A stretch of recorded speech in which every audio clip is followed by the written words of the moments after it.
footprint that indicates that Pali High School may have passed through the fire zone here. We don't know how much damage there is to that fire. We also understand the Getty Villa down here barely escaped fire damage in the back part of their building. And then I want to remark that Luz Delia Caballero, where she was, where that intense damage was, her live location was in this area. Look how far from the last reported fire line she was. That's about 3 to 4 miles. Now, we don't know if the homes and buildings that were burning in this area are from embers that have flown all the way down, or if the fire line is actually around here. We won't know that until the sun comes up and we have some intel from LA County Fire and LA City Fire and the teams from CAL FIRE. You can see how close this fire is growing to the Franklin fire. That's that gray area you see in the center of your screen. That was a month ago, where we had homes damaged and people evacuated. So once again, the people of Malibu are in danger and need to evacuate. So it's very troubling for them. The next fire that I want to talk about here, the Hearst fire. This is the one we have the least amount of intel on. We're not sure exactly how big it is, but it has been burning since about 10:30 last night. We know it's somewhere in this area, and there are evacuation warnings here proceeding into the Mission Hills area and up into the Newhall area as well. We don't have too much info on that, but we do believe that it is still actively burning this morning. And then, of course, where Amanda Starantino has been live, the Eaton fire. This one looks like it's going to be more and more damaging. This one started at about 6:30 last night, somewhere in the area north of Altadena. We believe the fire line is somewhere around here. Again, we don't have a fire footprint because that aircraft called Intel 12, that's the name of the call sign of that aircraft, has not flown yet this morning to get a good look at the fire and transmit that information to CAL FIRE to get a perimeter. But Amanda Starantino has been reporting all morning in this community here near Denair Street and Valley View Avenue. And normally we would expect to see homes burning in this area up here, but we know that there are homes burning down in this community in this area. So embers have certainly flown from the fire line around here all the way down, causing damage to homes. It was very emotional and dramatic to see so many homes destroyed right in this area. And we know that the firefight is continuing. We also don't know how far to the west the fire is burning, but I want to remark that they just updated the evacuation warnings and orders to go all the way into the La Cañada Flint Ridge area and into Montrose, which is a good 10 miles away. This includes mandatory evacuations for probably more than 10,000 people in this area, including La Cañada Flint Ridge here, and even parts of Montrose are being told to pack up and get ready to go at a moment's notice. So all three of these fires burning very intensely, and unfortunately, taking a look at the radar, the only thing I see flying right now are wide-body jets landing at LAX and taking off. Still no aerial attack right now due to darkness and wind, but we do have at least 8 water-dropping helicopters on standby and several fixed-wing retardant-dropping jets ready to fly as soon as it's safe. That's it here from the desk. I'll send it back to you. Oh, we need those up in the air. Mark, thank you. You are watching KCAL News Mornings at 6. There are 3 fires burning across Southern California this morning. They are being fed by damaging winds. Palisades. The Pacific Palisades. It started at 10:30 yesterday morning, that fire. It's now spread to the Malibu area. It's burned through at least 2,900 acres, and more than 30,000 people have had to be evacuated so far. 10,000 homes threatened, and as you see in this video, so many have been destroyed, so many structures damaged, so many places that we love just gone at this point. Pepperdine University closed today. No immediate threat, we're told, to campus there. There are evacuation shelters now at Westwood Recreation Center and El Camino Real Charter High School in Woodland Hills. And let's get to the second fire. This is the Eaton fire, and it started at around 6:30 last night and then spread into Pasadena. It has burned through more than 2,200 acres so far. The Pasadena Jewish Temple and Center have been destroyed. A shelter has been set up at the Pasadena Convention Center, and all of Pasadena and Glendale Unified Schools are closed today. You think of that Jewish center was built in 1921. I mean, history is burning to the ground right now. That third fire, the Hearst fire, burning in Sylmar, it broke out at 10:30 last night. It burned through 500 acres with no containment so far, just ripping through the hillsides there. Evacuation orders are in place, as well as warnings. Please pay attention to those. This happened so quickly. Evacuation shelters are at Richie Valens Recreation Center, Sepulveda Recreation Center, Northridge Park. There's so much going on this morning. We first want to get to Kalina for another fire we're just learning about in Irwindale. Kalina. Hi, good morning. So if you take a look at this Caltrans camera right now, we've been watching it throughout the morning. This is a look from the 210 freeway right at the Vernon exit. You can see the traffic backup, and then on the hillside, you can see the hill just glowing. That is the fire we are watching. We've been utilizing different tools trying to figure out how much it's burning, where exactly it's at, but you can see the glow here. And initially, it was much smaller when we first saw this. It continues to grow, and you can obviously see the impact too. We have impacts to the roads because of this, but we did want to let you know where this was at exactly. So let me just go quickly to the map. 210 West at Irwindale Avenue. We're calling this the Olive Fire for now. We've been in touch with our assignment desk, again, making calls, trying to see what's going on. The right lane is closed at the moment, but you can see based on this Caltrans camera, you can see so much slowdown because of this. So I wouldn't be surprised. And unfortunately, a lot of the cameras on the 210 freeway are not working. They're unavailable. And I'm guessing that's because of the winds that we've been dealing with throughout the morning. But because there's so much congestion, I have a feeling they're closing down additional lanes. And also people are kind of looking over to see what is going on there. You can kind of make out some of that smoke, but you can definitely make out those flames. So again, this is what it looks like in the map this morning. This is another fire we are tracking. We're working on getting more information, but this is exactly what we've been afraid of throughout the whole, last couple of days when we've been talking about this fire danger. Let's get over to our meteorologist, Alex Bisson. You've been watching the wind gusts and all of our reporters' live shots. Those gusts have been so strong. And the winds are just not letting up and really hyper-focused over parts of Los Angeles, Ventura County, and then swinging around to the Inland Empire, which Kalina was just kind of focusing on too. So I want to show you some of the wind gusts close to the Palisades fire. That's where our Luz Delia Caballero is there this morning. And you could see her just being blown around in that live shot. So we're talking wind gusts as strong as 50 miles per hour, even stronger, 50 to 60 miles per hour from areas like Santa Clarita up to the mountains, up to the I-5 corridor. Hey, if you have plans to travel north through the 5 today, I would say don't do it, because look at how strong these wind gusts are going. It's that offshore wind where, again, winds 50 to 60 miles per hour. Let's go to some parts of the Inland Empire where we are seeing those stronger winds too. Chino filtering all the way down into Orange County this morning. So those spots of wind strongest through this morning. Winds will die down as we head into this afternoon and into this evening. So that is kind of the takeaway. You're watching the forecast. You're wondering what's going to happen. Well, we still have elevated to critical and even extreme fire danger for some parts of Los Angeles, Ventura County, but pretty much almost all of Southern California is under some sort of wildfire risk.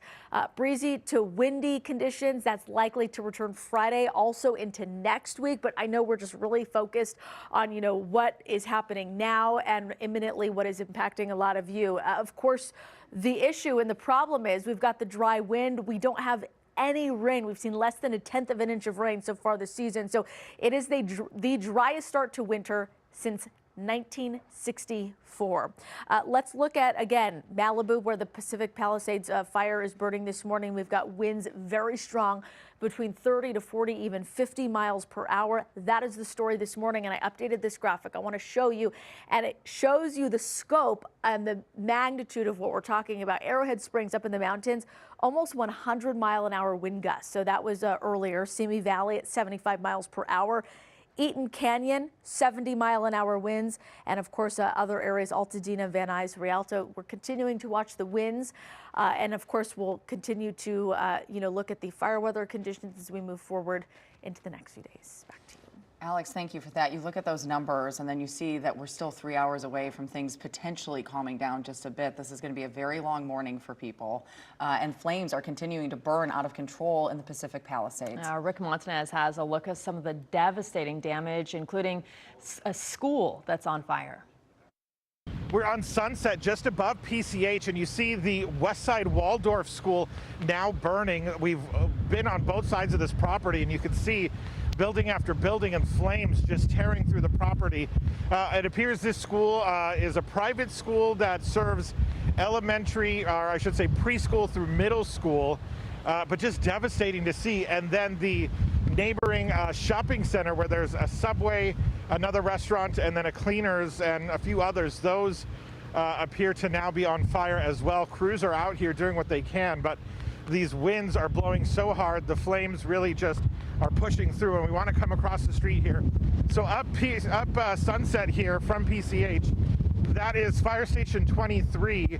That has not caught fire yet, but we want to show you up on the hillside there. You see those flames burning up above? That is a condo complex. We believe that is One Coast condominium complex that has burned. And we were out here looking at it from PCH when we saw the building actually collapse from that fire, and it was so incredible to see. I mean, it's been burning for hours, and then you come down here to the parking lot and you see these cars that are completely burned out. You know, no doubt embers had burned through here, had flown through here, caught these things on fire, because there are even a couple of cars not on fire in this lot, or that did not burn but have melted from the extreme heat. And then again across the street there, that is Westside Waldorf School that is now burning. Fire crews trying to save it. There's another complex across up the street, an apartment complex, several homes up in this neighborhood. There's a large building back behind this school, so a lot of property that they're trying to protect, but really things are just burning out of control at this point. Utter devastation here in Pacific Palisades.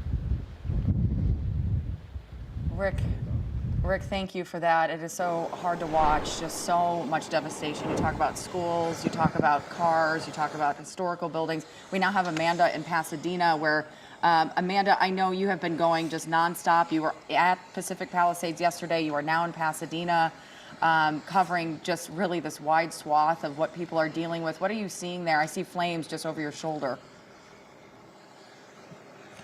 That's all it is. It's just flames everywhere. It's house after house just burning in this neighborhood in Sierra Madre, and it's just devastation. You're seeing trees down, you're seeing just ash and rubble, and you're just hearing things burn. And this is literally a horror movie here, and these are people's real lives that we're seeing just in their memories, and lives just burning to the ground. And thankfully people are out of here. We don't have any word on anyone hurt, thankfully. But it's just so sad. And I wanted to show you guys this. We drove past this, and it's been so sad. And then you see something like this. This is beautiful angel for the holidays still out here, just overlooking everything and untouched, under a tree where the leaves are burned. It's just a little piece of light, I guess, in all of this. It's just so heartbreaking. So we're on Valley Lights. I'm right next to North Michelinda. The ridge is right behind us, I believe. Gosh, I can't, it's so hard to see now. Okay, it's back this way. You can see some embers going up into the air right there. Do we have our photographer, Mike McGregor's shot back, guys? Because I wanted to take a look at that if it's back up. If not, Amanda, as we wait for that, because I know you have been just going nonstop. I know you got stuck last night trying to get home. I know that this has just been something that has been so hard for you and the crews covering, and you must be exhausted. I think about the fire crews that have just been going relentless nonstop in these winds. Can you just describe for us what you're feeling this morning, what you're seeing this morning, just what's going through your mind as you've now been from one scene to another? I mean, this is just so hard, and I think what's so just difficult about this particular storm, this windstorm that we're dealing with, is this is really impacting everyone across Southern California. So everyone you're seeing that are fighting these fires, everyone reporting on these fires, all your emergency response, probably everyone helping and aiding these people that are losing their homes, everyone is impacted by this in some way. So this is just such a heavy moment here for everyone in Southern California. And as you look around, you're just seeing how much is just lost. It's still dark out this morning, so we don't even have a full scope of just how intense it is here. And just everyone's involved in this situation here. We've been down a few of these streets in the Sierra Madre neighborhood, and it's just house after house. I don't even have a number. We were thinking maybe 30 that we've seen down. I would say more than that, maybe at this point. We're seeing crews from all over the place. So Christine Lazar was asking me about that in my last hit. So we took a look. We saw Riverside. We saw Contra Costa. We're seeing the governor's emergency response here as well. Pasadena, of course. Just so many hands on deck here, just trying to do what they can. You see some firefighters over there. We're constantly seeing trucks moving. There's one coming up here. This is on North Michelinda. A lot of law enforcement out here as well. But remember, all these people, their families are impacted too. So they all have their own stories of what they're dealing with and how their hearts are feeling while we do this. In my last hit, I mean, I showed you the homes that I have been to and I have memories of, and it's just that's everyone right now, and that's what makes this so sad and so tragic in a way. So we have this truck here. Let's see where they're from. All right, we have Riverside County right there. We appreciate all these guys coming out to help. I know our acreage is over 2,000. Let's walk down a little bit, Victor. Let's see what else we can see. You can see just the destruction on the sidewalks here, just everything completely torn up and burned down. We're really close to the golf course. You can look up this way. I mean, everywhere you look, it's just fire, and it doesn't end. And it's just waiting for this reprieve of when it will. And Amanda, let's take a listen to a woman I talked to.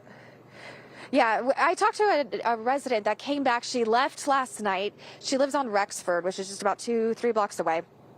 She left when the evacuation orders came into place, but she came back early this morning just to check on everything. Her house is okay, but she saw there was some her bushes caught on fire a little bit, so she's using her hose there. She was trying to help with her neighbors' homes, but it wasn't enough. That her neighbors' homes are gone.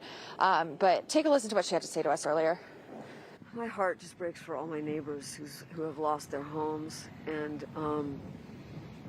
I hope their insurance companies pull through and that they can move forward and rebuild. I came back and I watered my house, and as I was watering it, some of my bushes started to burn, and so I put it out, and then my neighbor's bushes burned, and I put that out. My heart goes out to them, and I hope that they'll be able to recover and rebuild, and I hope they haven't lost anything precious. I think the most precious thing that we could lose is lives, and right now we have no word on that. So I hope that's a good thing at this point. Things are things. They can be replaced. I know memories are hard, but you can hold those in your heart at this point. You can just see how much is lost right here. Both sides of me, you guys. You look this way.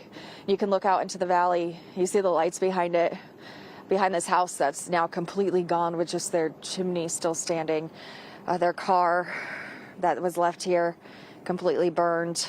And you can still see some flames in the back of this house. My right and left, this is just devastating, Jamie. Oh, I can only imagine. And Rudabeh, you and I were talking earlier, just after you cover some of these things, you do have to compartmentalize while you're on the scene. And as Amanda's taking this in real time, I can only imagine after being up for several hours, it's so hard to watch. And I just feel for the fire crews out there right now. Absolutely. And Amanda mentioned this. You mentioned this, Amanda, that this is for all of Southern California right now. These winds are affecting so many communities. It's not an isolated incident here. It's not an isolated threat. And so it is a good reminder to get things in order in case you do get an evacuation order, because these fires have been popping up now around Southern California, and we've seen the devastation that they can bring so quickly. So, Amanda, thank you. And just an update now, Rudabeh, too. Yeah, and before I go really quick, for us, at least still in this area, like I said last time, the winds are still calm here right now. We don't even have much of a breeze. Well, so I'm hoping that's helping these firefighters right now while we don't while we don't have airdrops. So that's been pretty good. I think it's been about an hour without that severe wind that we had when we first got here, where we could barely stand and just embers flying all over the place. It's been much more calm for the last hour. So hopefully that's been helping with some of these firefights and not forcing those embers to move around and cause other houses to go down. So a little bit of good news this morning to share. Maybe that's what that angel was doing over there. I don't know. But let's hope. It is quite a sight. Amanda, thank you so much.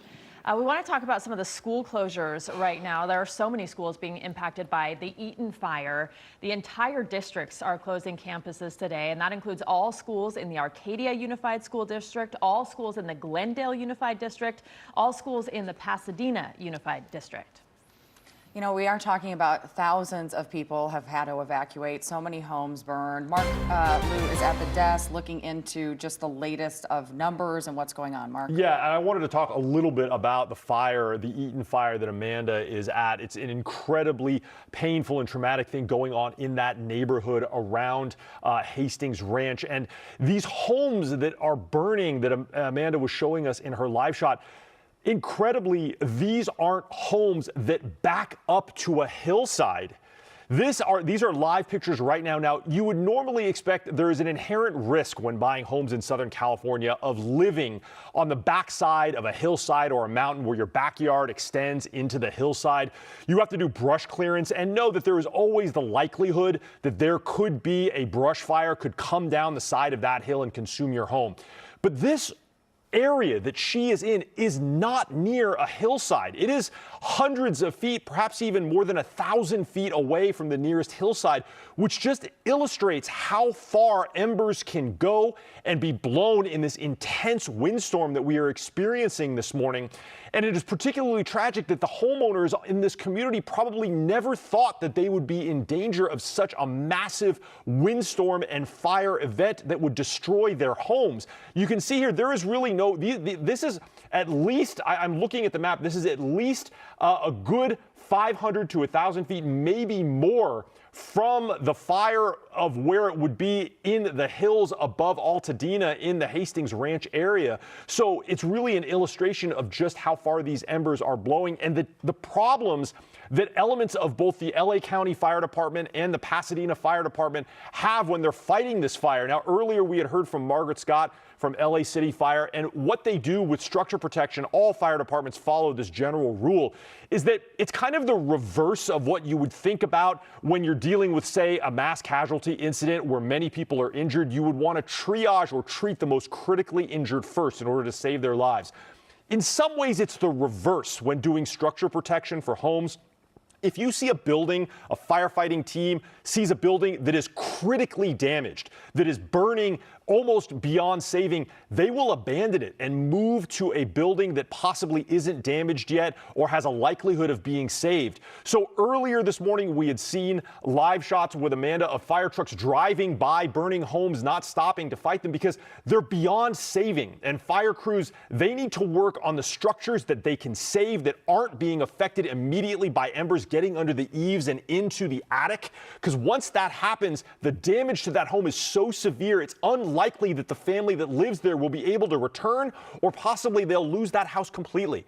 So the job of the LA County Fire and Pasadena Fire Department right now is to save the homes that they can, being that there is no aerial attack available right now due to the darkness and wind. Now, if you come out to my screen, I'm going to show you how expansive the Eaton fire evacuation warnings and orders are. What we're looking at here is the central ignition point of the Eaton fire. It started at about 6:30 last night. Now, we don't have that big orange footprint that we can see on the CAL FIRE map for the Palisades fire because the aircraft that does that intelligence gathering, it's codenamed Intel 12, it flies out of Sacramento.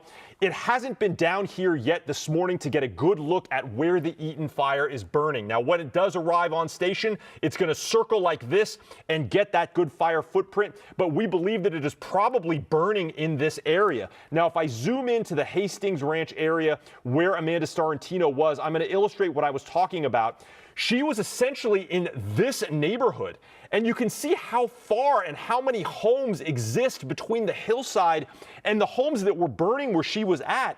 The only indication that we can imagine is that this fire was burning all along this area here into this vegetative area down here towards the Eaton Canyon golf course, and that embers have blown into this neighborhood, and an untold number of homes all along here are now destroyed. It's incredibly tragic for this community and certainly a problem for the rest of the areas that are being impacted by the Eaton fire. You can see how far these evacuation zones, we are looking at evacuation warnings all the way into the Montrose area and evacuation orders through La Cañada Flint Ridge, including a JPL, the Jet Propulsion Laboratory that's in La Cañada Flint Ridge. That's currently under an evacuation order as well. It's right there.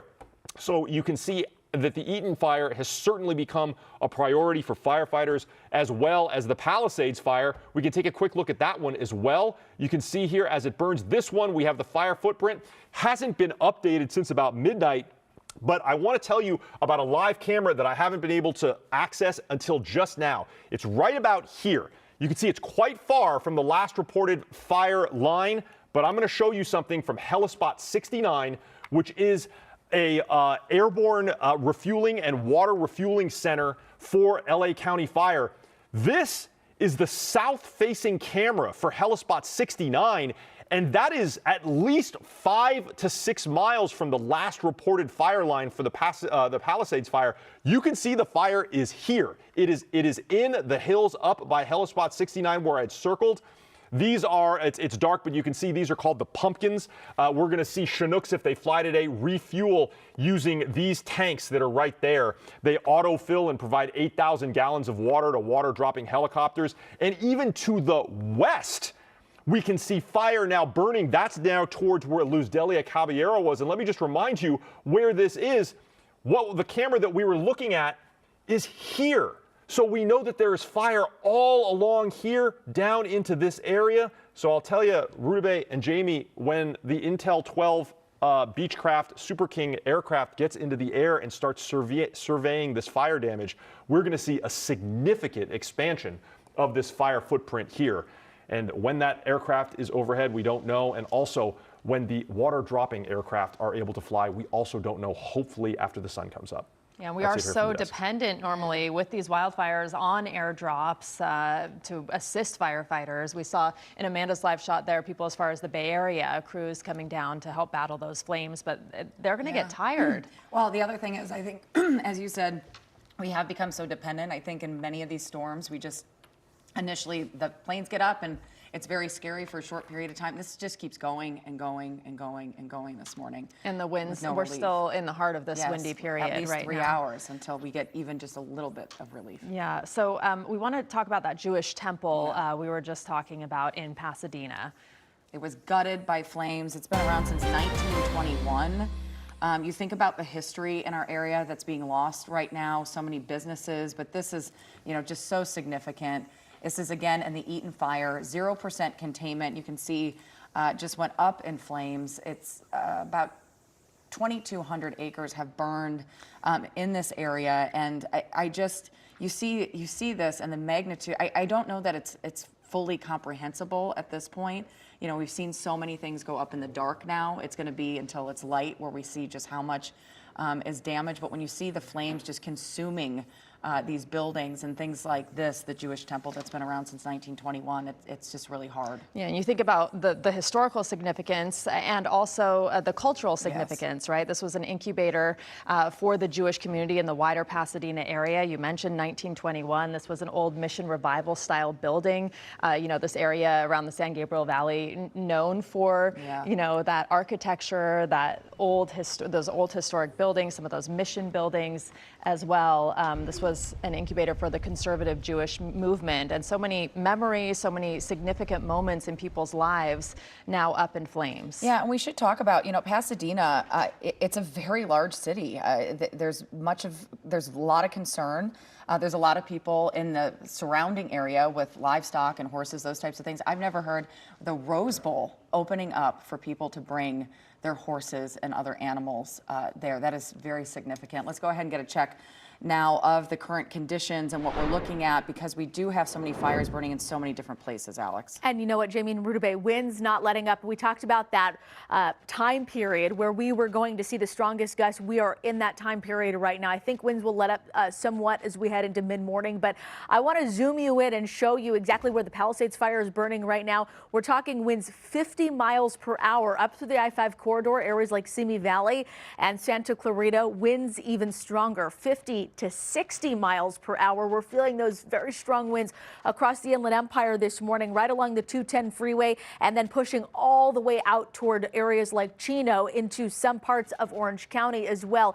It is going to be a blustery day, but again, those strongest winds really hyper-focused on this morning. I just updated this graphic. I put in Ventura. Take a look. The city of Ventura, 77-mile-an-hour wind gusts. That was a peak peak wind gusts up through the San Bernardino County mountains, 92 miles per hour. Eaton Canyon, 70 miles per hour. This is like hurricane force wind gusts that we are seeing across Southern California. So fire weather today, again, is in the extreme category. So some areas under elevated, some areas near critical, but parts of Los Angeles, Ventura County in that highest extreme level. Temperatures 60s today. Winds are out of the north about, again, 20, 30, 40, 50 miles per hour. That's helping to push that fire southward. So again, winds out of the north pushing the fire south. The fire weather outlook today has changed again from yesterday. So areas under that extreme category, that includes Thousand Oaks, Santa Paula, Ojai, Piru. If you live in Calabasas, Agora Hills, Santa Clarita, all the way out into the San Gabriel Valley. So again, that's that highest level, extreme. So once we start to see those winds relax, it doesn't mean we are out of the woods at all. That fire weather outlook, critical, elevated to critical for parts of the Inland Empire and of course Orange County too. So again, winds really the big story and the driving force behind the extreme fire behavior. I want you to pick your city here or wherever you are closest to. Santa Clarita next few hours blustery through around lunchtime today. Winds gusting as strong as about 50 miles per hour. San Bernardino 30 to 45 miles per hour. It will be a lot calmer in areas like Long Beach today, downtown Los Angeles next few hours. Winds about 30 to 35. Lancaster, blustery, Glendale, Huntington Beach, all in that too. Let's just pick a city here, Calabasas. What you're going to notice over the next few hours, again, winds out of the northeast. We've got gusts as strong as 45 miles per hour, and then winds back down to around 15 to 20 miles per hour as we head into this evening. So again, if we can get any takeaway here, it's that the winds will relax somewhat. We will still have gusty winds as we head through the end of the week and high fire danger. And of course, poor air quality too because of the fires. We'll send it back to you. Alex, thank you. You are watching KCAL News Mornings at 6:30, and we are keeping an eye on 3 fires burning across Southern California, fed by these damaging winds. Let's start with the Palisades fire. This started in the Pacific Palisades at 10:30 yesterday morning. It has now spread to the Malibu area and burned through at least 2,900 acres. More than 30,000 people have been evacuated so far, and we've seen the damage, these homes and buildings going up in flames, as well as businesses. 10,000 homes are threatened right now. We don't even know how many have burned so far. Pepperdine University is closed today. There is no immediate threat, we're told, by the campus because they have done such a good job at mitigating that risk with the brush clearance around there, especially following the last fire. The evacuation shelters have been set up at the Westwood Recreation Center and the El Camino Real Charter High School in Woodland Hills. We have that second fire, the Eaton fire, which started around 6:30 last night. I was watching as this sparked and couldn't believe, oh no, because you just have the resources then spread so thin across the areas we're seeing. It did spread into Pasadena. It burned through more than 2,200 acres so far. All of these fires, by the way, 0% contained. They are burning, raging with the winds. Caltech has canceled classes, as you can imagine, for today, and students have been asked to shelter in place there. Glendale Community College is also closed today. Also, with the Glendale community being asked to closely watch as those potential evacuation warnings could turn into, you need to get out now. So please be paying attention, Glendale. The school's closed there today. A shelter has been put into place as well at Pasadena Convention Center. So if you need a place to go, that is a place to go. And of course, if you do have animals, so many equestrian communities in both Altadena and Silmar. If you need somewhere to go, the Rose Bowl has opened itself up. Yeah, and it's been devastating to see those images of people trying to rescue their animals in the flames and the smoke there. We also have the Hearst fire. That is now burning in Silmar. That broke out at around 10:30 last night. This is images of that fire. It's burned through 500 acres with no containment so far. Evacuation orders are in place as well as those warnings. Evacuation shelters have been set up at the Richie Valens Recreation Center, also the Sepulveda Recreation Center and Northridge Park. So let's go to Luz Delia Caballero now. She is in Malibu following that Palisades fire, and you've just seen so much devastation there. So many businesses and so many homes as well. So many businesses, so many homes, and before we show you all of that devastation, I just want to say, minutes ago, we spoke to a man who walked out of his home. He did not evacuate. He told me that his wife, he sent her to Sylmar, but he wanted to stay put to douse his home to make sure that his home didn't burn. He's trying to stick it out. Of course, fire officials are saying, if you are in an evacuation zone, go. He was trying to flag down first responders to see if they can put out a fire that's a couple of houses away from his. He is the only person that we've seen in what appears to be a ghost town here on PCH. I mean, behind us, you can see structures on fire. That building that you're seeing that Sparkle is showing you there seems like a multi-business building where there are several suites with different businesses. That is a total loss. And now it seems to be that the neighboring business is also now on fire. As we look down PCH, we can also see embers kind of going everywhere. And that building that you see on fire, not even an hour ago, it was completely intact. No flames on the building. An ember kind of went to a neighboring tree. That caught fire, and then pretty soon you see a part of that building on the roof on fire, and now roof has collapsed, and this is quite a big explosion of flames here on this property. Neighboring houses to the left completely gone. I mean, if you look down this way, you see that it's house after house after house. Only what appears to be the structure of the garages intact, but the homes and the foundations just like burned to the ground. And of course, this wind is relentless. It is going in every which direction, and it is hard to stand in one place. We're doing the best that we can. We want to cue some video showing you what we saw earlier as we were driving in. I mean, we are talking rubble, things reduced to ash, and these conditions very smoky, very thick, dark smoke here in these areas. It is just completely devastating to see. We also spoke to a fire official, David Ortiz, who told us, hey, you know what, we are doing the best we can. We just don't have enough boots on the ground. We don't have enough firefighters to fight this fight right now, but we are doing the best we can, working around the clock with no breaks, just to try to find some sort of containment on this fire that has evacuated tens of thousands of people and has endangered at least 10,000 homes. We've seen dozens already damaged, if not burned to the ground. We want to go ahead and take a listen as to what he has to say about the firefight.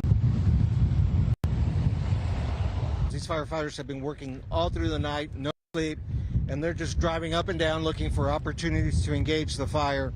Obviously, this one here is a total loss, so they're trying to move ahead and skip ahead, get in front of the fire, and keep it from going from one building onto the next.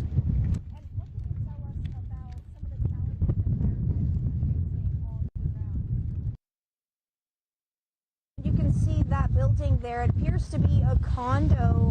Less than an hour ago, there were only flames on the right condominium building. Now it seems to be moving to the left, and part of the fire strategy at this time is to isolate the buildings that can be saved, and those that firefighters deem to be a total loss, those are overlooked because their strategy is to protect as many homes and save as many homes and structures as possible. So that is exactly what they're doing here. We, of course, are staying safe in these conditions, and firefighters at the end of the day are doing the best that they can to save these homes. Of course, a lot of people are going to come back to lots of devastation. It is extremely heartbreaking to see and live through. And for those who are watching for the first time and may have seen their homes, their friends' homes, their neighbors' homes on fire, burning, we are with you. We are all one in this community. And you know, natural disasters like this are very difficult to see and live through. So there's going to be a lot of recovery and processing in the next couple of days. But here at KCAL, we will continue to keep you updated on these fire conditions.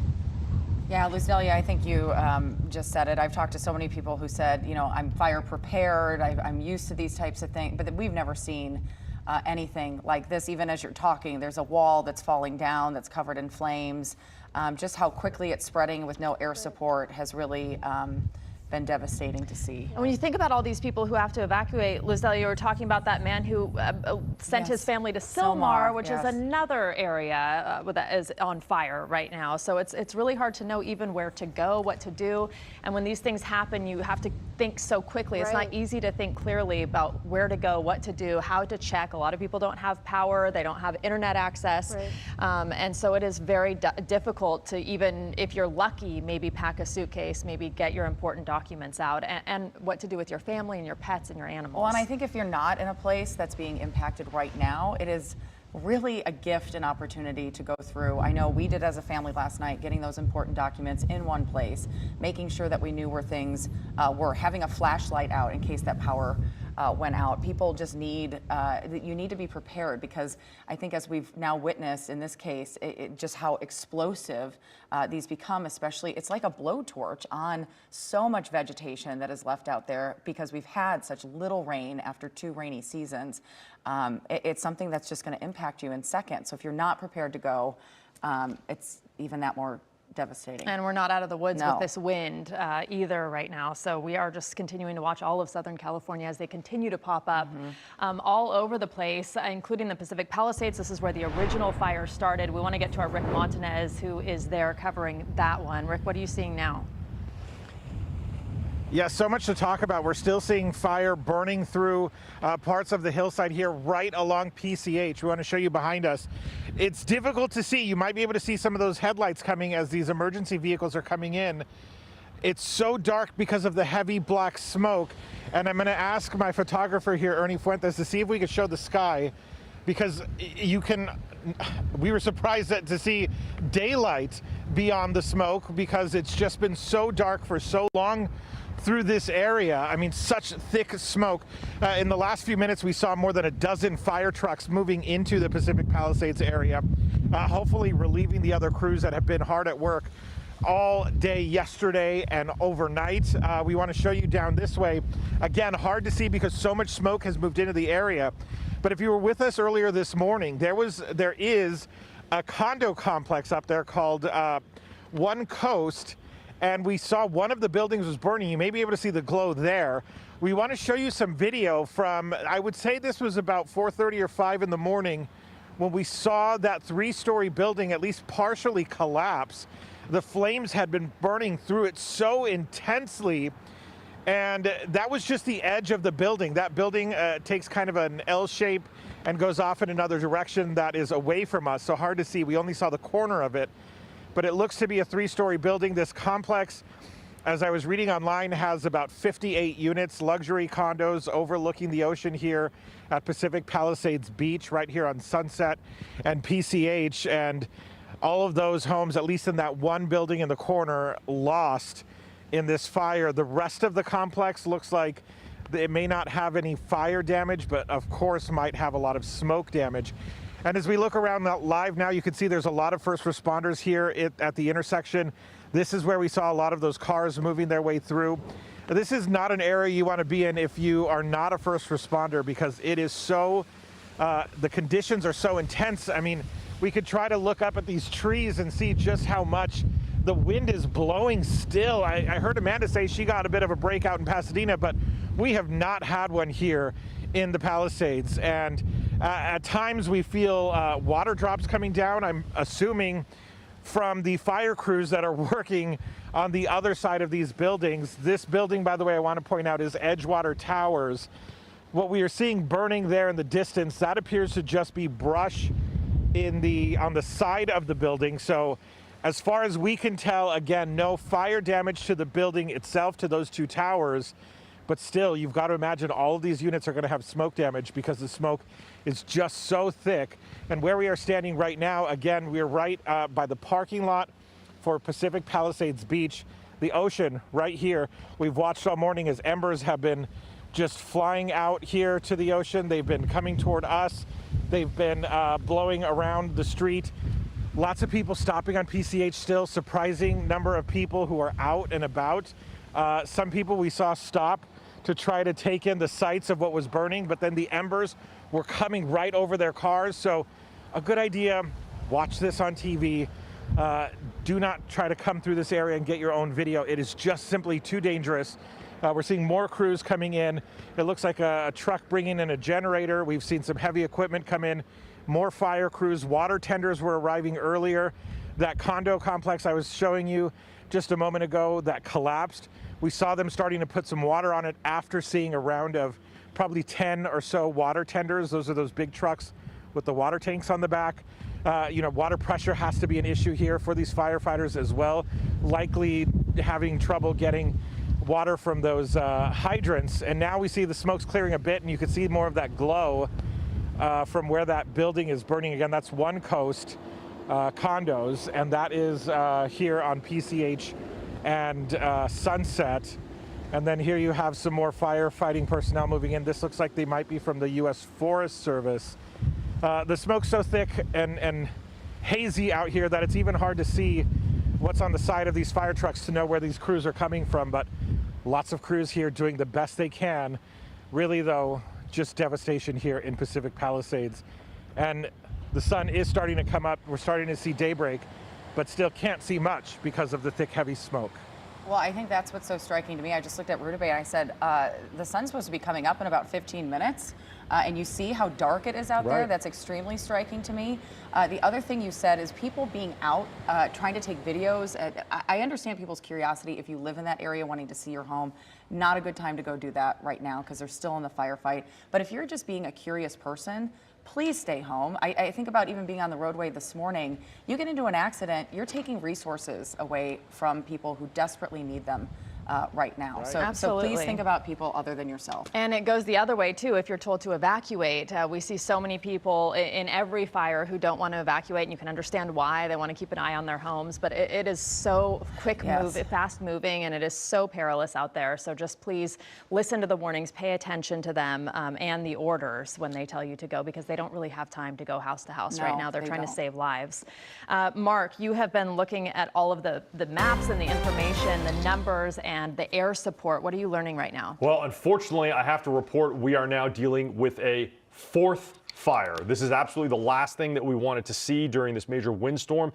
The fact that 3 major brush fires are tying up so many fire agencies, they now have to deal with a fourth. It's called the Woodley Fire. It's burning in the Sepulveda Dam Recreation Center in the heart of the San Fernando Valley, right where the 101 and the 405 meet. I'm going to show you on my map. CAL FIRE, our state firefighting agency, already has an icon for it. It's right here, approximately 75 acres, reported just about 40 minutes ago. This is an area that is going to be a very difficult firefight. Basically, it is the Sepulveda Dam wildlife area.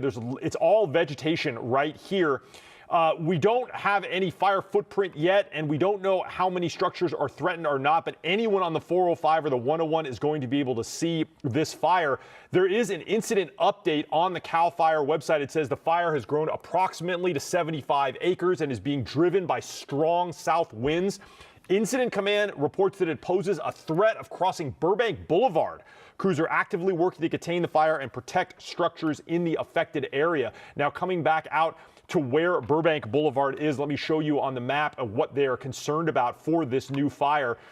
This is Burbank Boulevard as it passes here through. So we know that there is a threat that this fire is going to move down south through here and affect the area of Encino near the 101 and the 405. So they are actively working to fight that fire. Now, I did see on the Citizen app, there is a short clip here of what the fire looked like right when it broke out. You can see that's what the Sepulveda Dam recreation area kind of looks like. It's very dark. There's a lot of brush there. This is probably from someone who was either on Burbank Boulevard or at the 405. So the wind really causing a problem for firefighters. And I want to say the other thing that the wind is causing is power outages. We are dealing with a massive number of power outages right now. Southern California Edison says they've had to turn the power off to 83,000 customers due to the public safety power shutoffs. This is the map. I've been showing it to you for the last 48 hours. All of these orange areas are the warnings, but the black striped areas are places where the power has been turned off preventatively. It's basically across all of the counties of Southern California. You can see here, they're everywhere. They're everywhere in both the Inland Empire, Orange County, parts of Majeska Canyon, Silverado Canyon, Riverside, Temecula. All of these areas have power outages. This is where the power has been turned off purposely. There are also areas, approximately 54,000 people have their power turned off due to accidental problems, wind-related things. And then there's this. This is LADWP's power outage website. I personally have never seen anything like that before in my life. All of those orange dots are power outages that they have not even yet begun to repair. LADWP says each one of those orange circles, the big ones here that you see, that's between 500 and 2,500 customers without power. These purple and blue ones, the purple ones are areas where crews are actively working to restore power. You can see 3 here in the valley. The blue ones, like over here in Woodland Hills and in Sherman Oaks, that's where crews are on their way. But all of the rest of these orange dots, these are places in the city of LA where the power is out and crews have not yet even been able to respond. That's how damaging this wind event is for the power system in Southern California.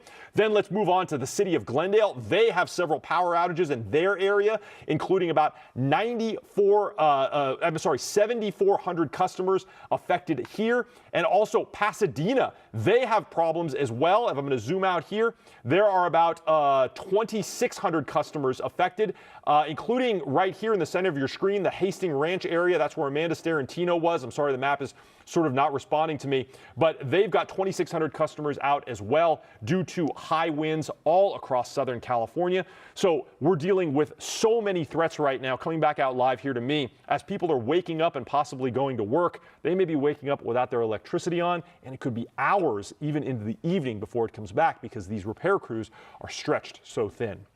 That's it here from the desk. I'll send it back to you. Okay, Mark, thank you. And of course, the wind is what is driving this fire. So we want to check in now with Alex. How long will these winds last? When will be out of the peak of these winds? That is the big question, Rudabeh and Jamie. And you know what? We're looking at the peak wind gusts right now. It's been over the past few hours. I think, the strongest gusts through around 9 o'clock this morning. I want to start off, though, giving you a live look. We have a lot of sky cameras at our disposal. This is LAX. So LAX looking towards some of these fires. Take a look at this. I mean, you can see all the orange, the glows. You can see all the smoke up in the air. Of course, it is impacting air quality.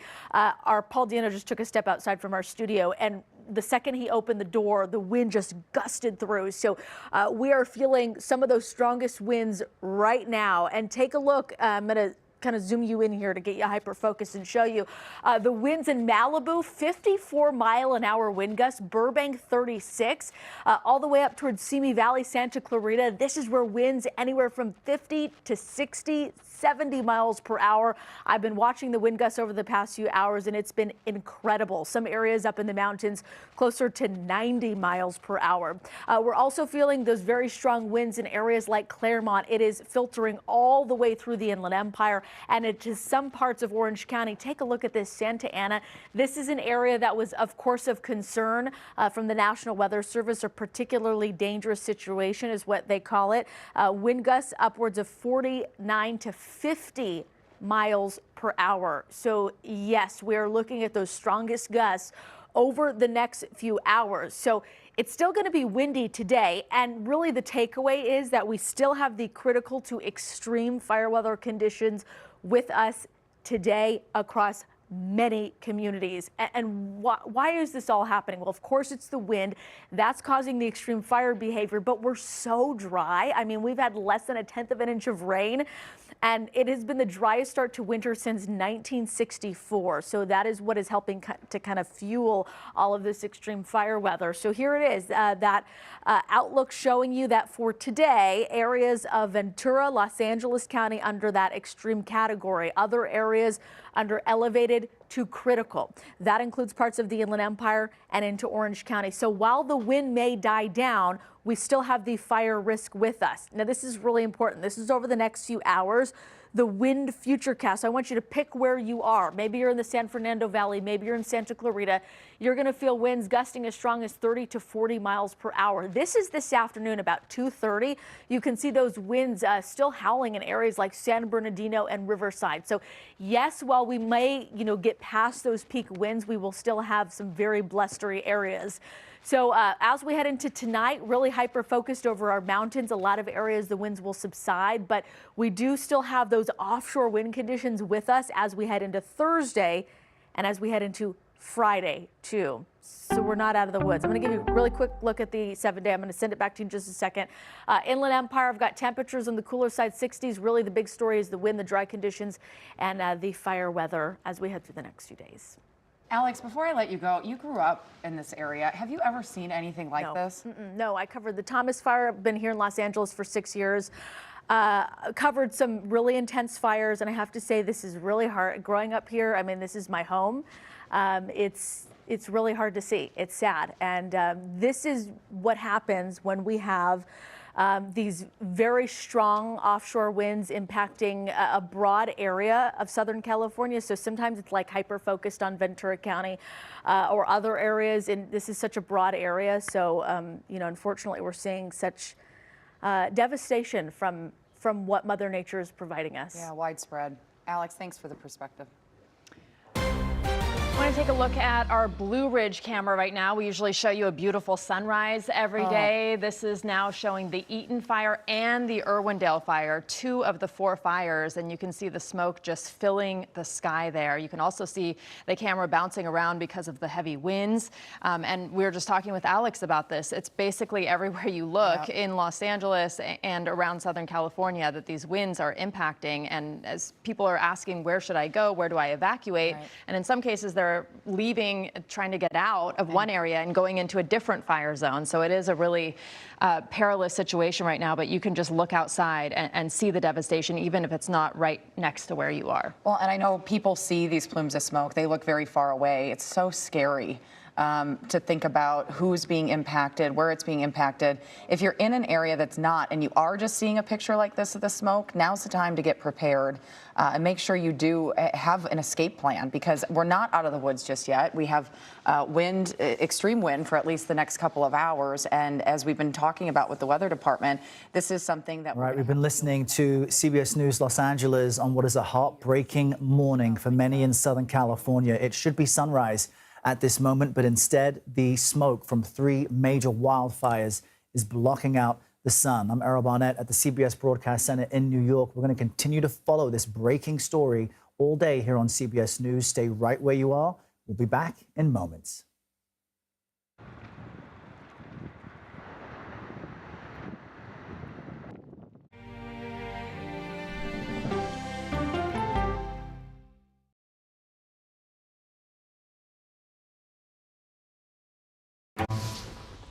Don't miss true crime anytime you want, anywhere you go, with the 48 Hours podcast. Real crimes. Like a John Grisham novel come to life. Real lives.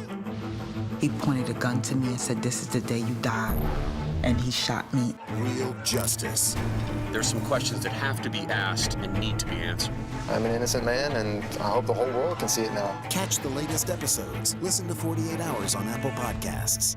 Okay, so let's just start at the beginning. Well, let me start with this. What is at stake here? What is the answer then? Do you know why? You want me to just keep going? Is that a good thing or a bad thing? Were there death threats? How is this possible? What's wrong with that argument? Are you saying they lied? Have you told the government that? Why won't you say the word crisis? You're not answering my question. This really Is that scary? Does that make sense? What do you mean? What does that mean? Did any of that make sense? What's your response? What happened? Why? It's time for the CBS News Original 60 Minutes, Sunday on CBS and streaming on Paramount+. Let's do it! Let's go! Let's do this! I can see clearly now that the rain is gone. Superstar approaching, superstar approaching. Just get your popcorn and get ready. Come on, Julia. Oh, no. I will if you will. You go, gal. Yeah, boy! Dollar Jill. If you can't get into the market, it's okay. Renting is fine. Box, oh, it's bad. Screw cap, oh, it's bad. It's not true. We are making a wonderful lemony chicken. Ooh, it's hot. That's good.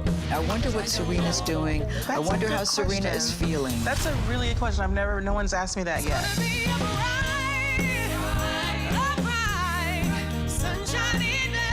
You're 70 years old? 70, yeah. I'm 21.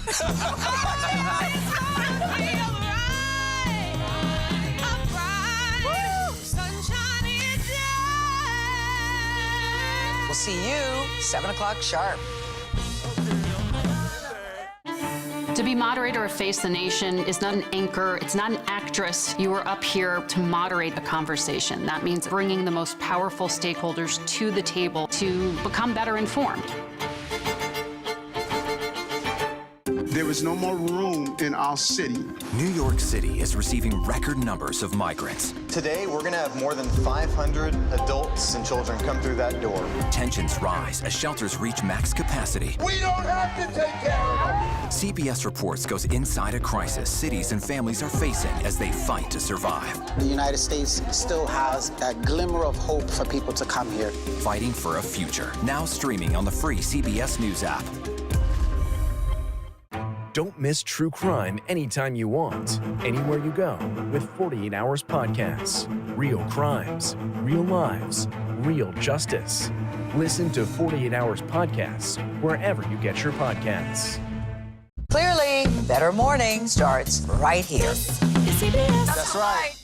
Don't miss true crime anytime you want, anywhere you go with 48 Hours Podcasts. Real crimes, real lives, real justice. Listen to 48 Hours Podcasts wherever you get your podcasts. Hey there, everyone. I'm Errol Barnett, in for Vladimir Duthier as we follow breaking news out of Los Angeles. About 30,000 LA residents are under evacuation orders as firefighters grapple with this. It's just part of 5 wildfires that are not contained. The Palisades fire has ripped through more than 2,000 acres and has destroyed multiple homes and businesses. This is near Malibu. Firefighters are also battling the Eaton fire. This is northeast of LA, and the Hearst fire in the northern outskirts near the San Fernando Valley. Now, thousands of homes and businesses are under threat, and many have already been scorched, as you see on your screens. Now, as the fires grew overnight, a senior living center was forced to evacuate, with authorities using any means they could to get those residents out. And that included using an armored vehicle, which is typically used to transport SWAT officers. Meantime, others trying to get away by car late yesterday were forced to leave their vehicles, to essentially abandon them and evacuate on foot. I just leave my car right there. Where's your car? The cop said you have to leave, and I leave my car right there because... So, what happened? There's a lot of fire right there. That's why the people coming. We leave the car. They said to get out of your car? Okay. CBS News correspondent Danya Bacchus joins us now from one of the many hotspots. And we heard there, Danya, the winds as well as the emotions that woman was feeling. How unexpected was this? And tell us what things feel like where you are now. You know, so I think when you say unexpected, I do think that people did not expect this to happen so quickly. But forecasters had been telling us that we were going to be under a particularly dangerous situation, red flag warning. And the last time we saw one of those was the mountain fire in Ventura County that scorched 20,000 acres. So we knew that there was a very strong possibility that this could happen. I just think people are often surprised at just how quickly things unfold, meaning you see a little bit of smoke. At first, this was just a handful of acres, and then in a matter of minutes and then hours, it explodes. People have to evacuate, and I think that's when the shock comes, is when they start to see those flames coming into their homes, or as they're evacuating and going down the street and realizing that this is a dire situation. We need to leave right now. Where we are, we have been watching the Palisades fire. We are in the Pacific Palisades neighborhood of Los Angeles. And behind me, as you can see, this is a hillside that has been completely scorched. We watched this burn throughout the night, at times with the wind gust hitting close to 60 miles per hour. We definitely saw those embers starting to fly. And on top of the hillside, those were homes up there. Those are homes up there. I can't really see if anything has survived. But also what we definitely saw was the glow of fire coming from up top of that hillside too. So it'll be very interesting at this point to really be able now to drive with daylight and observe the damage that has been done. Even when we were driving through neighborhoods last night, we saw home after home on fire. It was unbelievable. So now that daylight has hit and those homes are probably completely destroyed or either partially destroyed, we will be able to really get a scope of the damage that's been done by this Palisades fire. And that doesn't even include the other fires that are burning in Los Angeles. This morning, everyone will get the chance to really survey what's been done. Danya, we know Governor Gavin Newsom has declared a state of emergency, and you and other crews out there are now getting a first glimpse of the damage because of sunlight. We'll continue to stay with you throughout the day. Please do stay safe. And in fact, our colleagues at CBS News Los Angeles, they've been out all night and through the morning, like Danya and others, and they continue to bring us coverage of these still ongoing fires. Let's join CBS News Los Angeles right now. On the ground. My heart hurts for Southern California this morning. For so many people, everywhere you drive around, it's just heartbreak and devastation. You don't think it's this bad until you actually see it in person. I don't even think the images show it enough on camera from what you see on TV. It's so sad, and as the sun has come up in the last about 30 minutes, with sunrise comes just more sadness of these images. So we're on Del Rey now. So I was in Sierra Madre this morning. We moved a little bit west, about 3 miles. I thought we moved away from a lot of it. We're hearing a lot of sirens. We're hearing fire alarms go off. I want to make sure where that fire truck is going, so we're out of the way. We're seeing firefighters do what they can, but then at the same time, there's just not enough crews to handle how many fires we're seeing. So as we drove that 3-mile stretch, you know, we went through some streets where it was not touched. No houses were damaged. It was incredible to see. It was like a fire wasn't even happening. And then you turn down the next, and this is what it looks like here. The building right behind this, right before we went live, just completely shattered in pieces to the ground. And we just watched it go. You can see the front door right here with the flames just burning inside. People's lives were inside this home. Their memories, their keepsakes, just so many precious moments. It looks like most people in this neighborhood have left. We're not even seeing a lot of cars, so looks like everyone did leave and evacuate. But you can just see what's left here. And my photographer, Victor Anastasia, is actually walking by the fire hoses here, which is usually a sign. If you see fire hoses down like this and no crews, it means they were probably fighting this fire and it got too bad and they just had to drop it and go. And that's how intense that it got here. And by looking at just all the trees around here, this isn't just because of the fire. This is because of how intense the winds got. I mean, you can see just inside these homes right here, everything just burning inside. And on our drive here, we could see some homes that looked completely fine from the outside. But then when you look through the windows, it was bright orange and you just saw everything burning on the inside.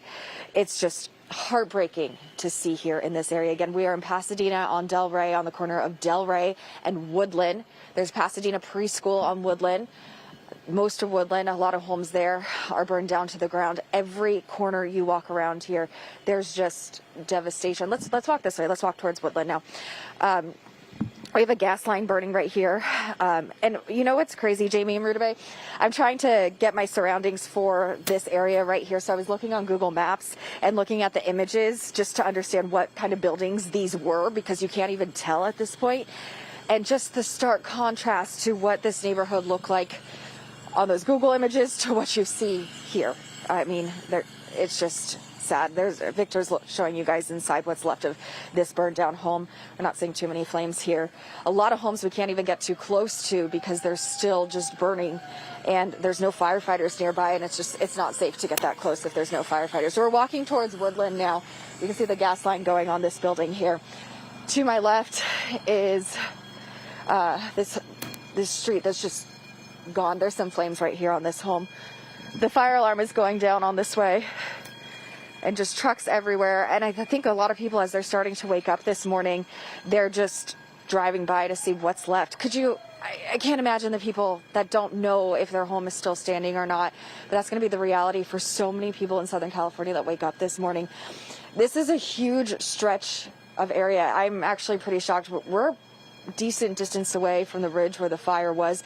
So it just shows you these embers are just blowing and you don't know where they are going to land. And so wind still calm here. It's been calm maybe for the last 2 hours now. I'm actually going to see. Do you guys live here? We have some people walking over here. We're going to follow them. These people just showed up here. I think they're trying to see what's left of their home here. But it's just house after house. 50,000 people evacuated here, and I don't want to invade their privacy because this could be a hard moment for them. But people are just coming back. I'm seeing a lot of people coming into this neighborhood, just trying to see what's going on. Jamie, Rudabeh? You're seeing the insides of people's homes still burning as they're on fire, and you're actually there before the crews. And this is a different scene than what we've been seeing through the night when it was dark and those flames were lighting up the night sky. You can see now with the naked eye the scope of the damage there. The one fortunate thing, I think, is that these boulevards in Pasadena are wide boulevards. The access is a lot easier than some of those other mountain areas with the windy roads that are hard to access. Okay, so you have someone there. On the big tree here. What's your name? My name is Bob. Bobby? Bob. Bob? Yes. Okay, so did you just come back to see what's left? Yeah, what's happened in my house? I'm like to take a Here, look. let's walk. Let's go walk. Okay, thank you. Did you evacuate last night? Yes. I have 3 family here, 3-unit building. 3-unit building. Yes. And everyone got out safely? Yes. Okay, is this your first time seeing it since it burned? First time I'm here right now. Oh, watch out, this building's going down. We're hearing a lot of crackling. Just be careful, Victor. So we're walking down Del Rey now, and was there a fire here when you left last night? I don't know. Let's see what they say, because it looks like my house is okay. It looks like his house is okay. Yeah, this big tree one. This green one? No, big tree. The big tree. Oh, okay. Yeah, the multi-unit? Yeah, 2 unit here, back 1 unit. Okay. And does your family live there? Yes. Okay, his family lives there. He's just checking on it this morning. They left last night. I mean, this is what so many people are going to be doing this morning, is just coming up and seeing what's left. It looks like, this is a good story. It looks like his house made it. Actually, I don't know. Looking at the back. You guys, this is just the reality for so many people right now. It's so sad. Amanda, having covered so many fires before, fires are so erratic, they're so unpredictable. You have, you go to these scenes and it's just unbelievable sometimes how it can take out one home, not another, one part of a building, not another. So I understand what he's going through and what you've seen so far this morning out there in Pasadena. The thing that's striking to me, Rutabaga, is that you talk about, we've seen some of these other fires that are in somewhat rural areas, and so homes are lost and it's devastating. But in these areas, we have 50,000 people, as Amanda said, evacuated there. You've got 30,000 people evacuated in Pacific Palisades. To see how this has just run through neighborhoods and ravaged them, this is going to fundamentally change Southern California. Absolutely, and it looks so different. Amanda, thank you so much for that reporting. We want to go back to the original fire in the Pacific Palisades. We have Mrs. Kroll on the phone. Sue Kroll, and she has been evacuated. She's also the president of the Pacific Palisades community. Are you with us? I'm here. Okay, thank you so much for joining us. Tell us what you experienced, where you are right now, and what's going through your head. Well, there's hope, I guess, going through my head, but it's pretty devastating. The entire town, as we've known it from decades, is gone. I mean, there's very few structures left there. Schools, churches, restaurants, stores. The fire, started way up in the hills, and that's where a lot of fires do start. And up until now, they've generally been able to focus on the fires up there with helicopters and firefighters and get them stopped before they move down. This fire was very, very different because of the severe winds. The embers blew everywhere, and even people who for a very long time have felt not as vulnerable, people like myself who live in the flats in the village, realized that, everybody was in the thick of it. So we had mandatory evacuation orders. Unlike the people in the far western part of town who had real trouble getting out and had to abandon cars and go on foot because of street closures at Sunset and PCH, where we live, we were able to get out on Sunset Boulevard going the opposite direction. So we were heading east to get on the freeway and get out of Dodge. And it took a long time, but at least we were able to stay in our car. And my family got out. We got kids, dogs, everything. And we got out at the beginning. I wasn't about to stay and see what happened. And I feel terrible about anyone who stayed in our town thinking they could hose down their house, because a very dangerous situation, and that just couldn't work. So I just pray everybody got out. You know, a good number of us lost our homes, but I guess life goes on, you know? Well, it does, and you're right. I mean, obviously, getting people out is the most important thing. You are the president of the Pacific Palisades community, so I know you're likely in touch with so many people. As you were just talking about, I had a very close friend. His father has Parkinson's disease, and they were trying to get him out where you said it's at Sunset and PCH, got stuck, had to get out. It was such a chaotic situation. What are you hearing? It seems that all of those people were able to get out, but their cars abandoned, had to be, pushed to the side with a dozer at one point. What are you hearing from people? Well, I think in that area of town, residents that were more able and LAPD officers jumped in to get those people out and down to the beach. I mean, even, I saw on the news a lifeguard station on fire at the beach, but clearly being on the sand and near the water is going to be safer than being anywhere in town. So I think a lot of people went down there. And our council person for Council District 11, Tracy Park, was sending out a lot of text messages and instructions. We had a lot of alerts for 2 days, even before the fire, talking about wind conditions coming, be prepared, and all of their worst nightmares came true. So I think, LAFD, LAPD, our council person, everybody jumped in and was as helpful as they possibly could be, but there's just not enough, Can you tell us about those moments when you realized it was ravaging your neighborhood and you needed to get out right then? You think about those moments of having to choose what to take with you, of not knowing if it's going to close in on you, of worrying about your neighbors and loved ones and pets. Tell us what was going through your head at that moment. Well, the first thing is the pets, obviously the dogs, the crates, all the family photo albums, medications, that sort of stuff. When I've evacuated before, and we have had to evacuate before, it's always been 24 hours. So I took all of that stuff. I didn't take any clothes because I thought, we'll be back tomorrow, hopefully. So that's the only thing that's really sort of making me a little nervous right now, other than obviously I think we lost our home. You never know what to take. You're in sort of a bit of a panic mode. You try and take deep breaths and go room to room and look around and see what in this room do I need to take.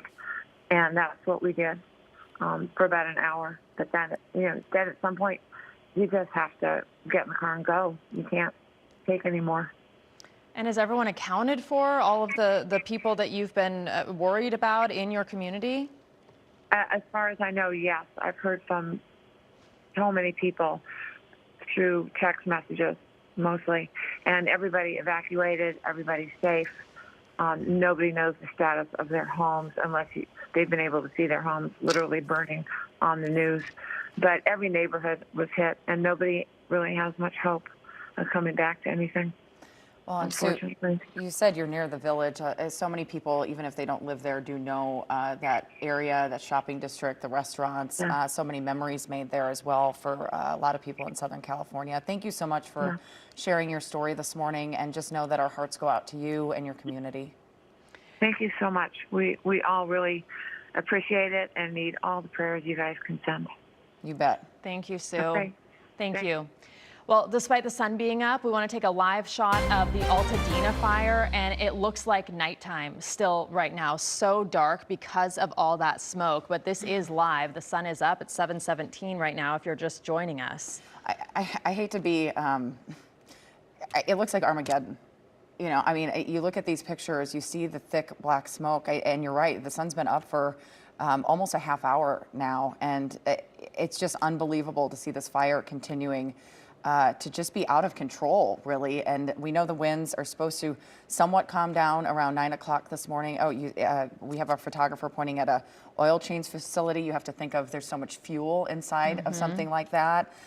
You see all of these cars just badly burned out at this point, so much fuel with inside those. And the problem with that is as these types of places catch fire, which I hope our photographer is safe, you might want to move back from here. As these types of places catch fire, you have more embers, you have more flames, you have the potential for it to spread just to so many other businesses. You see a pet hospital there. You wonder if people were able, sometimes pets are left overnight after surgery and things like that, of what that looks like. The impact of this is almost surreal, and to see it this dark with that thick black smoke in Altadena this morning. There's always a hope that overnight those winds will calm down. That did not happen. They actually intensified at this point in time. And to see that continue to spread this fire, there's been zero relief. We've been saying that these fires are 0% contained. The firefighters can't try to contain when you have this much ablaze in a community. It's just so out of control right now, and I just think about what's inside that animal hospital, and I really, really hope they got their animals out, and of course all these people losing their homes, their memories inside these homes. We want to talk about the problems firefighters are facing. Oh yeah, it's been monumental this morning. Our news photographer Mike McGregor shot this just a little while ago in Altadena. This is heartbreaking. Streets with half a dozen homes in flames is what he was reporting to us. It's at Mendocino, visibility extremely limited, as you can imagine. You see stretchers here. Don't know how many people have been impacted. This fire too, we should say, started in the nighttime hour. So there are people who likely, thought maybe their community wouldn't be impacted, potentially went to bed. Hopefully they've heard the sirens, they've been able to evacuate and get out. There's been very heavy equipment in the area, we're told by Mike McGregor, our photographer. He says it's difficult to breathe there. The heat is extreme. We luckily don't have any reports of injuries, but we do see these paramedics loading stretchers here just moments ago in case they have to go in and get people out very, very quickly. It's almost a mobilization in case they get to a house where someone does in fact need help. Having covered these, the heat is real and it's intense. Sometimes that for people who have been asleep, they smell the smoke, you feel the heat, and at that point it is time to go. If they did not have a plan or maybe packed the car last night, that's why those paramedics are on scene right now. And we saw in nearby Pasadena that nursing home where some of the patients, one of them was as old as 102, having to be wheeled out there.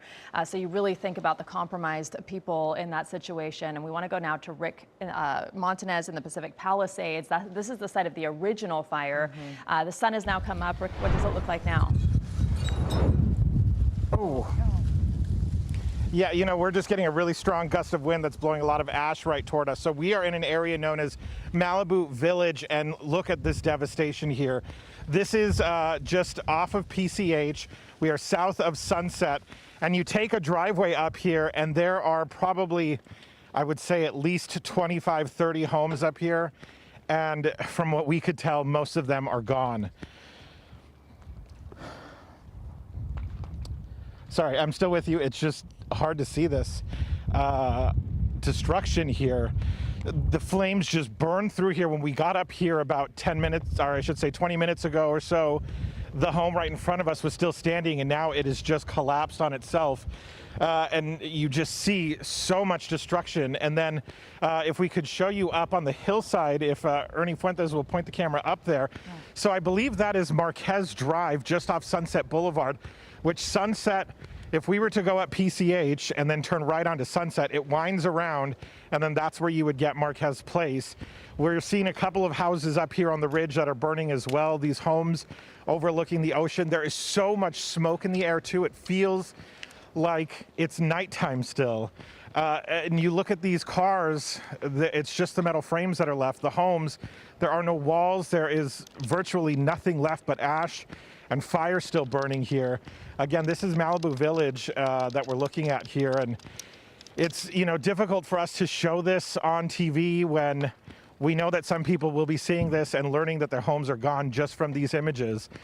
but important to show what is happening and where. We know a lot of people are relying on what we can show to see whether their homes are safe or not. We have not seen any firefighters up here since we've been here, but if you look down at the ground here, you can see it looks like ash and debris that is wet. So it appears that there might have been fire crews up here putting some water on these flames, trying to save these homes before they just went up completely. The devastation here is just shocking to see in person. I've covered so many wildfires in my decade here in Southern California on the air, and I've seen very few, if any, that have been this devastating. And for the time right now, as you guys have talked about, it being close to 7:30 in the morning, and it is still dark here because the sunlight is eclipsed by all of the smoke and debris. And look, there you get a break in the clouds, or in the smoke, I should say, to see that it is daytime right now.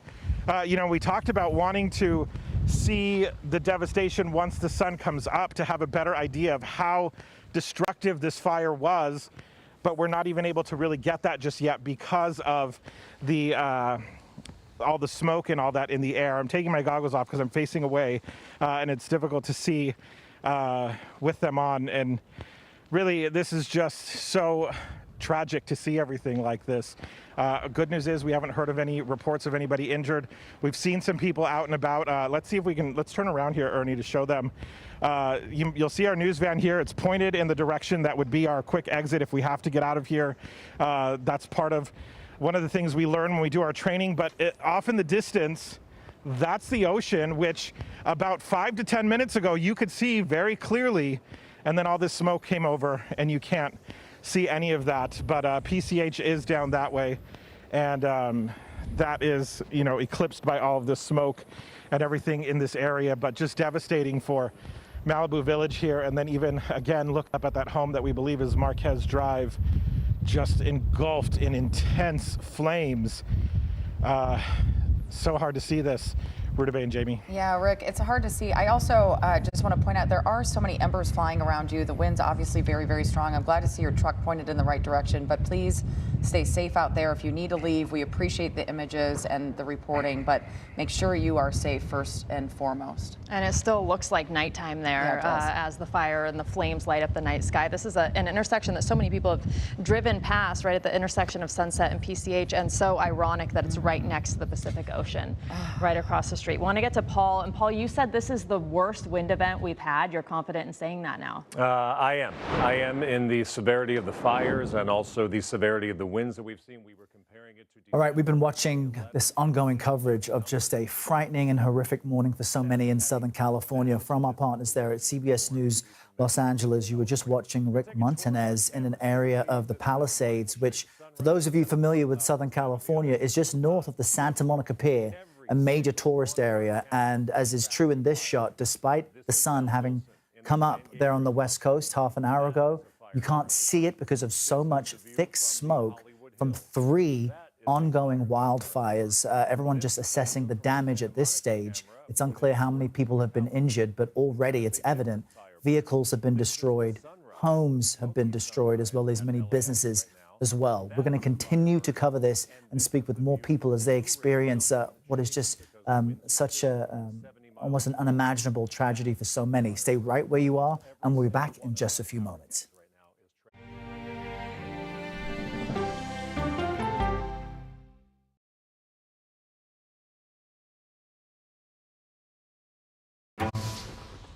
Don't miss true crime anytime you want, anywhere you go, with the 48 Hours podcast. Real crimes. Like a John Grisham novel come to life. Real lives.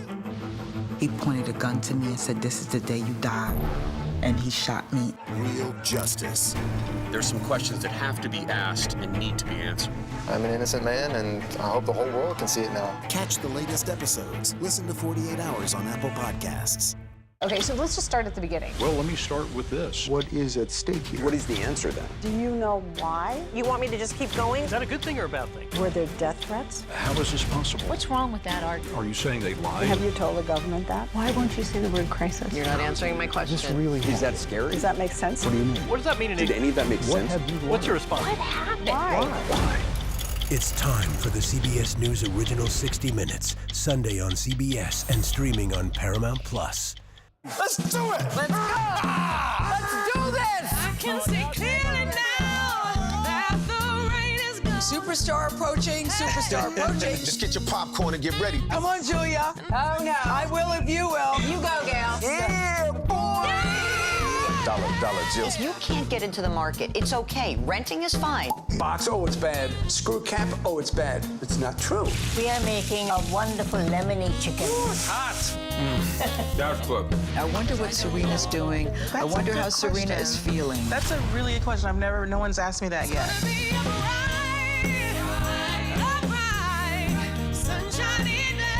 You're 70 years old? 70, yeah. I'm 21.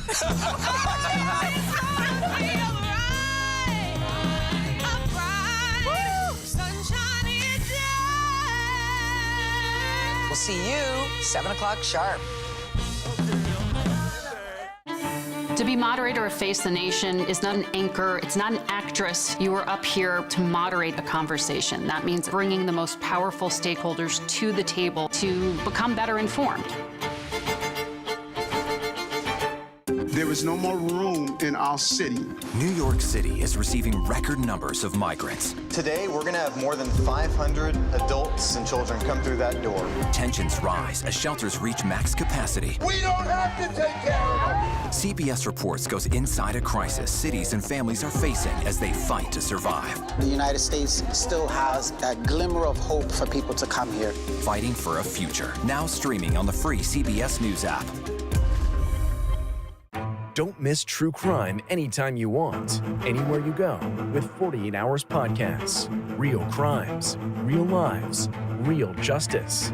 Listen to 48 Hours Podcasts wherever you get your podcasts.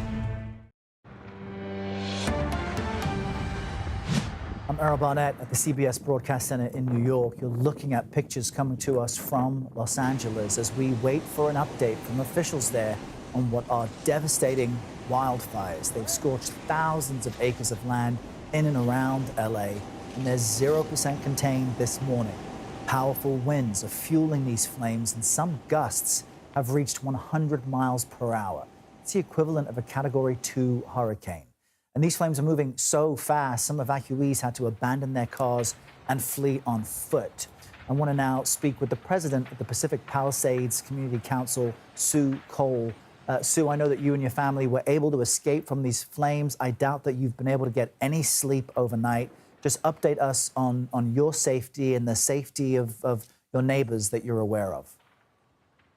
Okay. Well, yeah, we were able to evacuate right at the beginning when we first got the evacuation notice. We're not into taking any risks to try and save a house. So we gathered up the pets, the kids, medications, that sort of stuff, and we got out.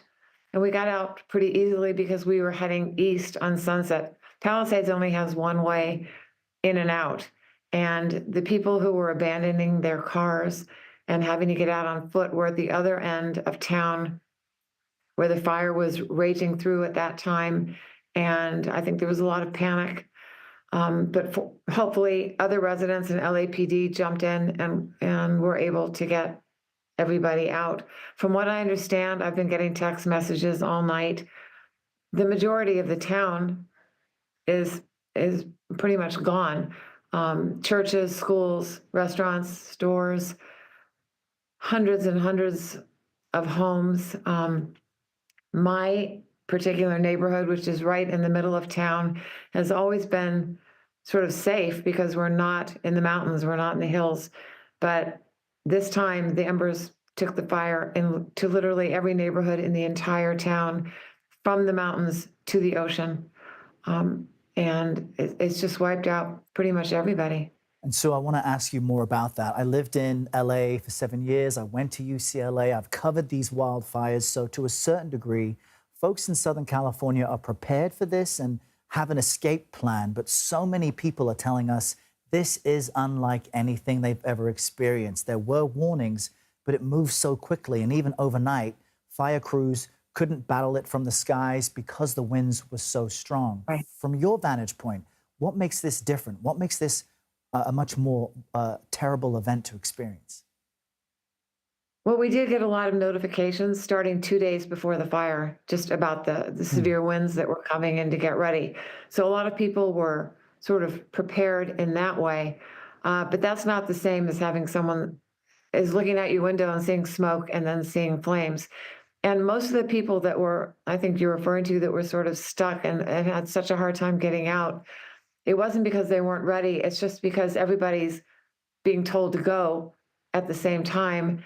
And in the Palisades, the first area that was on fire, the Palisades Highlands, there's only one road up and one way down. And when you get everybody in the entire community on that one road at the same time, it's pretty much impossible. So people were driving on the wrong side of the road and abandoning their cars. Fire trucks were having a hard time getting up, so they had to get machinery in to move the cars out of the way. The other side of town was easier to get out, but they closed Sunset, they closed PCH, and these are the main arteries that we have. So, and the fire did move extraordinarily quickly because of the winds. So those were the issues. And that fire continues to move. We're thankful that you and your loved ones are safe. Our hearts go out to the entire Pacific Palisades community and everyone in Southern California as officials try and wrap their arms around this. Sue Cole, all of our best to you. We're going to continue Thank you so much. to cover this still developing breaking news out of Southern California. These are live pictures coming to us as one business near a pet hospital just is lit up in flames. The coverage continues with CBS News Los Angeles. We'll pick up with that right now. Well, I think a lot of us have been just saying that we're glad we're here, but I really almost wish I was there so I could help out or be part of it. And it's such a tight community, and almost feel really guilty not being there right now, to be honest.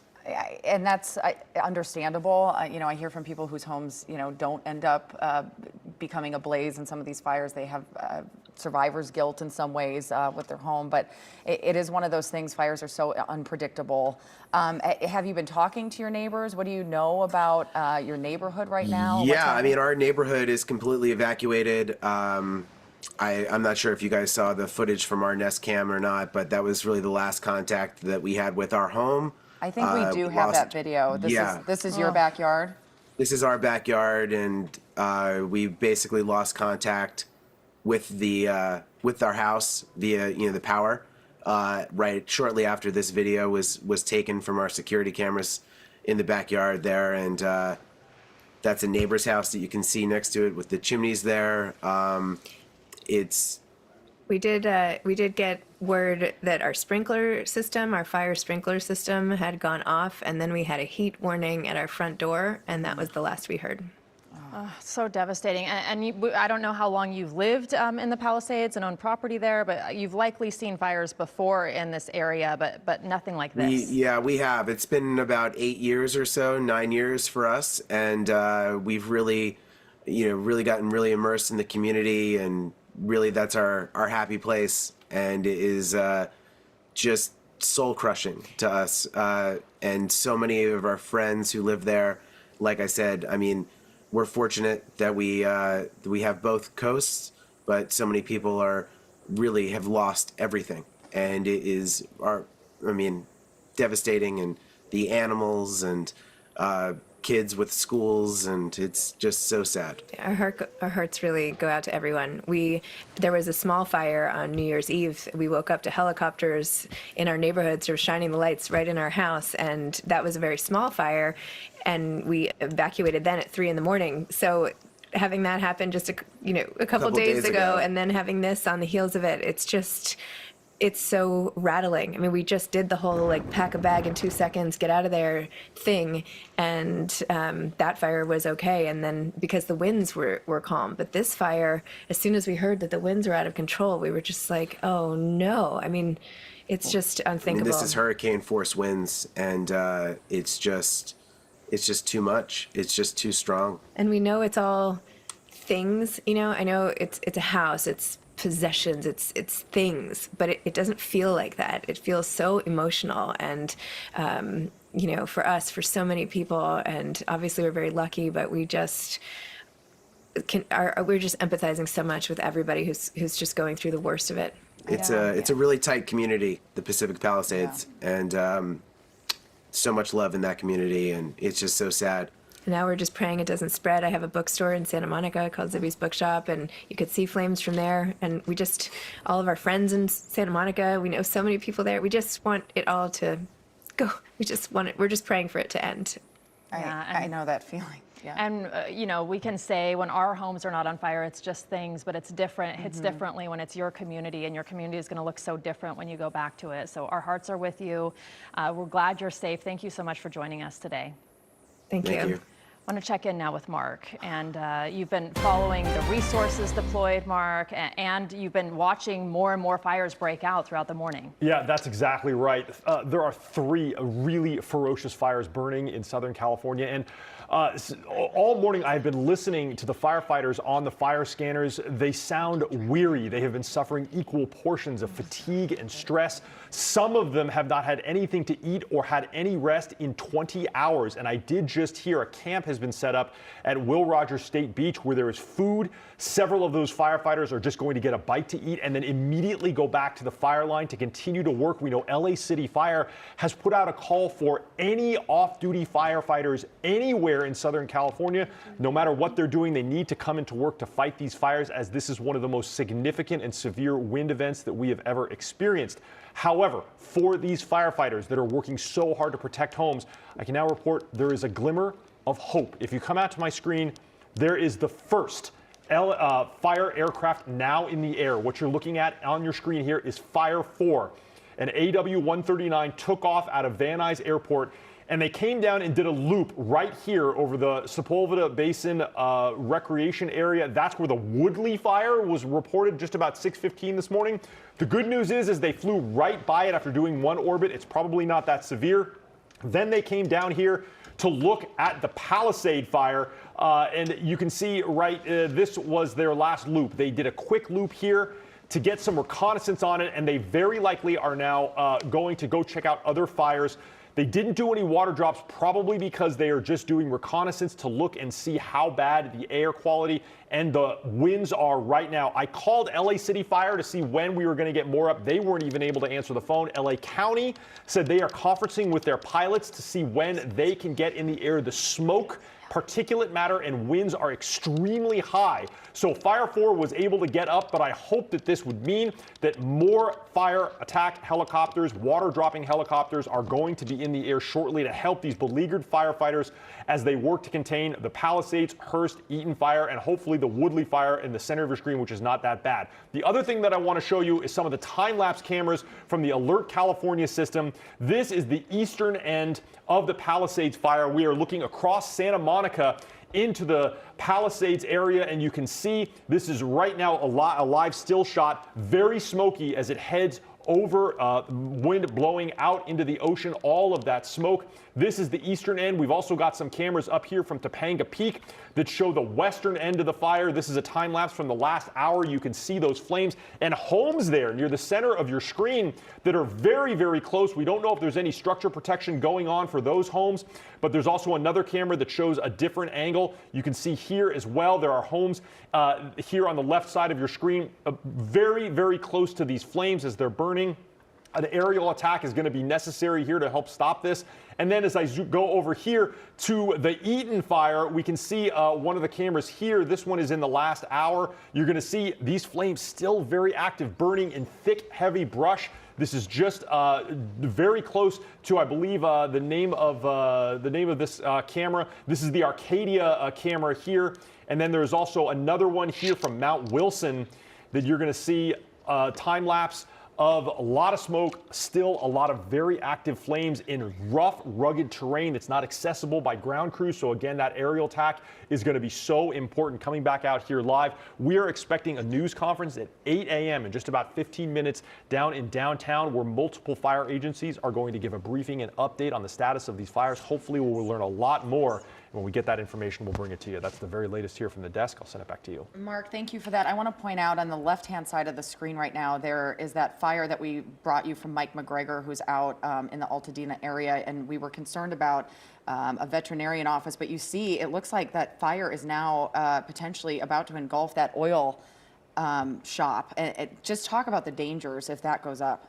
Well, yeah, certainly. I mean, that is that we're looking, I think, now at the that's the Hearst fire. That's where Mike McGregor, or is this the Eaton fire? I can't remember exactly where this is, but this is the Eaton fire. Now you see how if we can bring that live and bring it full onto the screen, this is an extremely dangerous situation if that's an oil facility there. This is near Lake Alameda, as you can see. Our breaking news photographer, Mike McGregor. Okay, yeah, this is looks like it's a brake shop. There's probably a lot of synthetic materials there in this building, which is causing that thick black smoke, a lot of toxic air, big flames, a lot of material to burn there. And, you know, what we're seeing here is fire trucks going right by it. I discussed this a little bit earlier.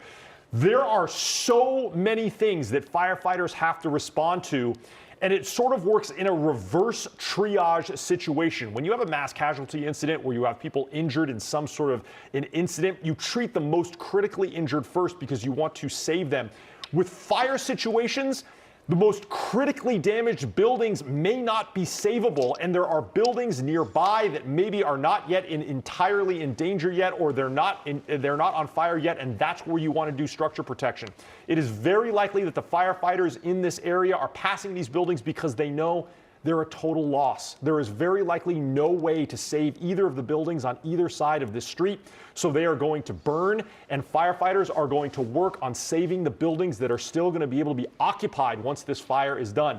Very likely both of these buildings are going to be a total loss here, and firefighters are not going to spend resources fighting a fire where the building is going to collapse anyway.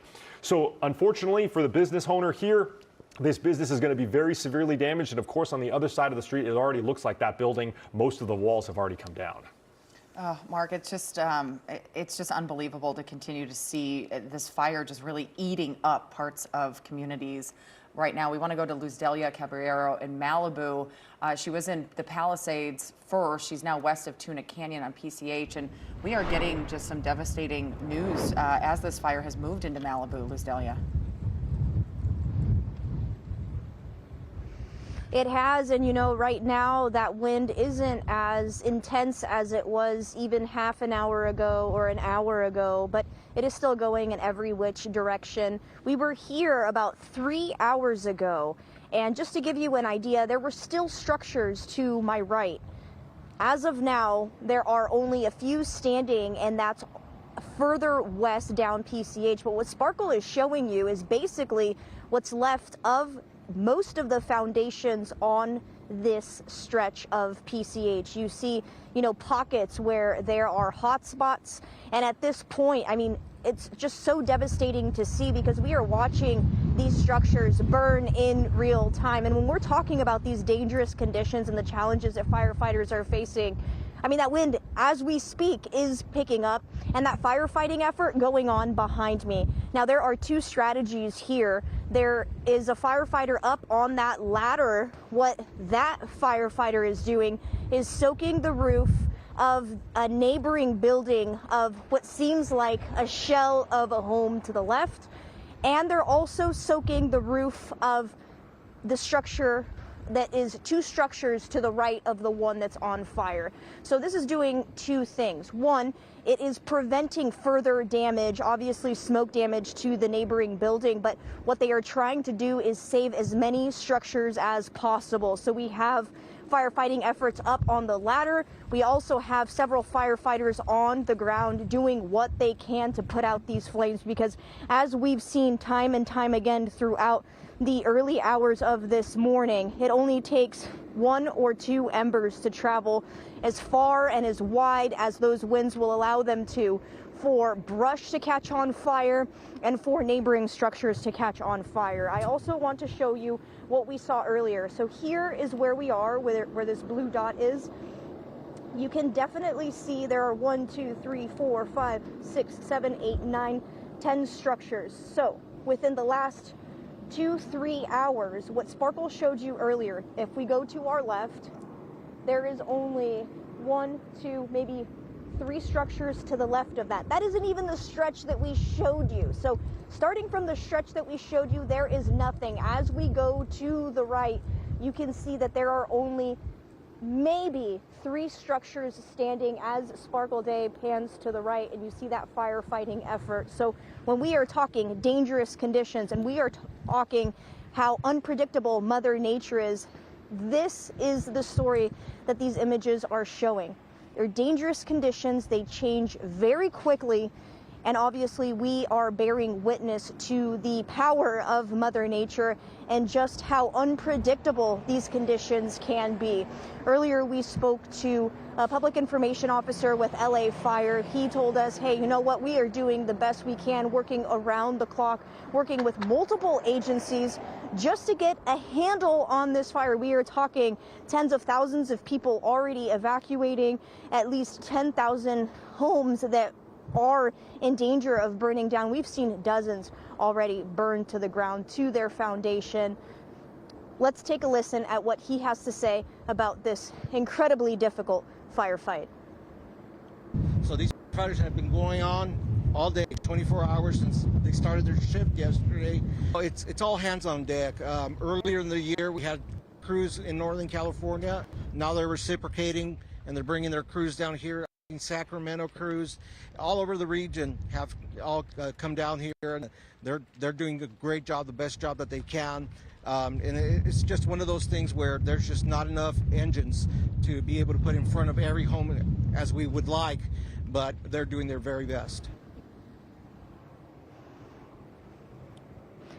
They are doing their very best, and we have seen it firsthand. They are trying to do everything they can to save any and every structure, any and every home that they can, but it's difficult. They just don't have enough boots on the ground, and given the reduced visibility, it's hard to get an aircraft up to drop retardant. What we do see, water tankers coming through and lots of engines with their sirens, without their sirens, just moving and mobilizing as they go from assessing one stretch of PCH to another with the intention and hopeful strategy of ultimately knocking this fire down, or at least containing it from spreading to several sections of PCH, as we've seen throughout the morning. So this firefight continues here as we move to look for other firefighting efforts. Our thoughts go out to all those affected, and of course the firefighters who are on the front lines,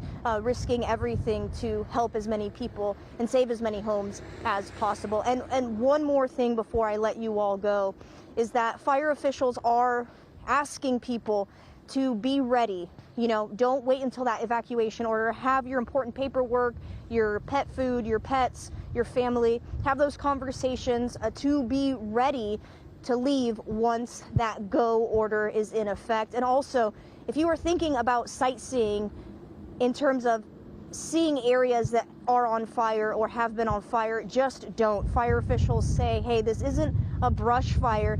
These are homes and structures and businesses that are burning. So there are toxins that are up in the air. We're talking about toxic compounds that are burning within these homes. So very dangerous conditions out here. And all you're going to do, if you are thinking that that's a good idea, is prevent firefighting efforts from happening, block engines from coming in, and definitely potentially impede evacuees from getting out of evacuation zones. So if you're thinking about it, think twice and definitely do not do that. Guys?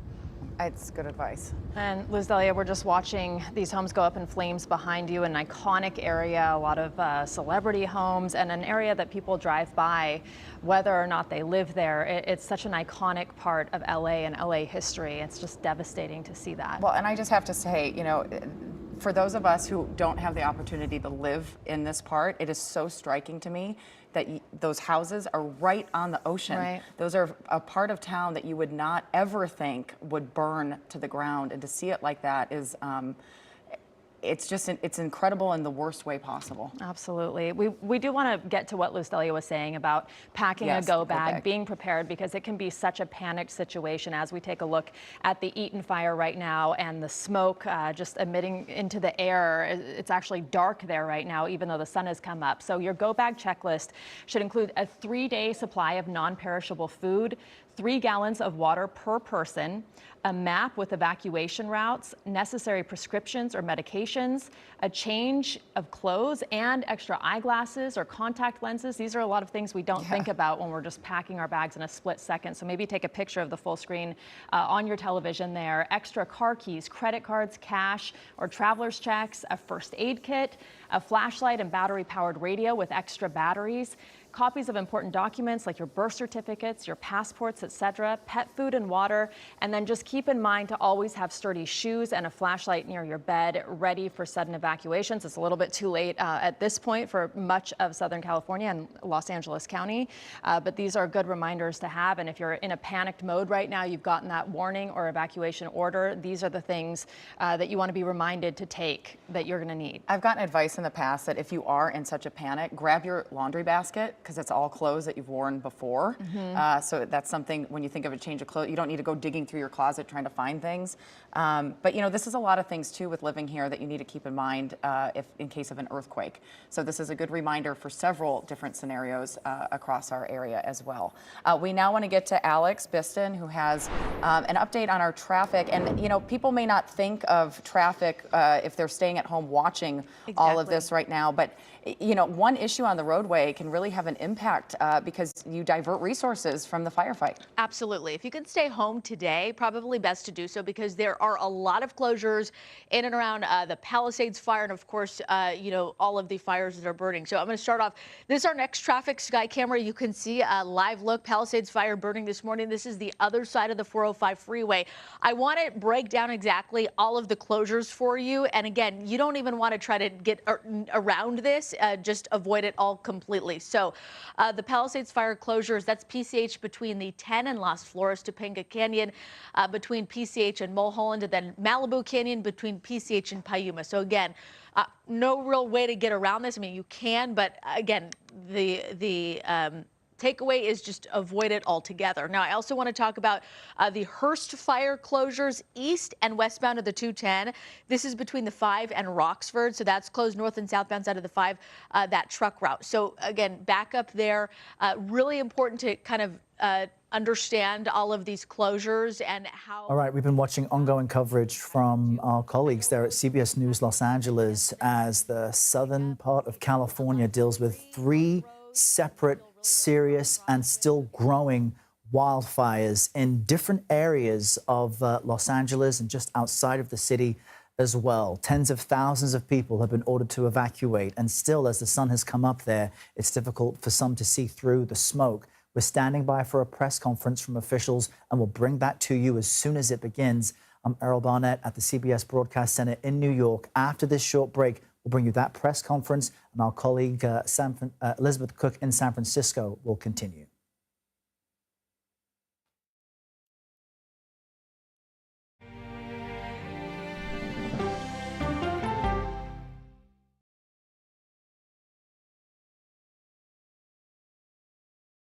Politics isn't a game. The data says you do have a women problem. Politics is about policy. Isn't that giving people false hope? I'm a voracious consumer of information, and I'm impatient. I don't like to be spun.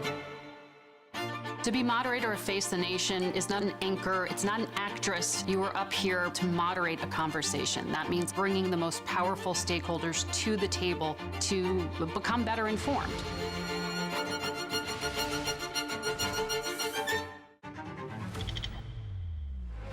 How fast do you think you were going? 195 miles an hour. This is incredible. How close did you actually come to being killed? That close.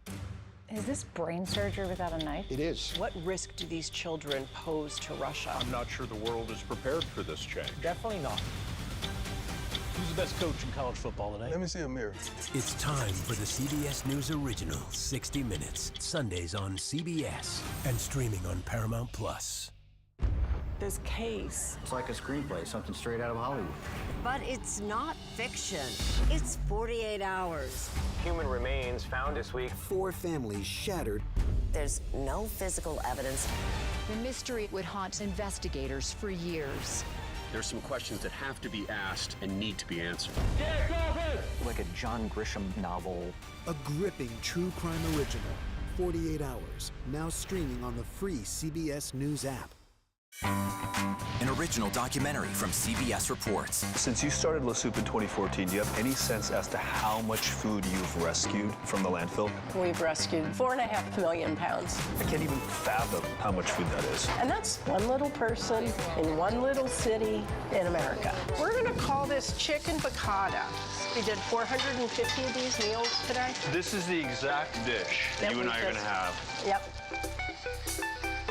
Oh my God. Is it good? Mm-hmm. Having a plan of how to keep people fed should be in every single city. So if we eliminated food waste, could we eliminate hunger? Yes. Eating Trash, now streaming on the free CBS News app. There is no more room in our city.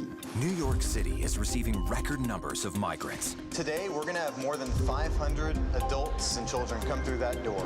Tensions rise as shelters reach max capacity. We don't have to take care of them. CBS Reports goes inside a crisis cities and families are facing as they fight to survive. The United States still has that glimmer of hope for people to come here. Fighting for a future, now streaming on the free CBS News app. Clearly fun. Smart. Clearly uplifting. Clearly CBS Mornings. Oscar-winning actors Tilda Swinton and Adrian Brody. Plus, can you believe he's in college? And close-up on the rising sun. Clearly, Better Morning starts right here. CBS. That's right. Don't miss true crime anytime you want, anywhere you go with 48 Hours Podcasts. Real crimes, real lives, real justice. Listen to 48 Hours Podcasts wherever you get your podcasts.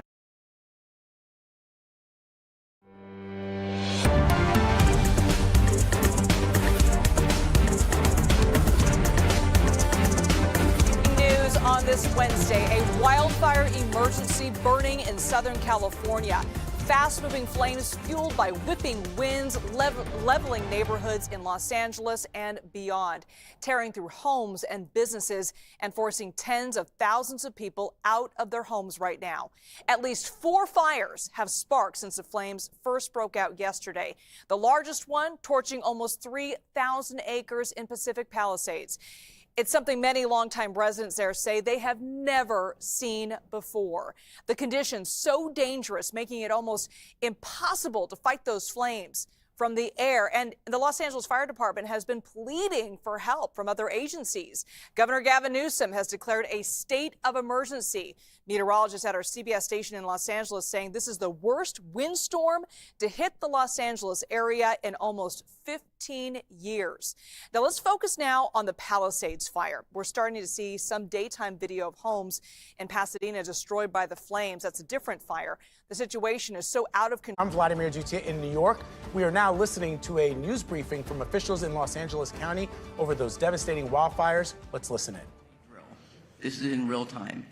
So I want to thank the city of Pasadena, who's opened up the Pasadena Convention Center for those impacted by the Eaton Canyon fire.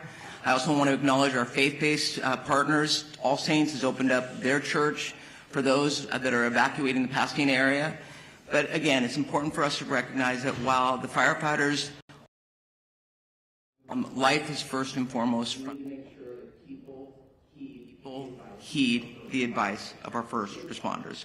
With that, I'm going to introduce our LA County Fire Chief Anthony Maroney to give you an update on what is going on. But I just want to thank Chief Maroney as well as Chief Crowley for the work that they are doing to make sure that our first responders have all the resources necessary. Chief Maroney. So good morning. Thank you, Supervisor Barger. My name is Anthony Maroney. I am the County of Los Angeles Fire Chief, and I'm also the Region 1 Coordinator.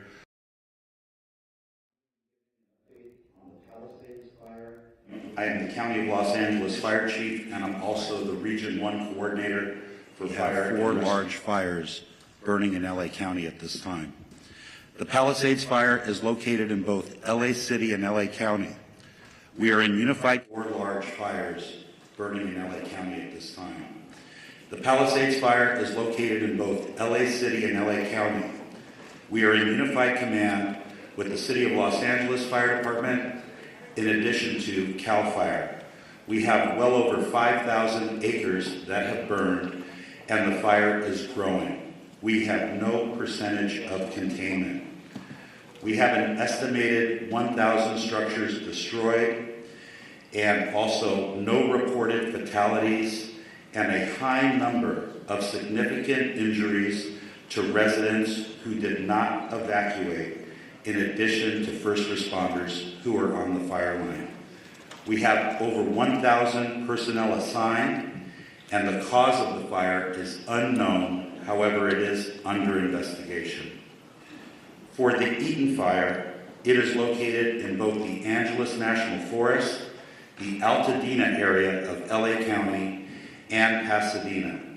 LA County is in unified command with both the Angeles National Forest and the Pasadena Fire Department. We have over 2,000 acres burning at this time, and the fire continues to grow with 0% containment. We have over 500 personnel assigned, and unfortunately, we have 2 reported fatalities to civilians. Unknown cause at this time, and we do have a number of significant injuries. We have over 100 structures destroyed, and the cause of the fire is unknown and under investigation. I will ask that LA City Fire Chief Kristen Crowley update you on the Hearst fire after I am finished with my remarks. The LA County Fire Department operational area consists of 29 separate fire departments in LA County, and all of those fire departments are at drawdown with no fire apparatus or additional personnel to spare. As the Region 1 Coordinator, I have requested mutual aid from the 5 counties of Orange, Los Angeles, Ventura, Santa Barbara, and San Luis Obispo counties. Additionally, last night, I contacted the State Office of Emergency Services and requested 50 engine strike teams. 50 engine strike teams is composed of 250 fire engines and over 1,000 personnel. We have also requested resources from out of state, as well as Northern California. Thank you to the first responders from Nevada, Oregon, and Washington State that are already on the road coming to LA County to assist. Lastly, the National Weather Service has predicted a continued red flag weather event with strong winds and low humidities, placing all residents of Los Angeles County in danger. To all of our viewers, please prioritize your safety as well as the well-being of those around you as we come together to continue to get through this widespread disaster. Los Angeles County firefighters will remain on the front line until we reach full containment, and we ask that you keep all of Los Angeles County in your thoughts and prayers. I would now like to invite up Los Angeles City Fire Chief Kristen Crowley to give her briefing. Thank you.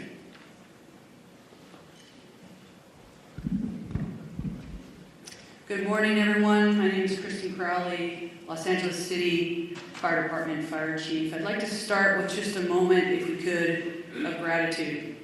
A moment of gratitude for our first responders, our boots on the ground that are battling this intense and multiple jurisdiction and number of fires. So gratitude to those who are doing the work since yesterday through the night. And like Chief Maroney said, we're going to continue to work hard to ensure that we save people, lives, and property. With that, I'll be touching on a couple major points. With the Pacific Palisades fire, we know that it continues to demand a significant amount of resources and attention.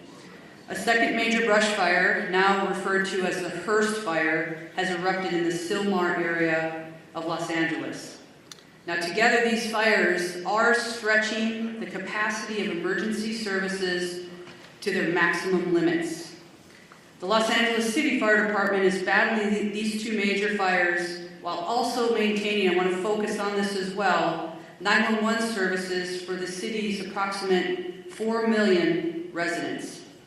Now, despite the severity of the conditions, our department remains fully committed to safeguarding lives and property.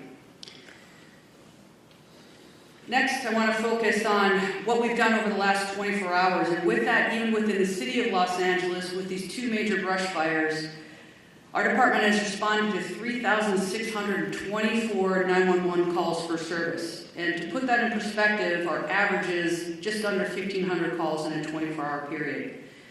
Over the last 24 hours, we've also responded to an additional 32 structure fires within the city. We've treated and transported an extensive number of medical emergencies, well extending our normal 650 transports to the local hospitals. When it comes to the Pacific Palisades fire, as Chief Maroney had said, this is over 3,000 acres at this point and continues to grow.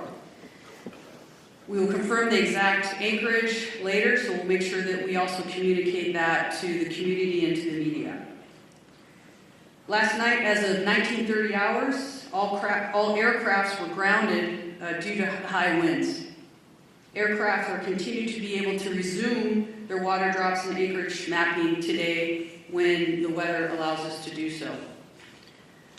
A total of 3,398 civilians and 15,105 structures are in the evacuation zone. And again, the evacuation zones are the following: north of PCH, west of Kenter Avenue and San Vicente Boulevard, south of Mulholland Drive, and east of Topanga Canyon Boulevard.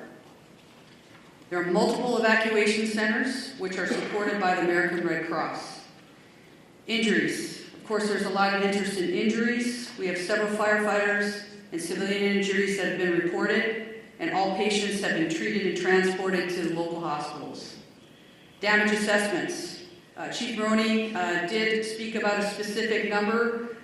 We are still vetting that through on the city side, so more information to come, and we will message that as soon as we can validate that. Approximately 400 LAPD firefighters have been deployed to the Palisades fire. We have many hundreds of law enforcement officers, our partner agency responders, and public works members engaged in supporting our overall operations. We are going to be transitioning to CAL FIRE this morning to manage this incident at 0800 hours. Next, I'd like to talk briefly about our Hearst fire, which is located in Sylmar. Last night at approximately 10:10 p.m., the fire erupted in the Sylmar area of Los Angeles, adjacent to the Los Angeles National Forest. The fire has rapidly expanded to over 500 acres, prompting the emergency evacuation of more than 3,000 residents. This fire is burning within the footprint of the historic Saddle Ridge fire. Now, despite the extreme winds and significant risks, and that's what we're going to be talking about from today and probably throughout the next few days, there's always that significant risk of life and property, and we'll continue to focus on saving lives and protecting property. The exact acreage at this point will be confirmed later, and we'll make sure that we communicate that to you as well. Lastly, we want to make sure that everybody understands we are absolutely not out of danger yet. With the strong winds that continue to push through the city and the county today, I will tell you, and we are all committed to our first responders, our firefighters will remain focused on protecting lives and property. The LAFD is extremely proud to stand with all of the entities behind me. Our top priority will continue to be life safety, ensuring that safe evacuation and the rescues of our residents that are in harm's way. It will continue to be our primary focus in this wind-driven fire event as it continues. Thank you for your cooperation, your support, and your diligence. And today, we will continue to stand with our partners to protect everyone. Next up, I would like to introduce Sheriff Luna. Thank you. Oh, sorry. Next up. Oh, we moved it. Okay. Yes, we're just moving around to have the LA Unified Superintendent, Alberto Carvalho. Thank you very much. Good morning, everyone. Thank you, Chair Barger, county and city leadership, in addition to the leadership of our first responders in our great community for the very, very important work you continue to do to protect our community, protect the assets, and first and foremost, the health and well-being and lives of members of our community. Los Angeles Unified is the second largest school district in the nation, representing the interests of 540,000 students and 75,000 committed employees. We make decisions regarding closure of schools in a very methodical and science-driven manner. So after a great deal of consultation overnight with experts looking at the data and considering the fact that air quality conditions deteriorated significantly overnight, we have made the decision to shut down a number of schools, particularly in the eastern part of our school system. I will define what those boundaries are. School communities, beginning with leadership, workforce, and families, have been informed about these areas. And as of now, those schools within the boundaries of the area that I will define are closed. This accounts for about 10% of our total schools in our district, about 100 schools out of 1,000 schools. The areas that I'm speaking about are schools located north of Manchester Boulevard, Firestone Boulevard, east of 10th Avenue, west of I-710, and south of Highway 134. Any school within that area, and that accounts again for the eastern part of our district, where the air quality met or exceeded levels that are not appropriate for employees or students to be around, are effectively shut down. We will be making decisions about what will happen in those schools going into tomorrow by 4 p.m. today based on the evolution conditions. In fact, since we made the decision to shut down those schools, air quality conditions have improved significantly despite the fact that they worsened significantly overnight. I want to speak specifically about schools surrounding the Palisades area. As of last night, we had to shut down 5 schools as a result of mandatory evacuation conditions. Those were Kinter Canyon Elementary School, Canyon Elementary School, Marquez Elementary School, Palisades Charter Elementary School, Revere Middle School, and Topanga Elementary School, in addition to Palisades High Charter High School. We have reports that Palisades High sustained significant damage as a result of the fire. We are working with state and federal entities to quickly access resources to address the issues facing this community. I want to very briefly address our workforce. We know today is not going to be a perfect day. A number of schools are shut down. However, localized conditions may make it difficult for our workforce or parents and students to access schools. Air quality conditions may vary and in fact may not necessarily be appropriate beyond the area where we close schools. Please use your discretion. We will utilize grace and be flexible regarding attendance and for students and employees alike. Specifically, students and employees who face chronic respiratory conditions or other health issues. We will be flexible regarding these individuals. We will provide additional updates later on today regarding conditions of schools going into tomorrow. For the schools that are open, recognizing the workforce needs of the parents of our children, beyond the bell activities, care for children in those schools will continue to be provided today. Today is not a typical day. We need flexibility, patience, and grace, and we shall extend that to our workforce and certainly our parents and students in our community. Once again, Our hearts go out to those who have been impacted, and our eternal gratitude to the first responders of our community for the fantastic, difficult work they've done over the past 24 hours. Thank you very much.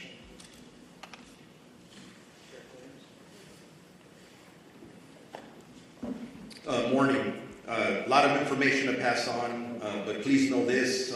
This is a very difficult and challenging situation, but we're surrounded here by people who really care, and we're going to get through this together. That means with all of you as partners in our community. Our top priority continues to be the safety and well-being of our impacted residents. And a lot of our personnel, our deputy personnel, are involved in life-saving measures. This is a very fluid situation, specifically in the Altadena area, and a lot of our personnel, our deputy personnel, are involved in life-saving measures as we speak now. We are working very closely with local, state, and federal agencies to provide necessary resources and support. We have been in constant communication with both our fire and law enforcement partners across LA County and beyond to ensure that all available resources that are needed are being deployed strategically and effectively, but we are prioritizing life over everything else. There are over several hundred sheriff department personnel working around the clock to evacuate residents in danger, assist with road closures, and respond to multiple missions that are given to us, and they do change periodically depending on that life mission. To ensure that everyone is going to be safe or safe as possible, additional personnel will likely be assigned to this fire as this continues to go, and you heard from our fire partners that there is no containment here. I do want to split it up into two. I want to start talking about the Eaton fire first. Currently, there are evacuation orders in Pasadena, Altadena, and Sierra Madre. Evacuation orders, there are approximately 32,500 residents under evacuation orders and approximately 13,186 structures that we deem at risk, and that could grow. Evacuation warnings, approximately 38,600 residents are under evacuation warnings and approximately 14,342 structures are at risk. At 4 a.m. this morning, the evacuation orders did expand to parts of the city of Duarte, Monrovia, and La Cañada. And again, we continue to assess that. That's evolving. That's going to change. So I encourage you to consistently pay attention to all sources of information so you're ready to go when you are given that order, if that does come. As information's changing, even as I was driving up here, even as I'm walking up to this podium, I'm getting messages about several of Los Angeles County. So we are impacted. So we're going to make sure that within our department, we're wrapping our arms around our employees just like we do with community members.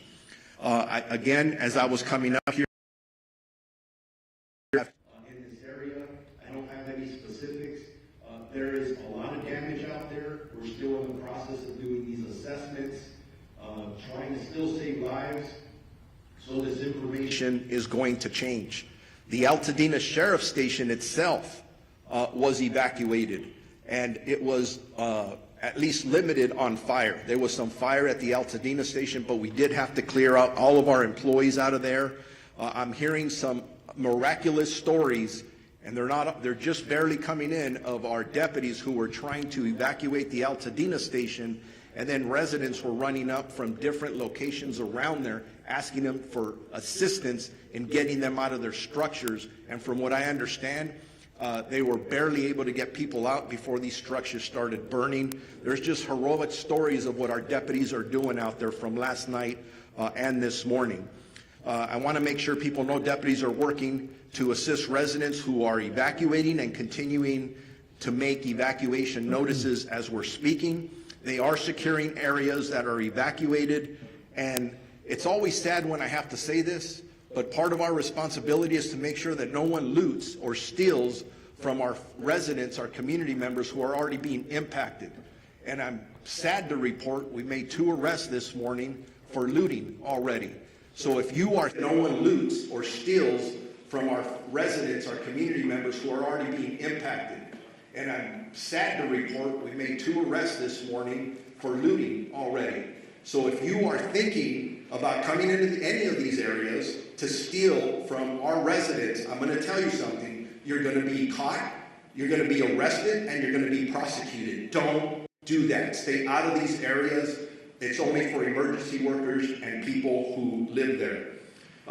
We are, at this point, unable to clearly determine the extent of damage at this point because the conditions are rapidly evolving and the destruction needs to be assessed as the daylight hours have come forward. I do know that I've lost at least 1 sheriff's black and white to a fire. Thank God that the deputy is okay. But deputies continue to be on patrol throughout the road closure areas to ensure evacuation areas remain closed to the public. All schools in the Pasadena Unified School District are closed. There is a road closure at Altamira Drive from Allen to New York Drive. For those in need of shelter, please head to the Pasadena Convention Center, located at 300 East Green Street in the city of Pasadena. And we're working with them in Unified Command and in partnership as well. For animals, there are established shelters at Large Animal Shelter Rose Bowl Stadium, at 1001 Rose Bowl Drive in Pasadena, Small Animal Shelter, Pasadena Humane Society at 361 South Raymond Avenue in Pasadena. I'm going to switch gears now to the Palisades fire that we've been heavily involved in with our partners, again, with LAPD and LA City Fire and everyone else that's up there working. As of this morning, the fire was still burning in that area. That's impacting our residents. Evacuations are in effect, continuously in effect for the city of Calabasas, the city of Malibu, Los Angeles City, Pacific Palisades, and unincorporated area of Los Angeles County and Topanga Canyon. Evacuation orders are approximately 37,000 residents under evacuation orders and approximately 15,000 structures at risk.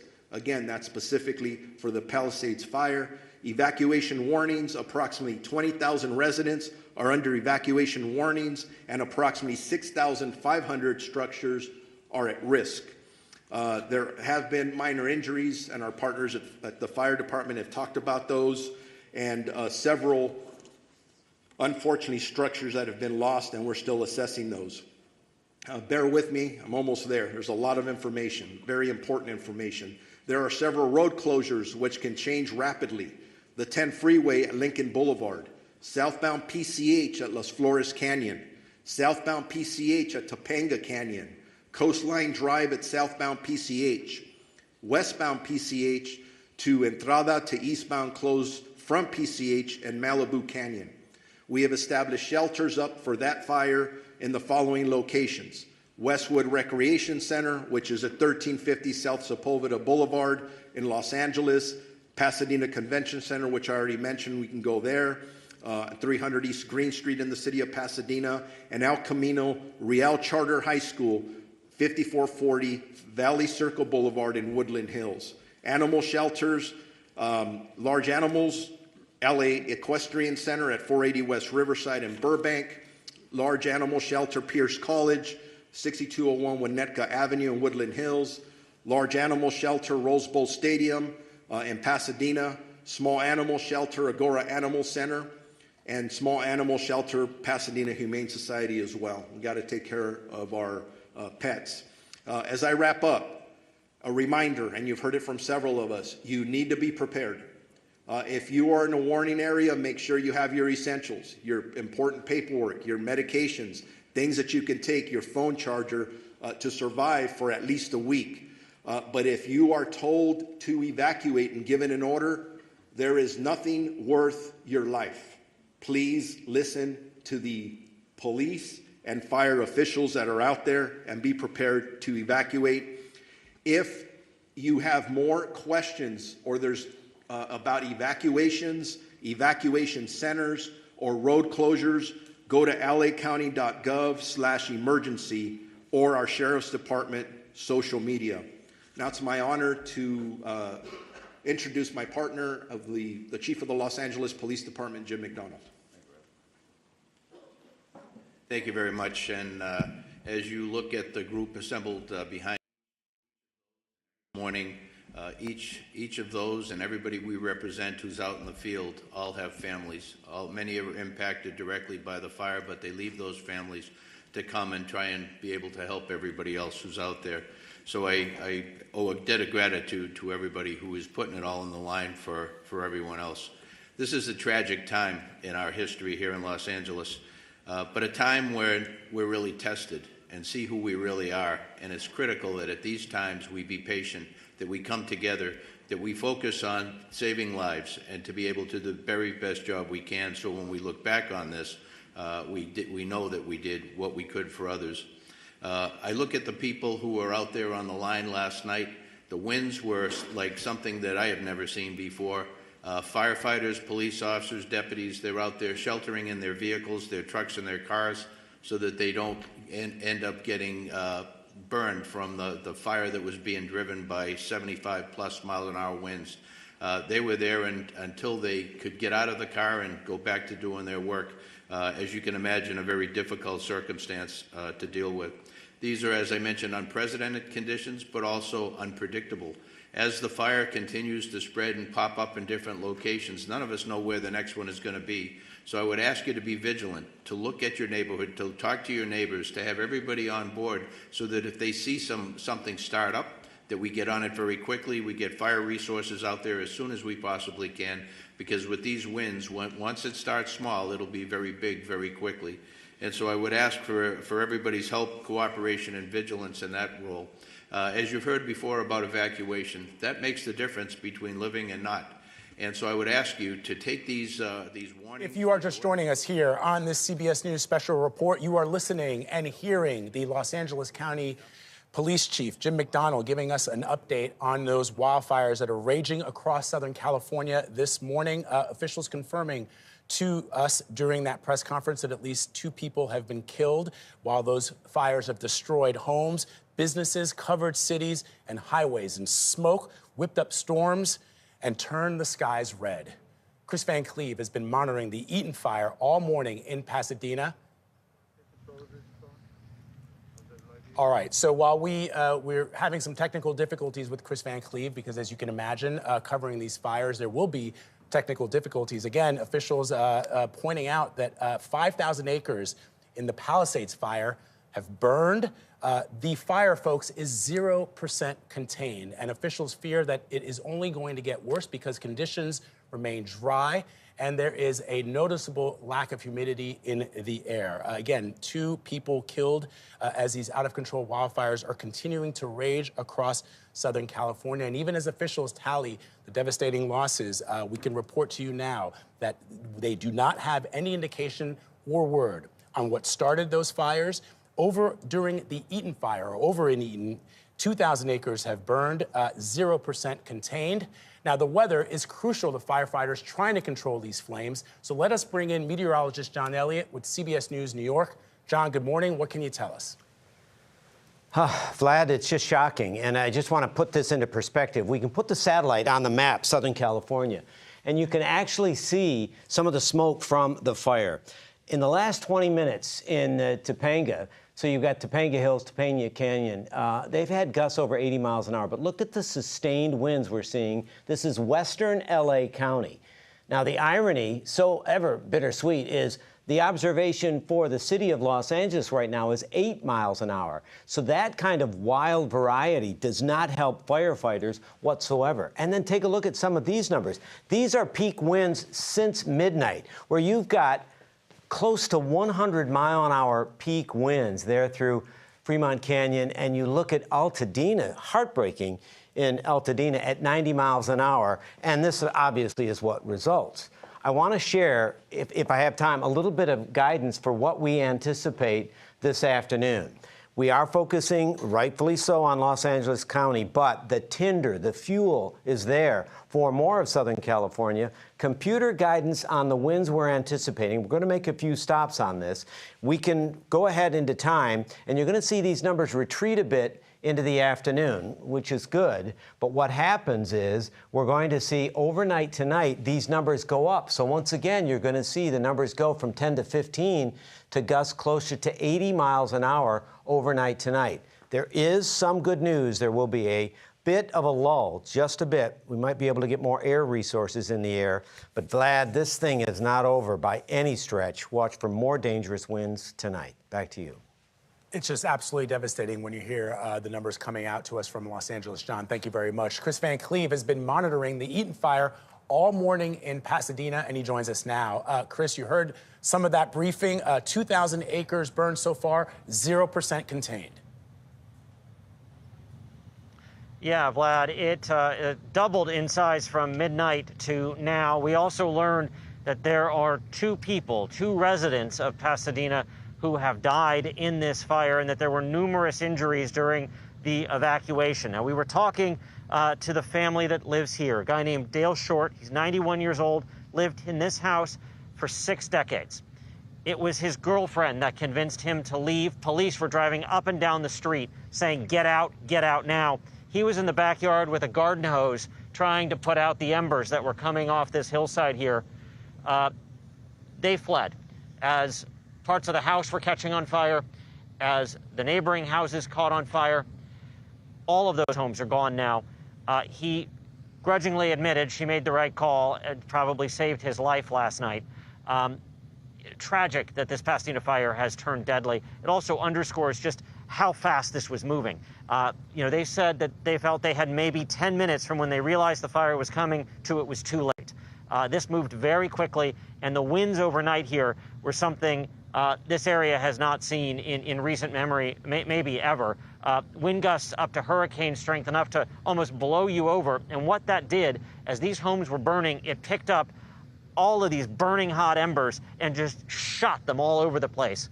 In fact, if you think about it, the actual Eaton fire is about a mile back that way in the foothills. So all of this came from those embers being blown out and spread. You can see why, when John talked about those winds coming back tonight, that's going to send a shiver down the spine of Southern California, because once those winds get going, these fires are unstoppable. There's not enough firefighters to battle the number of fires that were burning in this neighborhood last night.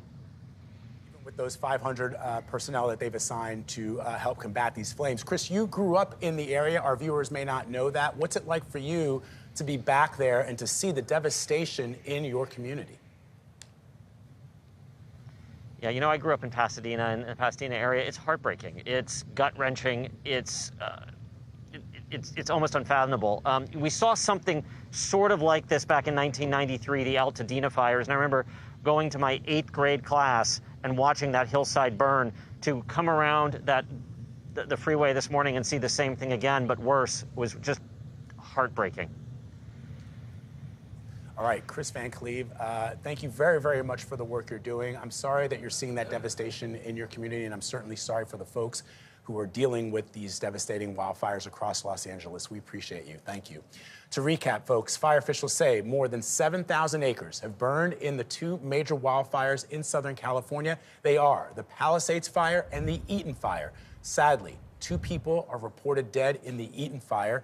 The number of injured is unclear, but officials say a high number of people who did not evacuate in the Palisades fire have suffered significant injuries.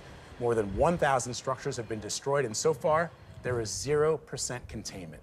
Our coverage of these wildfires will continue on CBS News 24/7. We will also have a full wrap-up tonight on the CBS Evening News. Many of you will now return to CBS Mornings. This has been a CBS News Special Report. I'm Vladimir Dutin in New York.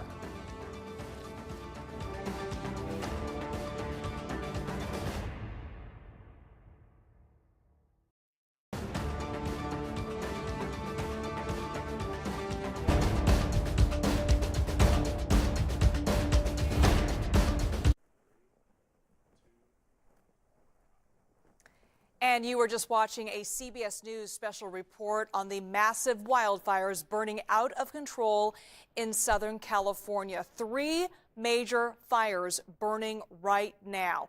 Here are the headlines. 7,000 acres, at least 7,000 acres, at least have burned so far. The biggest one right now burning in the Pacific Palisades area. So far, 3,000 acres have burned in that area.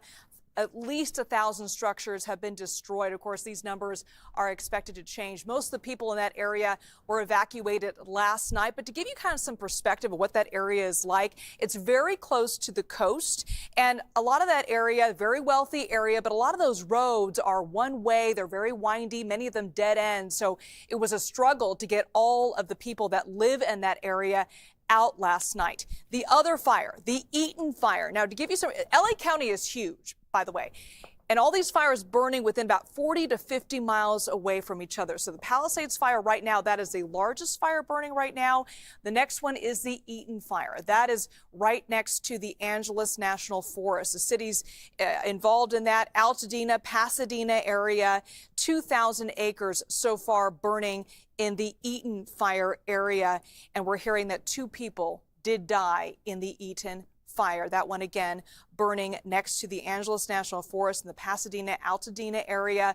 We heard in the press conference there the sheriff's deputy talking about just the heroic acts of the deputies just trying to get people out of their homes. That, again, a very heavily populated area. And again, the roads windy. There's heavy brush. It can be very dry in that area. And the other fire, the Hearst fire, that also is near the Angeles National Forest. This is actually the Eaton fire. This is a home burning there in the Pasadena area. Firefighters dealing with very strong winds. It's a red flag warning. That means low humidity, high winds. You know, I have friends that live in that area. I'm from that area. I spoke to people last night who described the winds as sounding like they were screaming. We're talking about hurricane force winds, the likely that they haven't seen in up to 15 years is what the latest report was. It's very unusual to have the winds of that strength in that area. Before we get to KCAL, I just want to remind you of the other fire that's burning in Sylmar. That one is the Hearst fire. Right now, that's about 500 acres. 3,000 people have been evacuated.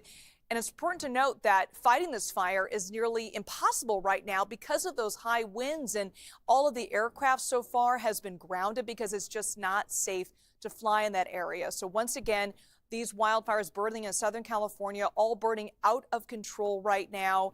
Let's send it to our partners there at KCAL News and CBS News down in Southern California for the very latest on this firefight.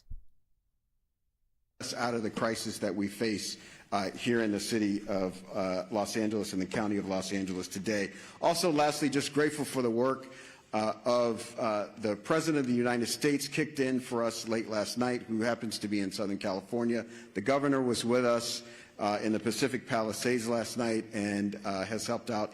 And a range of municipalities around the county and outside the county have come in to help where they can, and we're extremely, extremely grateful for their help in this time of crisis for our city and our county. And with that, I will ask the Director of the Office of Emergency Management for Los Angeles County, Kevin McGowan, to come to the mic. Thank you for the introduction. I'm Kevin McGowan. I'm the Director with the LA County's Office of Emergency Management. As my partners up here have said before, we're facing a historic natural disaster, and I think that can't be stated strong enough. This is not a normal red flag. We've been in partnership with the National Weather Service for days prior to the arrival of this severe windstorm. There's been amazing communication by the National Weather Service, and they should be acknowledged for all of the communication that was put out days in advance. What's critical about that is it partnered all of our public safety and emergency organizations throughout the county to begin preparations for this. And a lot of the successes we saw over the last 18 to 20 hours is a direct result of painstaking preparations that had gone into place for the last 48 to 72 hours. We still have a long road ahead of us.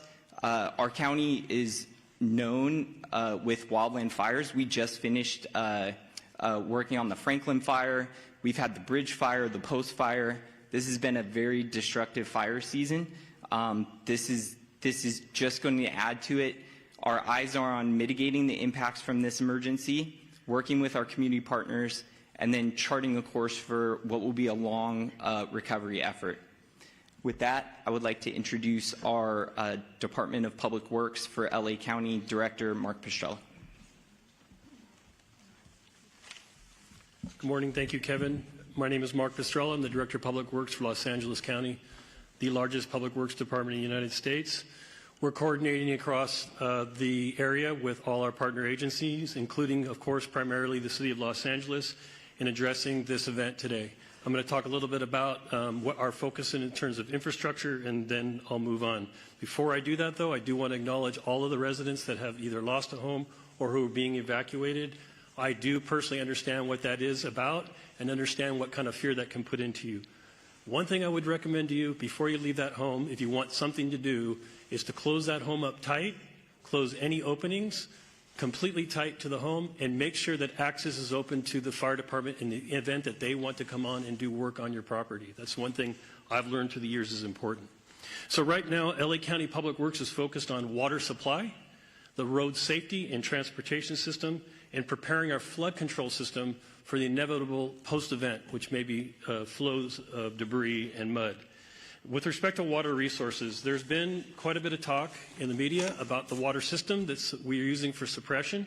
So let me make the following statement. There have been quite a bit of comments over social media about the local water supply and its impact on firefighting efforts.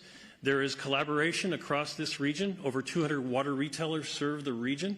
LA County serves the area that in the Eaton fire area. LA City serves the area of the Palisades area. We also serve the Palisades area in the north area of unincorporated area water supply through the hydrant system. The municipal water systems that service our homes and businesses continue to work effectively.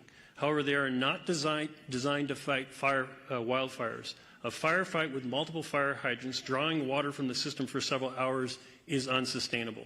This is a known fact. That's why air support is so critical to the firefight, and unfortunately, wind and air visibility have prevented that support. However, county and city water reservoirs, open reservoirs, are available and on standby once that support becomes available. We will be having fixed wing as well as helicopter draw of water from our system. We also need customers to understand that it is really quite futile to attempt to fight fire with your hose at your house. That's not something I would recommend you do, but in fact I would ask that you turn off your water and turn off your gas, both things, before you leave the residence so that we can continue to have that water supply for the hydrant system.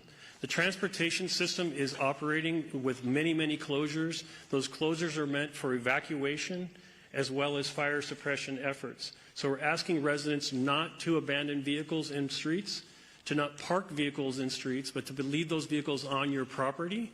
And we ask that you drive very carefully because we also have the other event of wind right now. And we have numerous signals out across the... All right, you've been listening to an update on these wildfires from so many different officials. One thing we do want to point out, Mayor Karen Bass is not there right now. She's been on a trip to Ghana in Africa and is not available. So we've seen many other agencies step up and talk about what their plans are and what has transpired. I think some of the things that stood out to me, obviously, that there are multiple injuries that have occurred in the Palisades. There are 2 fatalities in that Eaton fire, which is extremely concerning. And we do have Bob Goldberg, who is with us right now. And Bob, oh, I'm sorry, we want to check in with Joy Benedict now, who's following the Eaton fire in Altadena. And Joy, hearing about those 2 fatalities and the 100 structures that have been destroyed really puts things into perspective. We've seen the pictures, but now we're getting that information. I mean, yeah, it's been hard to watch this since yesterday morning, first in the Palisades, then up here in this community. I want to show you where I am right now, as this is pretty devastating. We are just north of Woodley Avenue here in the Altadena community, and you can see the fire is just burning. This is Ella Molino Avenue. And we saw the fire first come down here from the block above us on Sacramento Street. And then just in the 30 minutes that we have been here, we have watched the fire spread behind all of the homes. And what you may also be noticing right now is there is not a fire truck in sight. We did have the police department up here earlier just telling people to evacuate who may not have heard or may not have realized that there was a fire that was moving down this street. But it is absolutely devastating. As you can see, the flames just continuing to come closer to El Molino Avenue. And there's nothing, absolutely nothing nothing that can be done. These homes will burn unless they get some amazing resource that comes in the next 20 minutes or so. That is how fast this fire is moving as it's spreading closer and closer to these homes. And that is just really hard for so many. Another obstacle that we've been seeing since we've been out here as we were driving in is there are no roadblocks. This is not the time to be a looky-loo up in Altadena. If you do not need to be in this community, do not come and check on your home. Do not block the roadways because the fire trucks simply cannot get through, and this is not the time to be coming and looking around. But they don't have the resources to be blocking off this community right now as they're trying to save lives. They are trying to stop whatever they can from this fire from spreading, and they're trying to make sure that people get out safely. So folks coming up and looking around and wanting to check on their homes, this is not the time to do it. It is very sad, and I am so sorry, and I feel my heart bleeds for so many here in this community who are going to lose their homes or who have already lost their homes. But you have to save your lives first. If you are out, stay out. Do not come back to this community. And as we've been talking about, as we've been watching these flames now for about 30 minutes, they are just inching closer and closer to this street. If you look up into the sky, it looks like it is night. This is ash. This is smoke. This is everything that is filling the sky, and it is absolutely terrifying because in all of that are little embers that are landing on the ground. And that's exactly the example of why this fire is spreading so quickly. All of these fires are spreading so quickly, and it's because of the winds. And in winds conditions like this, one ember, one little piece of burning ash can spread almost a mile and reach another home and another roof and another neighborhood. And that is how these fires are moving so very, very quickly. But again, take a look at these cars. I have no idea where these people think they are going, but this is not a safe place to be driving into because you are driving into a fire zone. And I don't mean to embarrass them, but this is not a smart decision. I need you to turn around and I need you to go back to somewhere safe. There is nothing inside your home that is worth risking your life for at this time. The fire is in those hills and it is continuing to move in this direction. So guys, I don't know what else I can say about that right now, except we are just simply watching this city burn, and it is absolutely devastating. Seeing those cars, Joy, I do have to ask, is there any chance that they're trying to get evacuated, or is that really a cutoff? I mean, this is a cutoff. There is not much in that direction. I mean, we can walk a little bit further up this way, and I'll show you exactly what I'm talking about. But we have a fire over here on the corner that is burning. This is a home up here. This is like San Francisco Road, I believe, in East El Molino. And everybody's getting a little bit farther, and they're turning around, which is the smart decision because the smoke is black. But look at this over there, another block away. I have another home that's burning. I have another home burning over there to the left as well. This entire area is coated with nothing but burning homes as these embers are really stretching down in this direction. So it's very hard to watch. And here, you see these little ash? I don't know if you can see this. The little glowing pieces on the ground. This is what I'm talking about. These are the embers. And I got to be telling you, I've been covering fires for almost 15 years. But this is tough. This is tough to watch, and it's tough to see. This is someone's livelihood right in front of us. Like, this isn't a joke. This isn't like, oh, I'm watching this on TV. These are people's communities. These are people's homes. And it's very, very difficult to see. And we've also been hearing a lot of popping, a lot of fireworks, a lot of explosions here in this community. If you are not familiar with how to handle yourself in a fire, you do not need to be up here. We have a car burning. And we saw that on the way in, and that's not even talking about the wind damage that we saw on our way here. There are signs down all over the place, billboards, those types of things, but all of that takes a back seat when your community is literally on fire. And it's just, this is not a place to be, and I'm sorry, and I have talked to friends who live in this community, and they're calling me, and they are in tears, saying, I don't know what's happening to my home, and I just keep saying, you're safe, stay safe. We'll try to get through. We'll try to get to all of these streets and show everyone what they want to know, which is simply, is my home still standing? But that is going to take time. And so what the best thing that you can do is stay where you are, and that is safe. And remember, you have yourself, your loved ones, your pets. You evacuated like you were supposed to last night. And if you have not evacuated yet, I highly suggest that you do it. But I mean, this is really tough to watch. Now, there is no power in this community, but there's also a lot of power lines up here. As we know, here in Southern California, a lot of our power lines are not buried, so that creates yet another problem. But yeah, it's just really hard to watch up here, and it's hard to watch in every community.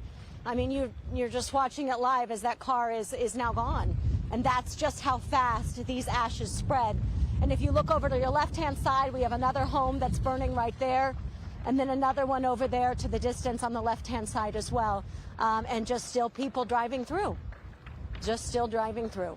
If you are safe, stay out. And I don't know how else to make that any clearer on a morning like today. Joy, it just looks apocalyptic behind you. Wow. And so dark there from all the smoke.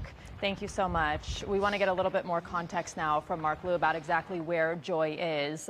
People see these flames, they see the smoke, but it's helpful to know exactly where these areas are. Yeah, there is a really important component of what is happening at Joy's scene is that Joy is reporting from central Altadena. This is not near a hillside. The streets that she was on, El Marina and Woodbury, is almost 2 miles from the hillside that was burning, which is an indicator of how far these embers are being blown and how much danger there is to communities that are not used to worrying about wildfires. Now, let me take you out to my screen and show you what I'm talking about here. This is the CAL FIRE's map of the Eaton fire. We still don't have a footprint, but I'll tell you that we would normally expect the fire to be threatening homes in this area. And we saw Amanda Starantino reporting here where homes were burning about 2,000 feet from the fire. But Joy was in this area. This is nearly 2 miles from the fire. And if I zoom in, you can see that the destruction that was happening there, this is the community that she was in. She was at this intersection, Woodbury and El Molino. Look at how many homes that are here. The fire has somehow burned through. I mean, the embers have gone that far, almost 2 miles. This is quite startling to see a fire that deep in a populated area, which leads to the next point, which is these red areas. These mandatory evacuation zones that are normally quite far, and people that may be in them, if they're not near a hillside, may think they don't need to evacuate. But in this particular windstorm, I believe that all of these people that are a mile or two from the hillside, they need to get out because we can see the damage that is being done at Joy's location. This is something that I don't think that we have ever quite seen in Southern California, having homes being burned in central areas of communities not near a hillside because of these dangerous winds.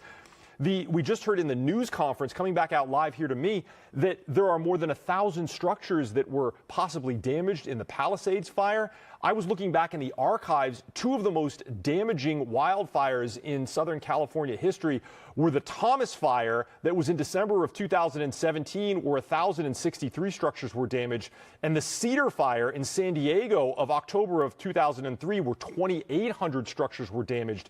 We may be looking at one of the most damaging wildfires ever in Southern California, with the combination of these 3 fires burning right now. I do have one other bit of good news. If we go out here to my radar, we do see LA City Fire water dropping helicopters now in the air. Fire 3, Fire 2, and Fire 1 are currently in service over the Palisades fire. But as far as the Altadena fire, we really only see what looks like perhaps a reconnaissance aircraft in the area looking at that fire right now. That's it here from the desk. I'll send it back to you. In some ways, there's such relief seeing the aircraft in the air, but this has done so much damage already. It's hard to wrap your mind around what's going to be happening. We do have Bob Goldman with us, former fire captain with LA County. You've been watching all of the coverage. You've been up with us for quite some time now, so thank you for sticking around with us to give your perspective. Thanks for the invitation. Can you talk a little bit about, you've never seen anything like this before? Similar, but I'd have to say this is probably the magnitude of this is going to be historical in nature. And you are watching our partners there at CBS News Los Angeles cover these massive wildfires burning right now in LA County. 3 big fires that they're covering. The largest one, the Palisades fire. We're hearing 1,000 structures have been destroyed. It's currently burning about 3,000 acres. Of course, all these numbers are expected to change as more information comes to light. So far in that fire, no fatalities, but there were a high number of people with some burn injuries. Now let's go to the Eaton fire. That's just where our crews were. That's in the Pasadena area, the Angeles National Forest. That has exploded to over 2,200 acres. 2 civilians have died in that fire. And what's so striking about that fire is that it is next to the Angeles National Forest, but the fire is burning in these very densely populated areas. These are homes that are burning. And just seeing how quickly that fire has spread is just remarkable. It's being fueled by these very high winds and, in many cases, hurricane force winds. We're also covering the Hearst fire. That's 500 acres that's burning in Sylmar. We're going to stay on top of this breaking news story. These massive fires burning in LA County in Southern California. We'll have more on that when we come back.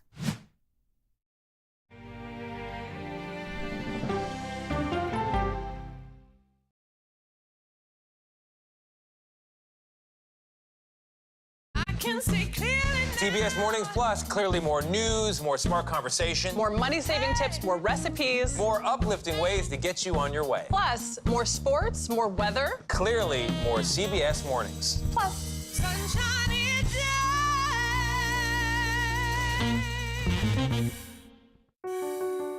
Washington is the seat of power. National security, foreign policy, global economics, every story comes through Washington in some way. We bring some of the most powerful voices in America to the table. We don't just ask the questions, you have to go deeper. We try to understand what's at the heart of the issue we're talking about, to then come forward with solutions. Face the Nation on CBS.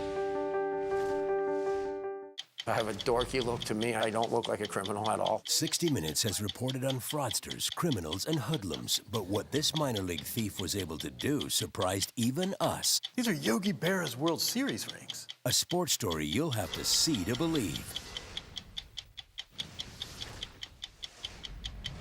Need more time with 48 Hours? Go deep behind every true crime episode with first-hand accounts from 48 Hours Investigations. Were you at all prepared for what happened in this case? Shock is the word that comes to mind. Get inside the twists and turns and get in on the case. Listen to Postmortem from 48 Hours, now available wherever you get your podcasts. I think we're very cute. Yeah, I think we need to send out a Christmas card like this. Yeah, let's do that. Dollar Jill. If you can't get into the market, it's okay. Renting is fine. I wonder how Serena is feeling. That's a really good question. No one's asked me that yet. You're 70 years old? 70, yeah. I'm 21.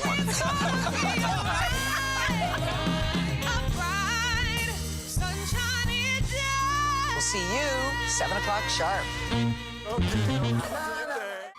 Sunday morning, the Music Man, T-Bone Burnett, plus Ted Danson, and Martha Stewart with Just the Recipe. Listen for the trumpet. I report from a lot of war zones, but I don't really take the same risks. He's one of the bravest war correspondents 60 Minutes has ever met. But it's his relationship with his mother that you will remember. Plus, the robots making marble masterpieces in Italy. As a kid growing up in Chicago, there was one horror movie I was too scared to watch. It was called Candyman. But did you know that the movie Candyman was partly inspired by an actual murder? Listen to Candyman, the true story behind the bathroom mirror murder, wherever you get your podcasts. The CBS News original 60 Minutes opens its archives. Pretty loose for a Friday night. Yeah, well, I mean, it's not my first show. With moments you haven't heard before. It's almost more fun that way when you have something to prove. Listen to 60 Minutes, a second look, wherever you get your podcasts.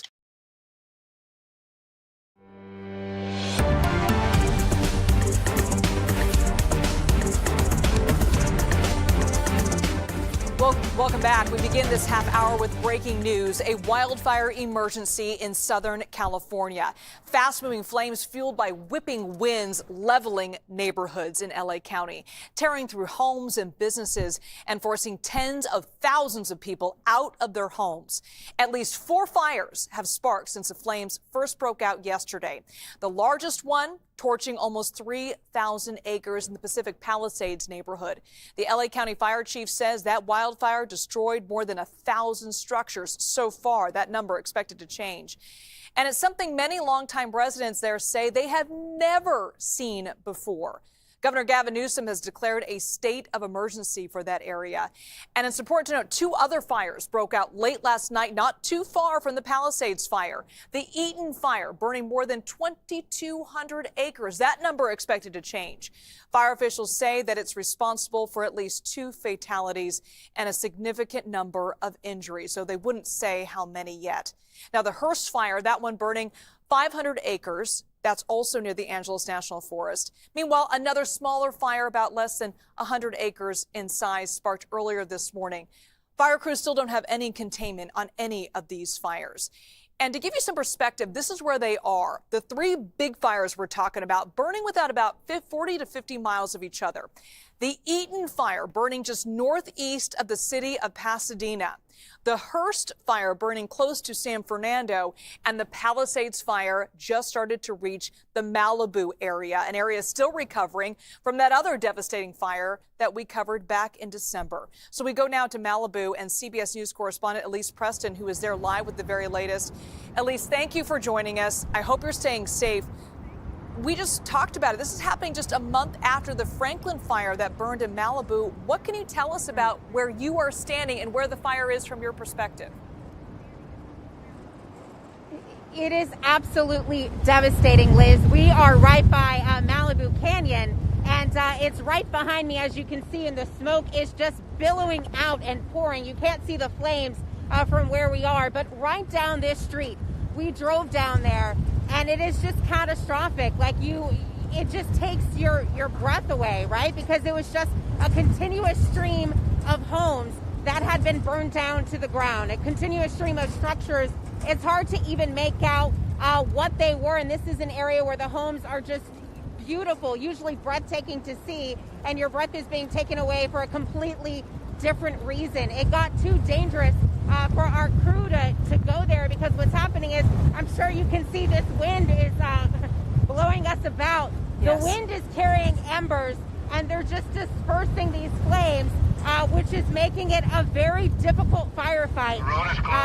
Liz, you can see they're getting people to not go further down the highway. These winds are incredibly strong. Some winds in Southern California were topping 100 miles per hour. There's a pipe right here that I'm trying to grab onto. I've covered hurricanes, and that's kind of what it feels like, those hurricane type winds. But instead of carrying water, they are spreading flames and fire. And Elise, I know in your area, you're closest to the Palisades fire, which is the largest of these 3 major fires burning in LA County. I want to make sure you're staying safe, and I hope you can hear me. But what can you tell us about the evacuations? I know a lot of them got out last night. Is there anybody that crews are still looking for right now in that neighborhood? So there are some people who are kind of around. We ran into some residents earlier. They said that they came down to check on their friends who lived in those homes, but they got out quickly. As you could hear, emergency vehicles just told people the road is closed. Right here, people are turning around. So we haven't seen too many residents in the last hour. Earlier, when we were driving down this street about 2 hours ago, there were a lot of cars that were kind of lined up. People left their cars there. People have been abandoning not only their homes, but their cars as they're trying to flee out. And just so you can get what they're escaping, it's not just the flames, right? Like you've covered so many wildfires. These winds are powerful. I don't know if you can hear right above me, but there is a street sign that is just kind of on its last leg. We've seen these giant street signs that are tumbling through the roadways. And this is just some of the dangers that people are trying to encounter as they're trying to flee to safety from the most obvious danger, flames. Yes, absolutely. And those winds are just remarkable, Elise. My own family had to evacuate earlier this morning. They're closer to the fire burning near Pasadena right now. But, you know, one thing that is striking behind you, I see police cars, but I don't see a lot of fire trucks. And I can't imagine that fire crews are able to fly or really do much of anything right now in terms of fighting this fire. So choppers are grounded. It is just too dangerous. The winds, as we mentioned, 100 miles per hour. I'm having a hard time just standing here, so I can't imagine flying a chopper. but the firefighters are really down this stretch is where you're just going to see a continuous stream of homes that are burned to the ground, a continuous stream of homes with flames that they're trying to battle. So we just saw about 20 minutes ago, even more firefighters going down this way. There's firefighters from 29 different departments just in this area. So it is a lot that they're trying to get a handle on, and the wind is not expected to die down anytime soon. So there's a lot of danger still ahead. Yeah, and that fire moving so quickly. I heard a statistic earlier today, Elise, that it's covering close to the size of 5 football fields at least every hour or so. Do you have a plan for you and your crew to get out of danger if the fire comes closer to you? So for us, we were down there. We were looking for a better vantage point because what we're showing you right now is smoke. We were trying to show you some of more of what we're seeing. And it was just too dangerous. We said we have to turn around because the embers and the flames are being carried so quickly by this wind. So when we're going into places, we're making sure that we're positioning our vehicles where we can drive out quickly, where we can't reverse, where we're not having to reverse. And our plan is just watching. It's a crew of 4 of us. We're kind of holding on to each other right now as the wind is just whipping about. And it's just being careful, being safe, listening to firefighters, listening to sheriff's deputies and police as they're also having other people just kind of be in this area as well.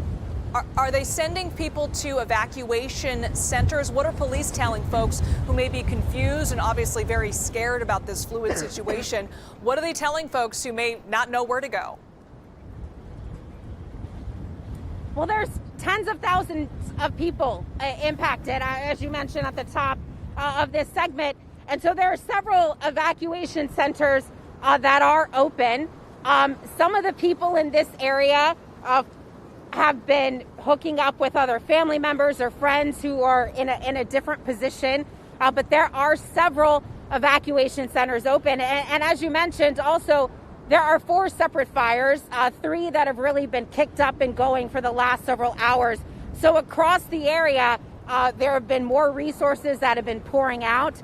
There's a state of emergency. So there are a lot of resources that are kind of trickling down. I think at the moment, it's just kind of getting your bearings, right? When we were coming in earlier today, you could see a stream of people leaving. They did not leave yesterday.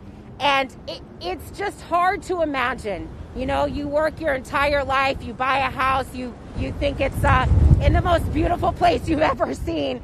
And then you're told that you only have minutes to leave and you have to leave everything behind. And a lot of people, they didn't just leave structures, they left homes filled with memories. Absolutely, Elise. I mean, what they're going through right now is just traumatizing. It's devastating. And to give our viewers for CBS News Bay Area or CBS News 24/7, since we have viewers from all over the world and across the country, where she is standing is in Malibu, which is just underneath Pacific Palisades area, which is this beautiful area. It's a higher elevation above kind of the coastal area there. And what she's referencing is this very wealthy area, and a lot of the roads, what made it challenge for firefighters, but also evacuees, is that a lot of those roads in the Pacific Palisades area are very windy, and a lot of them go into dead-end areas. But it's worth noting the Palisades fire, it's the largest fire burning right now in LA County, but there's 2 other fires that we're covering. The other one, the Eaton fire, we saw KCAL's coverage of that earlier today, and it's just remarkable to see how those flames have just completely exploded across a pretty densely populated area. And we saw people kind of confused trying to get out because this fire just moved so quickly. The other fire we are covering is a Hearst fire. That is in Sylmar. That's right next to the Angeles National Forest. It's a little bit more heavily wooded area, but there are still plenty of homes in that area. Millions of people have been told to leave their homes. Thousands of acres burned so far. We know of at least 2 fatalities. And again, all these numbers are expected to evolve over the coming hours and days. Let's go now to our CBS News station in Los Angeles for their wall-to-wall coverage of these fires burning in Southern California. Heartbreaking what people are now experiencing and seeing what's left. You know, you have all these properties here, house after house after house, just in flames. If you look up there, there's firefighters with another woman looking out at the destruction right here, and it just breaks your heart, and it's just the reality for so many people. This is Michael. He lives just down the street. He came in this morning. Your house, thankfully, was spared, but you know, what do you think when you see our neighborhood like this now? Well, I keep going from not crying to now starting to cry again, because I know a lot of these people and they've lost everything. So it's pretty surreal to see all this. I mean, I left around midnight last night and the house just above me was burning. So I got out as quick as I could. I came back at 4 in the morning and I did not know these were burning, these houses. That completely caught me off guard. What finally hit you? Because we've been talking for the last 45 minutes and now something just... Well, I mean, so much goes through your head because you hear about these things. And when you see it, and you see it jump from house to house, and your house is spared and others are not, and you wonder why, it's kind of rough. A lot of people are praying for us, but I know there's people that other people are praying for, and they weren't so lucky. So it's really hits you hard. Michael, tell me a little bit about what you saw this morning when you came back to the neighborhood and what it looked like, because it was unbelievable. Yeah, so I was at my mom's house in Monrovia, and when I left, I saw fires in the foothill at 4 in the morning. When I came back here, I took back streets because I knew Michelinda was pretty much a parking lot. So when I came back here, there was multiple fire trucks. There's Glendale Police. I think Costa Mesa's out here. So a lot of resources were here. I think our house was spared because the water power is in our backyard, and Don Benito School they tried to protect. But I had no idea that the houses just down the street from me had been destroyed. And that was pretty much a gut shot to see that. I expected my house to be gone. We have ring chime, so I looked on the ring chime and it was all offline, so I figured that's it. So when I went to bed last night, I figured I'd come home to ashes. It was a different situation for you. How would you describe the Hastings Ranch community of people? I mean, I've already seen so many people just gathering together. Well, I mean, this is where everybody goes to see the Christmas lights and everything, so everybody pretty knows everybody. If they don't know them by name, they certainly recognize them. A lot of us exchange phone numbers. So that really was helpful, because those that didn't have eyes and couldn't hear, I would call them and tell them your house is fine. I'll let you know when the water and power's back on. So it's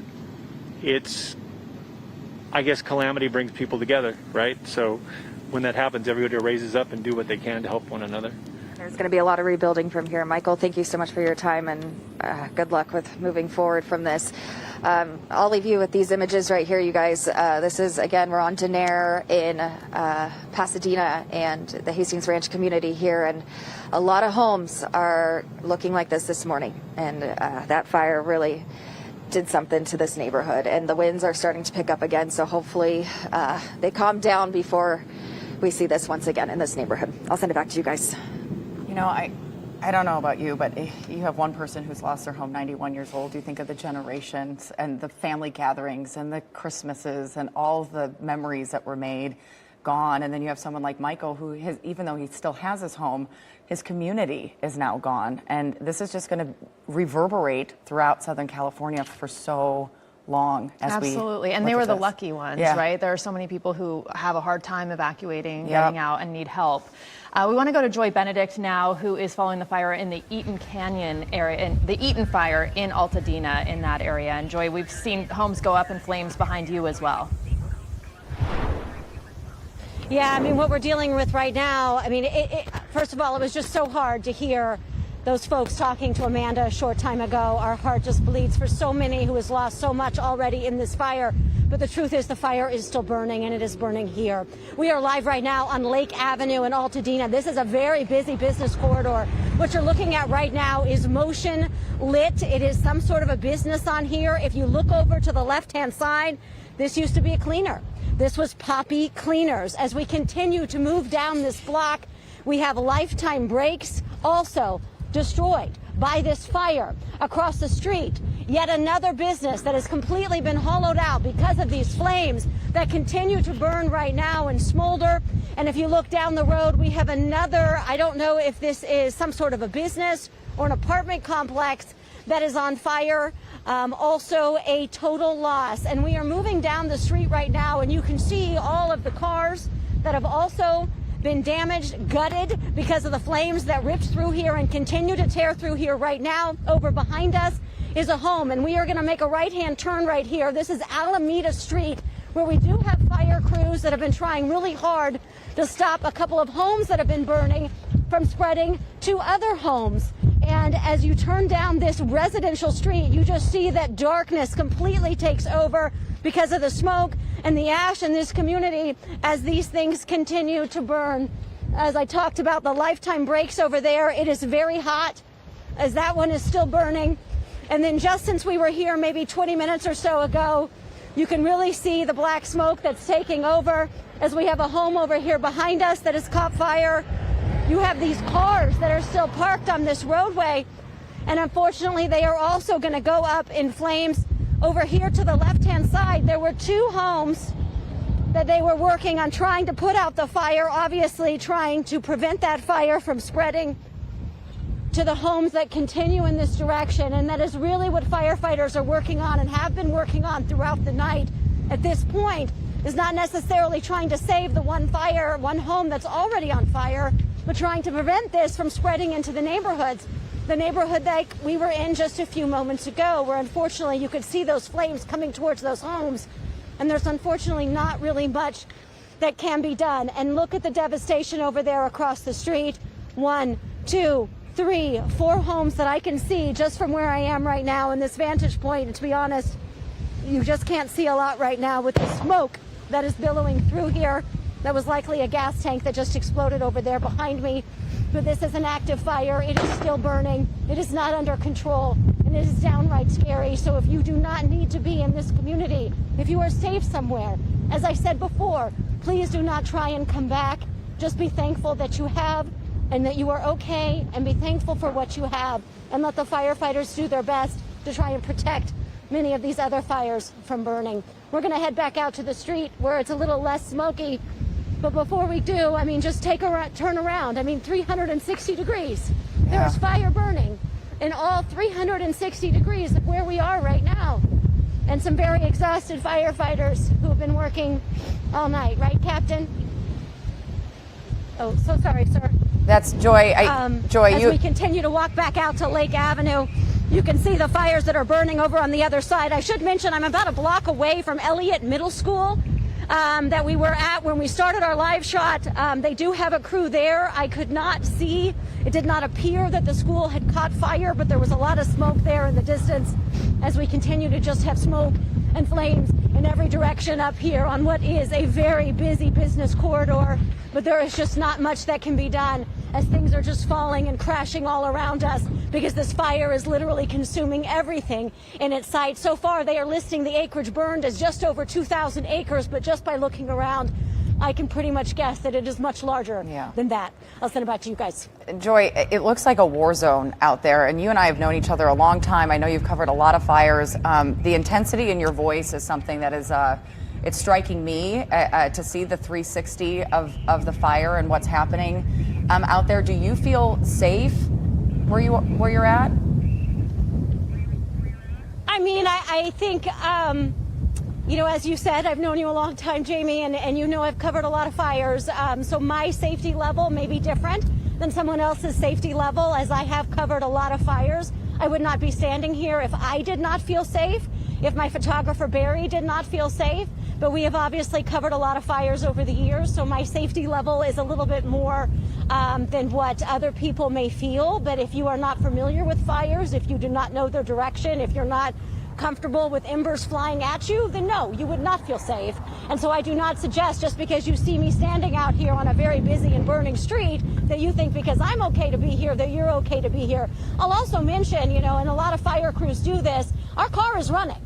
The keys are in the ignition simply because we need to be able to run at any moment's notice, and that's what you do when you cover a fire. It's little tricks like that you pick up along the way to make sure that you can simply get out. And that's also why I picked this area. I mean, this is a very wide street, so it gives us a space to go into if we need to. I did not walk further into that road because I lost the visibility.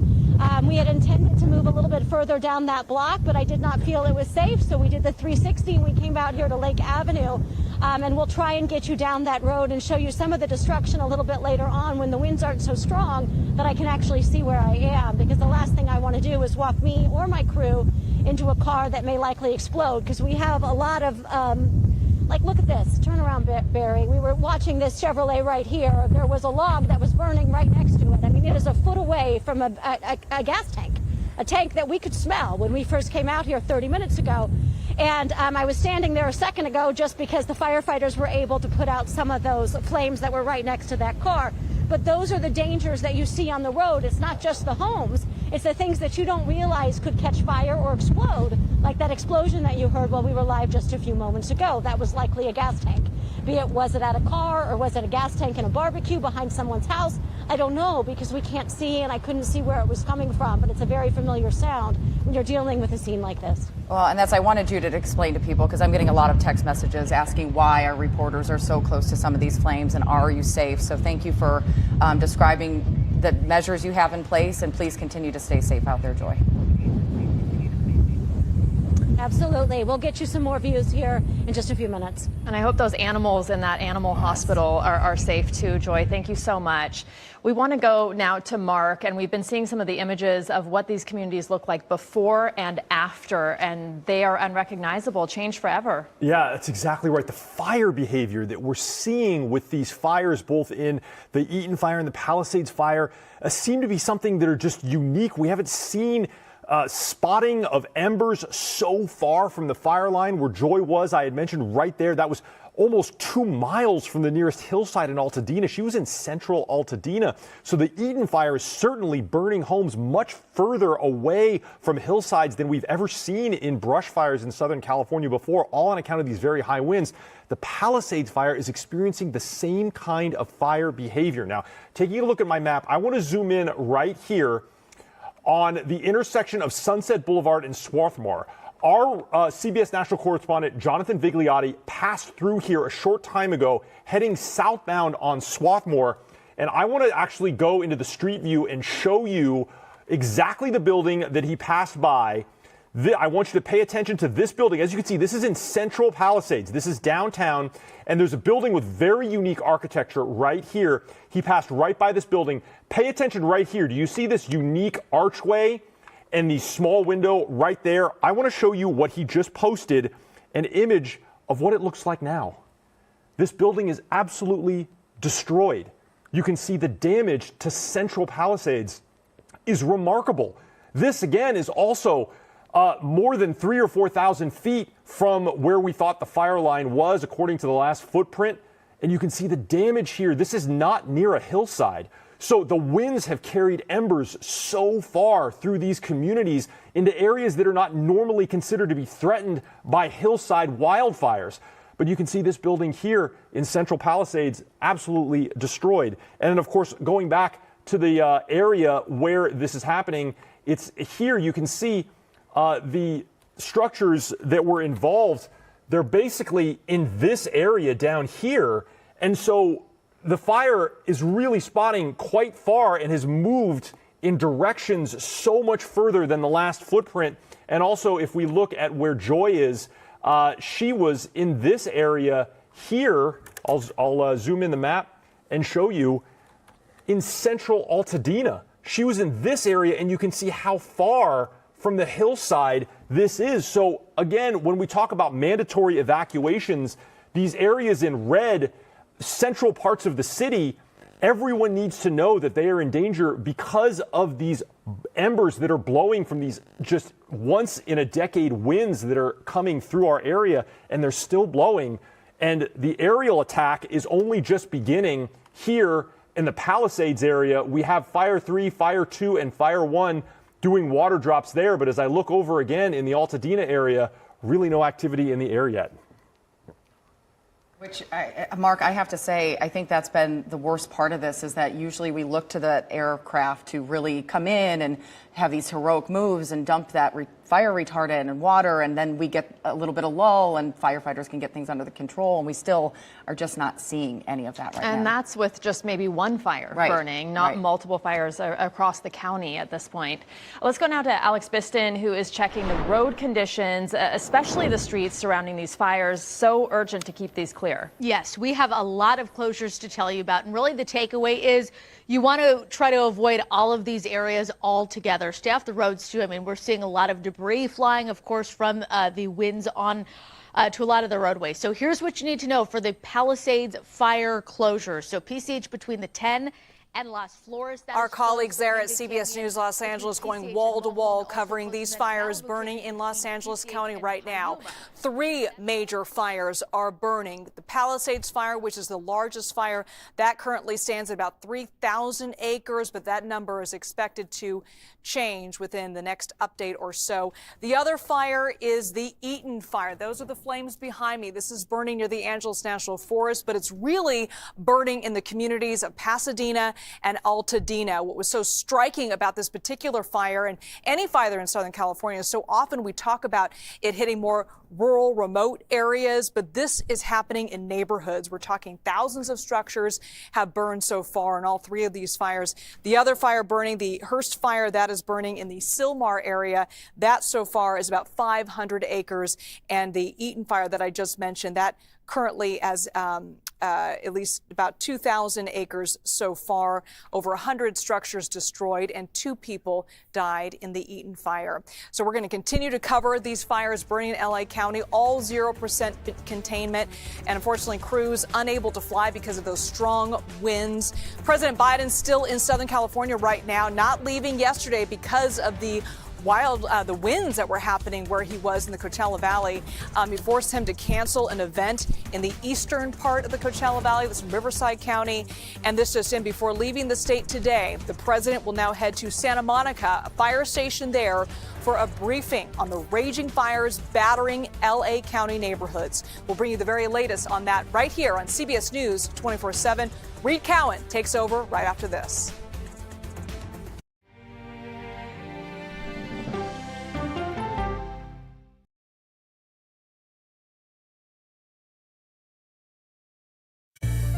An original documentary from CBS reports. It was genocide, a deliberate effort by the United States government to eliminate the food source that was relied upon by Native American tribes. American bison were slaughtered and Native Americans displaced. And that's how tribes were subjugated to reservations and our lands were taken. But now, through conservation efforts at Yellowstone, Buffalo provided everything that we needed. Now they need help. a herd grows. We need to step up and help them. And a culture is reborn. When the buffalo return and come back, that's when our tribe will begin to heal. Yellowstone Bison Revival, now streaming on the free CBS News app. Oh, wow. Look at this. Let 60 Minutes take you on a private tour of the National Archives. So there may be treasures like this buried in boxes. Historical secrets from America's past. So this is original from 1778?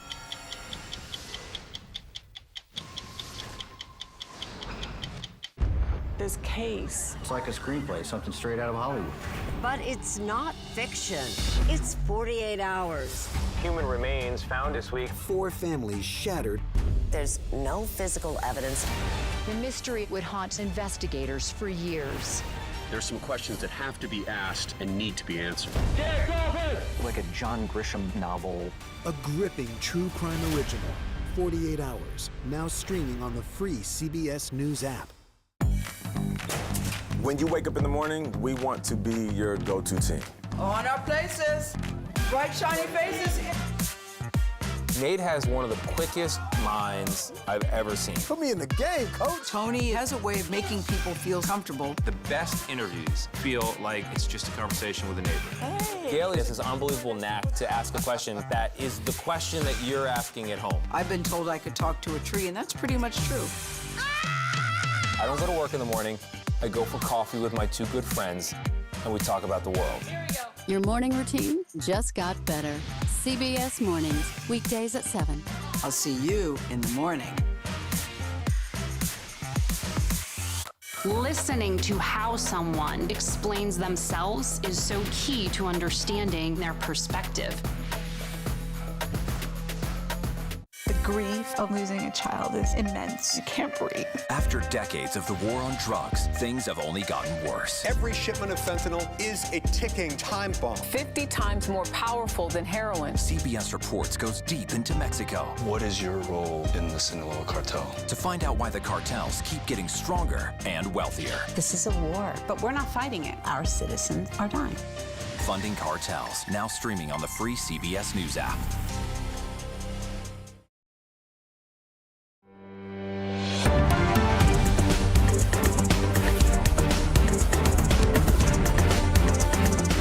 I'm Reed Cowan with CBS News 24/7, and we are watching in real time a tragedy play out in Southern California. These video feeds to our many monitors today, carrying the story of a state of emergency. Multiple wildfires raging out of control. They are driven by hurricane-force winds. We just learned the fire is deadly.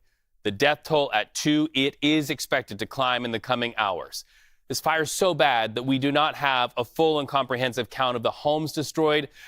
But at this hour, the number stands at more than 1,000 structures. So how many are businesses? How many are homes? It's just too frantic right now to get out and count.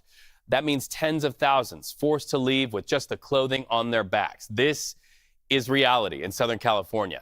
Our CBS crews are in the thick of it right now. In some cases, they are just feet away from firefighters. In fact, look at this video from the Palisades fire. This is south of Malibu. The fire whipping up that hill, eating up the trees, and next, the home. You can see a mix of traffic control, people trying to get out in time to save their lives, and also trying to see if they can get anything out of their houses in time. A lot of firefighters telling the people who live there, it's your life or your possessions, choose your life and get out. Now, that Palisades fire is just one of 4 wildfires raging in LA County.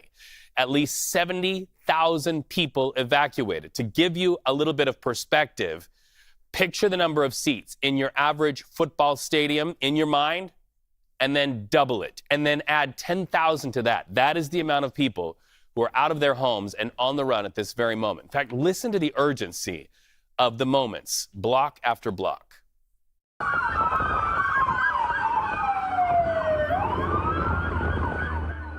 The sound of sirens, emergency, and evacuation as that fire, like a monster, approaches the coastline there, and all of the buildings in between are fuel.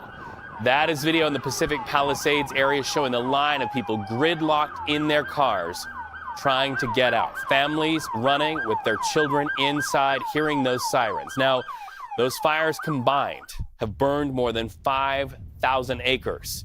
And here's your headline as we see yet another home go up. Containment is at 0%. More than 150,000 homes and buildings are without electricity. The power company just shutting it off. Major roads, major highways in that area shut down, including parts of the famous PCH, or Pacific Coast Highway. Our team's on the scene getting this update from Los Angeles Fire. Listen in. But deputies continue to be on patrol throughout the road closure areas to ensure evacuation areas remain closed to the public. All schools in the Pasadena Unified School District are closed. There is a road closure at Altanina Drive from Allen to New York Drive. For those in need of shelter, please head to the Pasadena Convention Center. Evacuations are in effect, continuously in effect, for the city of Calabasas, the city of Malibu, Los Angeles City, Pacific Palisades, and unincorporated area of Los Angeles County and Topanga Canyon. Evacuation orders are approximately 37,000 residents under evacuation orders and approximately 15,000 structures at risk. Again, that's specifically for the Palisades fire. So many people listening on the radio, on television, and streaming to those up-to-the-minute details because information is power and in many cases, life-saving. So let's go now to CBS News correspondent Danya Backus reporting from that Palisades fire. Fire officials say there are no reported fatalities from the Palisades fire that is burning where I am, but a high number of injuries to people who did not evacuate. Unfortunately, 2 people were killed in the Eaton fire. Oh, wow, the whole thing just went down. The whole house just collapsed. The images are apocalyptic. What started as a brush fire ballooned into the Palisades fire. It's one of 3 wind-fueled fires in the area. Firefighters are picking their battles with parts of the Pacific Palisades beyond saving. Obviously, this one here is a total loss, so they're trying to move ahead and skip ahead, get in front of the fire, and keep it from going from one building onto the next. Firefighters are also battling fatigue and finding some hydrants without water. The danger is ever present. One man using a hose to douse flames almost got burned in the process. Good? Tens of thousands have had to evacuate, and Tuesday some residents fled in such a hurry. Some abandoned their cars in the gridlock. There's a lot of fire right there. That's why the people coming. We leave the car. It's hard to see, hard to breathe, and hard for firefighters to contain, as seen by this home that's completely engulfed by flames. Worst of all, the wind. Okay, the wind's starting to pick up again, so it's going to get a little gusty, and the smoke's going to start coming through one more time. Hurricane-force winds are also fueling the Eaton fire northeast of Los Angeles. You can imagine trying to fight fire in those winds. It is really incredibly challenging and volatile and unpredictable. Firefighters are hoping for even the slightest relief. Those winds will die down somewhat as we head into this afternoon and into this evening, but we're still seeing that offshore flow. Crews hope to minimize further damage in this trifecta of dangerous fires. Many celebrities call Pacific Palisades home, like Tom Hanks, Steven Spielberg, and Ben Affleck. The Los Angeles Unified School District has temporarily relocated students from Palisades campuses. Danya Backus, CBS News, Los Angeles. Now back to you.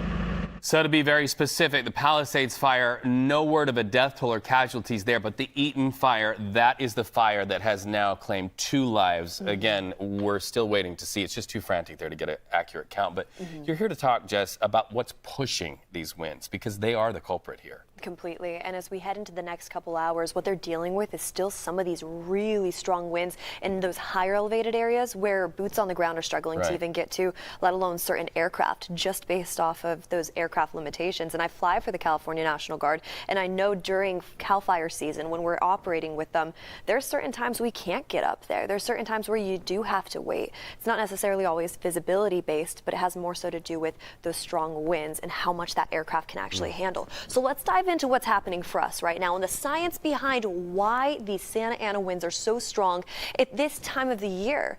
This is about a 1 in 10 year event when it comes to how strong some of these winds are. Usually we'll get an area of high pressure parked offshore, and that'll drive in some of those breezy conditions. For example, the Bay Area, they were under a wind advisory the same time that we were seeing these strong winds down into Southern California. It's this area of low pressure just right here that will continue to move off into the east later today and tomorrow that will bring in storms to Texas. That's what's creating the strong pressure gradient. Imagine 2 gears working against each other, and right in between, that's Southern California right now, and they are dealing with some very strong wind gusts. Another thing to mention too, the Los Angeles area, they haven't really seen a lot of rain recently. It wasn't since last May.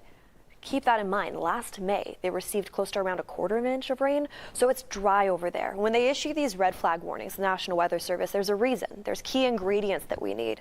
Dry conditions, which they definitely have, which allows for these brush fires to really light up. But think about it too. It only takes about a 15 to 20 mile per hour wind gust for these spot fires to really occur in these communities.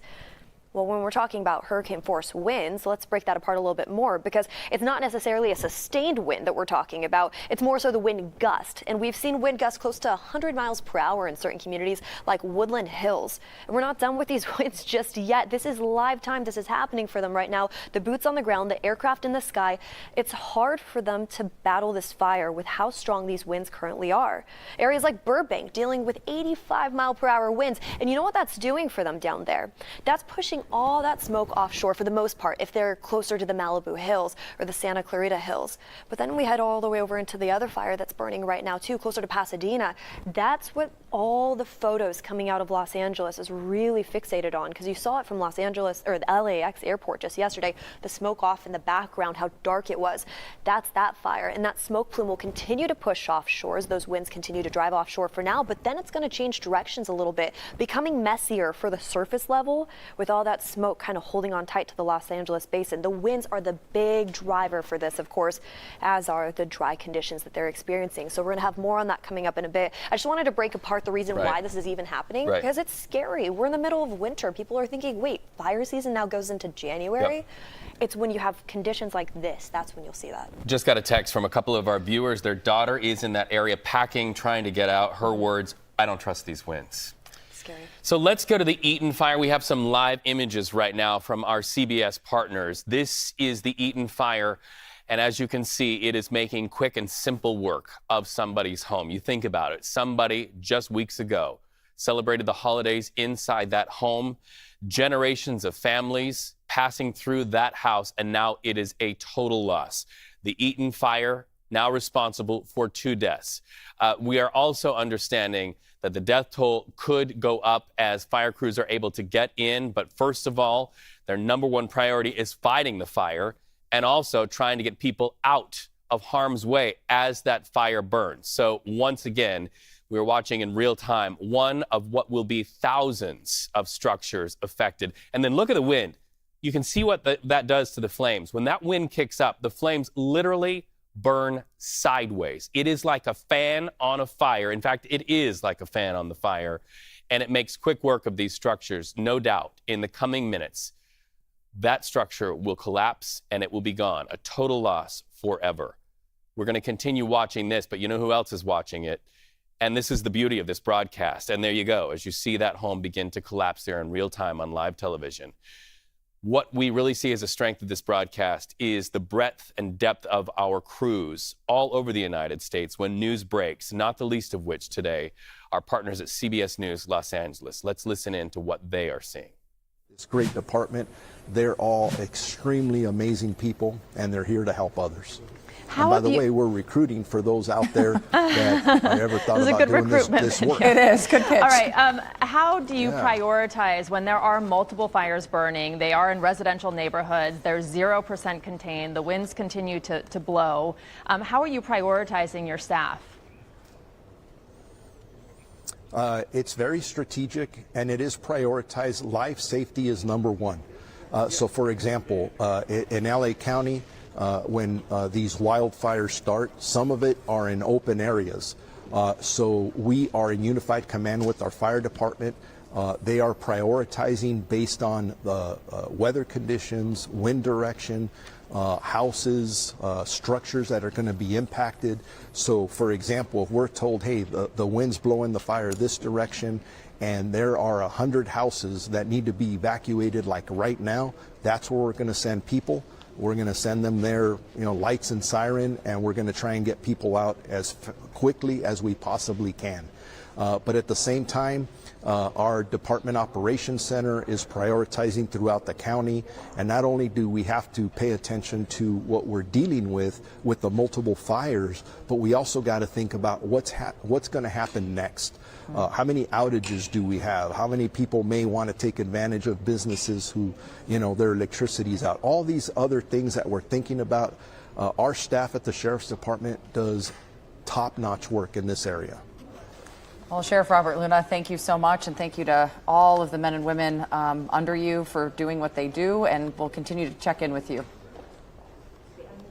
Thank you very much, and thanks for having me on. And you guys are doing a great job of keeping the community informed, and we'll continue to pass on the most updated information to you. And thank you, guys. We appreciate that.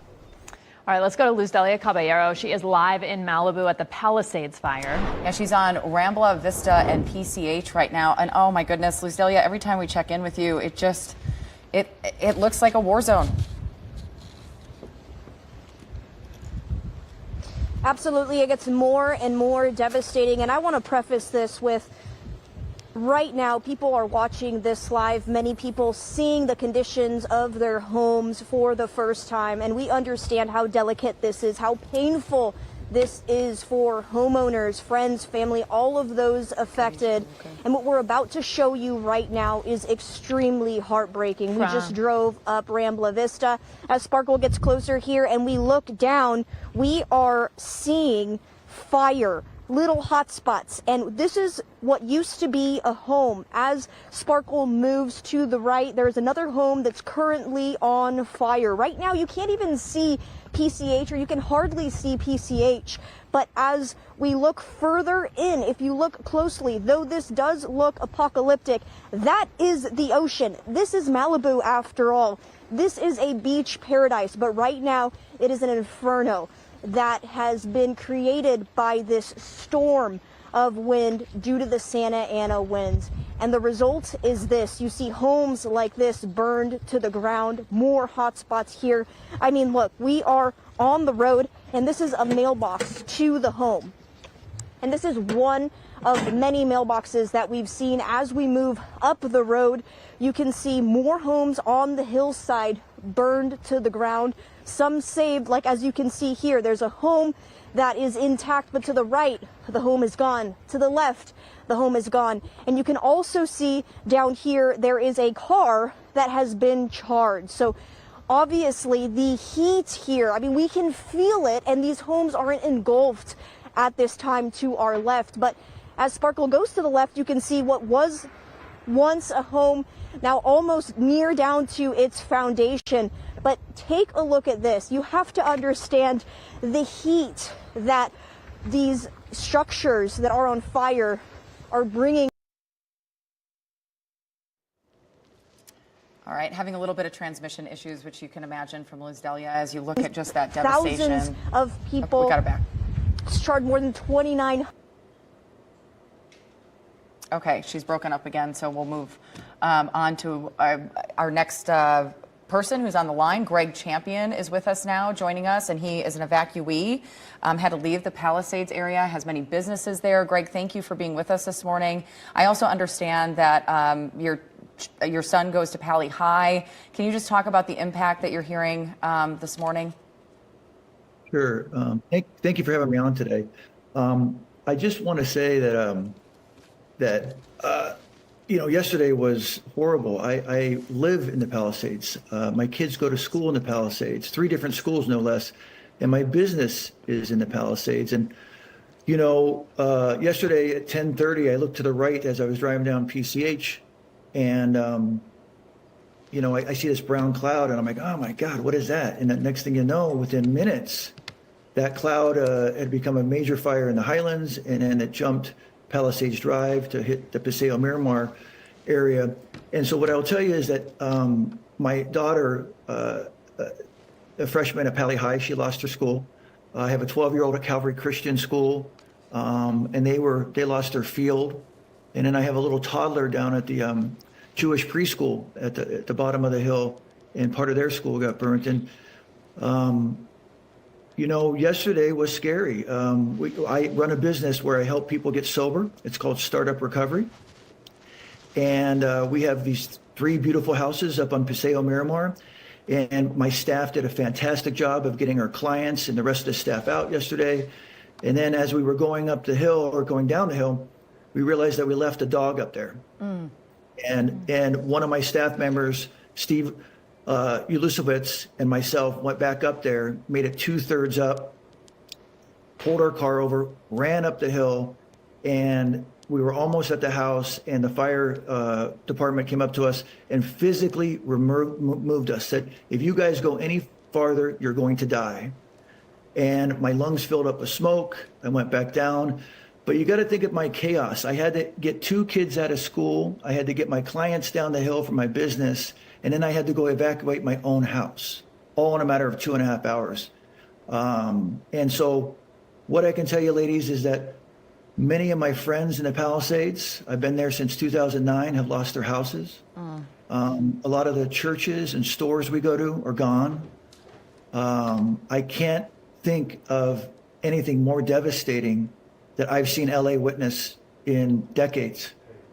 And, you know, my family's safe. My wife is safe. My 3 beautiful daughters are safe. But my business that I built from the ground up with my partners, Jeffrey Van and Patricia Myers, is gone. And we did really good work helping people get sober, get their lives back. And what I will tell you is that we will rebuild and we will be back. And I'm just grateful for the opportunity to speak to you this morning. And I'll answer any more questions you may have. Yeah, Greg, it's unbelievable, and obviously this is a very shocking time for everyone involved. I know you're grateful for your lives, and you know that's the most important thing. But are you already looking forward now to tomorrow? Obviously, your business is gone, and you know your kids' school is gone. What are you thinking about in terms of tomorrow? You know.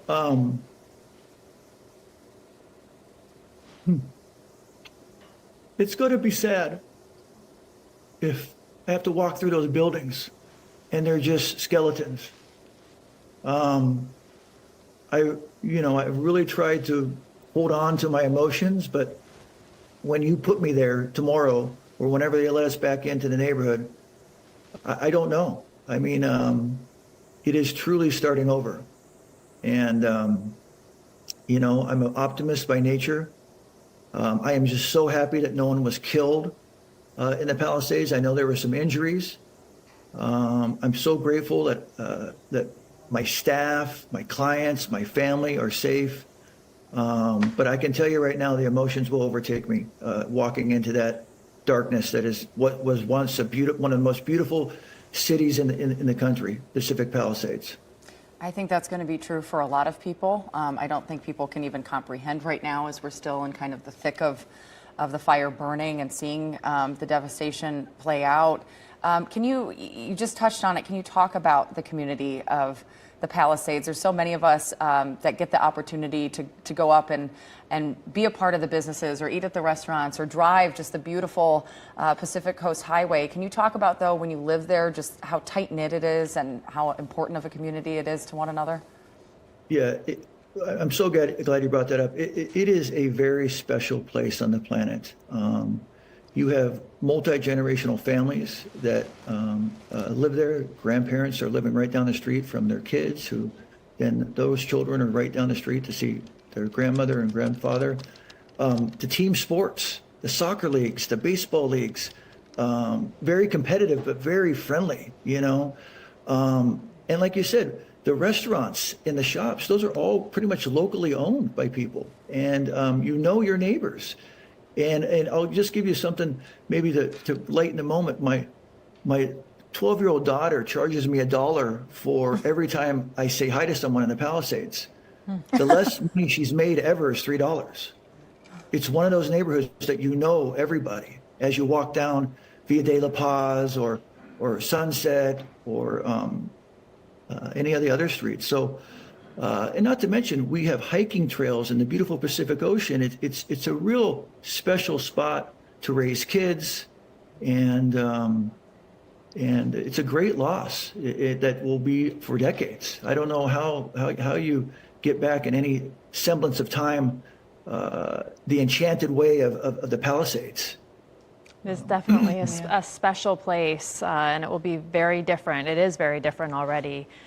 All right. Well, thank you so much for joining us. We wish you the best. We wish you a speedy recovery and rebuilding your businesses, and we're glad you're all safe. Thank you very much. Yeah, ladies, thank you for having me on today, and you guys are doing a fantastic job. I've been watching all morning and all last night, and keep just doing what you guys are doing. It really helps everybody know what's out there. Thank you. Well, we want to continue to do that, and thank you for saying that. We appreciate having you on, but we do want to get to meteorologist Paul Diano because you are such an important piece of this. People wondering how this is going to play out. You see how windy it still is out there, Paul, in that picture behind you. Yeah, excuse me. When we say the worst of the winds is behind us, that's a good thing. We have to kind of climb that peak and work our way down. The working the way down part is going to be the rest of today. And when you have 3 very large fires burning with 0% containment, that's not a good thing because we're looking at least 6 or 7 more hours before sunset where the winds are going to stay elevated. This is the Hollywood Hills. A couple things to point out. One, It is still extremely windy. We're looking at wind gusts exceeding 50 miles per hour in many locations, too. This is not cloud cover. This is smoke covering the LA basin, emanating from 3 different large wildfires. And 3, we're looking at significant winds continuing. You're watching our CBS partners down in Southern California updating their viewers on where to go and what the wind conditions are. The wind pushing this fire in a way that we have not seen in recent history. So many casualties here, and we want to look right now at live images. This is from the ground at the Eaton fire in Southern California. The Eaton fire is the one that has claimed 2 lives. We continue to follow this, much more when we come back on CBS News 24/7.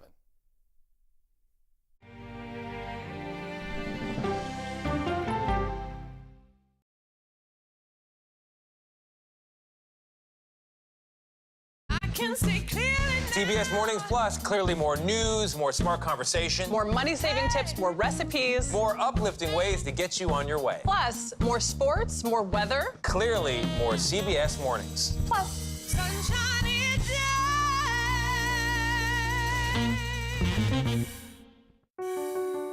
Washington is the seat of power. National security, foreign policy, global economics, every story comes through Washington in some way. We bring some of the most powerful voices in America to the table. We don't just ask the questions, you have to go deeper. We try to understand what's at the heart of the issue we're talking about, to then come forward with solutions. Face the Nation on CBS. I have a dorky look to me. I don't look like a criminal at all. 60 Minutes has reported on fraudsters, criminals, and hoodlums. But what this minor league thief was able to do surprised even us. These are Yogi Berra's World Series rings. A sports story you'll have to see to believe. Need more time with 48 Hours? Go deep behind every true crime episode with first-hand accounts from 48 Hours Investigations. Were you at all prepared for what happened in this case? Shock is the word that comes to mind. Get inside the twists and turns and get in on the case. Listen to Postmortem from 48 Hours, now available wherever you get your podcasts. I think we're very cute. Yeah, I think we need to send out a Christmas card like this. Yeah, let's do that. Dollar Jill. If you can't get into the market, it's okay. Renting is fine. I wonder how Serena is feeling. That's a really good question. No one's asked me that yet. You're 70 years old? 70, yeah. I'm 21.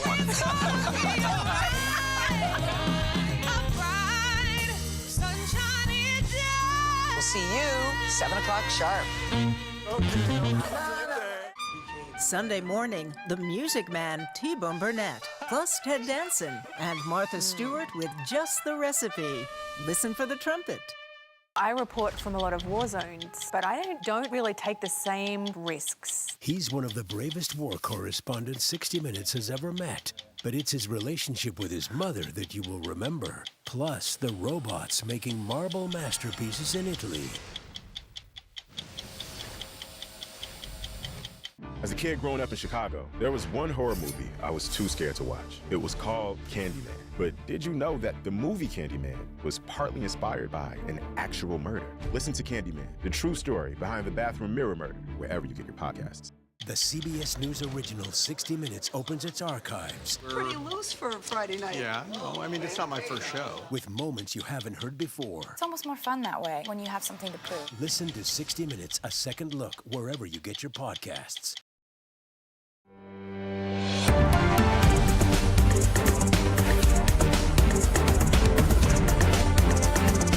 Video to our monitor shows picture of a tragedy. Welcome back to CBS News 24/7. I'm Reed Cowan. So our teams continue to monitor multiple wildfires raging out of control in Southern California. They are driven by some major winds. In fact, we just learned the death toll is at 2 in the Eaton fire. That death toll expected to only climb in the coming hours. In fact, it is so bad that we don't really have a full count of the homes that have been burned or destroyed. But at this hour, the number stands at 1,000 structures. So they just don't know how many are businesses, how many are homes. But we do know this: thousands of Californians forced to leave with just the clothing on their backs. Now let's talk about the Palisades fires, just one of 4 wildfires raging in Los Angeles County. At least 70,000 people evacuated. So picture the number of seats in your average university football stadium, right? Like about 30,000. Double that and add 10,000 seats to that. That gives you an idea of the enormity of the people who are on the run right now, trying to navigate arguably some pretty narrow streets there. In fact, the Los Angeles fire chief says resources and services are stretched thin. With the Pacific Palisades fire, we know that it continues to demand a significant amount of resources and attention. A second major brush fire, now referred to as the Hearst Fire, has erupted in the Sylmar area of Los Angeles. Now, together, these fires are stretching the capacity of emergency services to their maximum limits. The Los Angeles City Fire Department is battling these two major fires while also maintaining, I want to focus on this as well, 911 services for the city's approximate 4 million residents. Now, despite the severity of the conditions, our department remains fully committed to safeguarding lives and property. Hey, you're not going to be able to put that out. Wow, you're not going to be able to put that out. That's a real-life moment of humanity playing out there. Someone risking their life to try to save their home, and then a neighbor risking their life to say, look, you can't do it. It's too late. Heed the warnings. Leave your home and get out. And then, of course, the terrifying moment that intense winds sent those flames turning back on him. These are just touchstones to human stories in the midst of flames. Look at this. Nearly 100 people of the Pasadena Senior Center evacuated in the night, some of them in wheelchairs, some as old as 102. So let's go live to CBS News. Elise Preston in Malibu. Elise, we can hear the winds whipping there. We hope you are safe and your crews are safe.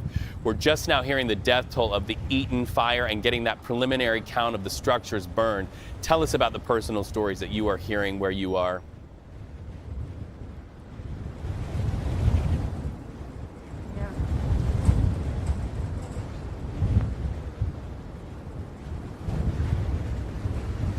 Well, Reed, thank you for having us.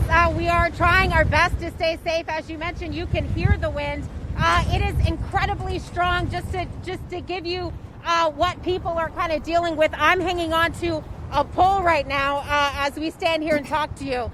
But right where we are, we're on the Pacific Coast Highway, and this is exactly the moment what you were talking about. Right down this stretch of road. We went down there for a little bit. It was too dangerous for us to stay, but we just saw a continuous stream of homes that were burned to the ground, flames that were still going, and firefighters are back there trying to get them out. As you mentioned, the wind that you can hear, it is carrying these embers so quickly. And so they're spending a lot of time just trying to get out what they can because they don't want those embers, those flames to pick up and spread. Already 1,000 structures have been destroyed. This fire is just devastating. And we're hearing firefighters, we're hearing sheriff's deputies, police turn people around right here at this intersection right off the Pacific Coast Highway. Right in front of us, there are dozens of cars of people who have fled their homes, and this is really where they're going. I was just walking down the roadway not too long ago. People were crying in their cars. People were praying. Just a lot of catastrophic things that people are dealing with. You know, they had moments. We know that these winds were coming, but they moved so quickly, these flames, and so people had to just leave. They had to abandon their homes. And it's not just structures. These are homes that they've spent their entire lives to build. They have memories in these homes. And so it is a very devastating thing for these families that have been here. And to see that destruction right down that roadway is just heartbreaking, Reed. Elise, and we want to acknowledge for our viewers, there's about an 8-second delay between where I am and where Elise is. So just be patient with us, viewers, as we talk back and forth with Elise. You're watching continuing coverage here on CBS News 24/7 of that Southern California wildfire emergency. We want to let our viewers know we expect at any minute President Joe Biden is going to be in Santa Monica on a tarmac with something to say to the people of California and the people of the nation. Elise, what are people doing by way of helping each other? We know in times like these, it really takes community to get through this. And you're hearing stories of firefighters and neighbors helping neighbors paint a picture of the other big story, and that is the fact that there are people helping each other. Yeah.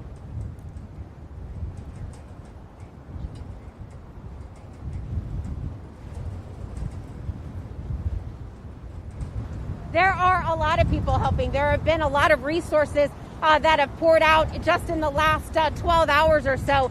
And keep in mind, there are quite a few wildfires that are burning in the Southern California area. So it's not just this Malibu section that we are in right now. Right down the roadway, I met a man who was kind of hanging out. He said that his home is safe. He feels safe as far as how the winds are directing, and he has not been told that he needs to evacuate. He's staying in his home right now, trying to see if anyone else just needs a place to stay. Excuse me, this winds and this ash.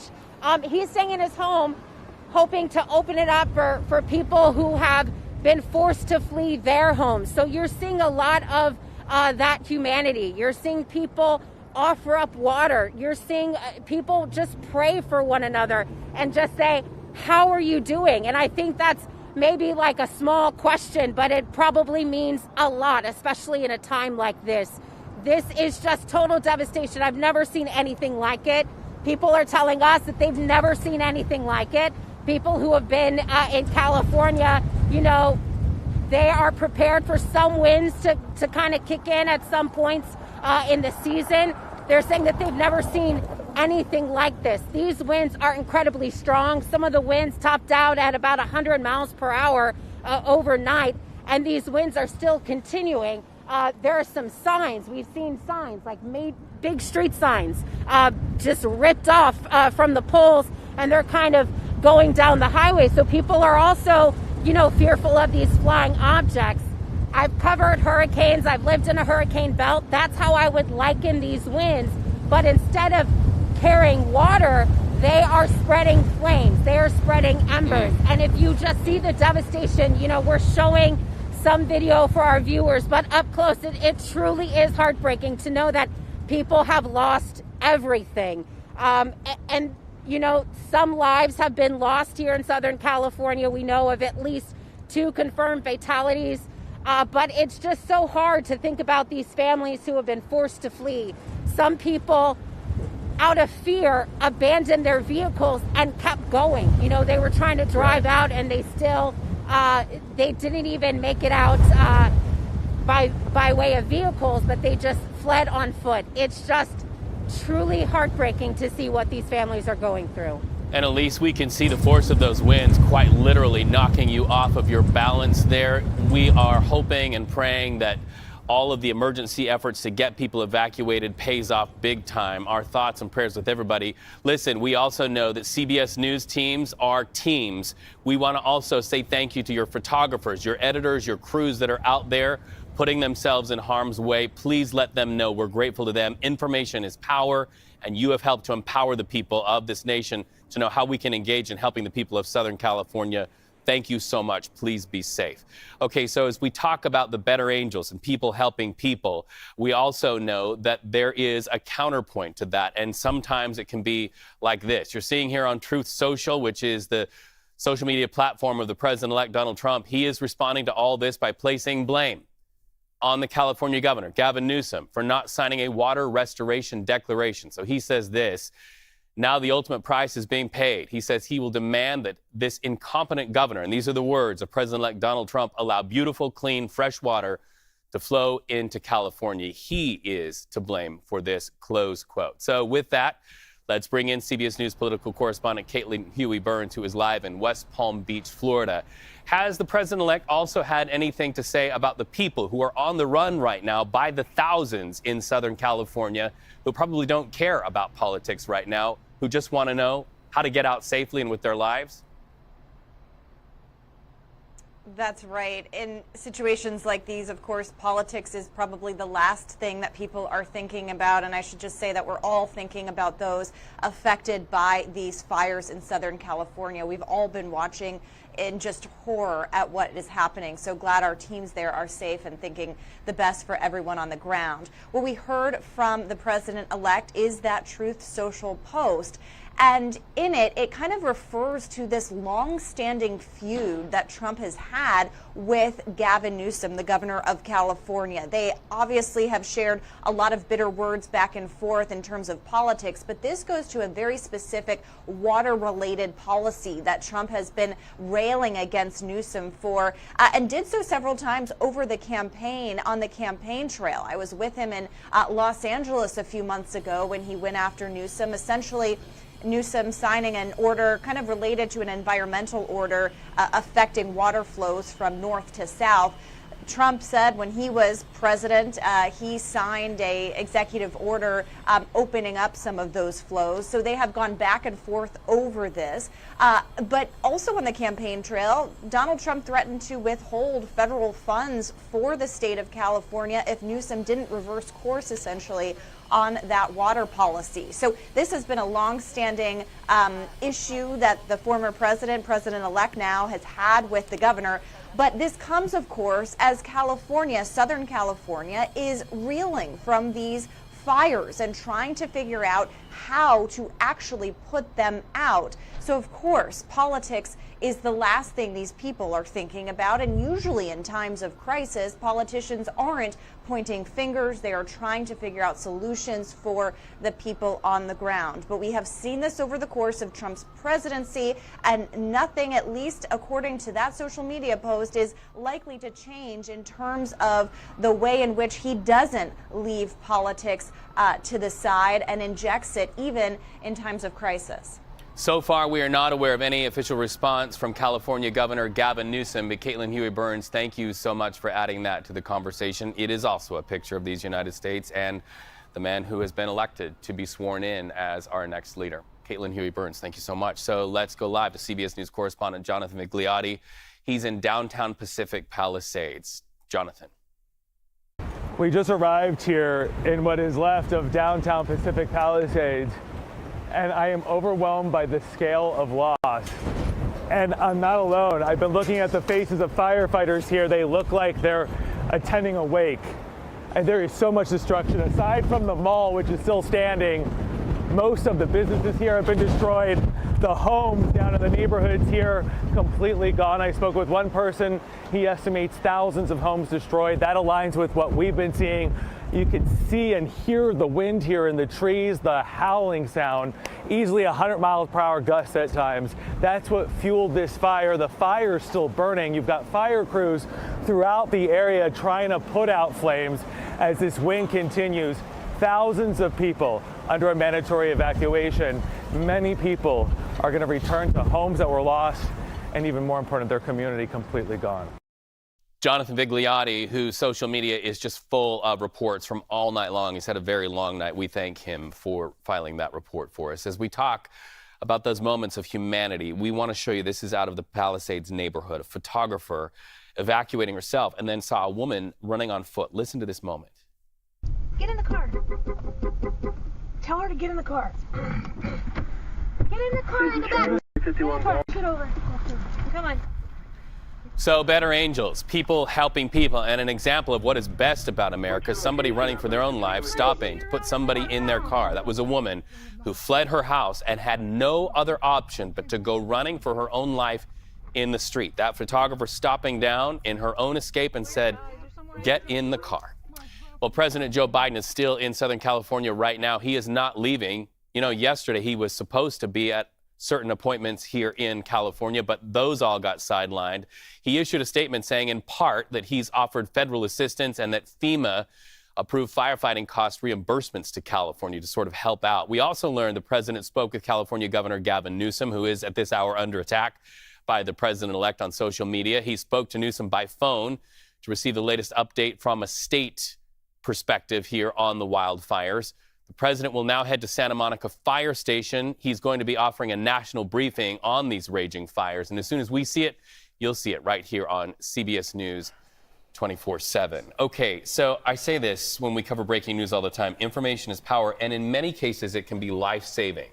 I have now heard from 2 friends who have family members who are packing and getting ready to run from neighborhoods they didn't think they would have to evacuate. They're watching you right now to know where these winds are going to go and what's behind the wind. You know, this is one of those one-in-a-decade events where we see winds this strong at this time of the year, too, with conditions that are just so dry and brittle down there. Mind you, areas like Los Angeles, they haven't seen rain since last May. And when you take a look at those rainfall totals, it was closer to around 1/4 of an inch. So it's been dry, and it takes these wind events to really allow for these conditions to happen. So we're going to dive over into California real fast. On the map, I want to show you what's happening right now. The National Weather Service did an amazing job at issuing red flag warnings throughout this area and alerting them of what was to come. You see all that pink on the screen? That's that red flag warning that they issued, as well as plenty of wind alerts widespread throughout California. And this right here is showing that elevated fire risk. And I want to zoom out real fast and show you what's happening for us. It's areas like the Santa Clarita Mountains that have been dealing with some of the worst of these conditions. Here's what happens when you're talking about the Santa Ana winds in California. For those who are not familiar with Southern California, they get these things. It's called the Santa Ana winds. It's when they move in from the inland areas and push offshore. And it moves from higher to lower elevated areas too. So it's dry, condensed air that's pushing offshore. Just a great ingredient when it comes to these fire weather conditions. And they're usually driven from this area of high pressure parked offshore, or any area of high pressure. But when it's sandwiched between this system right here, just south of California, an area of low pressure, it creates a very strong pressure gradient. It's like 2 gears grinding against each other. And in the middle of that, which is what we're seeing right now, it's the Los Angeles area. And we talked about it already. They've been dealing with such dry conditions. So those are 2 other ingredients that get put together. And that's the reason why the National Weather Service has issued that red flag warning. And we've seen wind gusts anywhere up to around 99 miles per hour so far. This is stronger than hurricane force winds. But these wind gusts, these are very important to note, because that's what allows for these fires to blow up in size as fast as they have been. And that's the case widespread throughout the hills in Los Angeles. What's happening now is those winds continue to push offshore into the evening hours tonight. They will die down later tonight, but then what's happening is it's going to get lighter, and that's going to allow for that surface smoke to kind of whip right back into Los Angeles, causing air quality alerts widespread throughout these areas. And so we're going to continue to monitor this closely. The winds are still strong right now as those firefighters are on the ground right now, and the aircraft are trying to get up to help. But the winds are the biggest reason why we're seeing them blow up in such large size. And so fast. 2 dead in the Eaton fire. And Jess, we want to show our viewers this video. We have camera crews all throughout where the fire is burning in real time. This is the video from one of our crews. This is live right now, driving through a neighborhood. Now, I've covered wildfires many times in my career, and embers can land on one house and skip another house. On the right, you see a house that is literally in real time burning down and looks like a skeleton there. On the left, a house completely gone. But just a few car lengths before that, other houses still stood. It is ominous. It is scary to see that fire can so quickly jump on something as simple as a spark, a burning leaf, a piece of bark that catches wind, land on top of somebody's roof, and then just explode in a powder keg. This is what it looks like in the Eaton fire. And as you can see now, turning left, it is block after block after block. You see the electrical lines right there. They are shut off. And that means that hundreds of thousands of people in Southern California don't even have electricity. That's why those go bags are often spoken about with such importance, to have batteries for your phones so that you can get the updates on your phones. Now you're starting to see that shot break up just a little bit there. That's because in some areas those phone signals are hard to get out. So once again, our hearts are with the people of Southern California there, the firefighters, the first responders, and the people who are helping each other get out. Let's go live right now to our partners at CBS News Los Angeles. This is how they are telling the story. Looks like from PCH and Rambla Vista right now. Have been all morning long. Our hearts go out to you, our entire team. Sparkle and I have been witnessing everything that has happened. And again, I just want to show you the juxtaposition here. We are looking at what should be a beautiful view, a beautiful beach community with the waves crashing. And that should be what we're hearing at this time. Just a serene, amazing experience. And right now, it's quite the opposite. This quietness, the calm before the storm.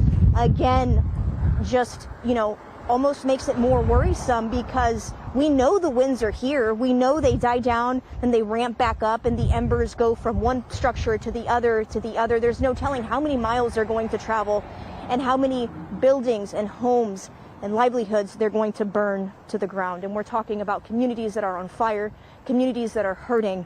And we are doing our best to, of course, stay safe and keep you all informed during this very difficult and heartbreaking time. Guys? Thank you so much, Luz Delia. And we know it is hard to look at this devastation and keep your composure and to give us the information. And when you see those, oceanfront homes, you don't even think that the fire is going to get to those homes on the other side. Because you have PCH, you think to yourself, okay, PCH, a big chunk of defensible space. And then on the other side, you have the water. So, I would be interested to see, I would bet that a lot of those homes weren't even considered high fire danger as far as insurance goes. And now to see that, and we heard that from Joy too, saying this neighborhood that's up in flames right now isn't even close to the hillside.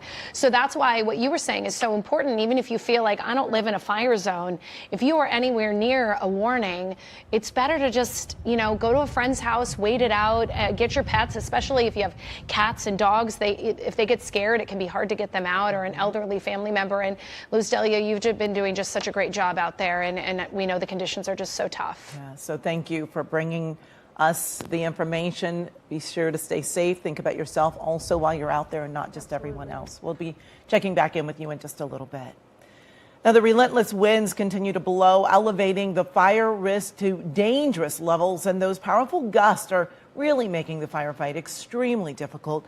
This windstorm can be life-threatening, and it's proven to be highly destructive. For more on the timeline of when the winds will ease up, let's go to our meteorologist, Alex Viston, for your next weather forecast. Alex. And Amy, Christine, that is the big question, is when will these winds let up? And you saw that fire jump over PCH onto the side of the ocean. These are these offshore winds, the winds blowing inland. You are watching continuing coverage on CBS News 24/7, dipping into our partners at CBS Los Angeles as that wildfire rages in many parts of LA County. We're going to continue watching that story as it plays out. 2 people dead. But for now, we're going to move on to some more headlines for our national audience. We can talk about this. Major developments in President-elect Donald Trump's legal battles this week, including this. Mr. Trump is now asking the U.S. Supreme Court to help delay sentencing in his New York hush money case. You'll remember, Trump was found guilty of 34 felony counts for falsifying business records last summer. So in that emergency petition filing, his team asked the court to, quote, and we just got this, correct the unjust actions by New York courts and stop the unlawful sentencing in the DA's witch hunt.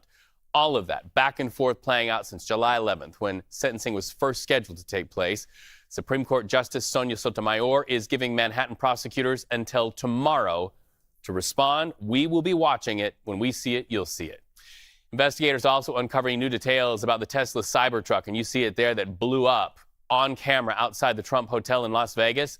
Police say the attacker used generative artificial intelligence to plan that attack. Investigators say they sifted through the attacker's history on the AI app ChatGPT, and they found sources and searches related to explosives, ammunition, and fireworks. Much more to come on this story as well. Let's jump our map now to New Orleans, where city council officials meeting right now to share updates on the investigation into the terror attack that unfolded on Bourbon Street last week.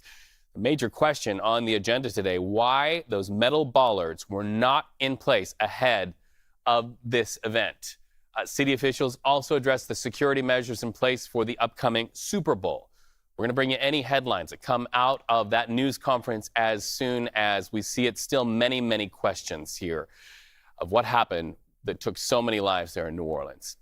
Many people in Richmond, Virginia are having to go even longer without water out of their taps. The city there says an electrical failure has delayed service even further. This comes 2 days after a winter storm just knocked out the city's water treatment plant. The city says some service is expected to be restored by the end of the day, but a lot of people very cold and without water because of this. You see all of those community centers that people are being told to go to just so that they can get some water. A live look now at the U.S. Capitol Rotunda, where President Jimmy Carter's body lies in state. And you can see there, this is a picture of American history. Down there on the ground, closer to his casket, mourners continue to file through.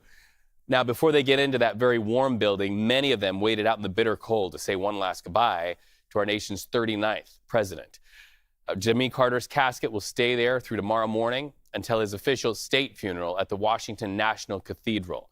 All living presidents are expected to attend. President Joe Biden, Carter's close friend of nearly 50 years, is expected to deliver the eulogy, but we do understand President Joe Biden is still in the state of California. Air Force One parked on a tarmac right now as Santa Ana winds continue to drive wildfires, burning down thousands of structures and now taking 2 lives. We will watch to see what the future of President Biden is relative to being able to get to Washington to speak at that funeral. By the way, after the ceremony in Washington, President Carter will return to Plains, Georgia for a private service at a Baptist church, his church, Maranatha Baptist Church, and he'll be buried there in Plains, which is the same town where he was born 100 years ago, lived a life of service until his last day. When we come back, we will continue to follow what is happening in Southern California. A tragedy playing out that will be known for generations as one of the worst wildfires ever to hit the state of California. Stay with CBS News 24/7. We continue watching for breaking news out of Southern California and elsewhere on our monitors.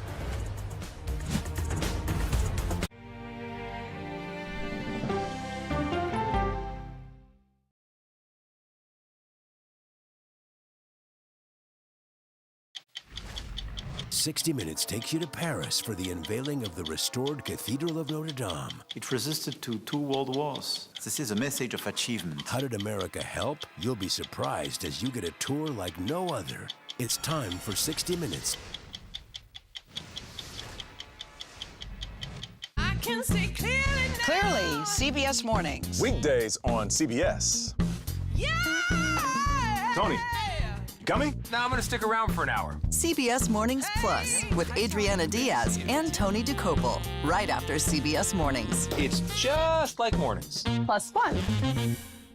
Go to the ends of the earth Right now. We got something crazy. And reach for the stars. Here we are. Yes, it's my comeback. Hey, this is pretty fun. But wait, there's more. Experience thought-provoking, Welcome to the idea of being a human being. innovative, and truly original reporting. Look through a telescope and go, wow. Because there's always something new under the sun on CBS Sunday morning.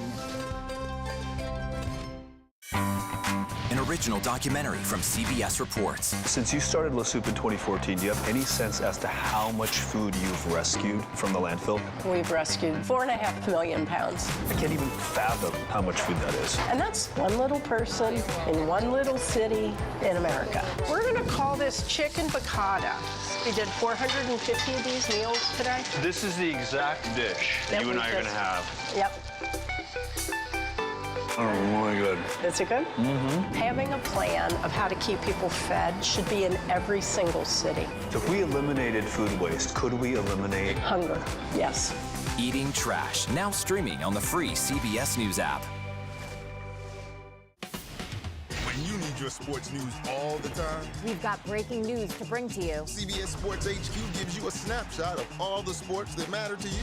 Big news coming out of the NFL. A lot of movement in the rankings this week. With highlights. What a finish at the final round of play. And in-depth analysis. Can they three-peat? Tony Romo joins the conversation. What can you say about this game? When you need your sports in a snap, we're bringing you that breaking news right here on HQ. Find it on CBS Sports HQ. Streaming free anywhere you are. I think I asked direct questions. I don't know that they're tough questions per se. What price should Moscow pay for trying to manipulate American voters? Isn't that giving people false hope? That's the role of Face the Nation, to focus on the issues at hand. And that means a civil conversation with perspective. Don't miss true crime anytime you want, anywhere you go, with 48 Hours Podcasts. Real crimes, real lives, real justice. Listen to 48 Hours Podcasts wherever you get your podcasts.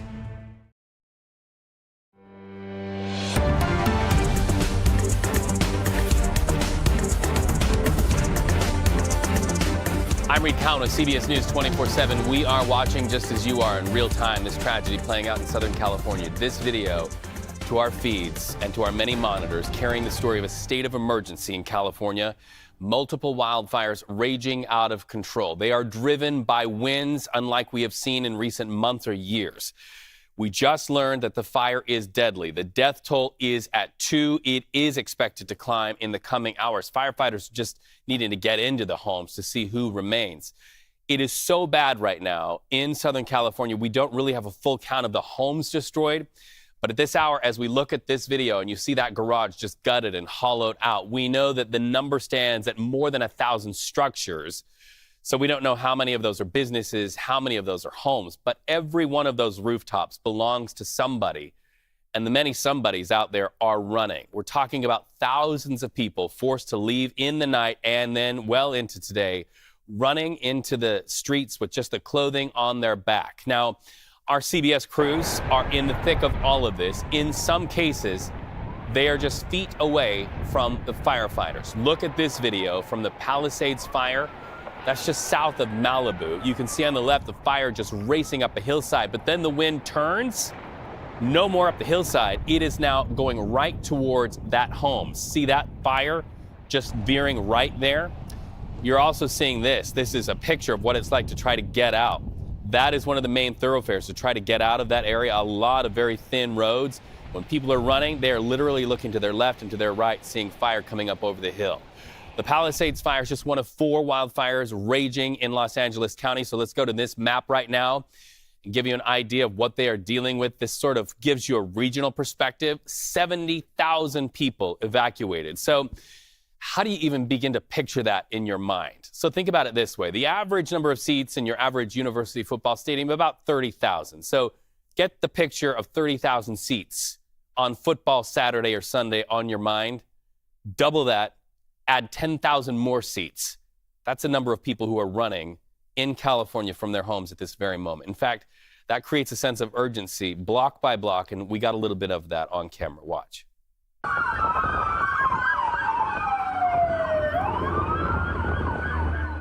So children in cars with their parents and their family members hearing those sounds, and that is the sound right now where usually you would just hear gentle ocean waves. That's video in the Pacific Palisades area. It shows that line of people just gridlocked in their cars trying to get out.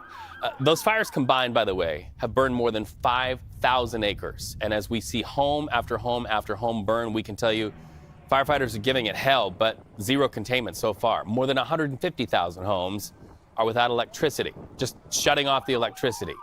Major roads and highways also shutting down, including parts of the PCH or the Pacific Coast Highway. Our team's on the scene getting this update from LA Fire. Let's listen into that.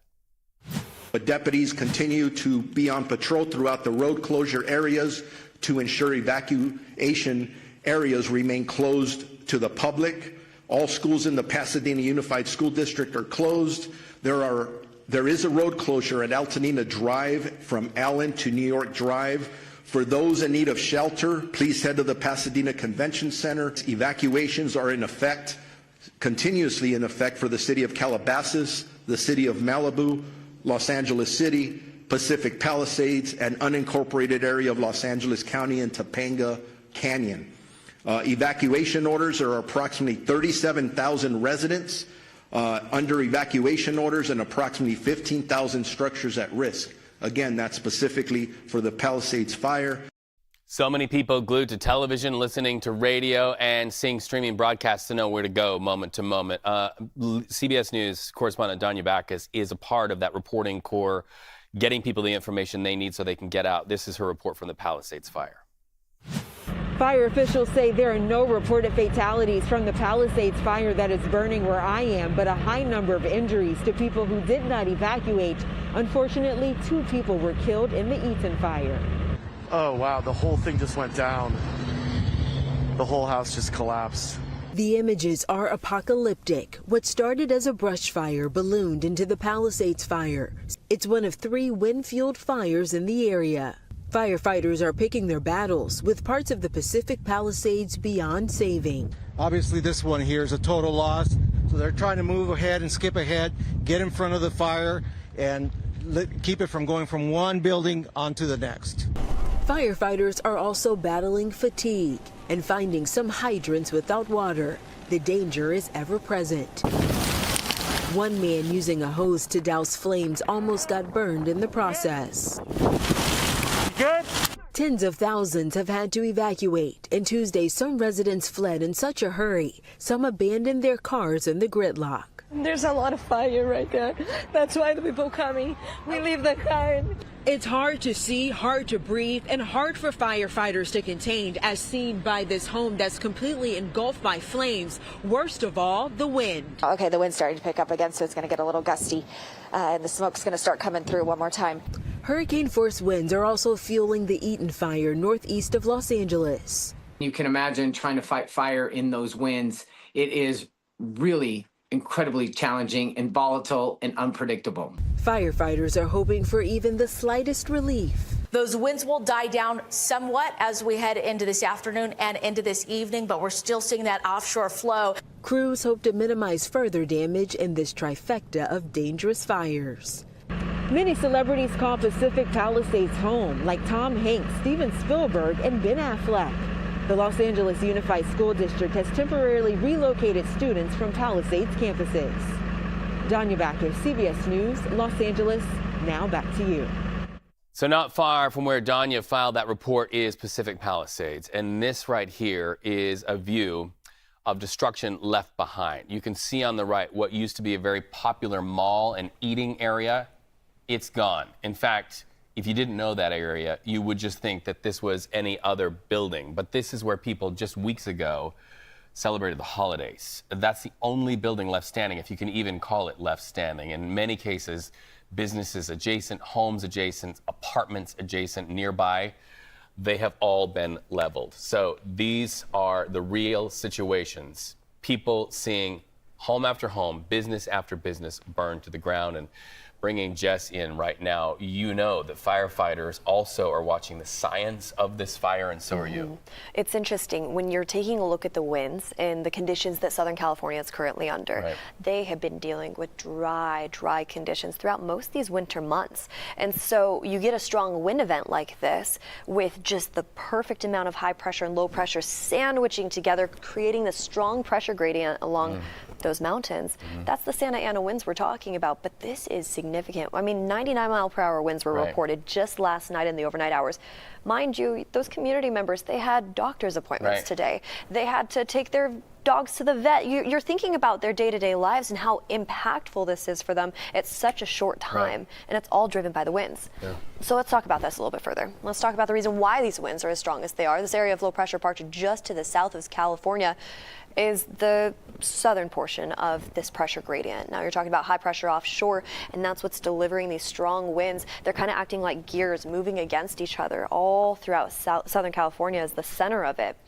We also talk about dry conditions. It was last May that areas like Los Angeles received at least 1/4 inch of rain, but since then it's been very, very dry. So you look at these brush fires that just pop up real fast, and then you take a look at the winds that we're talking about. Wind gusts anywhere up to around 80, 90, close to 100-mile-per-hour winds reported just in those hills where that dry brush is at.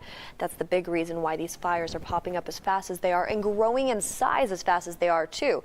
Now another thing to keep in mind as well, I'm a part of the California National Guard, and we're kind of gearing up and getting ready to send aircraft down there. Aircraft have limitations when it comes to winds too, and certain aircraft can't get to these fires due to how strong those winds are. The good news is, though, those winds are starting to die down as we head into the evening hours tonight, and that's going to help when it comes to battling the fire. What it's not going to be convenient for, though, is the direction of the winds has actually allowed for most of that smoke to push offshore. As the winds die down, that smoke's going to get pushed right back into the Los Angeles basin, and that's going to continue to circulate through these communities, allowing for air quality alerts to pop up widespread throughout Southern California. So there's a lot when it comes to these fires, and we've been talking about them all throughout these winter months. I mean, since November into December, we had the mountain fire just near Malibu with very similar conditions to this. It's important to note that these community members are struggling, and we need to help any way we can. We'll have more on this coming up in a bit, but for now, Reed, I'm going to send it back over to you. All right, thank you so much. President Biden is still in Southern California right now. He's not leaving because he was supposed to be gone yesterday, wheels up to go back and deliver the eulogy for former President Jimmy Carter, but he is now in California, not wheels up. He issued a statement talking about the fires, in part saying that he's offered federal assistance and that FEMA is going to approve firefighting cost reimbursements to the state of California. We also learned from this statement that the president has spoken with California Governor Gavin Newsom to try to receive the very latest updates on the wildfire burning all across Los Angeles County. We do know that the president will head to Santa Monica Fire Station.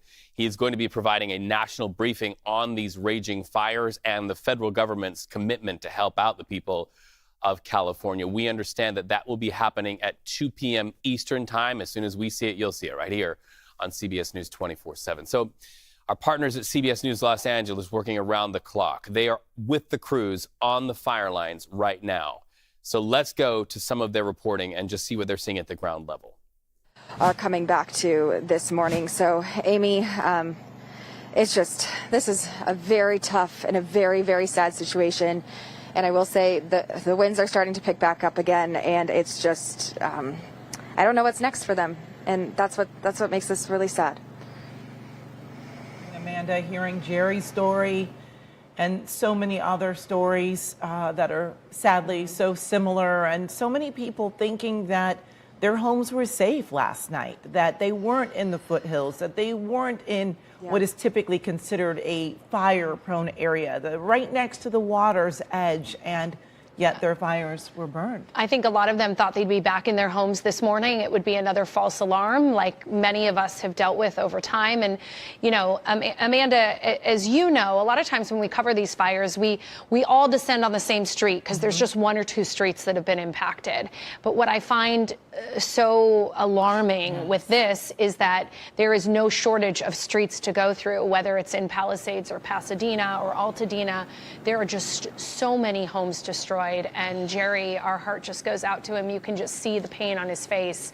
You know, it's not just things to people, it's their memories. And it's a lot of work to go through, even just the insurance claims. It's going to be a lot of work for people, especially if they're senior citizens or, you know, they have jobs and they have things that they need to do to continue to make money. Yes, exactly. That's where Jerry went to retire. And the fact that is gone is just really tough to hear. All right, Amanda, thank you for bringing us really difficult stories to share. So thank you. We want to check back in with our Joy Benedict, who's following the Eaton fire in Altadena. Joy, what are you seeing now? I mean, I see a lot of devastation, and unfortunately, it's what we have seen all morning and all night. And like Amanda was talking about, there doesn't seem to be any rhyme or reason. Usually when we see a fire coming, it'll take out a street, and then a next street, and then a next street. And that's not what we're seeing because of these strong winds. We're seeing a couple of homes on one street and a couple of homes on another block. And then, of course, they all merge together. But look around here behind me. We are right now on El Sereno and Figueroa. We are just west of Fair Oaks. You see we have a couple of homes burning there, and then right next to it, to the right, two homes that have not caught fire yet, and I'm sure those homeowners are hoping that it doesn't. But then if you look across the street, and we just got a really big dark plume of smoke because of something that's burning over there on the other side of Figueroa on the north side. But really all of these homes over to the right-hand side are also on fire. Do you live around here, sir? Okay. And what we're seeing is a lot of people coming and trying to take a look. That is not a smart decision. And look how this street is impassable. So you cannot drive down this road as you're looking right here because of these power lines that are right in front of you. So it's important. This is why you should not be driving down this roadway.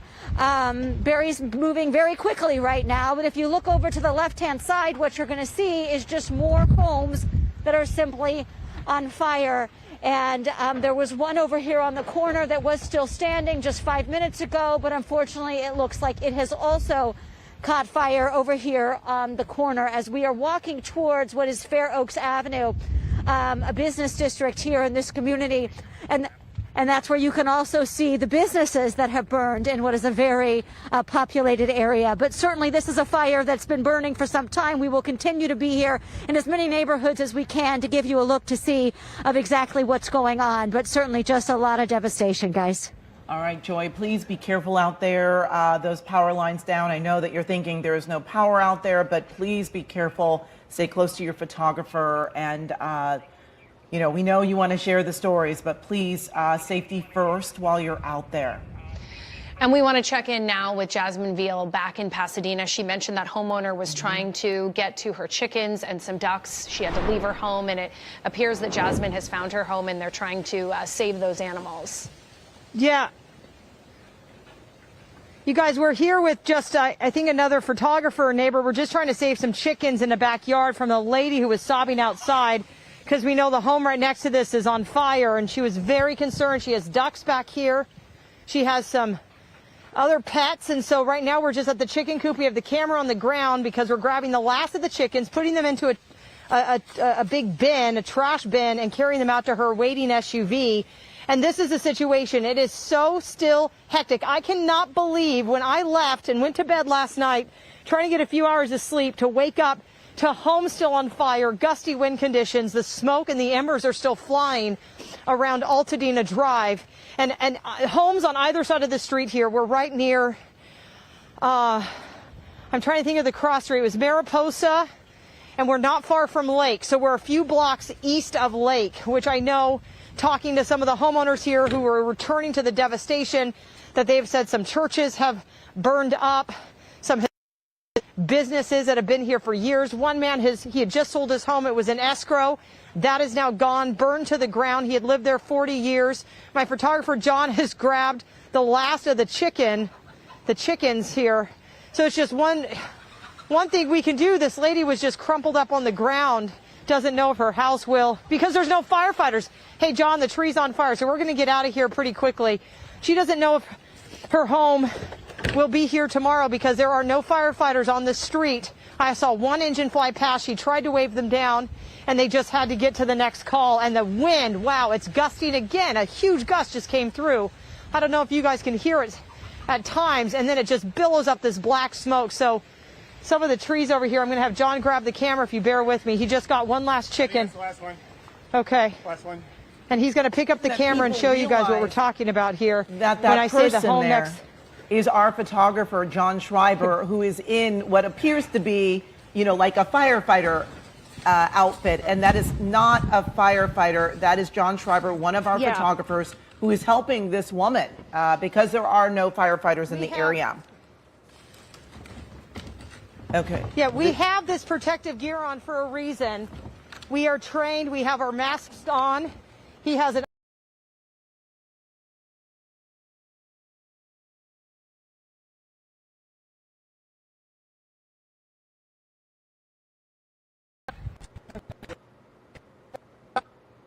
All right, we're having some trouble here, but Jasmine and her photographer, John Schreiber, have been helping this woman who you could hear her wailing. It was just so sad because she knew her chickens and her ducks were there, but Jasmine and her photographer have gone in and helped rescue those chickens. We could see them. I believe they got the last one, John was saying, that last chicken. So we certainly appreciate it. And we all remember you helping people rescue horses when there was another fire. Back in 2018 or 19. Is that the Woolsey or Thomas fire? Sun Valley, Woolsey. Okay.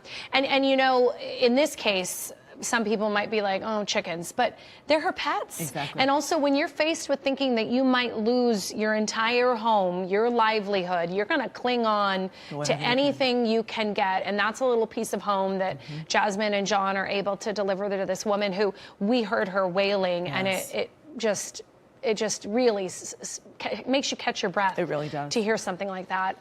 We want to go now to KCAL News reporter Rena Nakano. She is live in Malibu. Yeah, she's on PCH and Temescal Canyon Road. Rena, is that right? Yeah, that's right. This is usually just a parking lot for people to enjoy the beach. Unfortunately, right now, it's kind of a staging area for some of the media as well as some people who just want to get out of here. Right behind, you see the ocean, but behind me, this is the Tahitian Village terrace, terrace entrance, and you could see that the neighborhood has been devastated. As you see, you could pan up and see how quickly the black smoke is moving. Of course, right above that, you see beautiful blue sky, but unfortunately, right now, the situation is just darkness coming out of the neighborhood. We did drive through Sunset Boulevard before getting here. Unfortunately, many parts of that neighborhood completely dead.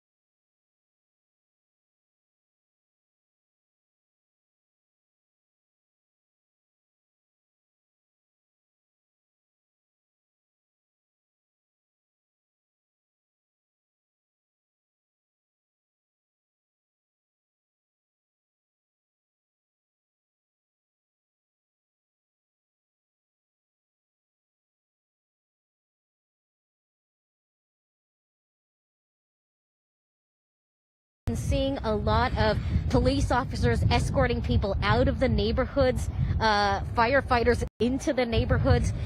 We even saw a crew of inmate fire crews that just arrived in this area to give their assistance to fire crews from all over the place.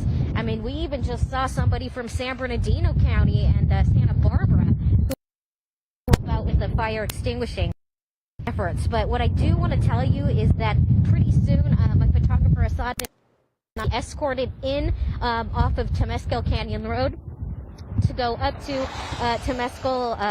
Palisades Charter High School. We are going to take a quick look to see the devastation, if any, at the school. Hopefully we'll see a little bit of homes in that area as well as the school. We want to bring it on how everything is going over there, but we hope to bring you that as soon as possible. But again, we will be escorted into that area, which is kind of a no-go zone right now, but we will bring you more information as we get that. We'll send it back to you. Yeah, and Rena, I've been getting a lot of text messages from parents who have kids who are in that school district, and they all want to know where are their kids going to go to school. You're watching CBS News 24/7, depending on the partnership that we have with CBS News Los Angeles, delivering information moment by moment to their thousands of viewers who are out of their home and on the run down there in Southern California. Just want to give you sort of an idea and some context about the force of this fire. When we went on air, the Eaton fire between 2,000 and 3,000 acres, it has exploded. It is now, in just an hour, 90 minutes, up to 10,000 acres. And you saw the wind causing our reporters to literally have to steady themselves. That's the strength of the wind. That wind is pushing the fire, and it is devastating. The Eaton fire has now claimed 2 lives. We're going to go back to that in just a minute. But we also have some headlines we know that are important to the nation that we want to get to, some major developments in President-elect Donald Trump's legal battles, including this development. The president-elect is now asking the U.S. Supreme Court to help delay the sentencing in his New York hush money case. Now, remember, Donald Trump was found guilty of 34 felony counts for falsifying business records last summer. In an emergency petition filing, his team asked the court to, quote, correct the unjust actions by New York courts and stop the unlawful sentencing and the DA's witch hunt. This is from Stephen Chung, Trump's campaign spokesperson. All of that back and forth playing out since July 11th, when sentencing was first scheduled to take place. So here's what's happening now. Supreme Court Justice Sonia Sotomayor is giving Manhattan prosecutors until tomorrow to respond to that request that is now kicked up to the U.S. Supreme Court. Investigators uncovering new details about that explosion outside of the Trump Hotel in Las Vegas. Police say the attacker there used generative artificial intelligence in planning that attack. So investigators now have done a scrub of all of his electronic comings and goings, and they found he had a history on the AI app ChatGPT. They found searches related to explosives and ammunitions and fireworks in planning that. Let's also talk to another New Year's Day tragedy. Jumping our map to New Orleans now. City Council officials are meeting at this very hour to shape the updates on the investigation into that terror attack that unfolded on Bourbon Street last week that killed so many, injured so many. The major question on today's agenda, why those metal bollards were not in place ahead of New Year's Eve. City officials also addressed the security measures in place for the upcoming Super Bowl. Keep in mind, tens of thousands of people will be in New Orleans for the Super Bowl. The people of New Orleans say they are New Orleans strong. They will not let fear stop them from going forward and having their city showcased on national TV, but they are also asking the tough questions about those bollards. They would like them in place to prevent this from ever happening again. We also want to let our viewers know that at any moment we expect President Joe Biden to be speaking from the tarmac there at Santa Monica Airport. He will be giving an update on what he has been told from Governor Gavin Newsom.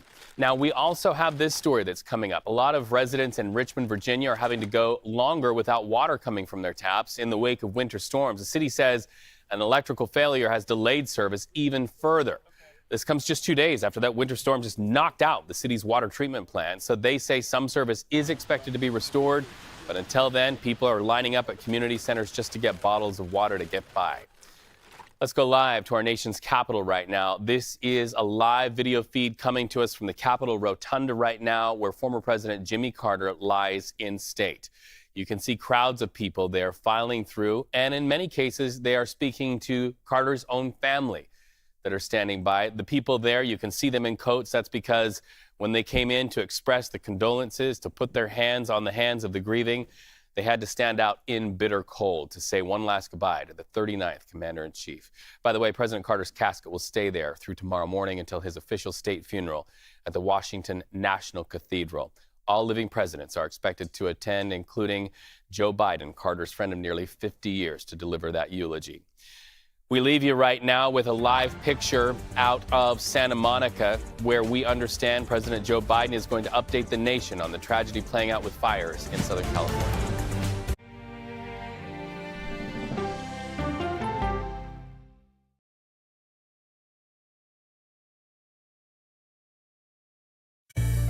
An original documentary from CBS reports. It was genocide, a deliberate effort by the United States government to eliminate the food source that was relied upon by Native American tribes. American bison were slaughtered and Native Americans displaced. And that's how tribes were subjugated to reservations and our lands were taken. But now, through conservation efforts at Yellowstone, Buffalo provided everything that we needed. Now they need help. a herd grows. We need to step up and help them. And a culture is reborn. When the buffalo return and come back, that's when our tribe will begin to heal. Yellowstone Bison Revival, now streaming on the free CBS News app. Oh, wow. Look at this. Let 60 Minutes take you on a private tour of the National Archives. So there may be treasures like this buried in boxes. Historical secrets from America's past. So this is original from 1778?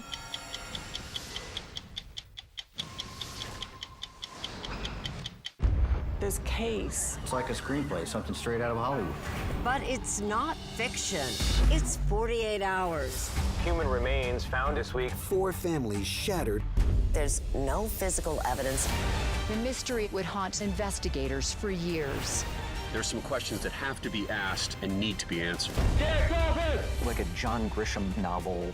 A gripping true crime original. 48 hours. Now streaming on the free CBS News app. When you wake up in the morning, we want to be your go-to team. On our places. Bright, shiny faces.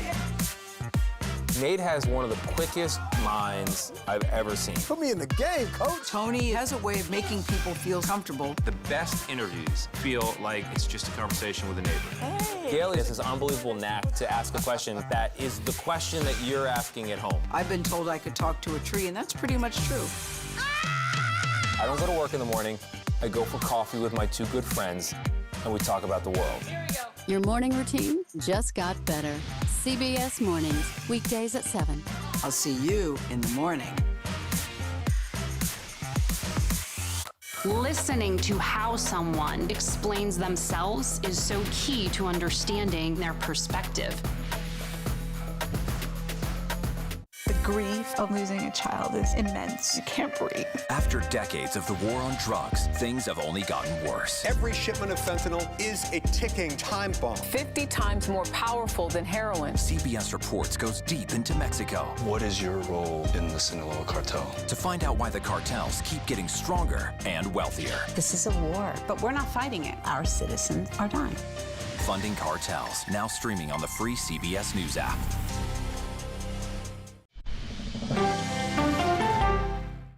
Don't miss true crime anytime you want, anywhere you go with 48 Hours Podcasts. Real crimes, real lives, real justice. Listen to 48 Hours Podcasts wherever you get your podcasts.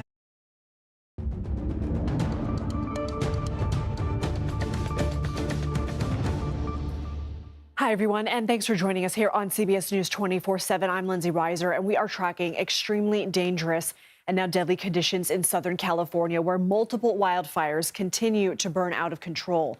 4 major fires are raging with little or no containment in the Los Angeles area. They are being fueled by high winds. They are having this gigantic windstorm, and the fires have been named the Palisades Fire, which is west of LA, the Eaton Fire northeast of the city, and the Hearst and Woodland fires in the northern outskirts.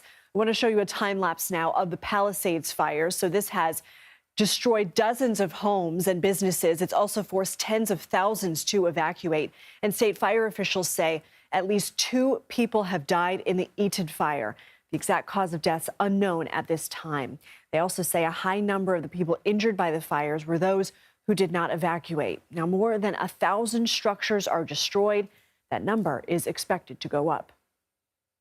Please prioritize your safety as well as the well-being of those around you as we come together to continue to get through this widespread disaster. Los Angeles County firefighters will remain on the front line until we reach full containment. So I want to give you some context of where this is happening in the LA area. Here's a map showing the fire's location in relation to cities and some of the area's biggest attractions. So the famous Hollywood sign, as well as the Getty Museum, are located between the Woodley and Palisades fires. In fact, the museum posted on Instagram, quote, some trees and vegetation on site have burned, but no structures are on fire. They remain closed.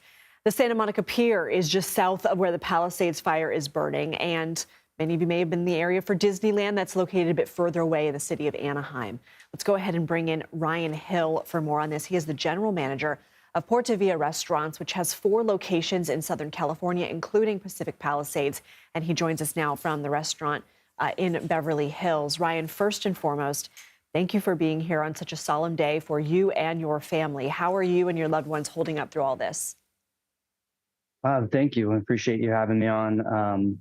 My family is fine. We're all doing well. Unfortunately, a lot of our friends and neighbors in the Palisades are not doing so well.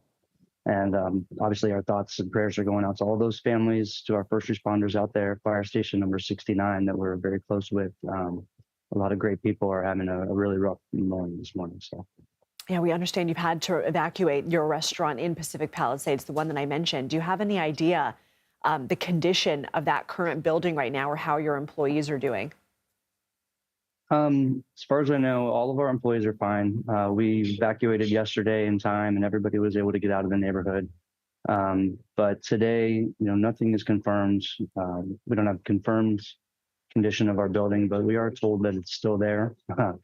Unfortunately, I think most of the Palisades is not. So I don't have anything confirmed, but it's not a good situation.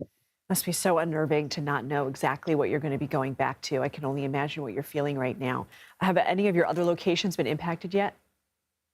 Yes, today we decided to close our Calabasas location as well, out of just caution for our employees and their families and, people that might be coming out. It's in best interest to close there as well. Our location in Beverly Hills is open still, but I think everybody in Los Angeles is going to be impacted today, unfortunately. I want to ask you, this is obviously an area, Southern California, prone to wildfires, but I mean, this feels different. It feels unlike what we've seen. It feels just so catastrophic, and that isn't to downplay the damage that we've seen in wildfires past. But what sort of preparations do you have in place in case of an emergency like this? And can you put this in context of other moments in time where there have been wildfire warnings? I think the main difference this time is that the winds are so incredibly strong, and there seemed like there's nothing that, the brave firefighters can do because it's just so big, so fast. Yesterday morning, I got to work about 9:30 and everything was fine, but by 10:30 we could see smoke. Oh. By 11:30, it was, increasingly obvious that there was a big problem. And by 1 o'clock, we left the area and, just watching the acreage burning from 700 acres to now 1,000 acres to 5,000 acres. And unfortunately, the winds are still strong. And I don't know what you can do to prepare for something like this, unfortunately. When you ended up leaving, was that because you saw the writing on the wall and you took those actions and steps on your own accord, or did you get some kind of alert from emergency services saying, get out? We definitely got an alert from emergency services. That was kind of the last straw. We were trying to keep our doors open as long as we could to be a safe place and service our community. We went through this a few years ago, maybe about 5 years ago, 6 years ago, where the neighborhoods were evacuated and we were able to stay open and be of service to our neighbors. But this time it seemed different, and we all were getting alerts, and we wanted to make sure that our employees that were there at work were able to get out, and we were able to do so safely. Ryan, I am so sorry that we are talking to you under these circumstances. The images are devastating, even more so for you. You are the one living it with your friends and families and colleagues. Please take care and please keep us posted. Thank you very much. Thank you. CBS News correspondent Elise Preston is in Malibu, California, which is in Los Angeles County. Elise, I saw you last hour. You were literally holding onto a pole because the winds were so strong. I still see them whipping your hair around. What are the conditions right now?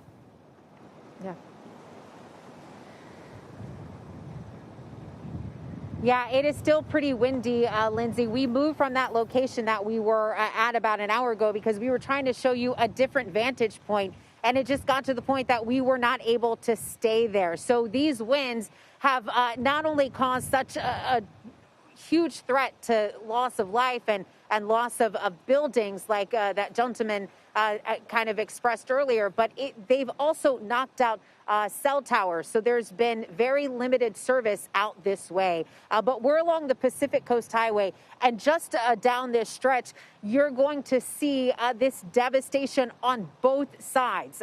Businesses, homes just burned to the ground. You mentioned more than 1,000 structures.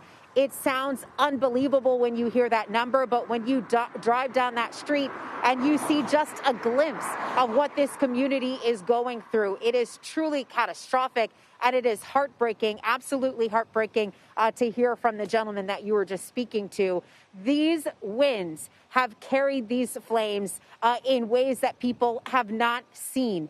We've spoken to so many residents who have lived here in this neighborhood for decades. We've spoken to so many residents who've lived in California their entire lives, and they said that they've never seen anything like it. And that is what is causing so much trouble right now for these 4 fires here in Southern California. We were walking back to the truck, and where we were on one side, there was a building with a few embers. And within a second, a wind gust picked up, and those embers just kind of exploded into these huge, massive flames. And it's like, okay, we got to get across the street. It is just so dangerous what firefighters are working with. And just so everyone is aware as well, we know that the president is on his way to a fire station in the Santa Monica area where he is expected to get briefed by emergency officials, and we will bring you that live. So, Elise, if I have to interrupt you, please forgive me for that. This is a live look at that room that we are monitoring. But, Elise, you had mentioned my conversation with Ryan. I'm wondering what stories you're hearing from people who are evacuating and from people who either are learning what happened to their properties or are still in that agonizing wait.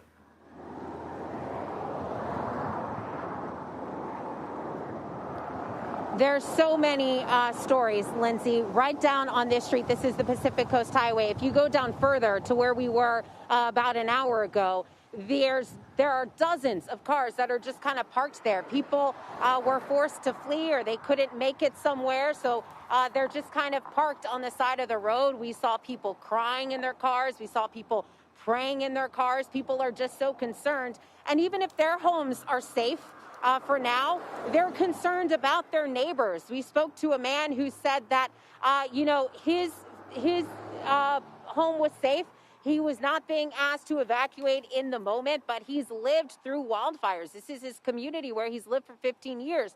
So he was staying put, opening up his home to people if they needed shelter. And there are so many stories. There are countless stories of people either giving back, trying to help people, or people who are just kind of in this limbo, waiting to see what is going to happen with their home. People have lost everything. And again, it's 4 fires that are now raging in Southern California. The winds are not expected to die down.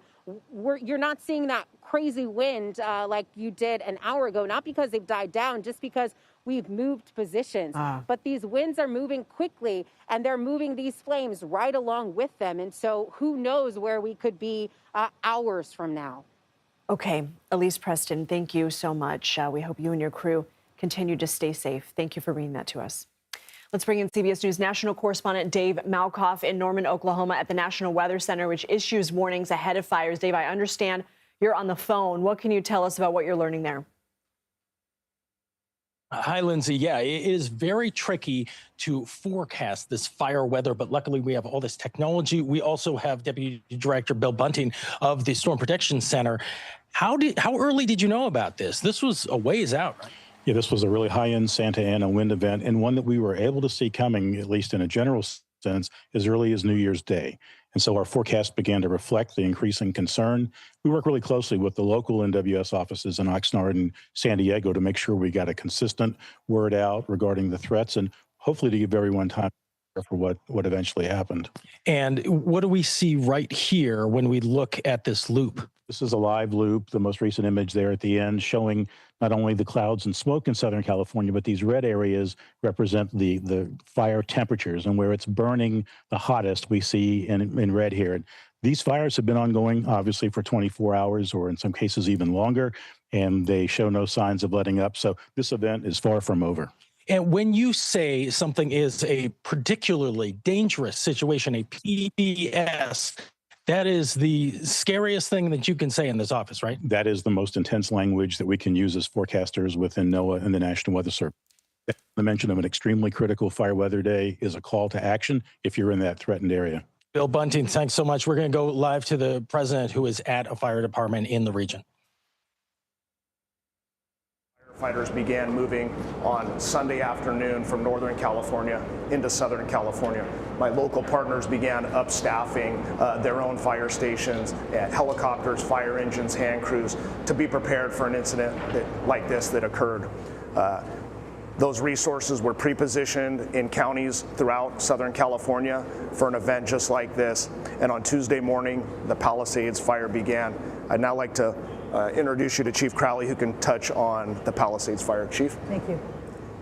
Thank you so much, Mr. President. I'm here just to provide you a brief on 3 significant fires that have occurred within the city of Los Angeles. With that, I'm going to be focusing on the Palisades fire. That fire broke out yesterday morning around 10:30.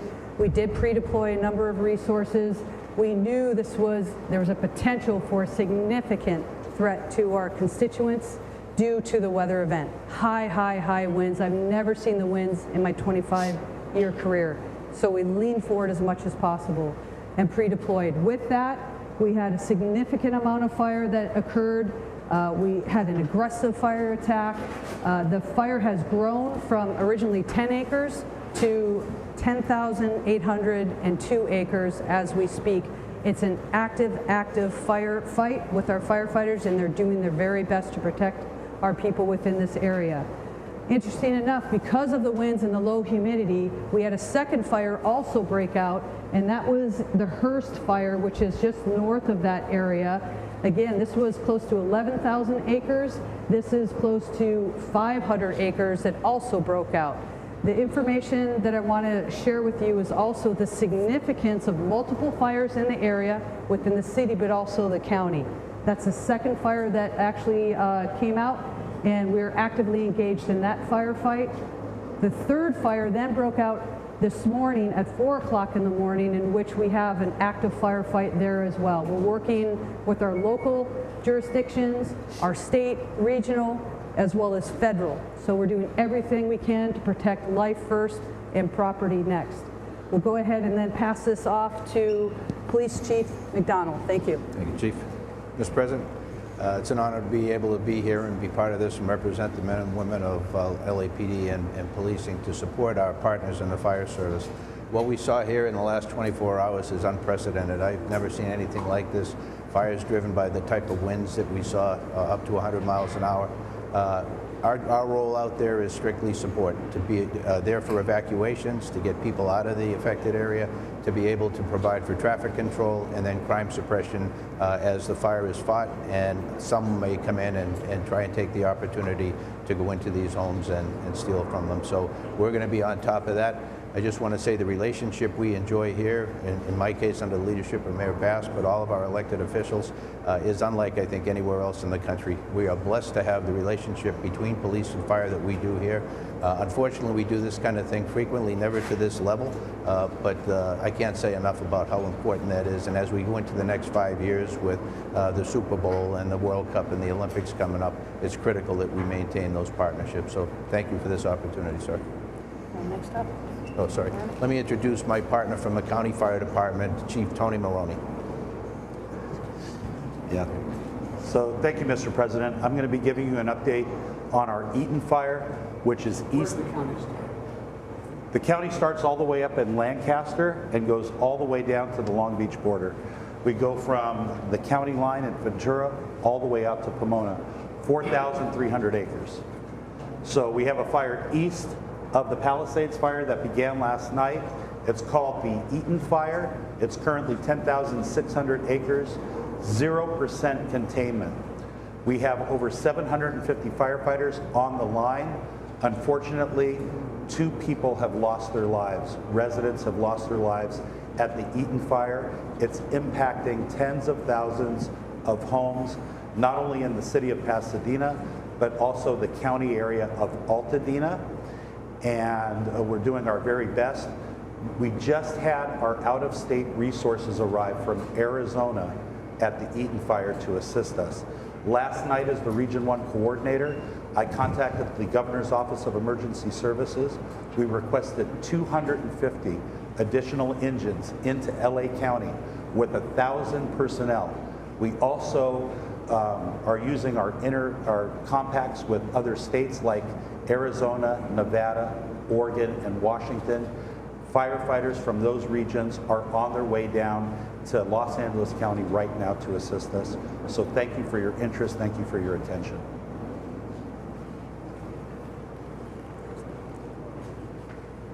Governor asked for a declaration that provides for everything from the governor's duties, and I'm going to sign it today. Folks, the fact is that I've directed DOD, Department of Defense, to rapidly provide additional firefighting personnel and capabilities. Also, California National Guard is adding 2 modular air firefighting systems units, and 2 more are being ready for the National Guard, the Nevada National Guard. And 4 more are coming from the Northern Command, and 10 Navy helicopters with water delivery buckets are coming down from San Diego. We're prepared to do anything and everything as long as it takes to contain these fires and help reconstruct, make sure we get back to normal. It's going to be a hell of a long way. It's going to take time. We're in it, but the federal government's here to stay as long as it needs everything you need. Is there anything you actually haven't gotten yet? Quite the contrary. Mr. President, just first of all, that major disaster declaration being approved, next level appreciation on behalf of all the residents here in Southern California. As the chief said, we had pre-positioned assets this weekend in anticipation of these weather events. The complexity of multiple fires, the likelihood these weather events, this wind event will continue over the course of the next many days, impacts of over 1,000 structures already that have been destroyed, 100,000+ people that have been evacuated, lives lost, traditions, lifestyles, places torn asunder.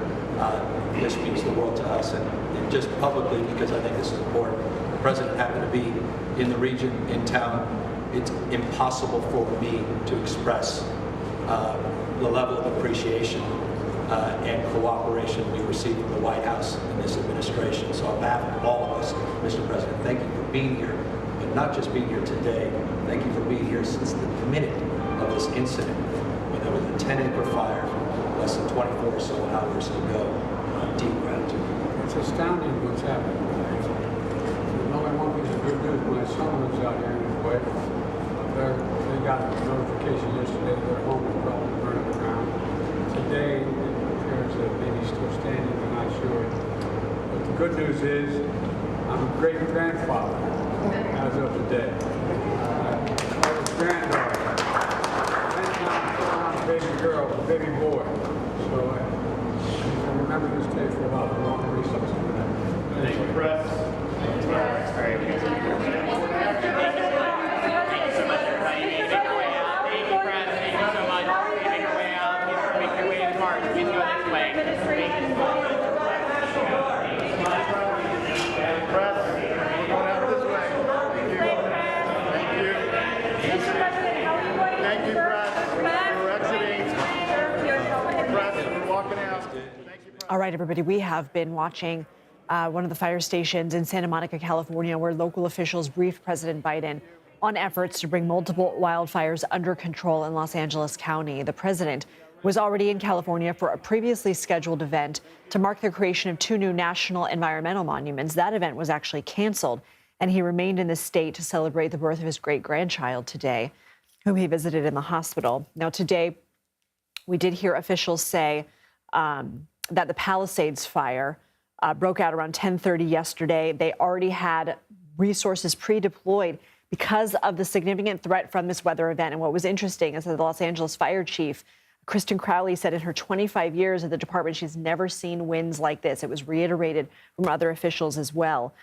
Police saying they're looking out for looting behavior to ensure that that doesn't happen. And also, we've been told that crews from Arizona arrived to help fight the Eaton fire. Now, I'm going to bring in CBS News Chief White House correspondent Nancy Cordes, who's in Washington. And Nancy, we heard the president say he directed the Department of Defense to provide additional firefighting personnel and capabilities. 2 modular air firefighting system units are being deployed from California and Nevada National Guards. 10 Navy helicopters with water buckets are en route from San Diego. What else are we hearing the federal government is doing to assist?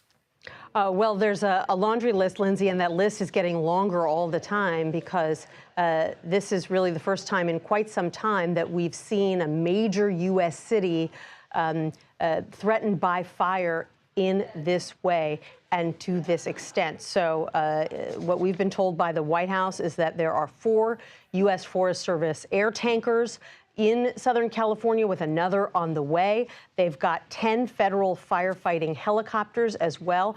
Obviously, that is of minimal help right now because the winds have been too high for state or federal aircraft to get in the air to fight these fires. That's been part of the problem. But as the winds die down, those tankers and choppers will be increasingly necessary. There are dozens of Forest Service fire engines on the scene as well, we're told, and FEMA has already approved a grant to reimburse the state for the gigantic costs of fighting this fire. That's not to mention the potentially billions of dollars that it's going to cost to clean up and rebuild.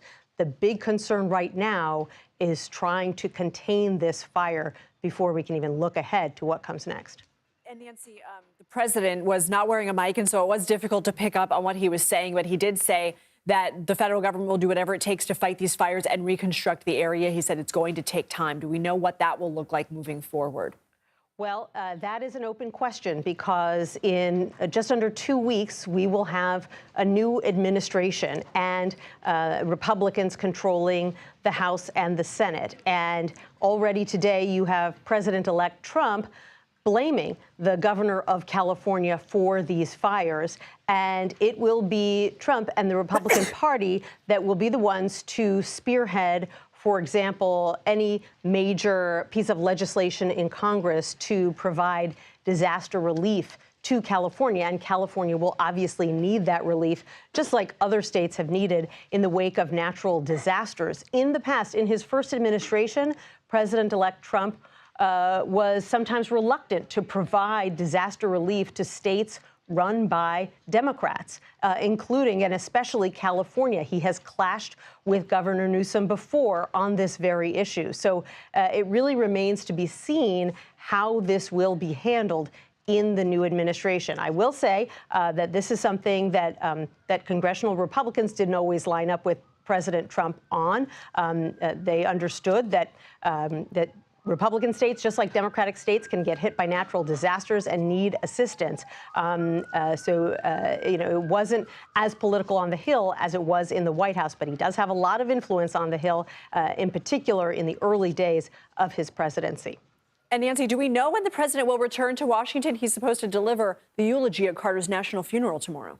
Right. It's a busy week. So he is expected to head back later tonight. He's coming back later than planned because of the briefing that you just saw there. He then is scheduled to eulogize Jimmy Carter. Then he's heading to Rome to meet with the Pope. So a very, very busy week for the outgoing president, who has just about 12 days now to get everything done that he has set out before himself for the end of his presidency. Okay, Nancy Cordes, thank you so much. You got it. Let's go to CBS News Philadelphia meteorologist Grant Gilmore, who's tracking these wildfires. Grant?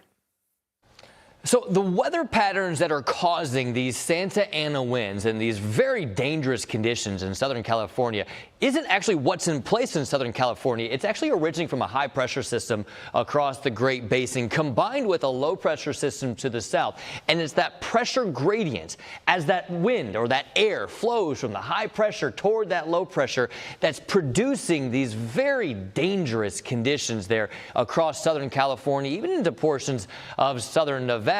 And it's actually the topography plays a part in this as well. That high pressure system, now it pushes that air down the mountains, and as it does, it actually causes that air to compress and warm. So that's the beginning of these very warm and dry conditions. But then that air moves over the desert, so that dries out the air even more. And then from there, that air is funneled into these mountain passes and these canyons. So it accelerates those winds, and that's where we start to see those wind gusts approaching 80, 90, 100 miles per hour as that wind then flies into the valley of Southern California. Now, that will begin to improve a little bit into tomorrow. Meanwhile, we're tracking another storm system that'll move out of the southern plain states. That low pressure system is going to bring the threat for winter weather across the mid-Mississippi Valley, potentially into the Carolinas, maybe even northern Georgia as we head through the second half of the week. And as it tracks to the north and east, could even move snow into the mid-Atlantic and northeast as we head into the weekend. Back to you. Thank you. We are staying on top of the fast-moving wildfires threatening tens of thousands of people in Southern California. Stay with us. You're watching CBS News 24/7.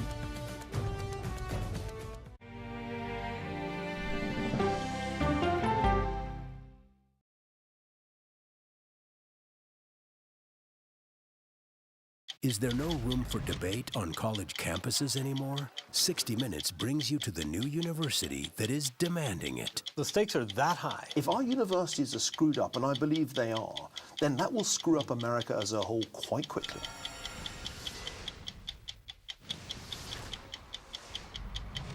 An original documentary from CBS reports. AI is among the most world-changing technologies ever. Curing diseases, scientific breakthroughs, making lives better. They can help us with medical discoveries, scientific discoveries, doing better agriculture, having cures for things like Alzheimer's. It's also going to really transform the way we work. The uplifting potential of artificial intelligence is limitless. It gives you a friend, somebody to chat with 24/7 that is non-judgmental. He makes me feel loved and desired. And so are its downfalls. The problem with all this AI is that it's unpredictable and uncontrollable. The choices we make now will have lasting effects for decades, maybe even centuries. The ChatGPT revolution, now streaming on the free CBS News app. I think I asked direct questions. I don't know that they're tough questions per se. What price should Moscow pay for trying to manipulate American voters? Isn't that giving people false hope? That's the role of Face the Nation, to focus on the issues at hand. And that means a civil conversation with perspective. It was almost like being face to face with the devil. Women riding bicycles dismembered. She just vanished. 48 hours reports. I fought and fought. 911, what is your emergency? She disappeared off the face of the earth. Ever think in your wildest dreams someone might want to kill you? This almost became a game of psychological warfare. You're caught. You're gonna go down. Stream 48 hours, 24/7. I think we're very cute. Yeah, I think we need to send out a Christmas card like this. Yeah, let's do that. Dollar Jill. If you can't get into the market, it's okay. Renting is fine. I wonder how Serena is feeling. That's a really good question. No one's asked me that yet. You're 70 years old? 70, yeah. I'm 21.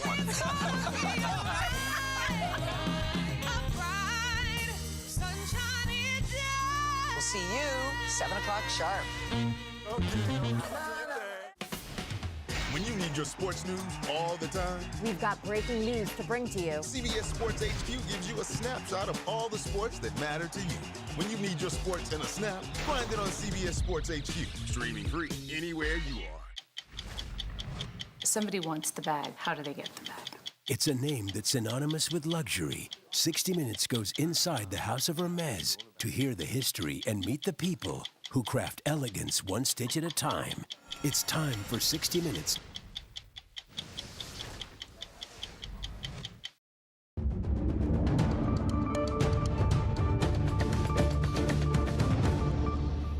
Hi, everyone, and thank you for joining us here on CBS News 24/7. I'm Lindsay Reiser. Catastrophic wildfires continue to rage out of control in parts of Southern California. 4 major fires are raging with little or no containment in the Los Angeles area, fueled by extraordinarily high winds. They have been named the Palisades Fire west of LA, the Eaton Fire northeast of the city, the Hearst and Woodland fires in the northern outskirts.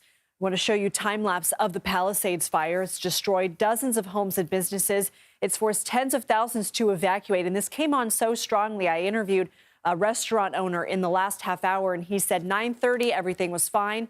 10:30, they saw smoke. By 11:30, they knew something was wrong, and by 1, they were getting out of there. Now, state fire officials say at least 2 people have died in the Eaton Fire. The exact cause of those deaths is unknown at this time. More than 1,000 structures have been destroyed, and that number is expected to increase. We're going to get through this together. That means with all of you as partners in our community. Our top priority continues to be the safety and well-being of our impacted residents, first responders, and all of the individuals involved. To give context to our viewers who are not familiar with the area, here's a map showing the fire's location in relation to cities and some of the area's biggest attractions. So the famous Hollywood sign, as well as the Getty Museum. They're located between the Woodley and Palisades fires. The museum actually posted on Instagram that some trees and vegetation on site have burned, but no structures were on fire. And the famous Santa Monica Pier is just south of where the Palisades fire is burning. Disneyland, located a bit further away in the city of Anaheim. CBS News correspondent Elise Preston is in Malibu, California, which is in Los Angeles County. Elise, what are you seeing where you are? We're up.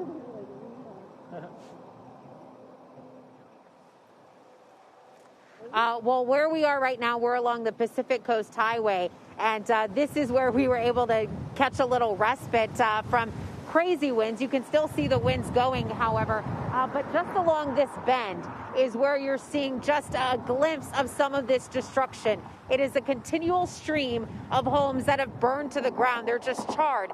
And when you think one is done burning, right, you may only see a few embers here or there. Within seconds, a wind gust will pick up and then flames will erupt. So these flames are moving so quickly because of this wind that is just never seen before here in this area, Lindsay. Elise Preston, thank you.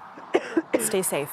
Excuse me, the ash is really messing with all of us. Yeah, today. no, I totally understand. Seek refuge when and where you can. Thank you. I want to bring in CBS News Sacramento meteorologist Tracy Humphrey for more on how the weather is impacting the fires. I mean, it's amazing because we just heard Elise say that they got away from the crazy winds. And to me, the wind is still whipping her hair. It's still crazy. How fierce are these winds, and are they expected to calm down anytime soon?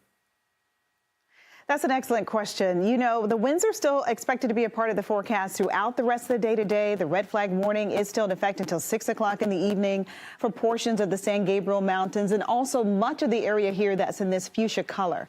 So I'm going to move out the way so you can see what I'm showing you. Santa Barbara, Los Angeles, Riverside, Oceanside, all the way to San Diego are currently in the red flag warning. These are all areas that are going to be looking at very strong destructive winds in the forecast today, tonight, and also much of the day tomorrow. Strong, widespread, destructive windstorm. How often do you hear that word? Windstorm. Strong winds remain in the forecast. They're going to be out of the northeast around 30 to 40 miles per hour and then gusting up to 75 miles per hour. So I'm going to give you the synoptic scenario of what's causing it. And we know it's the Santa Ana winds, but there are 2 different pressure systems that work in tandem to give us what could be an historic event. Low pressure system down in the south, high pressure system out here in the Pacific. High pressure has a clockwise flow. Low pressure system has the opposite. It has a counterclockwise flow. And both of these work in tandem to give us those nice north to northeast winds. And when they come through, they are howling. They come up and over that mountain range. They move down through the canyons. And by the time they reach many of those subdivisions and those neighborhoods, look at how dry everything is. And then you add in a wind that's coming in around 60, 70 miles per hour. And next thing you know, you have spot fires that are well out ahead of the parent fire. An actual ember can travel for miles on a gust of wind. So take a look at some of the fires. And the big one right now is the Eaton fire. That one more than 10,000 acres. Now we're going to take a look at the deadly California windstorm. And I tried to give you, Lindsay, some really good information here. So hurricane force winds are in the forecast. High fire danger remains until Thursday around 6 o'clock in the evening. Southern California is bone dry. Moderate drought conditions. Usually they would have picked up several inches by today's date. Second driest period in close to 150 years. So where are the storms?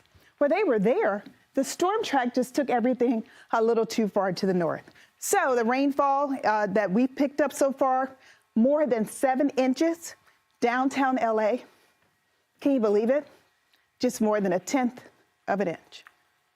Wow, and I want to talk about that as well in the context of history, because one thing that we heard in that briefing with President Biden was the Los Angeles fire chief, Chief Crowley, saying in her 25 years in the department, she's never seen winds like this. That is extraordinary. Can you put this in the context of history and all of these sort of factors bubbling up into this, forgive the colloquial language, but a perfect storm? Yeah. Is it tied to changes in climate that we're seeing across the planet?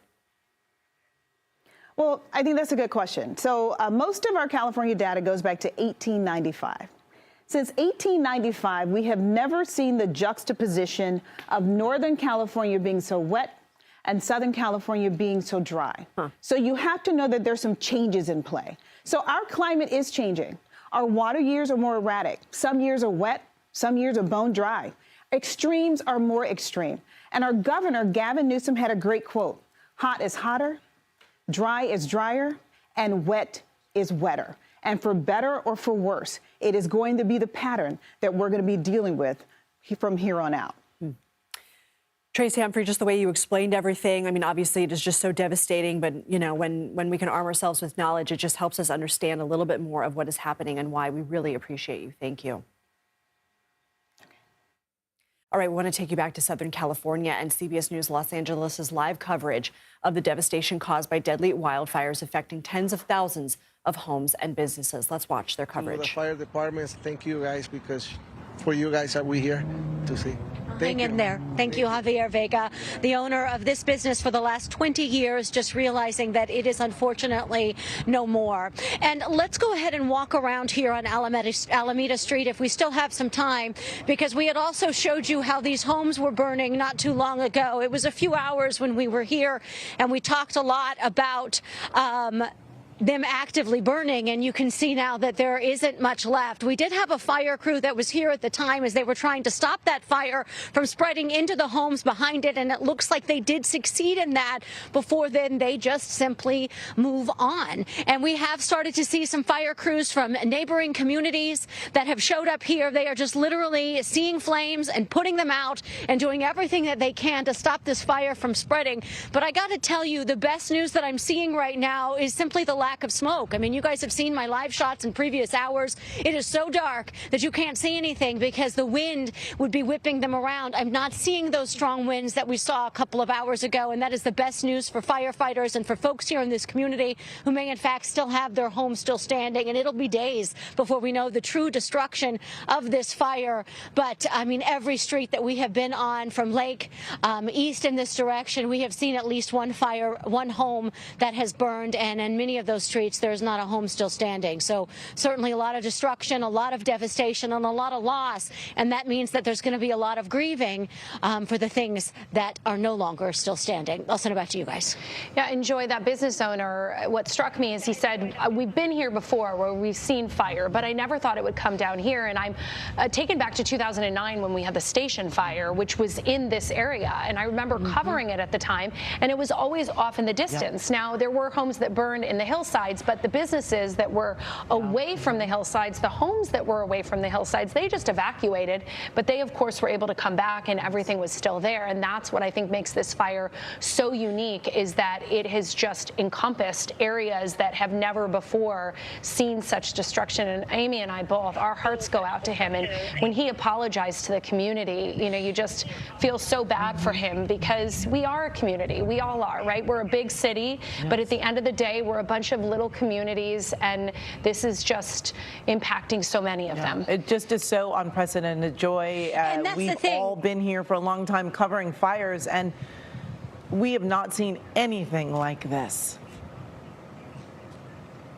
No, and I think it is what you guys have been talking about. It was the winds. I mean, this fire was, what, a mile and a half away when it started? Look, we're having a flare-up over right here in the back of his business right now, unfortunately, that you can see. But the fire itself started quite a ways a distance, so you don't expect it to reach this far south. This is Lake Avenue. We are not very far from the 210. We are just on the border, basically, of Altadena and Pasadena, not too far away. And you don't expect the fire to move this far down. But like we've been talking about, it didn't make that progressive march, right? It didn't make that where we hit one street and we know it's coming to the next street and then the next street, because we had these almost hurricane strength winds that whipped through this area overnight. And in the process of doing that, it picks up these embers, these burning pieces of wood or debris or whatever they are, and the wind carries them to a rooftop not too far away. And so when that happens, when these embers can go a mile and still be burning, when they land and start smoldering on somebody's rooftop,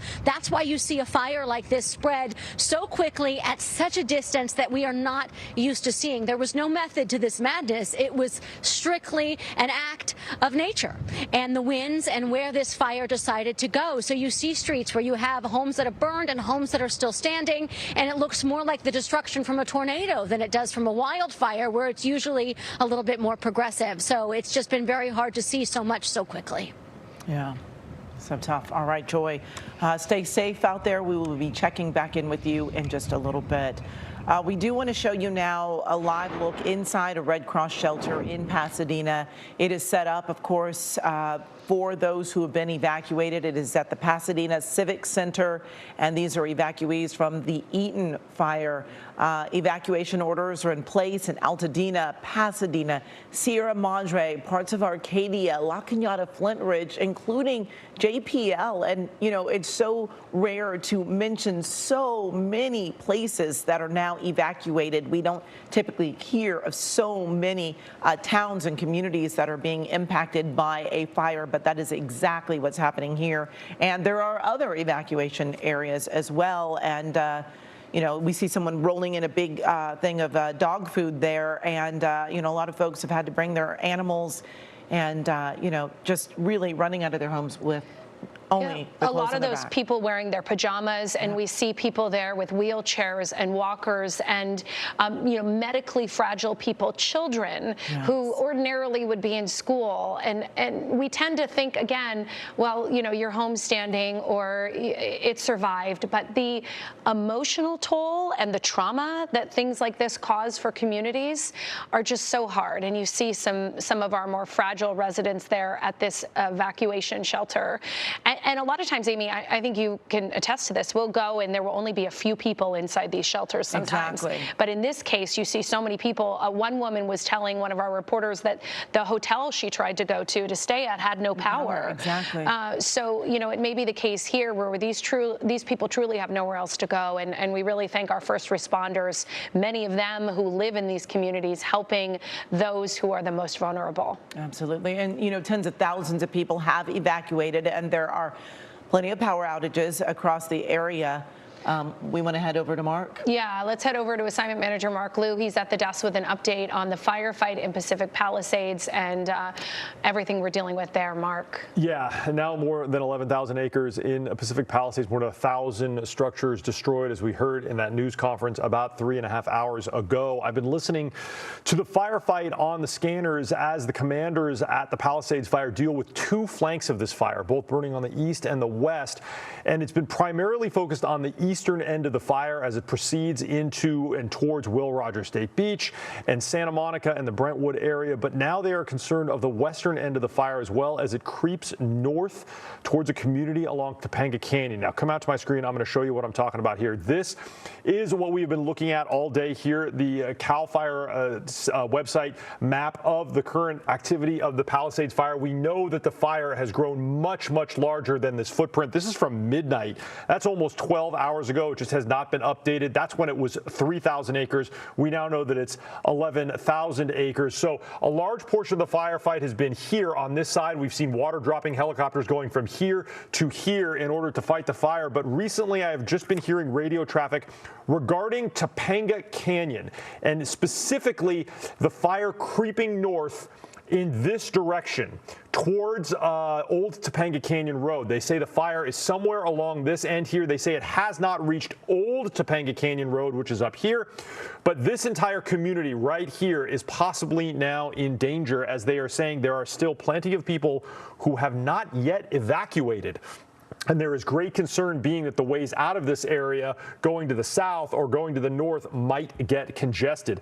Now, earlier we had seen fire activity with Luz Delia Caballero, who was all the way down in this area. And there are buildings that were burned on the western end all the way over here. So it's unclear if that's because of flying embers or if the fire line was down over here. We just haven't been able to get very good eyes on it. But one way that we can get better eyes on it is if we go to the Alert California system. These are several publicly accessible mountaintop cameras. And Topanga Peak does have some view over the last hour of this fire. And you can see as it has been crawling to the north, this is what they are now going more and more concerned about as this fire now moves to the north. We have been looking at Pacific Palisades in the east, but there are communities to the north of the beach that are in the mountains up there that they are now worried about. Here's another look at the same fire, same peak, just looking in a different direction. This fire is crawling towards Topanga Peak, and they're going to need some aerial assets, which is exactly what they are asking for. Most of the water dropping and firefighting helicopters are on the east side, but this is the northwest flank, and we're hearing the commanders on the ground saying they need to start moving resources over here because it is getting much, much closer to homes. Now, I want to give you a look at that aerial firefight. You can see exactly what I was talking about. LA City Fire 3, LA City Fire 1, and LA City Fire 2. They've all been landing right up here in this place called the Mission Canyon Open Space. There is a place for them to land and get water and then proceed directly south. And then they can start doing this, this water drop activity that's going to be in this area here. But we can expect them to move to the west here as this firefight continues in this direction. And one of the things that we are interested in finding out is this area here on Temescal Canyon Road. Well, we understand that there was a lot of fire damage. Our Rena Nakano was just about there, and we understand that she was going to progress north into the Temescal Canyon Road area to get a look at Pali High, which is right here. We still don't know how badly damaged Pali High is, but we have got aircraft in the area that are looking at it. She may have been able to get a look at it as well as the firefight continues here at the Pacific Palisades fire. Again, started yesterday, more than 24 hours ago, 11,000 acres, 1,000 structures destroyed. No fatalities in this one, Amy and Christine, but a high number of significant injuries. And the fire commanders say this is people that did not evacuate when they were supposed to. Yeah. Send it back to you. Mark, and that fire yesterday when we were here talking about it, it went from 20 acres to 200 in like 20 minutes. It just burning out of control. And you and I both knew it. We looked at one another, and when we saw that fire starting and we saw what those winds were doing, we knew that this would be bad. But I don't think any of us thought it would be as bad as it is. We've never seen anything like this. No. Certainly not in the last 10 years. No, and that's what the officials said at that news conference with Newsom and Biden. You know, people who have been working in this community for decades, that they've never seen anything like this, that it's completely unprecedented. Mark, you've been on our assignment desk for how many years? For more than 20 years, and we all together have covered stories like the Woolsey fire, the Sayer fire. There was, I believe it was in November of 2008, when the Sayer fire ripped through. It was November of 2008. The Sayer fire destroyed the Oak Ridge Mobile Home Park, and I was here that morning. We worked all the way through that morning, basically 24 hours, and that was when that gated RV park, 600 homes were essentially destroyed. It was about 480 homes of the 600 were destroyed. This reminds me very much of that night in 2008 when the Sayer fire ripped through that community of the Oak Ridge Mobile Home Park. But I also looked up some data. The Thomas fire in December of 2017 had 1,063 structures destroyed and 23 deaths. That was in Ventura and Santa Barbara. And then in October of 2003, the Cedar fire in San Diego, that was 273,000 acres, 2,800 structures destroyed. We may be seeing combined between the Eaton fire and the Palisades fire a total that may exceed the Thomas and Cedar fires, making this one of the most destructive fires in Southern California history. And Mark, I have to say, I spent the night out at that mobile home community for that fire. And I just remember thinking, wow, this is so huge. Never did I think that we would see so many fires after that that are so much more destructive. You know, being part of the Woolsey fire, being evacuated for that fire, the Thomas fire, so many that have come. But again, nothing like what we are seeing here in the last 24 hours. And in January, no less. Exactly. I mean, typically by December, I know fire season is year round, but let's face it, we typically see like September, October, November, maybe December. But to have this in January, winds like this, to be as dry as we are, you know, I hate to use the cliche, but it's almost like a perfect storm of conditions.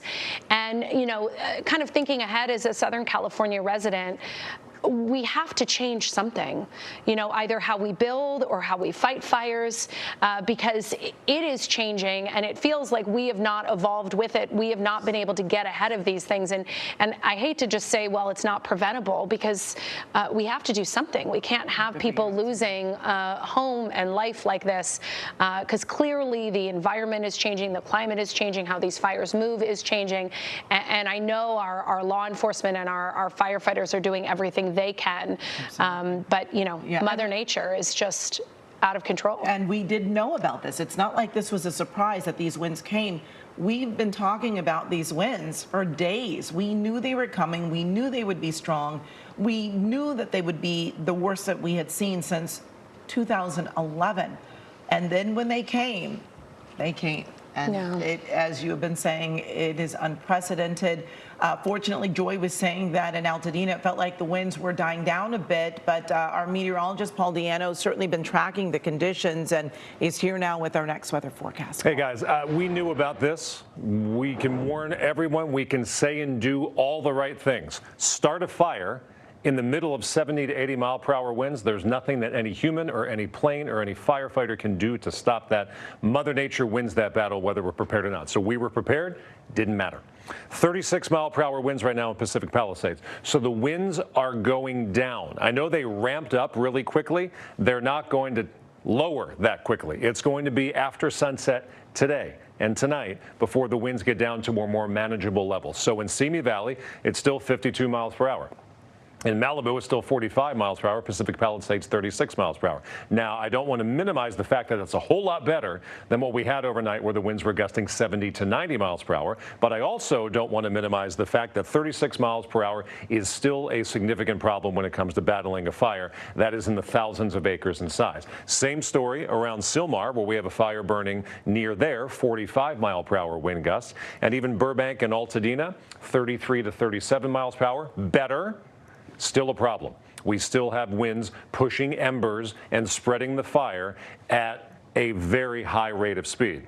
And we have to talk about the fact that conditions are still ripe if any new fire were to start, say in the Inland Empire, where we haven't seen fires, thank goodness. Look at this swath of wind gusts. The winds have not died down much at all. Temecula, Riverside, San Bernardino, Hemet, Chino, Santa Ana are all 40 miles per hour with the latest wind gusts or higher. That is significant. That is still a problem. So the high wind warning expires at 6 o'clock, but even after that, it's still going to be breezy. It just won't be above that warning criteria. So throughout the late morning into the early afternoon, the next several hours from right now, the winds could still hit 75 to 100 miles per hour in the mountains. We're seeing that right now. In some of our valleys, it could exceed 60 miles per hour, likely now closer to 45 to 50, but still a big time problem. Take a look at this. We talk about a different climate. What does that look like? I think everybody wanted to put it in the category of, oh, things are just going to be warmer, period. That's not the case. Things are warmer sometimes. Things are colder sometimes. Things are wetter sometimes. Things are drier sometimes. What we've been seeing over the past several years is that things are just more extreme. The extremes in both directions are worse. Case in point, the past 3 years of rainfall data here in Southern California. 2 water years ago, we had double our average rainfall. 28 inches of rain. Flooding was a huge problem. Mountain snowfall was a huge problem. Then last winter, we had 25 inches of rainfall. That was still a big problem when it came to mudslides and landslides and flooding. Now look at what happened this year. We've had 1/6 of 1 inch of rainfall. I know we still have most of January, a lot of February and March to go. That is extreme right there. Extremely wet almost as extremely wet, and now virtually nothing. Each one presents a problem on the other side of the equation, but now our problem is it is so dry.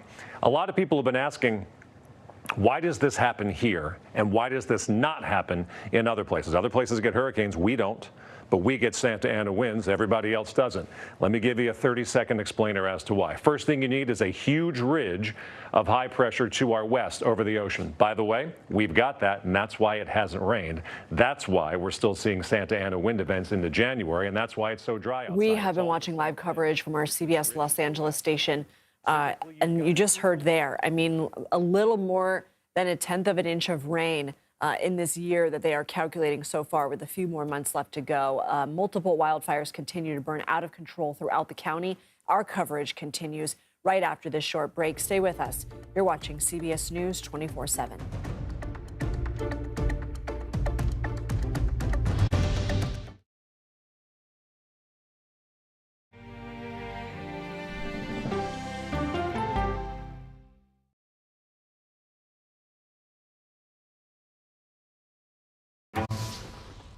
Don't miss true crime anytime you want, anywhere you go, with the 48 Hours podcast. Real crimes. Like a John Grisham novel come to life. Real lives. He pointed a gun to me and said, "This is the day you die." And he shot me. Real justice. There's some questions that have to be asked and need to be answered. I'm an innocent man, and I hope the whole world can see it now. Catch the latest episodes. Listen to 48 Hours on Apple Podcasts. Okay, so let's just start at the beginning. Well, let me start with this. What is at stake here? What is the answer then? Do you know why? You want me to just keep going? Is that a good thing or a bad thing? Were there death threats? How is this possible? What's wrong with that argument? Are you saying they lied? Have you told the government that? Why won't you say the word crisis? You're not answering my question. Is that scary? Does that make sense? What do you mean? What does that mean in Did any of that make sense? What's your response? What happened? Why? It's time for the CBS News Original 60 Minutes, Sunday on CBS and streaming on Paramount Plus. Let's do it! Let's go! Let's do this! I can see clearly now that the rain is gone. Superstar approaching, superstar approaching. Just get your popcorn and get ready. Come on, Julia. Oh, no. I will if you will. You go, gal. Yeah, boy! Dollar Jill. If you can't get into the market, it's okay. Renting is fine. Box, oh, it's bad. Screw cap, oh, it's bad. It's not true. We are making a wonderful lemony chicken. Ooh, it's hot. That's good. I wonder what Serena's doing. I wonder how Serena is feeling. That's a really good question. No one's asked me that yet.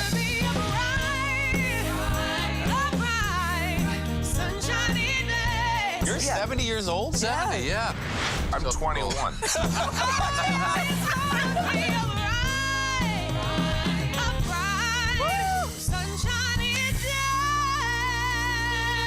We'll see you 7 o'clock sharp. To be moderator of Face the Nation is not an anchor, it's not an actress. You are up here to moderate a conversation. That means bringing the most powerful stakeholders to the table to become better informed.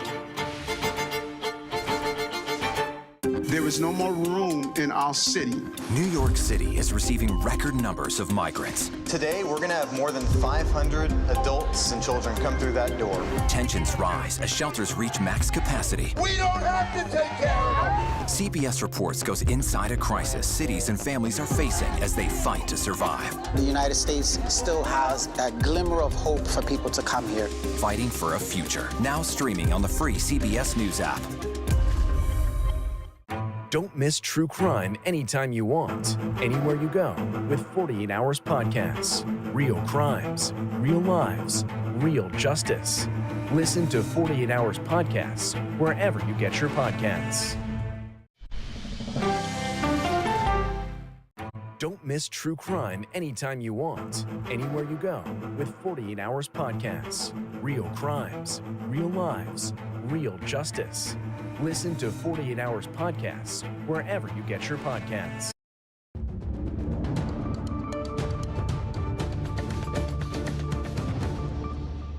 Hi, everyone. Thank you for joining us on CBS News 24/7. I'm Lindsay Reiser. We are tracking extremely dangerous and now deadly conditions in Southern California, where multiple wildfires continue to burn out of control. 4 major fires are raging, with little or no containment in the Los Angeles area, fueled by extraordinarily high winds. The fires have been named the Palisades Fire west of LA, the Eaton Fire northeast of the city, and the Hearst and Woodland fires in the northern outskirts. I want to show you time-lapse video of the Palisades Fire, which erupted quickly yesterday morning around 10:30 local time. It has destroyed dozens of homes and businesses already. This particular fire has more than tripled in size from overnight, from almost 3,000 acres to 11,800 acres. In all, more than 70,000 people have been ordered to evacuate. State fire officials say at least 2 people died in the Eaton fire, but the exact cause of these deaths unknown at this time. They also say a high number of people injured by the fires were those who didn't evacuate.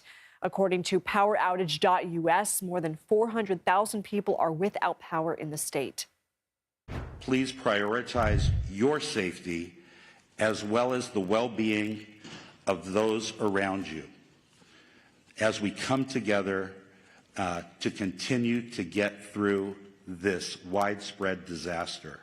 Los Angeles County firefighters will remain on the front line until we reach full containment.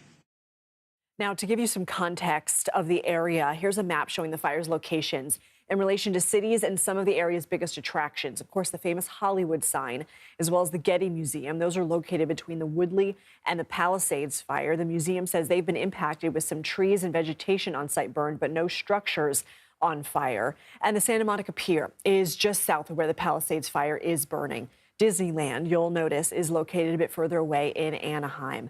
CBS News correspondent Elise Preston is in Malibu, California, which is in Los Angeles County. Elise, I noticed that you've moved locations again. We can really see that smoke behind you, and again, that wind. Yeah, Lindsay, about a half hour ago when I spoke to you, I said that the wind hasn't necessarily died down. We were just in a different position. So we are back in that position for your viewers, and you can see just how powerful these winds are. These wind gusts have topped out at about 100 miles per hour, and that is what is making these 4 fires so dangerous, because they are able to carry embers and burst them into flames. They're able to spread the flames in, excuse me, in a very short time. And so if you go right down this Pacific Coast Highway stretch, you'll see on both sides of the street homes that have just burned to the ground. I've never seen anything like it. You know, we've covered so many wildfires, and you may see a fire on one side of the street, and then on the opposite side, the homes are untouched. But that has not been the case here. And in this Palisades fire in particular, there are more than 1,000 structures that have burned. And so it is absolutely devastating. It is heartbreaking to see that up close. Along the Pacific Coast Highway down this way, you'll see people who have evacuated, but they haven't necessarily gone anywhere. They're in their cars just along this stretch of the roadway. You're seeing them praying. You're seeing them cry, wipe away tears, and just reach out and speak to one another. And Elise, can you put this in context? I mean, you've lived in the area. You know the area well. How different does this time feel? This is devastating, Lindsay. I've never seen anything like it. I've been in California for about 2 years, but we've spoken to people who have lived here all their lives, and they say that they have never seen anything like it, and it is because of this wind, and it is so dry. You were reporting earlier in your show when you were breaking into the LA programming, they were talking about just how off, right, that this fire season is. And the fact that this would be happening in January. It is so dry right now, and these winds have just made these 4 wildfires almost impossible for firefighters to try to get a hold of. All right, Elise. Excuse me, it's just all of the embers and the smoke. Yes, and I'm pleased to see you. You've been adjusting your face mask and goggles. We know that's so important for you guys to stay safe as well. Please seek refuge when you can, but we really appreciate you bringing us these live reports, you and your crew.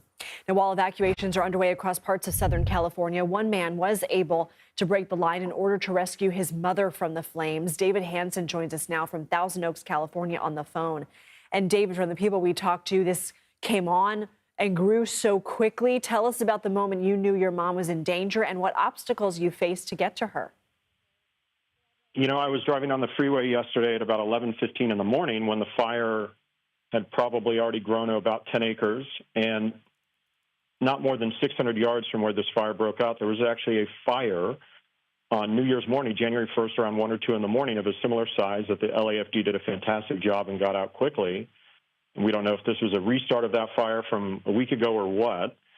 And when I was still on the freeway at Sunset Boulevard and the 405 at 11:45 in the morning, it became apparent in that 30 minutes that the fire had grown in scale.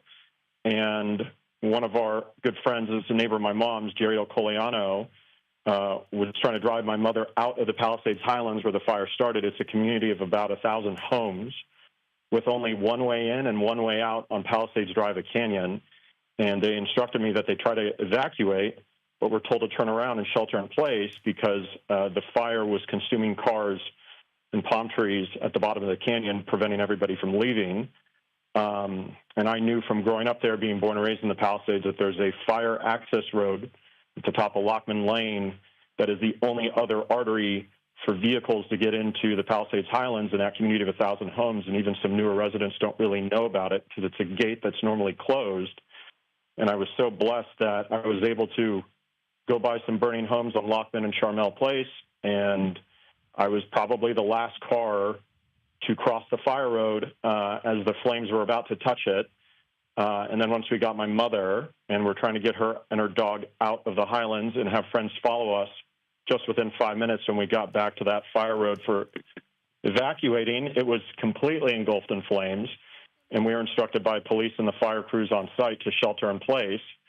And it was another 2+ hours before LAFD and the LAPD did a fantastic job with bulldozers clearing 4 lanes of traffic of cars that were abandoned and on fire at Palisades Drive so that the bulk of the residents could get out closer to 3 in the afternoon. Wow.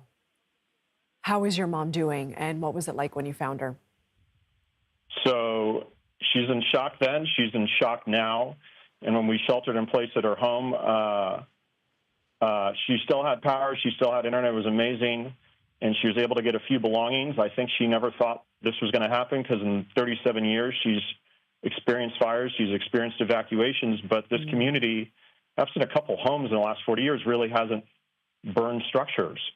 And, you know, this was an inferno that none of us foresaw. And so she was able to get some personal belongings, and she's still in shock. And we don't know if her home's there or not. My sister's home in Malibu, above Duke's Malibu in Las Flores Canyon, burnt to the ground after they evacuated at 6:15 p.m. last night. They were able to get back to see their property completely destroyed. And my mother's, we don't have access to it yet. And we know from a couple people in a vicinity that there's homes actively burning on her street. And we're guessing at least a third or half the homes on her street are currently on fire on Piedra Morada Drive. And we're just praying that everybody's safe and, you know, hopefully some homes survive. I'm so sorry to hear what's going on with your mom's neighbors and your own family. How are you able to reconcile the images that you are seeing, the bulldozers moving abandoned cars, the catastrophic flames, the winds, the smoke, the damage that you're seeing? How are you able to wrap your mind around that, given that you grew up in this area? I've never seen anything this extreme. I mean, everybody thought they were in a war zone, and what other people in third world countries may experience. And, yeah, we're just utter shock. And our neighbors that stayed behind with some hoses and pumps and fire hoses and fuel-powered pumps to get water out of their pools to fight the fire, some very brave people stayed till past 6 in the evening.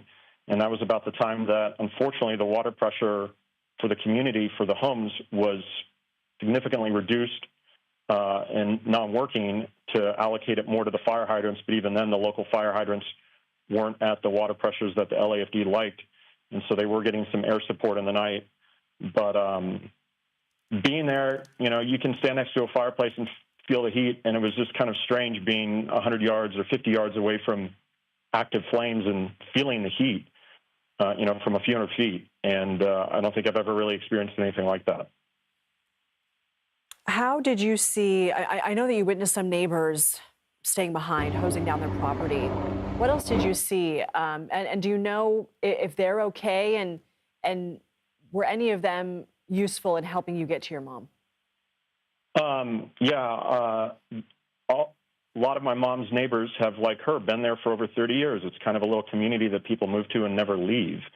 And strangely, a lot of her neighbors are retired, and none of them were traveling, and they were all home in their houses, hosing off their properties. And we were all kind of working together, making sure everybody was out of neighbors' homes. And a good friend up the hill from my mother was fantastic, Jerry Del Coliano, who was there. And before I could get there, and my sister could not get there from Malibu, when she didn't know her home later in the day was going to be at risk, he was the one that first got my mom into a car and tried to get her evacuated before they could not get down Palisades Drive. So everybody was helping everybody. We saw people, just in case they had to drive through flames at the bottom of the hill, dousing their cars, not their homes, with water with their hose, just to, hopefully prevent embers from igniting their cars as they drove through the flames. I mean, so much of what you're saying is unfathomable. What about your home? Are you doing okay? Is your home in any danger? So we are now out in Thousand Oaks, and my sister's in an Airbnb in Woodland Hills, and Airbnb was awesome, got them a home within hours of evacuating at 6 o'clock last night for their family of 6. And, we had a big fire here years ago, the Woolsey fire, and Southern California Edison being prudent, the power shut off for most of Thousand Oaks, Westlake Village, and a lot of communities currently not impacted by the fire. So we're blessed to be alive. Our home here in Thousand Oaks is okay. But I'm talking to you with, a Starlink Mini plugged into a car for power, as our home is currently without power, but we're still here and we're still standing, and we hope within the next 12 to 24 hours to be able to drive back to see what, if anything, is left of my mom's home on Piedra Morada Drive. David, I'm so sorry we're talking to you under these circumstances, but we appreciate you bringing us the stories of your neighbors and how they were helping one another, and also the story of you safely getting your mom. Please keep us posted when you are able to get back to that area and let us know how her home is doing. Thank you for your time, and take care. Thank you. And just so everybody is aware as well, President Biden and the First Lady are leaving Los Angeles now on their way to LAX. The president approved a major disaster declaration for California, so that allows survivors to immediately access funds and resources to jumpstart their recovery. We continue to track this breaking news. We want to take you back to Southern California and CBS News Los Angeles' live coverage of these deadly wildfires. We even have a plan of action from here on out. We're just trying to do the best we can right now. With the circumstances that are given to us, we're just trying to do the best we can and help everyone that we can. You see residents crying, their homes going up, and you can't save them all. Like I said, we're trying to do the best we can and accommodate everyone. Thank you, sir. That's it. One exhausted firefighter I was just talking to. I mean, his eyes are red-rimmed, his face covered in ash. He's trying to get the water, the water pressure up. But I can tell you, neighbors who've tried to turn on hoses, their water's off because they need all the pressure they can elsewhere. I mean, the water's off, obviously power's out, power lines are down everywhere. So we haven't even been able to access some of those other streets here off Santa Rosa as we continue down Altadena. We're going to try to see where this fire is headed, as I said, west of here into parts of La Crescenta, Montrose. So I'll send it back to you guys for now. I just can't believe it. I mean, I just can't believe what we keep coming across. I keep thinking it's over and we finally may see the end of this, or, the end of the push of this fire, but it just hasn't let up. Yeah, and Jasmine, I think it's so important what that firefighter said. We are just doing our best. And I know that people are frustrated when they're watching our coverage and they don't see the engines or they don't see the firefighters. But it's simply because there are not enough of them to be at every street, every location that is burning. This is unprecedented. And so, we know they're trying their best, but unfortunately at this point they have to just let some places burn because, it's beyond their ability to put it out. Jasmine, thank you so much, and you've been doing such an amazing job, and it is so hard to report in your own community when you're worried about your own home and your own family, so we really appreciate it. We want to switch gears now, go back to the Palisades fire, which is stretching into Malibu, causing more damage to communities there. It is certainly not over. No, by no means, and this is where our Michelle Geely is, and Michelle, we know that it broke out in Palisades and now it has moved to Malibu. You're on PCH, is that right?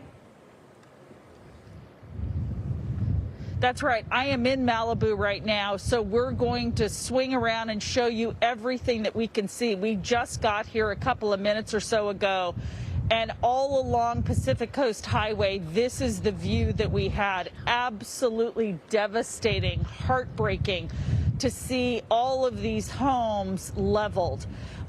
We came in through Santa Monica on PCH, and there was thick black smoke in the Palisades area, but now you can see that we can actually look up to the sky and it's blue. It's still windy here, however, and we're just able to survey the damage. I am at the 21,000 block of PCH, just south of Dukes in Malibu.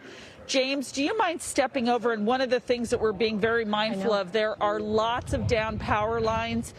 We don't know what's energized and what's not, so we're definitely being very, very careful. James' brother lives in one of these homes here. Yeah, 21056 PCH, right down there. And what happened was, as soon as these power poles lit on fire, because these two houses went, and then once the embers blew and caught these telephone poles, the telephone poles went onto the houses also. And also these houses all here are wood seawalls, which are soaked with creosote. And once those flames go, they go into the house. The only one that survived is a concrete house back there. You can see it was made completely of concrete, and it survived. All the windows are blown out, but it's still there. So please point out which home is your brother's. It's right down there. See the black van? Yes. See the guy going through that gate right there? That's my son, Timmy, right by that car going by. And how is your brother's home? It's fine, because once again, he has a rock seawall. And the rock seawalls help protect the houses. Once these houses burn and then that seawall goes, it just creates it just goes to the next house. So please, connected. They're all connected. And where do you live? I live in out of state. Okay. I'm just here for the winter. So you've been staying at this home? No. I travel. I just happened to be in the area yesterday. And where is your brother? He's there. So did he ride it out at home? Yeah, he stayed there all night. He was up all night. I had to leave because I have a dog, and I couldn't put the dog. It got so smoky it was not healthy for the dog or anybody. All right, so what is your brother doing now? We just, a few blocks away, there are still homes that are burning on the water here. There's still houses right across from the fire station here at Carbon Canyon that they're putting out right now. They've got trucks on it, water dumping on it, but the houses are still burning on Carbon Beach.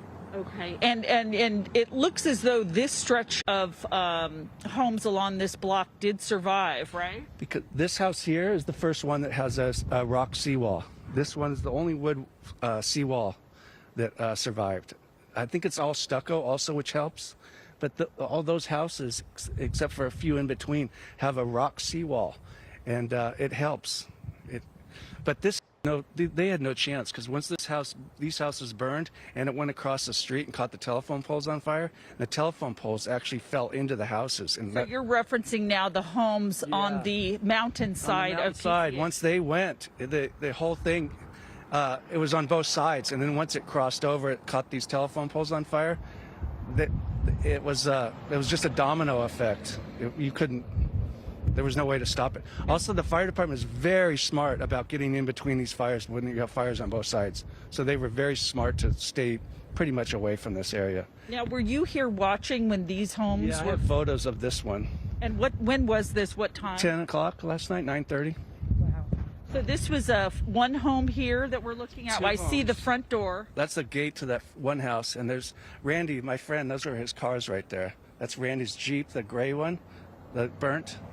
And I don't know whose car is behind it, but that's Randy's house with its chimney sticking up with the big retaining wall in the back. So where is Randy? I don't know. He works at a restaurant in town here, but I think he evacuated if he was smart.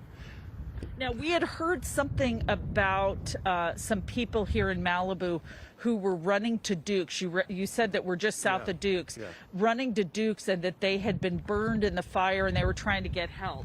No, I didn't hear anything about that, but I know there was a lot of ambulances circling this area looking for people that potentially got hurt. I would be surprised if people, if there was people that didn't get hurt, because it was that bad. The Duke's parking lot's a staging area for the fire department right now. And also people have been bringing their cars down there and leaving them, so they have, a car still. James, I appreciate your time. Thank you. So you guys, we're just making our way up and down Pacific Coast Highway, taking a look at the damage. There are blocks of homes that are standing. Tim Kimball is with me on the camera, and you can see there, this home looks like it's in pretty good shape. Some of the vegetation is torched behind it, but the house is standing. So we have, unfortunately, though, seen more homes gone than standing, at least along the ocean side here on Pacific Coast Highway. But we're going to make our way a little bit deeper into Malibu and show you. And you've seen law enforcement and the fire guys up and down PCH. So they're negotiating all of these down power poles and wires, and still working to put out fires here. Back to you guys. And Michelle, every time we see an image like this where the homes that are on the water, basically, that have burned to the ground, it's just so hard to understand how this happened. But now that this neighbor or brothers, the neighbor to the brother, explained that it was the telephone lines that fell over, it certainly answers a lot of questions, because so many times we were thinking, how are these homes burning across PCH and right as they're right up on the water? But now he's given us a more clearer image. So thank you for that. And we want to now get back out to our Jasmine Veal. She is in Altadena, where we saw the senior center burning. And Jasmine, you are now surrounded by firefighters who are trying to put out this fire. Yeah, this is quite the firefight right now. The senior center here in Altadena up in flames, and they've been putting water on this. And I'm with the battalion chief, Brenda Simonian, talking about the challenges with this. They've been trying to save the more than 100-year-old deodar cedars on Christmas Tree Lane as well. Chief, thanks for the few seconds here. I heard there are fire extinguishers, or those haven't been able to get turned on or used. No, ma'am, we're at a complete, we're losing water pressure up here. We have a lack of resources. The wind, as you see, is pushing it very violently. And the lack of water is a huge, huge hurdle that we're trying to overcome, so we can save as much as we can. So lack of water, like no pressure in the neighborhood? All the hydrants have run dry. Oh, no. So what do you do now? So we send our water tenders or our engines down to shuttle water from further away, different hydrants that still have water. This is bad. It makes it challenging to do our job, but we're just up here trying to do the best we can for the citizens and the community. Yeah, you guys are. I mean, I saw these firefighters, red-rimmed eyes, soot-covered faces. Residents, though, are standing next to watching their homes burn because, like you said, there's just not enough resources. It's heartbreaking to see, yeah. And we're up here and we're trying our best, and all the guys and girls, they work super hard to try and do this and save everyone's home and their businesses. What was it like overnight? Can you tell me what you guys went through? It was a very, very long night, similar to today. Lack of resources, lack of water. We're pulling resources from all over California just to kind of come and help us with this crazy wind event that we haven't had in years. I'm sure you were pre-positioned. We talk about those strike teams. You had everything. You can't prepare enough for something like this. It's impossible. I mean, we had 80+ mile-per-hour winds sustained. You can't stop fires in that weather. Are you stationed out here in the San Gabriel Valley? I'm in Santa Clarita. So you came from Santa Clarita. I mean, the Palisades fire, hours later you had Eaton Canyon around 6:30 just explode. Yes, and then Hearst, it's just been ongoing nonstop ever since the wind started. And 2 fatalities with this one. I haven't even heard that, to be honest with you. What about injuries with firefighters? Are they okay? I haven't heard any injuries either. So, but they're getting through it, but it's been... Yeah. Everyone's tired and worn out, but we got a long fight to go. So I guess what's the game plan if you're hauling water from other fire hydrants? What do you need? Well, we need to get the streets cleared. We got a lot of citizens starting to come back in, and we're not ready for that yet, so that makes it hard on us too. And then we do need to get water, and we need our resources to be able to get to the incidents. So residents need to stay out. I have seen so many people, neighbors, like you said, coming back to try to check on their homes, and they need to stay away. It does make it very hard to navigate the streets already with the smoke, the wind, and everything else, plus wires down, and now we're trying to navigate through residents and I get it, they want to come back and see if their home is there, but we have a lot of work to do. Can you share any stories that you've seen, or rescues, or just something you've come across that has just been, that we haven't been able to witness? So last night, I mean, from the the get-go, once it broke out, we had immediate structure defense issues, immediate evacuation issues, and the amount of effort that came from sheriff, fire, everybody to come together and try and get these people out of their homes. It was very, very touching, and we were scrambling to get people out of their homes to make sure we saved as many people as possible. So going in physically lifting up, I mean, some elderly. Yes, very much. Ton of elderly we people. We had convalescent homes that had to be evacuated because some people are non-ambulatory, so we had a lot of work. Yeah. So. Battalion Chief Brenda Simonian, thank you so much. Thank you very much. Best of luck to you, okay? All right. I'm going to make my way down to John Shriver. He has been right up close to these flames just to show you. I mean, again, they're putting water on this, but this looks like, I mean, it just looks like a fruitless effort, right? You have a tree exploding in fire right now because, they just can't put water on it. And I can definitely tell the pressure is down. I mean, you can only put so much water, and then you heard it from the battalion chief, they have to go haul it from a different fire hydrant just to get. We've been watching live coverage from CBS Los Angeles as multiple wildfires continue to burn out of control throughout the county. Our coverage continues after this short break. You're watching CBS News 24/7.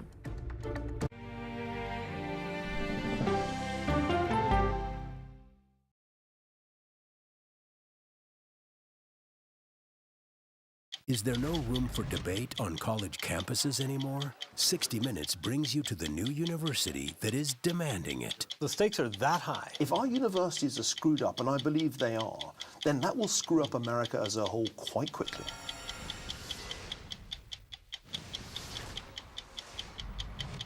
An original documentary from CBS reports. AI is among the most world-changing technologies ever. Curing diseases, scientific breakthroughs, making lives better. They can help us with medical discoveries, scientific discoveries, doing better agriculture, having cures for things like Alzheimer's. It's also going to really transform the way we work.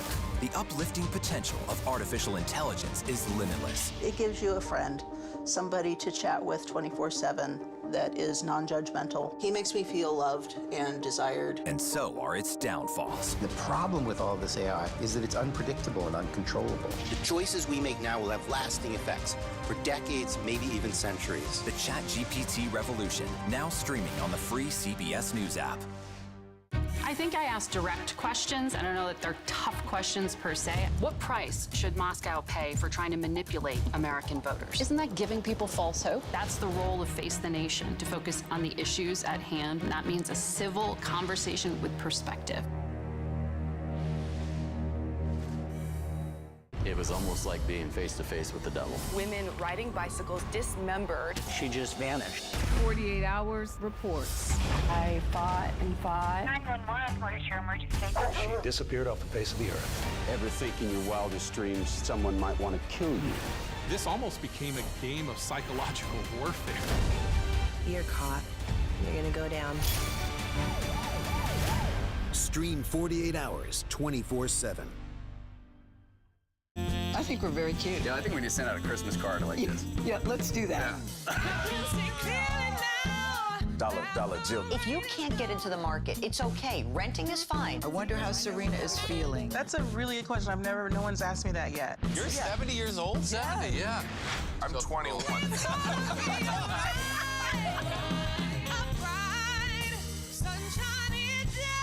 We'll see you 7 o'clock sharp.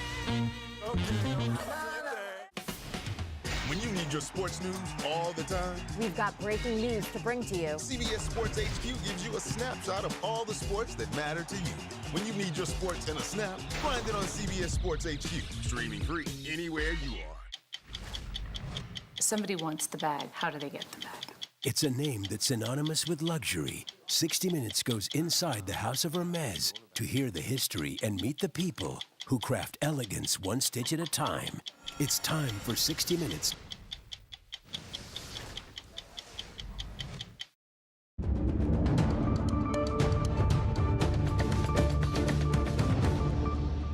Hi, everyone. Thank you for joining us on CBS News 24/7. I'm Lindsay Reiser, and devastating wildfires continue to rage out of control in parts of greater Los Angeles.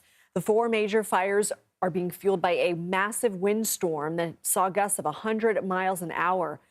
They've been named the Palisades Fire west of LA, the Eden Fire northeast of the city, and the Hearst and Woodland fires in the northern outskirts.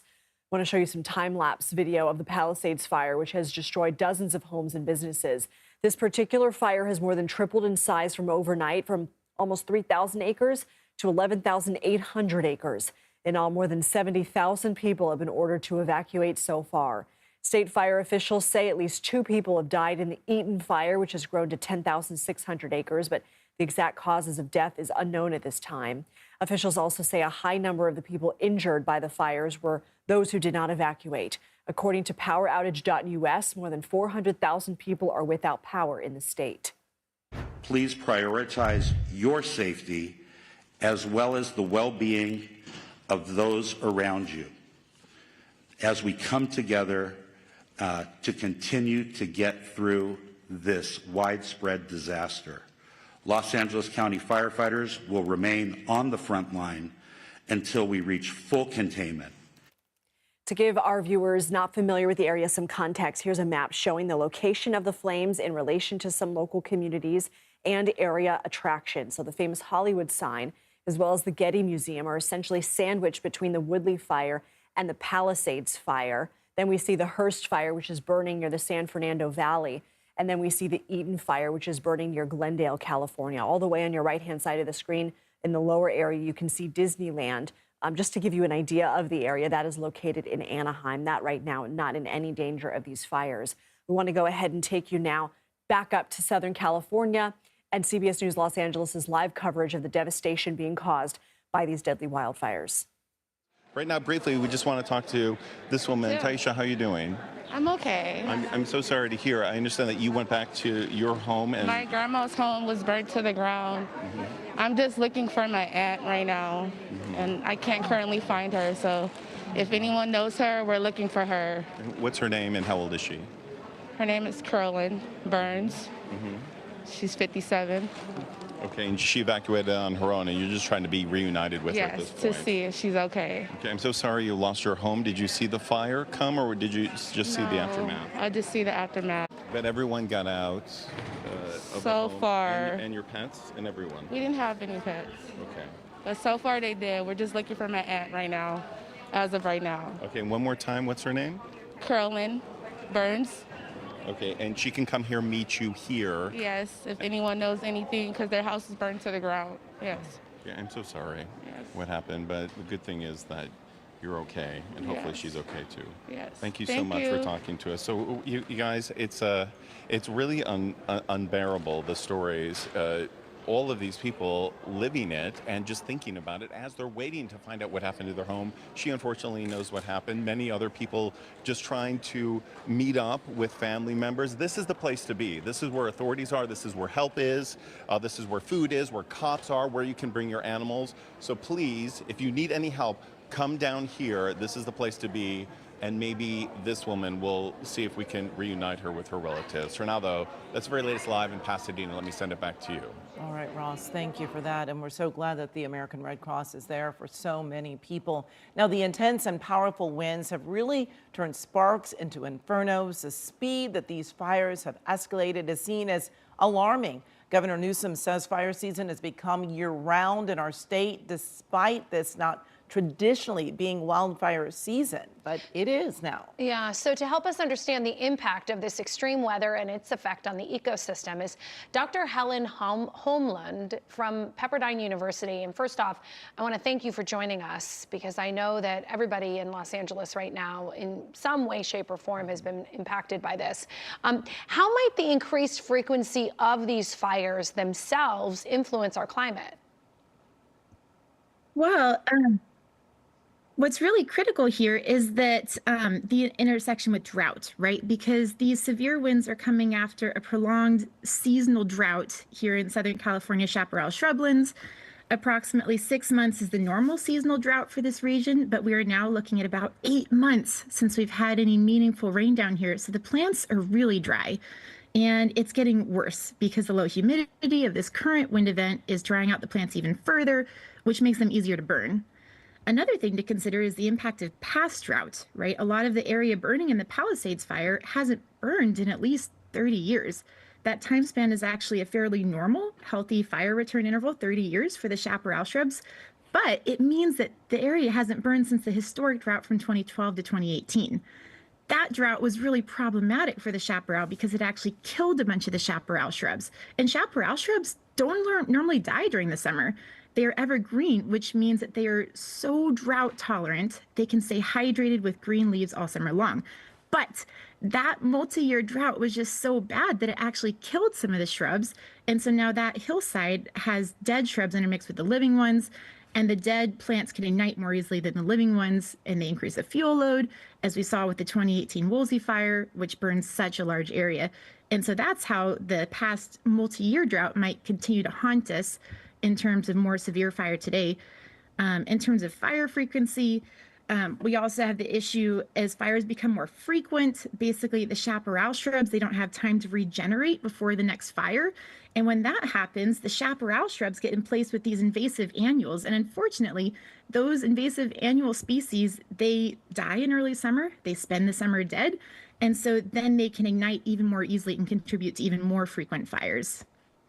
Let's talk a little bit about urban planning and how it can actually mitigate some fire risk in what are traditionally high-risk areas. You know, I have to acknowledge I'm not an expert on urban planning, but I can talk about how Pepperdine has designed their campus to be as fire safe as possible. I really appreciate our Pepperdine leadership and our local fire authorities because they've collaborated to make this really safe environment for us, right? The campus was designed with fire in mind, right? Because essentially our campus minimizes that perimeter, that wildland urban interface, because all the buildings are bunched close together. And of course, our landscaping team follows local guidelines for clearing the appropriate amount of vegetation. And that just makes our buildings very much easier to defend during the fire because there's such a limited perimeter between the buildings and plants, and it's easier to defend. And of course, Pepperdine also keeps a massive holding pond on campus as a resource for the firefighters. So I think those aspects of Pepperdine's campus design really help me feel safe when we shelter and place on campuses as our policy. You know, we talk a lot about what we can learn from these disasters. Are there lessons from fire-prone ecosystems elsewhere that could help save our state? You know, my expertise is primarily, of course, in California. I have to say, I think, you know, action on a large scale, of course, is everything we can do to mitigate climate change, right? These severe droughts just have such a big impact in worsening fires. And then, of course, anything we can do to limit ignitions, right? Because most of ignitions are related to humans in some way, shape, or form. And the chaparral is not designed for frequent fires. They're adapted to fires coming decades apart, and that would be good for us too. But it's just such a difficult intersection with the droughts that can make the chaparral more prone to these massive fires. And so anything we can do to limit those ignitions is really important. All right, Doctor, thank you so much for joining us. We certainly appreciate your time and your insight, and what is happening at Pepperdine has really been amazing to see. Thank you. We want to go back to our Joy Benedict, who is by the Pasadena Waldorf School in Altadena, which has just burned down. And Joy, you know, that's just so hard to hear because a school is a community. And so to have a loss like that is really, really devastating. Yeah, it really is, Christine. I mean, you said it right. We hate to see anything burn, but when you see things like the senior center and the libraries and the schools go down, it is really hard for so many who have memories here, either of going to school here or attending right now.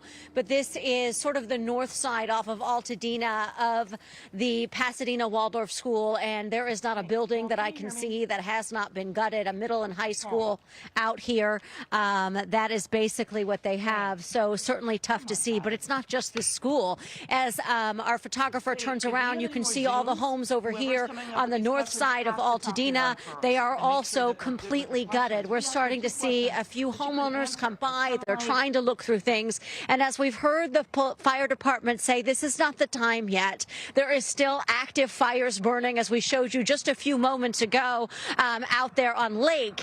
And so the crews have got to be able to get through what little crews that we have, just in case some of these flames continue to burn. But as you look over here on the north side of Altadena, there is not a house left standing. And I don't know how many driveways there were at this point, you kind of just start counting the fences as you go by, because whatever was behind them is no more. And as if we come down here on Highview Avenue, unfortunately, it looks the exact same. It is destruction on both sides of the street. I did not see one home still standing here on Highview Avenue on the west side of this school, as everything is just gutted. Every car, every house frame, every rooftop, everything. And these homes look like they have been burning for several hours, so they likely caught fire early this morning and they've just continued to burn to the ground, and not a fire truck in sight at this time. But at this point, there's not really anything that they can do, and those limited resources that we have around here are being used to prevent this fire from spreading into new communities that maybe are still standing. And so that's really all you can do at this point, is to sit here and watch those that have already caught fire burn and try and protect the structures that have not burned yet. And those are going to be further down the road. And so we're going to try and head out to the edges of the fire and see how that action is going. But it's certainly just heartbreaking to look around and see the school gone, the homes around it gone, people's livelihoods, their memories simply just going up in smoke right now. And you still see a few of those embers getting in the air, and that's not what we like to see either, when there's already so much destruction and so much ruin really in all directions around us here in this Altadena community.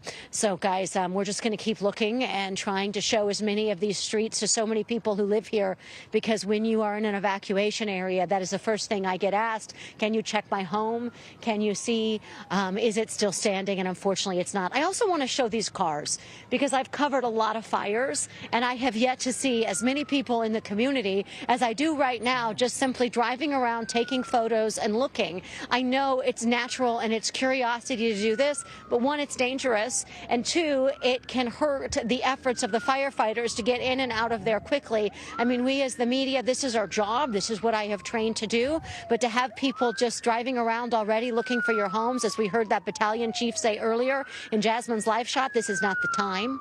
It is not the time to be doing this. If you are somewhere safe, we suggest that you stay in that safe location and let the fire department and the first responders do their job. And I mean, text me, call me, I'll check on your house. I've been doing it all morning for folks on social media. I am happy to do that for you if that is what you were worried about, but please stay in a safe location. I'll send it back to you guys. Absolutely, Joy, and this is a perfect example. We see those cars coming through, then we see a first responder trying to get through it. It makes it very dangerous for everyone that is involved. And I tell you, when I look at these images, it's so heartbreaking when you see the buildings going up in flames. But then, Joy, when I see them already burned, I think, gosh, what is more heartbreaking, seeing the ashes, the devastation there, or seeing them up in flames? And it is just all just so heartbreaking. Thank you for showing us what is happening out there, keeping us up to date. There are a lot of cars going by. First responders, be careful, and we'll check back in with you in just a little bit. Now we want to go back to our Michelle Geely, who is on Rambla Vista in Malibu, and well-known actor James Woods is, well, no, sorry, I'm reading here, Michelle. We're going to just stick with you, and I'm guessing you don't have James Woods with you. We're just going to hear what you're seeing there.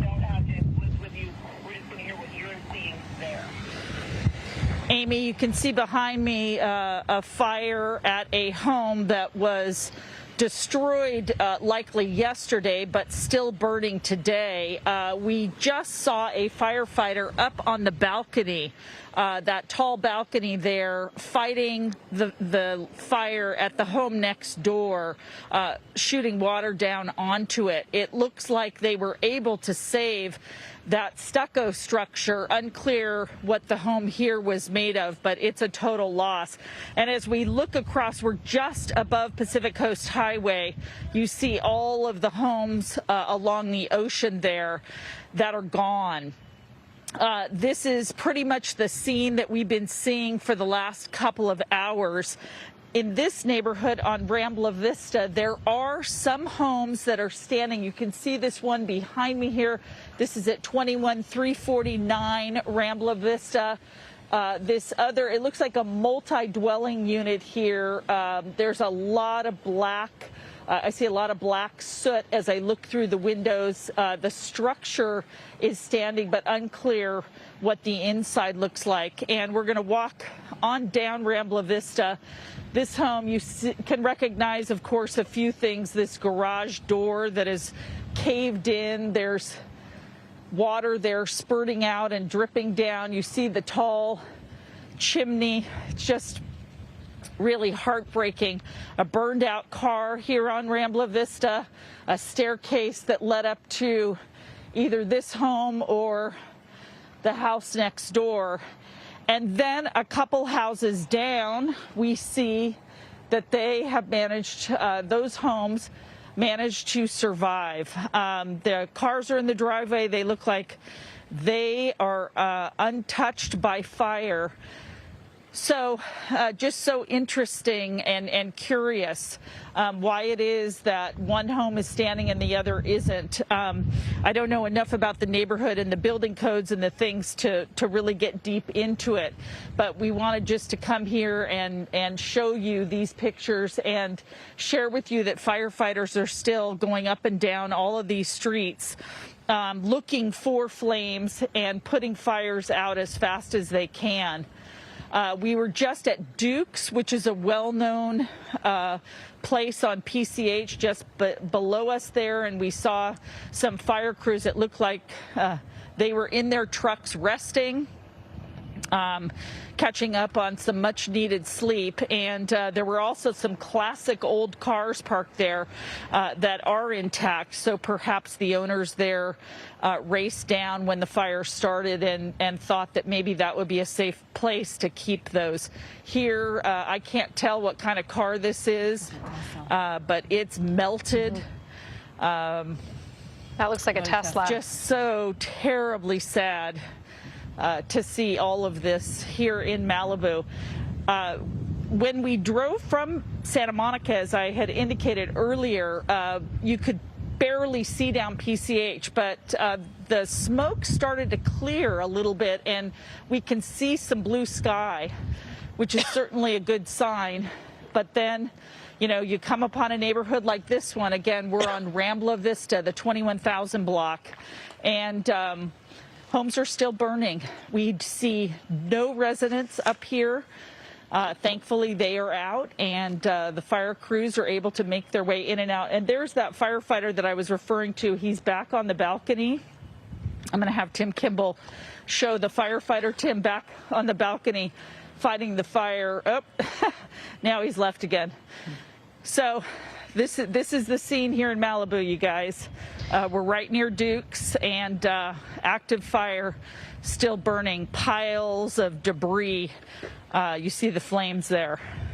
You know, and Michelle, I think it's important to bring up what that resident or the brother of a resident said earlier, that the homes that were still standing on PCH were made of cement and stucco, and the homes that immediately went down were made of wood. And we just talked to, you know, a climate expert at Pepperdine, and I think that what we're learning from this is that we're going to just have to start building things differently. Exactly. You know, I remember when there used to be wood homes all over California, and we even had those shake shingle roofs.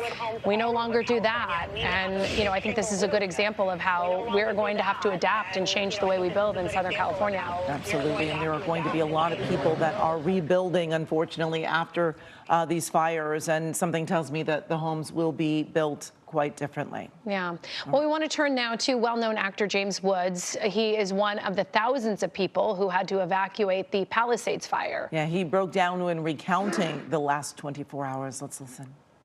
When we couldn't get our garage door open because the wind was blocking, because our door goes up like this, I said, oh my God, we're up in the hills here. And we got to walk out. I'm 77 years old, man. I can't walk up these hills. It's like Mount Everest here. It's like, you know, pretty steep. So, you know, it's just, I posted this on X, but Sarah was on with her 8-year-old niece last night. And she came out. I'm sorry. Just, you know, one day you're swimming in the pool and the next day it's all gone. But she came out with her little Yeti piggy bank for us to rebuild our house.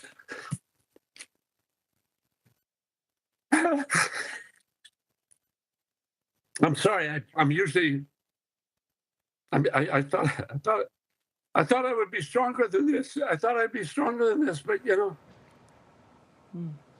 It's so hard to hear that. And, you know, if you live in LA, it's this unique place that draws you in. And, you know, a lot of us, like I grew up in San Diego, but I've now been in LA as long as I lived in San Diego. And you have this sense of community here, even though it's such a populous place. And we listen to the people who lost their homes. And, you know, it's not about the fixtures or the expensive things inside. It's that sense of community that we feel in our house, on our street, on our block. And when you lose that, it's just so tough to recover. And you know, so often, as we both worked here for a very long time, you'll cover a fire and there's so much devastation in that community, and then we'll drive back to the station, and along the way you see people and they're out and they're enjoying their day, sitting out on a patio having lunch. But in this situation, the fires are in so many different parts of the area that it seems like everyone has been touched by someone who has been impacted, whether they're evacuated, their home has been destroyed, but so many people have been impacted by these fires, 4 fires burning in our area. And we can all see them, regardless of where you live in LA County. If you look out a window or you're driving on the freeway, you can see the different fires, you can see that smoke. And assignment manager Mark Liu has been tracking it all. In fact, he was on with us yesterday when the Palisades fire broke out. And you're going to show us, because I think people might not realize, we still have very active fire activity. We do, and I'm going to show you something that we haven't looked at yet today, and that's a different set of data, and it's from infrared imaging and heat sensing satellites in orbit. These fires that are currently burning in our region are certainly large enough and putting up heat blooms that can be seen with specialized equipment by satellites in orbit. And it's data that is available to view in the form of a website and a map. And I'm going to take you out to my screen now. What you're looking at here is a website called FIRMS, the NASA Fire Information for Resource Management System. And it is a collection of data from satellites that can sense heat signatures on the surface. And what we're looking at here is the heat signature over the last 24 hours of the Palisades fire. Now, there's a lot of data to go through here. The lighter colors, these orange and almost yellow areas, that's fire heat activity from 6 to 12 hours ago.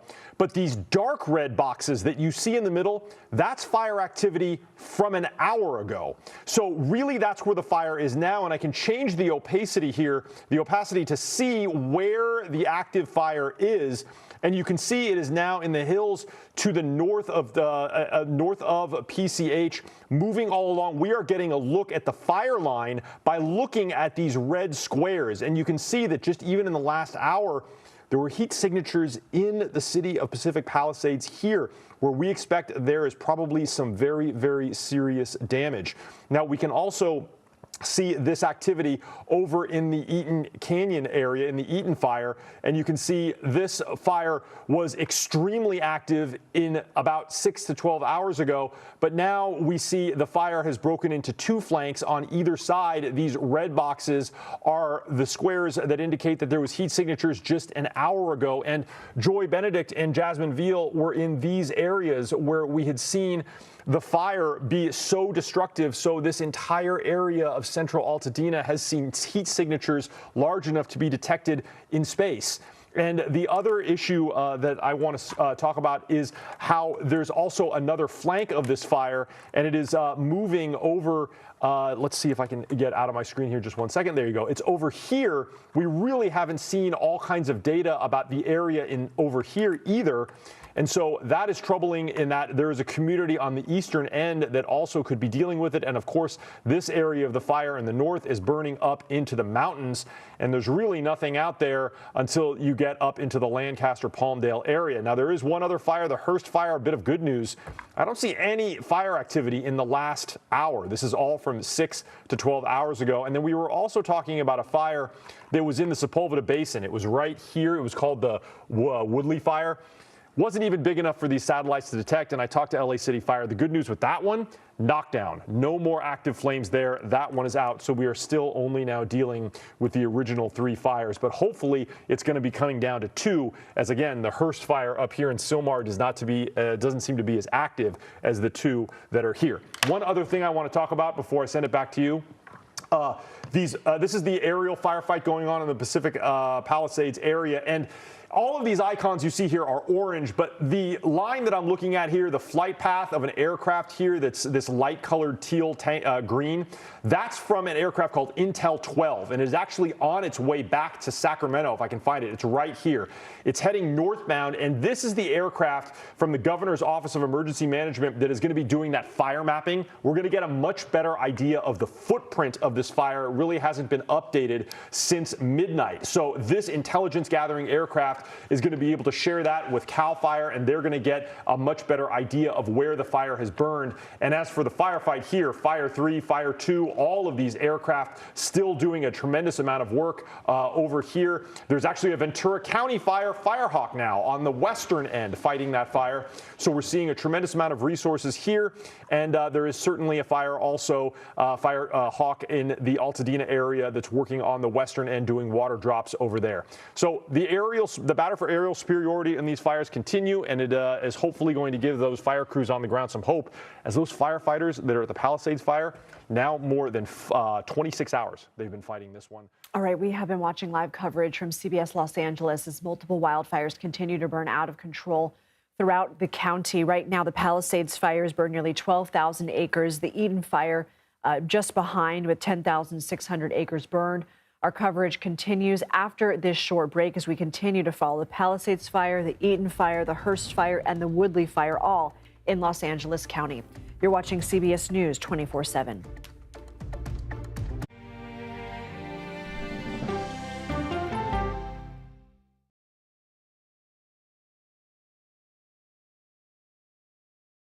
Politics isn't a game. The data says you do have a women problem. Politics is about policy. Isn't that giving people false hope? I'm a voracious consumer of information, and I'm impatient. I don't like to be spun. To be moderator of Face the Nation is not an anchor, it's not an actress. You are up here to moderate a conversation. That means bringing the most powerful stakeholders to the table to become better informed.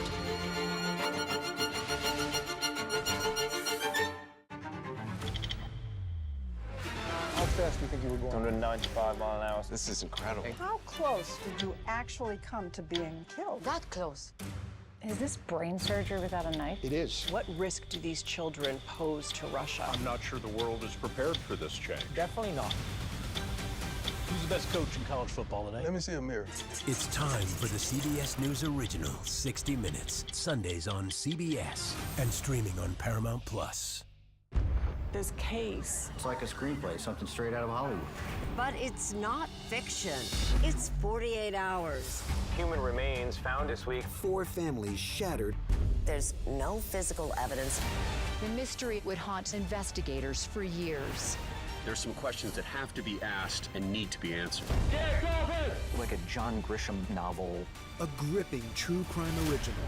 48 hours. Now streaming on the free CBS News app. An original documentary from CBS Reports. Since you started La Soup in 2014, do you have any sense as to how much food you've rescued from the landfill? We've rescued 4.5 million pounds. I can't even fathom how much food that is. And that's one little person in one little city in America. We're going to call this chicken piccata. We did 450 of these meals today. This is the exact dish that you and I are going to have. Yep. Oh, my God. Is it good? Mm-hmm. Having a plan of how to keep people fed should be in every single city. So if we eliminated food waste, could we eliminate hunger? Yes. Eating Trash, now streaming on the free CBS News app. There is no more room in our city. New York City is receiving record numbers of migrants. Today, we're going to have more than 500 adults and children come through that door. Tensions rise as shelters reach max capacity. We don't have to take care of them. CBS Reports goes inside a crisis cities and families are facing as they fight to survive. The United States still has that glimmer of hope for people to come here. Fighting for a future, now streaming on the free CBS News app. Clearly fun. Smart. Clearly uplifting. Clearly CBS Mornings. Oscar-winning actors Tilda Swinton and Adrian Brody. Plus, can you believe he's in college? And Close Up on the Rising Sun. Clearly, Better Morning starts right here. CBS. That's right. Don't miss true crime anytime you want, anywhere you go with 48 Hours Podcasts. Real crimes, real lives, real justice. Listen to 48 Hours Podcasts wherever you get your podcasts.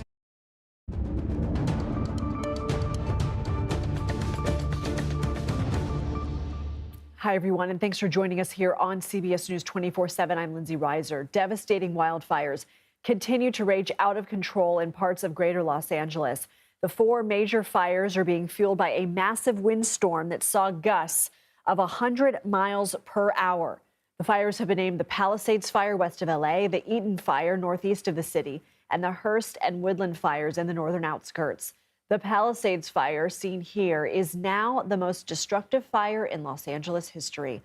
It has destroyed dozens of homes and businesses and more than 1,000 structures. This particular fire has more than tripled in size from overnight, from almost 3,000 acres to 11,800 acres. In all, more than 70,000 people have been ordered to evacuate, and this map shows the impacted areas. So the sections in red are under an evacuation order. Areas in yellow are under an evacuation warning. The Eaton Fire has grown to 10,600 acres, and state fire officials say at least 2 people died in that fire, but the exact cause of those deaths is unknown at this time. According to PowerOutage.us, more than 400,000 people are without power in the state. Let's give you some context of where these fires are exploding in relation to some cities and landmarks you may recognize. So as you can see there, the Woodley Fire and Palisades Fire are burning, respectively, north and south of the famous Hollywood sign in the Getty Museum. You have the Hearst Fire that's burning near the San Fernando Valley toward the top of your screen. And then you have the Eaton Fire that is burning near Glendale, close to the center right part of your screen. CBS News correspondent Elise Preston is in Malibu, California, which is in Los Angeles County. Elise, you've been all over the area today covering this. What are you seeing now?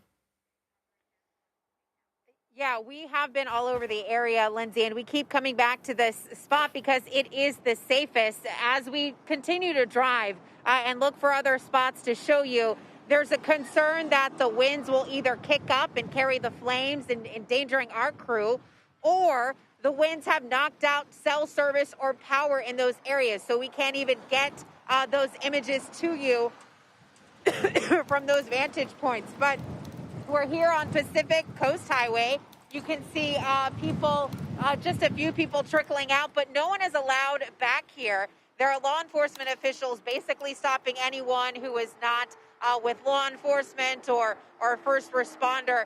They're stopping them from going back and forth into that area. It is devastating. The further you drive down Pacific Coast Highway, on both sides of the street, homes are just burned to the ground, and they're continuing to burn because these embers may have been kicked up by the winds, and now they're flames. You mentioned just how devastating it is because it is across the area. We're not just dealing with one fire. Where I am, there is a fire burning at the Palisades Fire in Malibu, but there are 4 separate fires here in the Los Angeles area. And regardless of where you are, you can see that impact. This smoke is incredible. It's making it hard to breathe. I had on a mask. I just had to switch one out about 5 minutes ago because this one was just filled with smoke. So everywhere, you're seeing the impact of this. I've gotten so many text messages from friends and family across the country, but really right here in LA, and people are checking in from various neighborhoods asking, hey, I'm here. Are you okay? This is what we're seeing. Down this street of Pacific Coast Highway, you're also seeing more families just kind of evacuated the area, but they're just waiting in their cars. For what, where to go, they haven't said, but they are waiting in their cars. They're praying, they're crying, because it is truly a catastrophic day here in Southern California. And Elise, I'm wondering what you're seeing from people as well in terms of evacuating. Where are they evacuating to? And are people trying for the most part to stay in their homes and their cars because of the smoke that you've had to contend with? So it depends. There's all kinds of different scenarios here. Public officials have warned people that if you are told to evacuate, you need to evacuate. It is just so dangerous.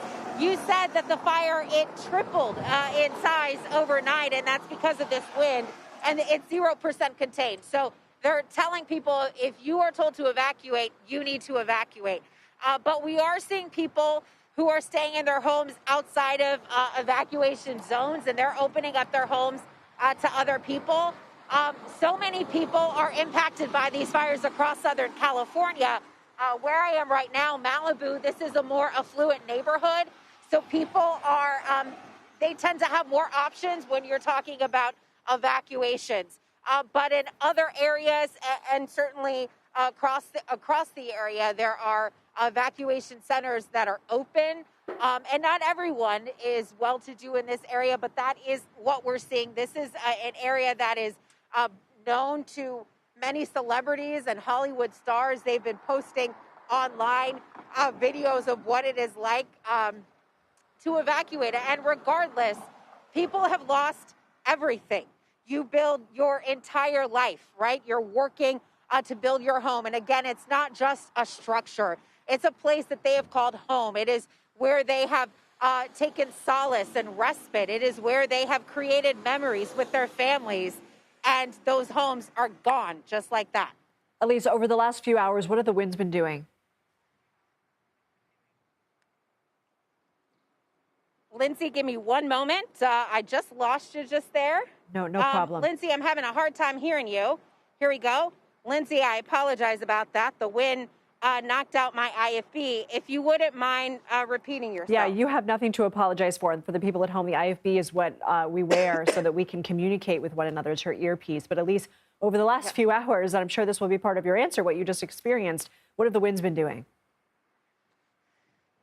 Yeah, the winds are pretty incredible right now. I can't believe I'm standing upright because this entire day that I've been talking to you and our colleagues on the stream, I've been hanging on to this pipe for dear life. But the winds are incredible. And the winds at some points are topping 100 miles per hour. I have covered hurricanes. I've lived in a hurricane belt. This is the only time that is the only time that I felt winds like this. The difference is in those scenarios, those winds are carrying water. These winds are carrying flames and embers, both devastating just the same, but it is a different type of devastation. I don't know if you can see some of the trees in the background. They're bent because of the wind. We've seen these winds whipped off giant street signs of this highway and just twist them around just like they're paper clips or a crumpled piece of paper and just scattered them across the roadway. So these winds are incredible. That is what is making this firefight pretty much impossible at the moment for crews because the winds are just incredible. It's just really difficult. All right, certainly. Elise Preston, thank you so much. I want to take you back to Southern California and CBS News Los Angeles' live coverage of all of this devastation. Let's go ahead and watch. And that is it. I don't know if Gus can turn over here to the left-hand side. You can see we have the gray home and we have a yellow home, and then the home on the other side of it already burned. The home behind it already burned. Across the street to the left-hand side, every home on this side of the street is gone. This is Glen Rose Avenue here in Altadena, and almost every home on this street is leveled. It is all ash, and that is just very, very heartbreaking to see, and the limited crews that we have out here to do anything to protect the homes that are still standing. But this is evidence that they are trying. They are doing everything that they can. It's just very, very difficult. All right, Joy, thank you. We want to go back to our Michelle Geely, who is on PCH in Malibu. Michelle, you were on a street where we saw homes destroyed and then others that were standing fine. And it's a similar story here, although as I look south on PCH, not a good sign. I'm at the 21,900 block just north of Carbon Canyon, and you see that Kern County has rolled in. I'm told that these guys got here 6 o'clock this morning, and they are lined up putting out fires in all of these homes here. Now, as I can count, it looks like we've got 1, 2, 3, 4, 5, 6, at least 7 that appear to be gone, perhaps more than that on this block. 21,920 is where I'm standing. But then when I look a little bit farther north, I am seeing some homes that appear to be intact. Water doesn't appear to be a problem here. These guys look like they have a steady stream, and they are just pointing their hoses onto the roofs, into the garages, inside these structures that look over, hang over the Pacific Ocean. What a view these houses have. Now, I'm going to come up to Chief Rodriguez here, and he's going to help us out with a few of the details. He's with Kern County. It's Kern County Fire, sir? That's correct, Kern County Fire Department. So you guys got the call when? We knew that we were coming late last night, and we were asked to be here at 7 o'clock this morning. We were a little bit delayed with traffic and a little bit of rerouting, but we arrived here on Pacific Coast Highway at about 10 o'clock this morning. And what have you been doing ever since? When we arrived, these structures were on fire, and the wind was really blowing hard into these other structures. So our goal was to keep the fire out of the structures that it wasn't already in. Ultimately, our goal was to, about 2 or 3 structures down, these 2-story structures, was to keep it, to stop it from, there's a bit of a break in the structures and some 1-story structures. That was our goal, and we exceeded that goal, and we kept it out of, I think there are 3 2-story structures here, but we've just been doing structure protection and keeping it from spreading further to the west. What do you make of this? It's pretty wild to be doing this in January. We were here on the Mountain Fire in Ventura. We were here on the Franklin Fire. Kern County was, and when our neighbors call for help, we come and help, because when we call for help, they come and help. And when we got here, LA County Fire was here, but they had been up since they got here yesterday on the initial attack of the fire with no sleep. So they're catching a little break right now, and we're doing the work that they were doing all night and yesterday.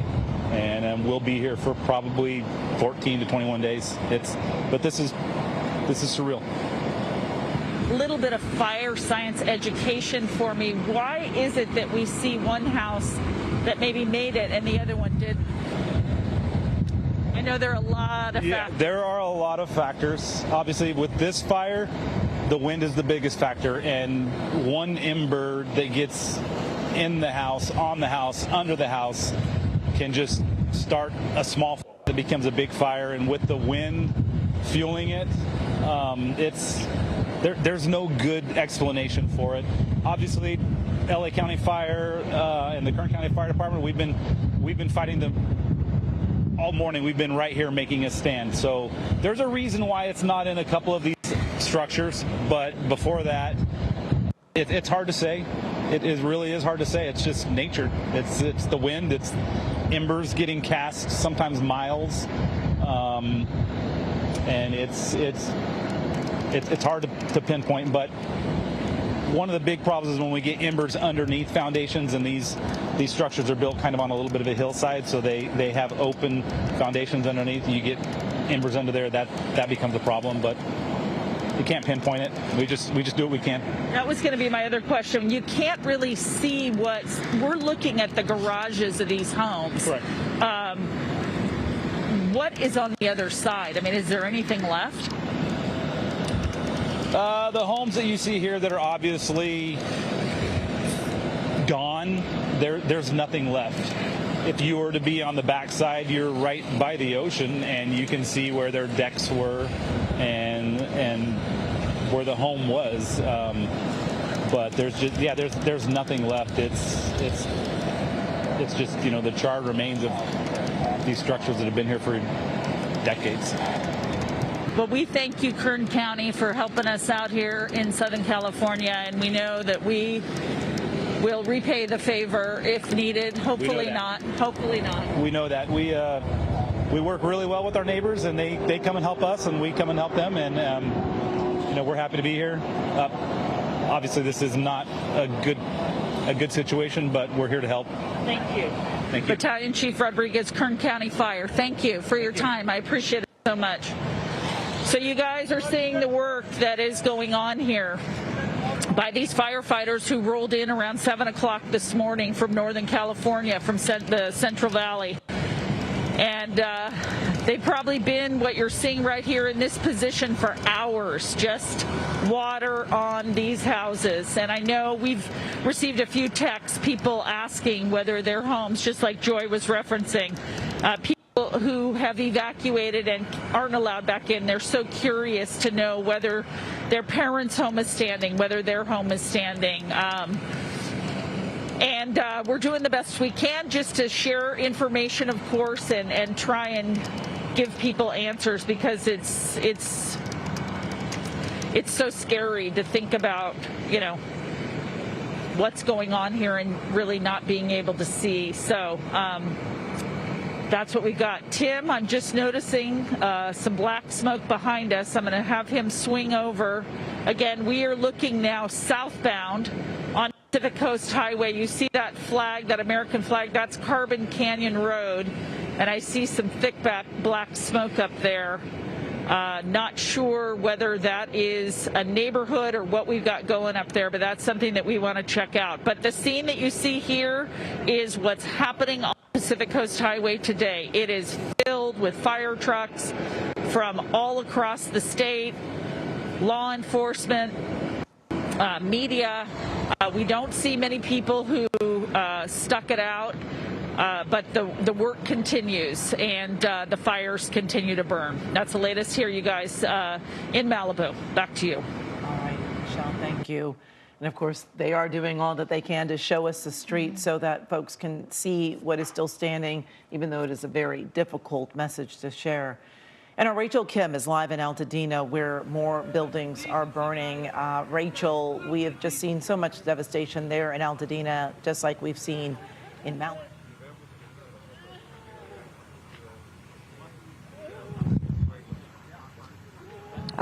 Amy, I think I lost you, but I'll just pick it up from there. Let me begin by telling you we're on La Paz Road. The closest street is Allen Street in terms of an idea of where we are. A little bit of drama going on here because we're not going to show it, but there's a homeowner next to us who arrived and is wailing and clearly devastated by the loss of her home. You can see the homes here have been leveled, and she is very distressed at the moment. So we really feel for people like her who have come back home to find nothing. Their property just leveled. Suzanne is showing you a couple of the homes on La Paz Road here near Allen Street that have been leveled. It's quite devastating. A beautiful street, very charming, quaint street. A lot of neighbors here on the street just kind of taking in what has happened. Suzanne's now panning to the left and showing you a house that is actively burning. Residents are closely watching this one because the three to the right have burned and are leveled.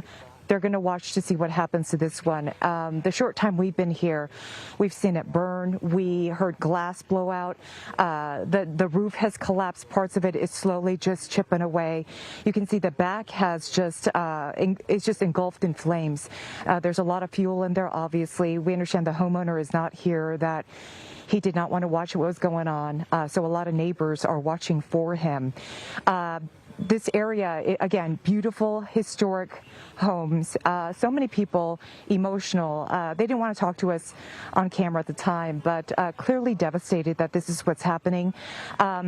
Very scary because they know that when one goes down with embers flying around, that another house is vulnerable to catch fire. So everybody is very nervous right now.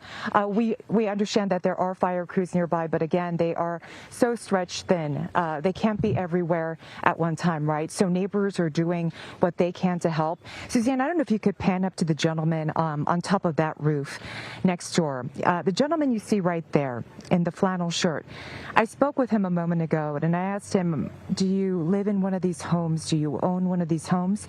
And he said, no, actually, I'm in Gardena. I'm from Gardena. I saw this on the news early this morning, and I wanted to just come and help in whatever way I can because I know resources are stretched thin.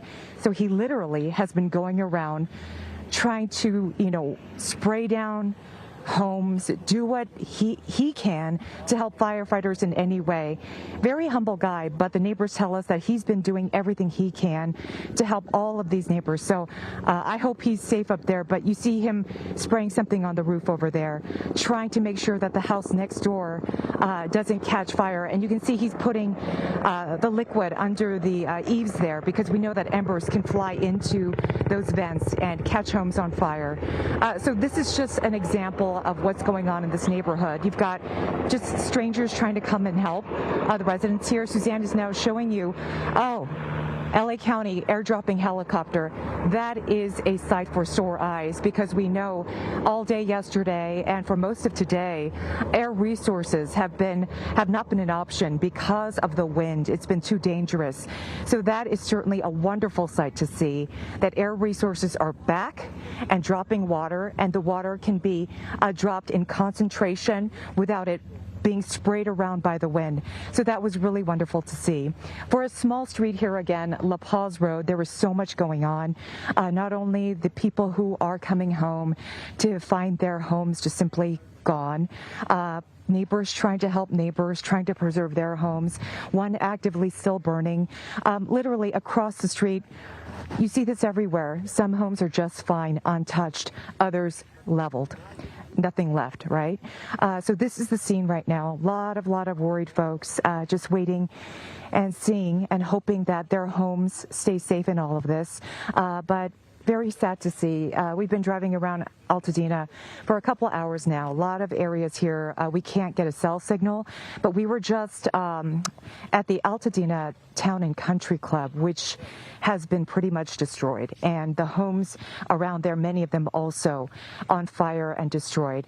Very heartbreaking. We talked to one lady at the Town and Country Club. She got married there. She's been a member for more than 15 years, and they're like family to her, everybody there. And to see that institution, historic institution, just gone. She was so shattered and heartbroken, and the people who live around there also losing their homes. So sporadically all around Altadena, this is what you're going to see. Yeah, you see right there, Suzanne, if you can show this neighbor here just trying to spray a hose, trying to get some water to help. This is the scene here. People are just doing what they can just to help one another. It's very heartwarming, and just to see the human spirit is overwhelming for myself. But I'm going to send it back to you.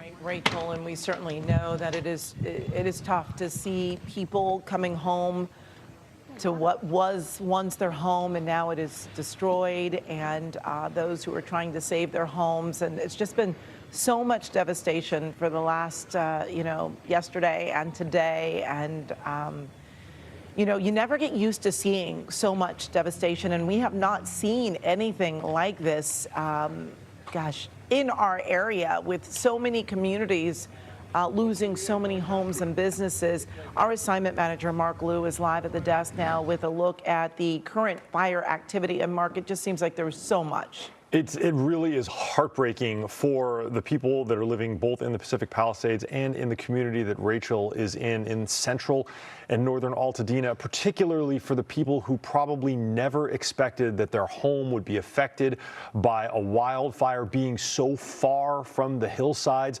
We've talked about this earlier today, that we have seen wildfire activity over the last 2 decades in Southern California that has always ended up burning some homes that have been close to hillsides. Even just the Franklin fire last month did terrible damage to homes that were near PCH and in the mountains of Malibu. But one thing that they had in common was that it's a very hilly and mountainous part of Malibu, and that's where brush fires burn the most intensely. But we're seeing in the communities that Rachel Kim and Joy Benedict and Amanda Starantino and Jasmine Veal have been in, these are communities that are in the central Altadena area. And I want to actually show you that amazing water drop that we saw from the water dropping helicopter. It's this one, N15LA, a Sikorsky Firehawk from the LA County Fire Department. It's been landing here at Sierra Vista Park and getting water, and it headed right here. The orbit that it made right there that you see, that is the corner of La Paz Road and North Allen Avenue, and that's where it made that water drop. And we see it so rarely to have water dropping helicopters directly dropping water on neighborhoods. They generally don't do that because they don't want to damage the homes' roofs, but in this particular case, there may be homes that are burning and they're just trying to get them out. There's also another water dropping helicopter here, also a Sikorsky Firehawk from LA County Fire, working the western end of the Eaton Fire back and forth here. You can see it, it's north of JPL. Now, for a better look at the Eaton Fire, I'll come out to the CAL FIRE website. We still don't have a footprint on this fire, but we know that it has been burning starting in this area here, and that we have seen all kinds of activity in central Altadena and in the Hastings Ranch area. I'm going to zoom in a little bit further and show you where this activity has been.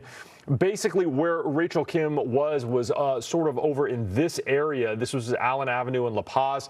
We have seen activity in Altadena Avenue, certainly on Calaveras, and also up here in Altadena. But if you notice, one of the things that all of these have in common is that they're basically they're in the central part of the city. They're quite far, almost 2 miles from where the hillside is. There was also Amanda Starantino. She was earlier looking at homes that were burning in this area here, about 2,000 feet from the hillside. And of course, this isn't the only destructive wildfire that we've been talking about. The other one that we've been dealing with here is the Palisades fire. Now, we haven't gotten a footprint update on this either, but we should shortly. We have had crews that have been down here in Temescal Canyon Park. We are still concerned about the high school here, Pali High School, and we have seen some destructive stuff here in the central area of Pacific Palisades and Sunset. And also Michelle Geely, she was over in this area here, quite far from the last reported footprint. You can see it's almost 3 miles, and we don't know if it's embers that have traveled this far or if it's actually where the fire line is here. I've also heard radio traffic from firefighters that they've got a fire line here proceeding northbound into the Topanga Canyon area, and elements of LA City Fire and LA County Fire are setting up structure protection in this area for homes here. And troublingly, the firefighters in this area say many of the residents in this area have not yet evacuated, and they are concerned about them. And then, of course, over here, this is the Franklin fire, this gray area. It's been out for a long time, about 3-4 weeks. It started in early December. But the same people that faced evacuation back then here in Malibu and here on the eastern end are facing evacuation orders again for the second time in 30 days. So we are seeing a tremendous amount of fire activity still, but the aerial firefight does continue, along with the firefight on the ground. Coming back out live here to me, a lot of these firefighters, they're exhausted, but we are getting help from Northern California, Washington, Nevada, and Arizona, as the firefighting teams are coming in from out of state to help our firefighters here in Los Angeles. That is the very latest from the desk. Coming up throughout the afternoon on CBS News 24/7, more live coverage and the latest updates from California on the devastating wildfires burning in parts of greater Los Angeles. You're watching CBS News 24/7.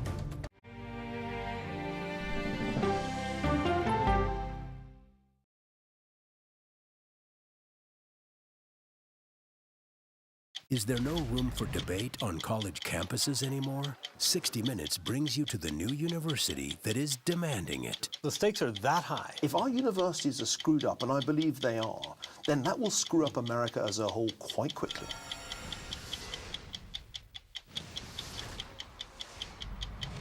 An original documentary from CBS reports. AI is among the most world-changing technologies ever. Curing diseases, scientific breakthroughs, making lives better. They can help us with medical discoveries, scientific discoveries, doing better agriculture, having cures for things like Alzheimer's. It's also going to really transform the way we work. The uplifting potential of artificial intelligence is limitless. It gives you a friend, somebody to chat with 24/7 that is non-judgmental. He makes me feel loved and desired. And so are its downfalls. The problem with all this AI is that it's unpredictable and uncontrollable. The choices we make now will have lasting effects for decades, maybe even centuries. The ChatGPT revolution, now streaming on the free CBS News app. I think I asked direct questions. I don't know that they're tough questions per se. What price should Moscow pay for trying to manipulate American voters? Isn't that giving people false hope? That's the role of Face the Nation, to focus on the issues at hand. And that means a civil conversation with perspective. It was almost like being face to face with the devil. Women riding bicycles dismembered. She just vanished. 48 hours reports. I fought and fought. 911, what is your emergency? She disappeared off the face of the earth. Ever think in your wildest dreams someone might want to kill you? This almost became a game of psychological warfare. You're caught. You're gonna go down. Stream 48 hours, 24/7. I think we're very cute. Yeah, I think we need to send out a Christmas card like this. Yeah, let's do that. Dollar Jill. If you can't get into the market, it's okay. Renting is fine. I wonder how Serena is feeling. That's a really good question. No one's asked me that yet. You're 70 years old? 70, yeah. I'm 21.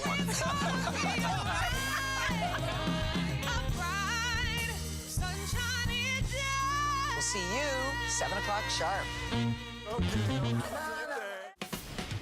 When you need your sports news all the time, we've got breaking news to bring to you. CBS Sports HQ gives you a snapshot of all the sports that matter to you. When you need your sports in a snap, find it on CBS Sports HQ, streaming free anywhere you are. Somebody wants the bag. How do they get the bag? It's a name that's synonymous with luxury. 60 Minutes goes inside the House of Hermes to hear the history and meet the people who craft elegance one stitch at a time. It's time for 60 Minutes. All right, we want to take you back to Southern California and CBS News Los Angeles' live coverage of the devastation caused by deadly wildfires affecting tens of thousands of homes and businesses. Let's watch their coverage. Simply letting these homes burn and doing what they can with a lack of water and a lack of firefighters to try and prevent the homes from spreading and really to prevent it going into new neighborhoods. And I don't mean that in a bad way, but this neighborhood in Altadena is surrounded by fire in all directions. So strategically, they are going to likely go to a neighborhood that is not already surrounded by fire and try and prevent the fire from spreading further south, possibly into Pasadena. We don't want to see that happen. We don't want to see this fire spread into any of these neighborhoods or into any more streets. But they have to be strategic when they're dealing with a lack of water and a lack of resources and trying to prevent the fire from spreading into new neighborhoods as well. And it's clear, right? You think your neighborhood's going to be safe for a while. You're going to get a break. Maybe we're in the clear. The wind shifts and everything changes. Well, if you ever make it to East Palm Street, Joy, let me know. And we appreciate you being out there. Absolutely. And so many of those send me the address. Yes, so many of those people left their homes really just with the clothes on their backs because the fire just spread so quickly. Many of them are now at an evacuation center. KCAL's Ross Palumbo is at the Red Cross evacuation shelter in Pasadena. Ross, when we talked to you a little earlier, there were a lot of people there. They were getting lunch. There was pet food there for their pets. It looks like there's still so many people there behind you. You know, there are more than 1,200 people here right now, Amy and Juan. But I want to pick up what Joy was just speaking of, standing in front of those burning homes. That is the fear of everyone here. More than 1,200 people all wondering if their home is okay. And we just met a family right over here, the Cruz and Hernandez family. Their home is on West Washington, just east of the 279 West Washington, right? And when they left their home, they saw the flames racing towards them. Tell me exactly what happened. We had got an evacuation notice, and we got up and got everything ready to go, and we went to my husband's mom's house to go help them out, and all you could see was red behind. Everything was just red. Wow. And so you saw the flames right behind your mom's house. Yeah. So we just ran as fast as we could, drove, and we got here as fast as we could. And your mom was telling me earlier, you were standing there, that she couldn't grab anything. She was grabbed just to get the parrot real. Yeah, because it was just like, you gotta be safe and gotta go. And you don't know anything right now, do you?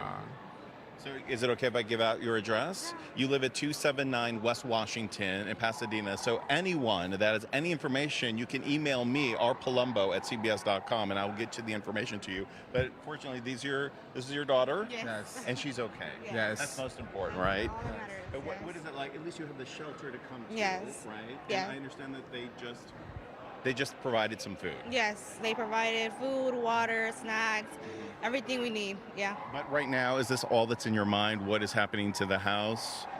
Honestly, I told my husband the house doesn't matter. The only thing that matters is that we got out safe.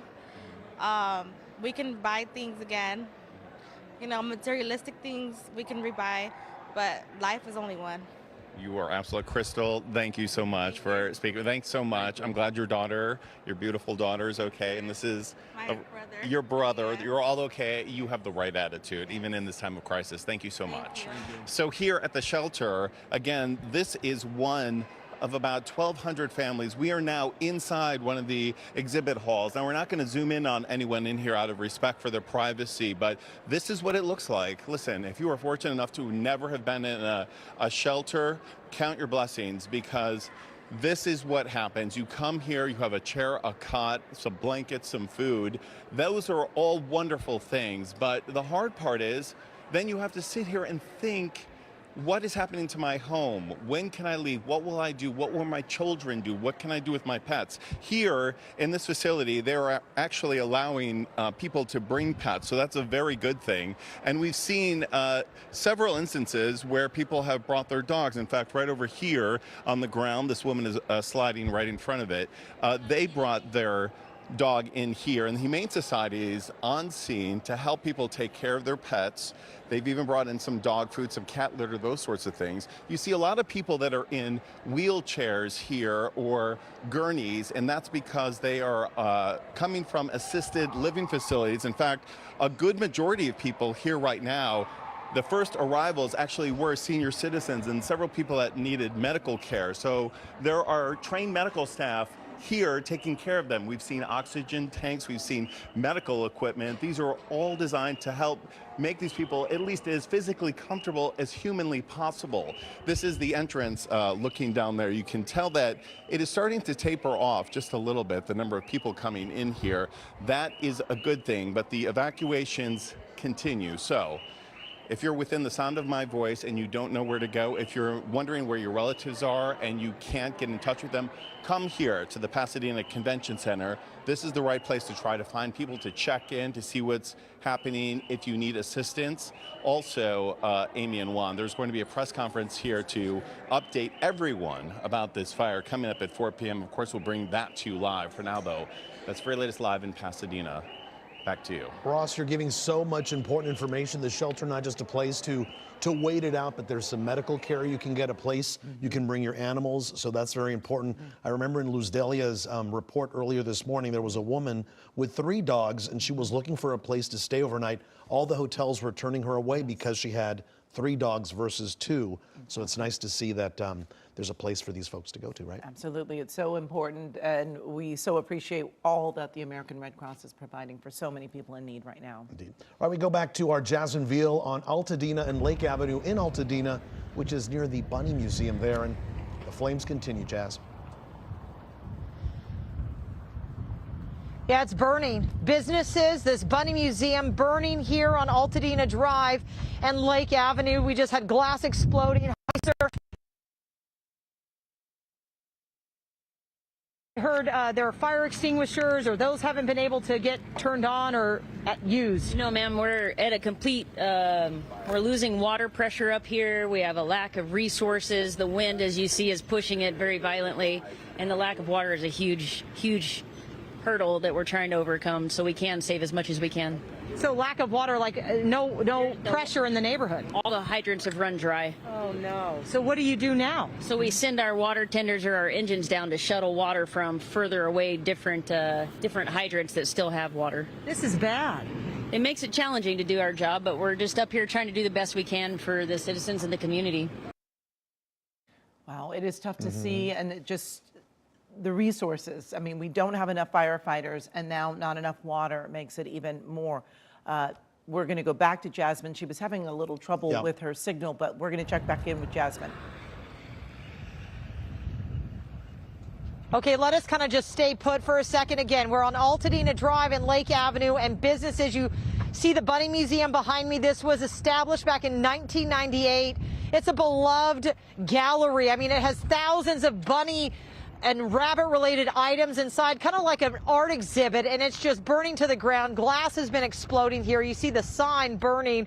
I mean, these are people's life works in here. You know, the owner, I can just imagine how heartbreaking this is to see all of his collectibles burning up. And if you look down Lake Avenue, you have all of these other restaurants and clothing stores on fire, a hardware store on fire across the street. That's the Chevron. It's blackened, but thank goodness that did not explode. They were so worried about all the 15,000 gallons of gas exploding. Those firefighters have been there now for a few hours, making sure that the fire is out from the church that was burning right next to that gas station. You have St. Mark's Episcopal Church, a 119-year-old church, burned to the ground. St. Mark's Episcopal Church. It's just heartbreaking to see that landmark destroyed, established back in 1906. We have firefighters making their way down here because there's an apartment building now that caught fire. So they're trying to keep it from spreading to this apartment complex, but we know that one's burning. And just to show you the force, I'm hoping my signal stabilizes as we move from this burning Bunny Museum down Lake Avenue. I'm seeing a lot more fire trucks, which mean hopefully they've been freed up as other resources from out of state have moved in. But look at that. That shot is just devastating. You're looking at those businesses burning right in front of me. This one on the car, I think this might have been the car repair shop. But look, as we come around, signs are twisted. The force of these hurricane force winds were just incredible. And you heard the battalion chief talk about the lack of resources or limited stretched so.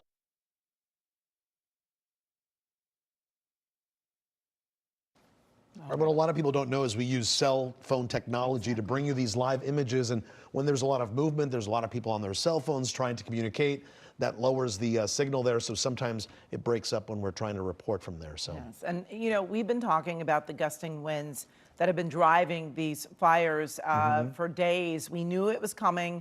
Firefighters were, you know, upping their staff, getting prepared for this, but you know, sometimes when you go up against Mother Nature, you don't win. Let's check in with our Olga Ospina. She's been keeping a close eye on the weather and what's really been a difficult firefight. It really has, you know, and so devastating to see all of these images. We still have some very strong wind gusts outside, and want to take you to one of those fires, Pacific Palisades, with 43-mile-per-hour gusts. So we will still continue with several more days, unfortunately, of extreme fire danger. Here's a look at gusts for Malibu, 50 miles per hour. You can see those winds still coming from the northeast. Burbank is at 32. We're looking at 56-mile-per-hour gusts for Santa Clarita. So still 40, 50-mile-per-hour gusts. Out through Chino, Inland Empire, you are also seeing some very strong winds at 44 miles per hour. Things relaxing a little bit out through parts of the San Gabriel Valley, including Pasadena, with gusts in the teens. And as we head into Orange County, Santa Ana is at 44 miles per hour, 41 in Riverside. High wind warning through 6 o'clock this evening. So we still will continue with those strong winds. Yes, the strongest was last night into the early part of today, but things have not completely calmed down quite yet. So we're going to continue. Look at this. It is across our region. Rarely do we see this extreme fire danger all across Southern California. And again, we will continue through at least 6 o'clock tonight with a high wind warning. And you can see that it really covers most of Southern California. We are still seeing some spots with gusts in the 60s. Isolated gusts in the 70s. And of course, yesterday we had even stronger winds nearing 100 miles per hour. So I want to take you through Futurecast and zoom in on what it's going to look like as we head into the rest of your day and into the next couple of days as well. So here we are, 3:35 p.m. You can see that, yes, this is an improvement from what we were seeing overnight and early today. Some areas are much calmer, places like the South Bay into parts of Orange County. West Covina looking a little calmer, but those higher elevations still in great danger, as well as much of Orange County, the Inland Empire. Heading into the next several hours, we'll still continue to see those strong gusty winds, and conditions will still be strong even on Thursday. Again, an improvement though, because really the peak of this was yesterday and today. So let me take you into 6:30 p.m. So here we are. We're seeing more of those gusts again across the foothills, the mountains, through the San Gabriel Valley and the Inland Empire. As we continue into the 10 o'clock hour, look at this. We are seeing a big improvement by 10 p.m. And then as we head into Thursday, winds are picking up again. Already by the morning hours, you can see those strong gusty winds through parts of Santa Clarita. We're looking at gusts in the 50, 60 mile per hour range through parts of the Inland Empire and sweeping down into parts of Orange County. So if you are in those areas, be aware we are not in the clear yet. We'll see some lulls, but the winds will start to pick up again as we head into Thursday. Later tonight should be an improvement. But here we are as we head into the afternoon hours of Thursday. We're starting to see those winds pick up again for parts of Ventura County into the San Gabriel Valley. Of course, we have that fire in the Altadena, Pasadena area. You are not in the clear yet. Inland Empire will be heavily impacted as we head into Thursday. You can see those gusts in the 50, 60 mile per hour range and starting to move south as we continue to see those northeast winds pushing down all that air and impacting much of Orange County as well heading into tomorrow. Things will continue very gusty heading into the 8 o'clock hour. And then as we head into Friday, this is when we really start to see some improvement. So here we are, Friday, 7 o'clock hour. This is when a lot of people are going to be on the roads again, and things are looking much better. So we'll still have some winds in that 20, 30 mile per hour range, a lot more isolated than what we've been seeing over the last couple of days. And then as we head into late morning, afternoon hours, things are looking a lot calmer. However, there is the potential for another Santa Ana wind event. This one will not be the extreme that we just experienced, a little bit more localized in nature. But here we are Saturday, things are improving as well. We're starting to see more of that onshore flow kicking in. We are just looking at extreme danger. Red flag warning still through Thursday. So we've still got the rest of today. We have Thursday, the strong winds, the low humidity. It has been so dry, and that's been another really big factor because we've had such limited rain this season. Look at this. We've had 2/100ths of an inch since the beginning of December. This is the driest start to winter since 1964. We should be at over 3 inches at this point. So combine that with these extreme gusty, destructive winds and the dry conditions, and it has just been a recipe for disaster. So, of course, we'll keep tracking this for you throughout the day and through the night, but we've still got a little bit more ways to go, Juan and Amy. Yeah, 4 more hours to go before we hit 6 p.m. All right. Thank you, Olga. And we want to go back to our Michelle Geely, who is on PCH in Malibu.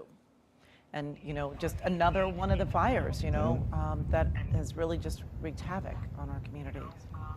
Michelle? Such bad news here. I am standing at the 21,700 block of PCH in Malibu, right at the junction of Rambla Vista, and you see this large home which overlooks the Pacific Ocean on fire. So we have had some very strong wind gusts here over the last half hour or so. This is the Las Flores Canyon area, and we arrived here and saw, actually it was the last time we went with you live, we looked over the hillside and noticed a lot of black smoke coming from the south, and so we drove over here, and this is what we found. And in the time that we've been standing here, we then saw a second home, that's the one that Tim Kimball is showing you right now, catch fire. So we don't know whether, as the firefighters have been telling us, there are embers blowing for miles, whether that's the case here, but we have a second home on fire here in the Las Flores Canyon area. And then as I peek up at the hillside, I'm noticing patches of fire in the vegetation. So this is a very, very active scene here in Malibu. We have seen firefighters, the home that is lower on the hill, I have seen some water being sprayed on that home, but I haven't noticed anything from the top, and you can see the thick black smoke. If we swing over and look at the oceanfront homes here along PCH, you know, it looks like a war zone, doesn't it? Destruction, homes flattened, leveled, they're smoking as the waves lap up on the beach in front of their houses. In the foreground here, we have that one house that, or a couple of them there, that seem to have made it through. There's a gentleman here from Point Dume, Marcus, and he's been up and down PCH for the last day or so. Marcus, tell me what you've been seeing. It's just been nonstop. It's madness. It's just nonstop. Once one house goes, the next one goes, the next one goes, the next one goes, the next one goes. The wind just doesn't stop blowing. So, Marcus, your neighborhood, how far do you live from where we're standing? About 5 miles. The only thing that they're saying safe, the only thing that they're saying that's safe is because the Woodsy fire last time burned all the vegetation. But, you know, with how I was in the Marine Corps, you know, I get up on the house with the ladders and just spray everything down, make sure it's soaking wet. But with these ambers, who knows how far they're going to go. Right now, they're heading towards the ocean. But, you know, when the firefighters told me earlier that, you know, the wind's going every single which way direction, there's nothing they could do. There's nothing they could do. And that house that we were talking about, the lower home on the hillside there, it looks like it may be spreading. It's difficult to see through the smoke. Once that house goes down, the ambers are going to go right to the next one, into the next one, into the next one. It's all about the wind. If the wind stops, they can control it. If the wind keeps picking up, who knows how far it's going to go. Have you talked to friends who have homes here? What have they been saying? I mean, I watched one of my friends' home burn, you know, and there's, you know, they're on the run. There's nothing they could do. Did they evacuate? They had to evacuate, but they had no time to do anything. It just happened. I mean, if you look on the ocean, I mean, who knows? I mean, Catalina's out there. Are the ambers going to fly to Catalina? I mean, you know, the guess is yours. It's Mother Nature.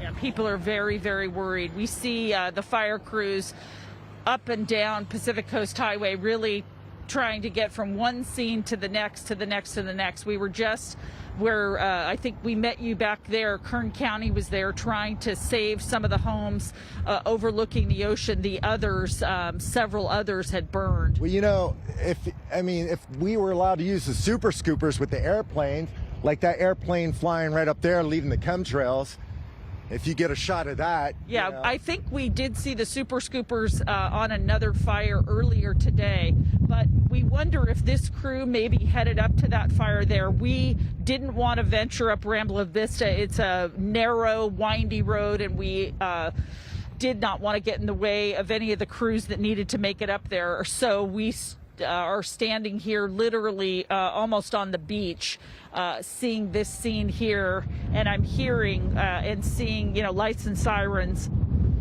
coming and going. It really, in every direction I look, something is burning.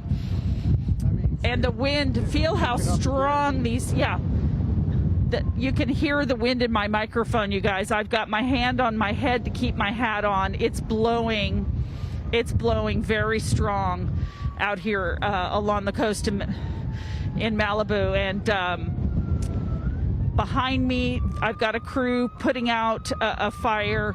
In front of me, I've got crews spraying water. And then up on the hillside now, we've got these 2, maybe more homes that have ignited. So it's very concerning, and yet we do see several homes that made it through, at least at this point. So that's what we're seeing right now along PCH.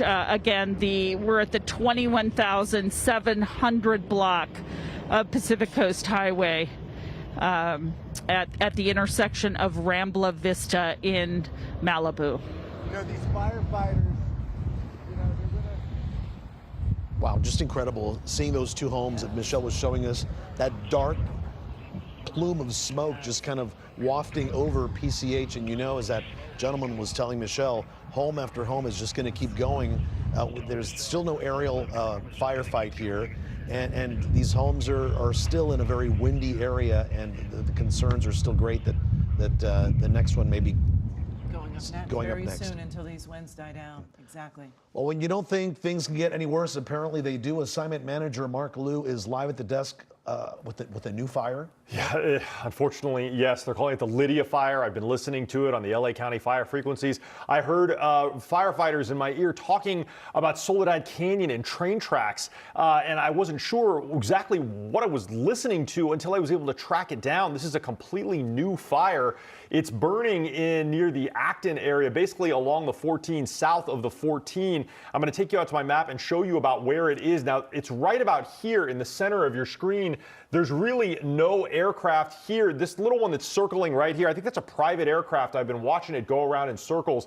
It seems to just be sort of circling right where the fire is. But this one is significant. It's passing over Soledad Canyon along these railroad tracks. Now, there's not a whole lot out here. There are some homes, very sporadic homes, but there's a lot of vegetation to burn. And I actually have 2 time-lapse cameras that have eyes on this. So I'm going to bring you out to the Alert California page. Mount McDill here and Magic Mountain. It's actually not the Magic Mountain, the theme park we know of. There's actually just a camera on top of a mountain called the Magic Mountain Wilderness Area. The first one I want to show you here is Mount McDill. This is what we're talking about. That is definitely an active brush fire now burning in this area. This is a time lapse of the last 15 minutes. I could bring it up to a time lapse of the last hour. You're going to see whoever is operating this camera moved it, and you can see that fire is now beginning to burn. The next one I want to show you here is from Mount McDill. This one is a little bit better as well. You're going to see, actually, let's look at this one here, the Magic Mountain one. This is the one I wanted to show you. Here it is, the last hour here from Magic Mountain.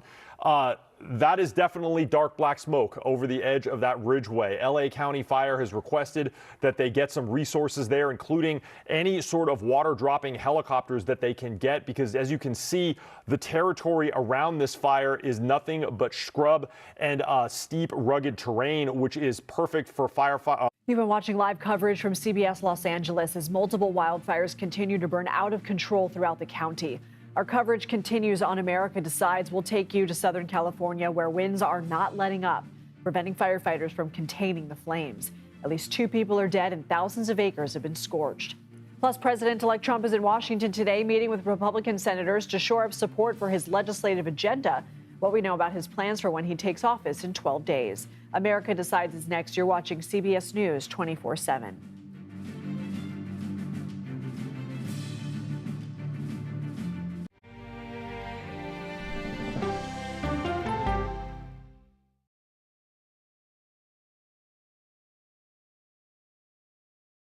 Politics isn't a game. The data says you do have a women problem. Politics is about policy. Isn't that giving people false hope? I'm a voracious consumer of information, and I'm impatient. I don't like to be spun.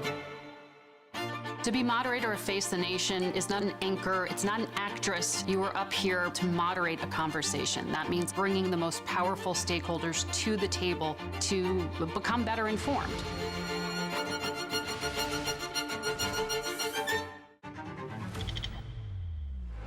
How fast do you think you were going? 195 miles an hour. This is incredible. How close did you actually come to being killed? That close. Is this brain surgery without a knife? It is. What risk do these children pose to Russia? I'm not sure the world is prepared for this change. Definitely not. Who's the best coach in college football today? Let me see a mirror. It's time for the CBS News original, 60 Minutes. Sundays on CBS and streaming on Paramount Plus.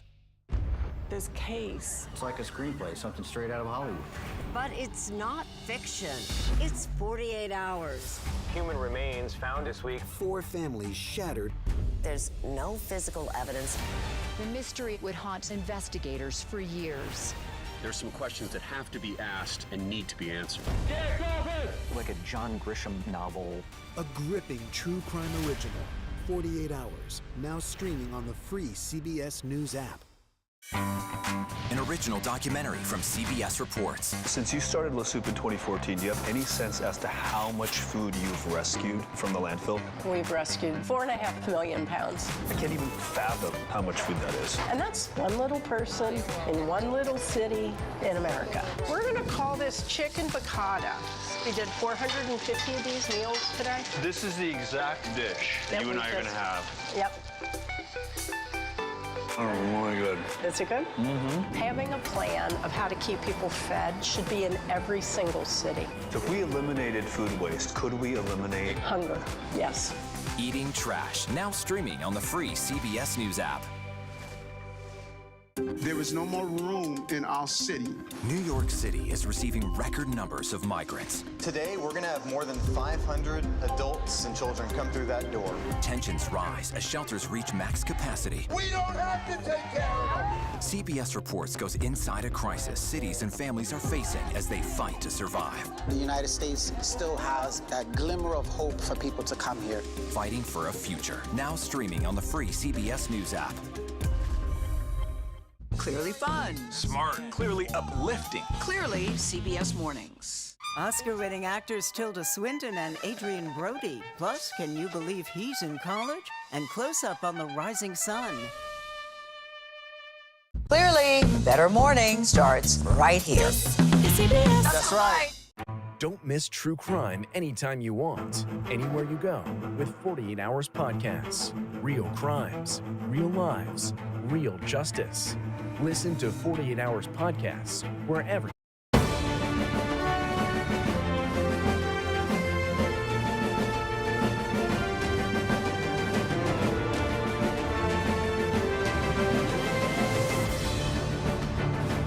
Please prioritize your safety as well as the well-being of those around you. So over 1,000 structures already that have been destroyed, 100,000+ people that have been evacuated, lives lost, traditions, lifestyles, places torn asunder. I was sitting in the car by myself, and tears just came over my face. So, my entire history is in the house. Hello, everyone. I'm Major Garrett in Washington. This is a political show. It's America Decides, and I promise you there'll be plenty of politics, but I also promise we're going to keep a watchful and regular eye on a constellation of wildfires ravaging Los Angeles. Politics first. President-elect Trump is here in Washington to meet with Senate Republicans about his, quote, one big, beautiful bill. That is an umbrella statement talking about many parts of the incoming Trump administration's economic, energy, and immigration agenda. One of the main questions, how do you find agreement among Senate and House Republicans on the best way to proceed? Also, a New York judge is getting ready to sentence the incoming president for his felony convictions in the so-called criminal hush money case. No prison time will be involved in that. Nevertheless, Trump's legal team has asked the Supreme Court, did so today, to step in and block Friday's sentencing proceeding. Back to politics. We start, and we'll get to politics in a minute, but we're going to start, as I promised you, in California, where multiple fires are burning within the Los Angeles areas. In some parts of Los Angeles, the skies are so clogged with smoke that day looks like night. Thousands have been forced to flee their homes. Many more thousands might have to evacuate in the coming hours. Hundreds of buildings have been destroyed. At least 2 people have died. Many have been injured. This afternoon, fire officials briefed President Biden on the challenges of these many fires and how to battle them, with heavy winds among one of many problems. President Biden, while there, approved or intends to approve a major disaster declaration to boost the ranks of those on the front lines of these fires. We begin with CBS News correspondent Elise Preston, who joins us from Malibu. Elise, what have you witnessed today? What are you witnessing now? Major, just total devastation. We are on the Pacific Coast Highway. It is smoky right behind me, but if you go down that roadway right there, on both sides, you will see homes just burned to the ground, charred, and there's still embers. Those are still incredibly dangerous because, as you can see, this wind here is picking up embers and just erupting those embers into flames in a matter of seconds. It's a continual stream of homes and businesses that have been destroyed. We're talking about 1,000 homes just from this fire. Keep in mind, though, that there are 4 separate fires burning in Southern California. So a lot of loss right here today. Lisa, I'm glad you mentioned the embers. So for our audience's benefit, the problem with the high winds is that firefighters on the ground, if they try to create a fire break, the embers, propelled by the wind, go over that fire break and land somewhere else and create a new set of flames. Yes, and it is incredible to see. We went back there. It wasn't safe for us to stay. We went back there to try to get a better vantage point for you and some of our other colleagues today. And there were a few embers that were just kind of hanging around on some houses. It looked like the fire was out, but we did see those embers kind of flying down. So we said, okay, let's step back. We don't want to get hurt.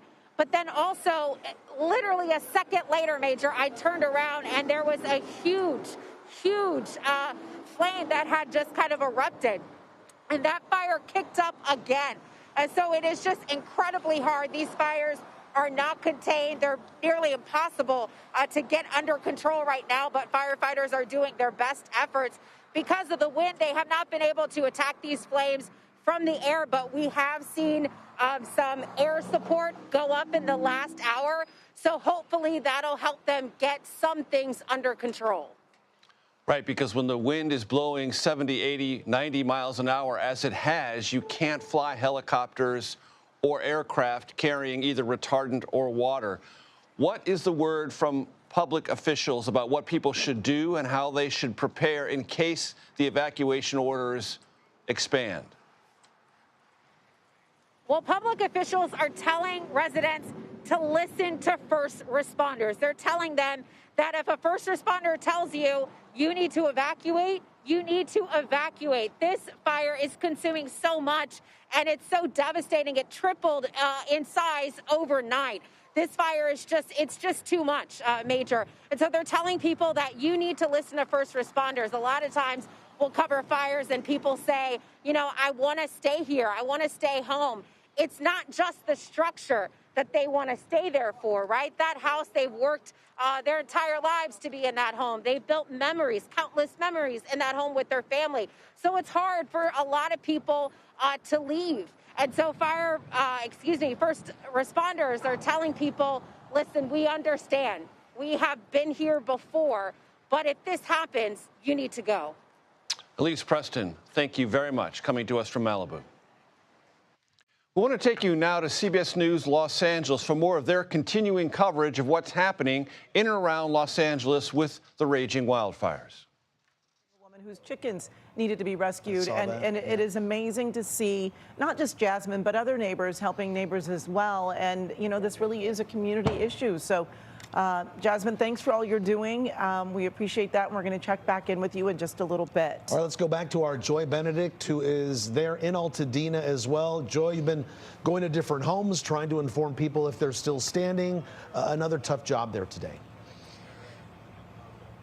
Yeah, I mean, we're here on Olive right now, just north of Ventura. Unfortunately, this home is burning, and you can hear it hissing right now, as I believe that was the refrigerator that then just exploded a little bit from whatever, not refrigerator, the air conditioner, the wall air conditioner from whatever Freon was still in there. But this home has been burning for quite some time. But something that's a little concerning, we do have crews out here. We have CAL FIRE Riverside. They've been out here. They tried very, very hard to connect to a fire hydrant at the end of the corner, and they were unable to do so. There just was not enough water pressure to put any water on this home. So they're standing by. They're doing what they can to try and prevent it from spreading. But look around to the opposite side of the street here on Olive Avenue. Everything is gone.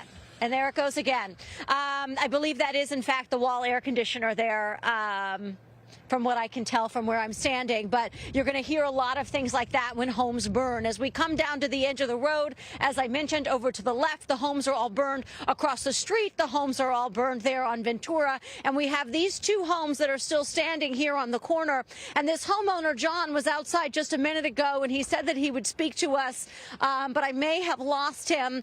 Anyway, he is still in his home, and he is hoping that his home will be saved, and he's hoping that he can do what he can to prevent something from happening to it. John, are you still in here? I don't know if John's still here. John? John may have wandered away, but certainly just a lot of destruction and devastation here in this community. And if you turn around to the other side, you can see very clearly why. I mean, just looking down Ventura Street, this is in the east direction. Every home is already leveled here in this community. And one of the issues that we're having are the power lines. Here, let's walk into the street so that you guys can see this. We have the power lines that are down that are blocking the roadway, and this is what I'm talking about. Until just a few moments ago, there weren't any emergency vehicles here. We had a lot of looky-loos that were coming. They were turning around and trying to go in the opposite direction simply because they could not get through. And that is the problem when you're dealing with a fire like this, is that the roads are impassable. So when we tell people to stay home and to stay safe, that's about all that we can do, and that is the best that we can do in a situation like this. We are getting some more resources here in this community, but when you're dealing with an area that is just so vastly underserved, I guess, with a fire that is this large and a lack of water and a lack of support, there isn't a lot that we can do as we have people simply walking around. And it looks like we do have John over here. I think he's assisting a neighbor whose home is starting to smolder. As we look over here to the left-hand side, this is the big concern. You have one home that's still standing, another one that is down. John, thank you so much for talking to us. I really appreciate it. I know this is your house here on the corner. Have you been here all night? I was here. I went to work and I had to come back for the evacuation. I came back about 3:30 in the morning and evacuated. And from there on, I wet my house as much as we could and just held it down. How is the water pressure? I know you were watching the firefighters struggle. The water pressure is always excellent up here in Altadena, and for whatever reason, in the last couple of hours, it just simmered down. So there's no water pressure. Yeah, I mean, we were watching CAL FIRE trying to get into that hydrant right in front of your home, and they weren't even able to use it. Yes, yes. That has to be hard to watch as a homeowner. That's the case, yes. So, I mean, the fire is now 2 homes up.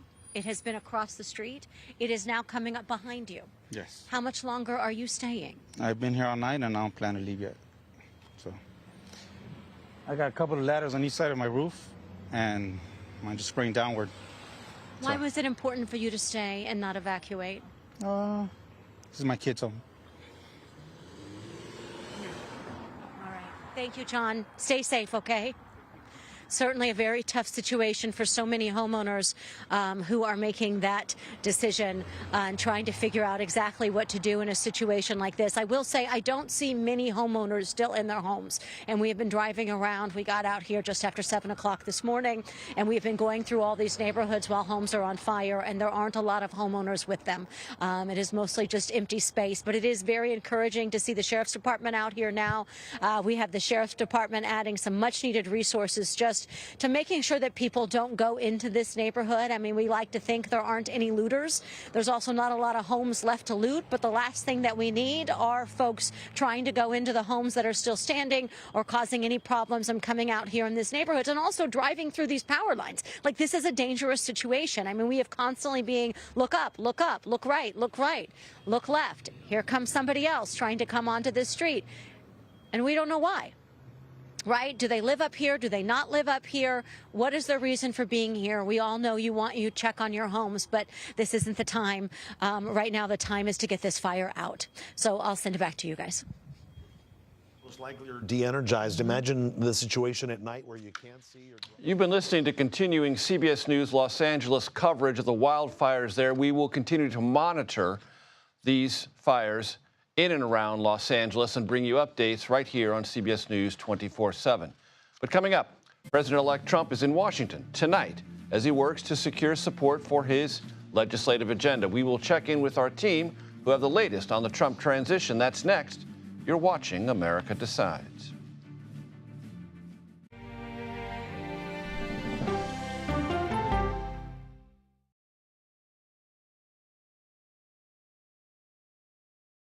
Is there no room for debate on college campuses anymore? 60 Minutes brings you to the new university that is demanding it. The stakes are that high. If our universities are screwed up, and I believe they are, then that will screw up America as a whole quite quickly.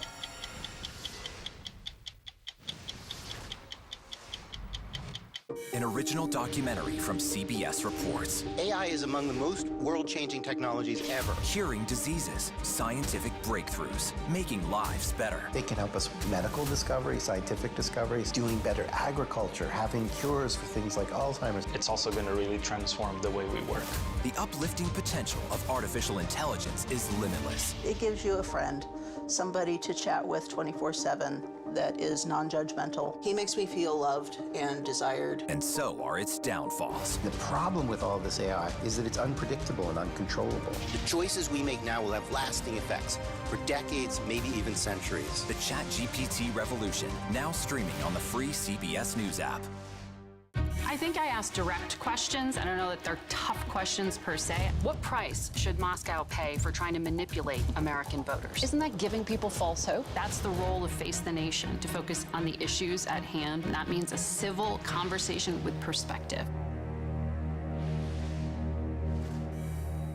It was almost like being face to face with the devil. Women riding bicycles dismembered. She just vanished. 48 hours reports. I fought and fought. 911, what is your emergency? She disappeared off the face of the earth. Ever think in your wildest dreams someone might want to kill you? This almost became a game of psychological warfare. You're caught. You're gonna go down. Stream 48 hours, 24/7. I think we're very cute. Yeah, I think we need to send out a Christmas card like this. Yeah, let's do that. Dollar Jill. If you can't get into the market, it's okay. Renting is fine. I wonder how Serena is feeling. That's a really good question. No one's asked me that yet. You're 70 years old? 70, yeah. I'm 21.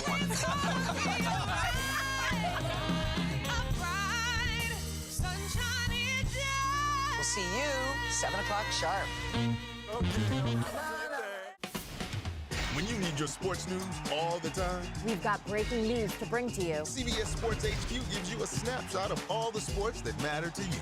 When you need your sports in a snap, find it on CBS Sports HQ, streaming free anywhere you are. Somebody wants the bag. How do they get the bag? It's a name that's synonymous with luxury. 60 Minutes goes inside the House of Hermes to hear the history and meet the people who craft elegance one stitch at a time. It's time for 60 Minutes.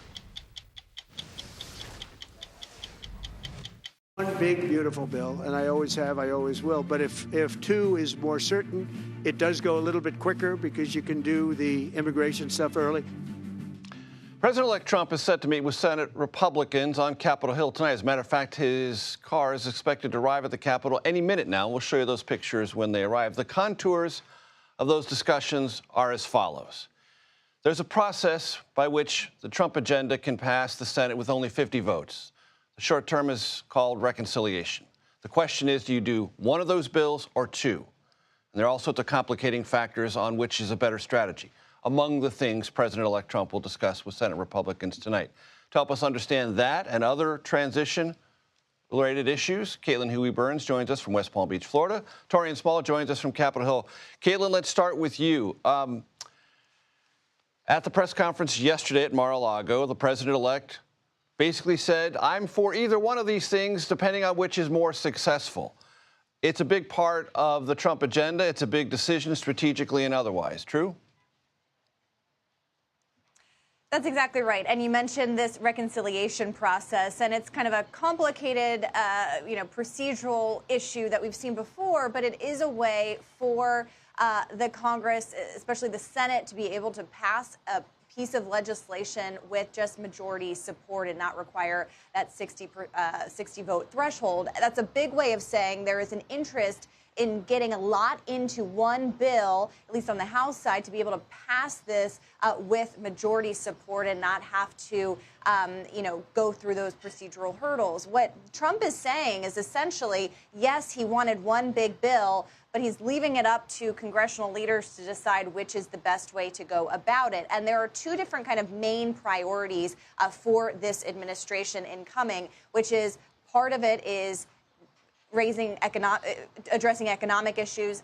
Extending the Trump tax cuts is a big priority, and also the immigration component. And yesterday I asked the president-elect, how much can you do through executive order, or how much are you prioritizing Congress working on legislation to enact your immigration priorities? And he suggested that he could do a lot through executive order on immigration. So kind of reading the tea leaves there, suggesting that a big priority is to address these economic components. But this is a big issue, obviously, for Capitol Hill, where Torian is, because the House has an even slimmer majority than it had just last month. And we saw all of the wrangling that had to happen in order to get a budget bill passed. You still have a group of conservative lawmakers opposed to any new spending without any cuts in current spending. So this remains a big challenge. So as much as we're talking about the procedural hurdles, the issue at hand is getting the president's agenda through a Congress that, even though he has control, his party has control,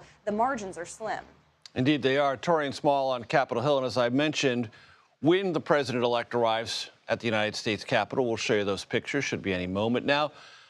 Torian, the president is there in part because he is in Washington in preparation for tomorrow's funeral for the 39th president of the United States, Jimmy Carter, that to be held at Washington National Cathedral, building in a conversation with Senate Republicans tonight to tease out the strategy. Give us your perspective from the Capitol.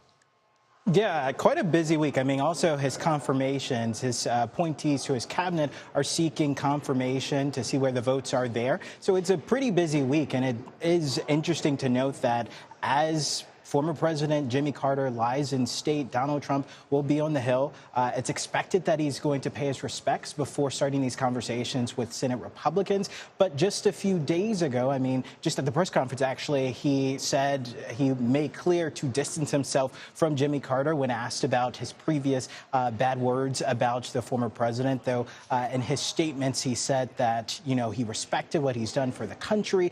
Donald Trump, leading up to Election Day, said that Joe Biden will be remembered as a more ineffective president than Jimmy Carter. So it is a striking thing to note out here that he'll be looking to pass his agenda at the same time that the former president is lying in state. As Caitlin Huey-Burns brought up, this will be a key moment for Trump to gauge where his influence stands among the Republican conference in the Senate. The House has been pretty interesting to watch the splintering among policy priorities. And it's also something to note that Trump has invited several members of the House Republican Conference to West Palm Beach this weekend to continue those conversations, most notably the House Freedom Caucus members who were not necessarily on the same page during the House speakership vote just a week ago.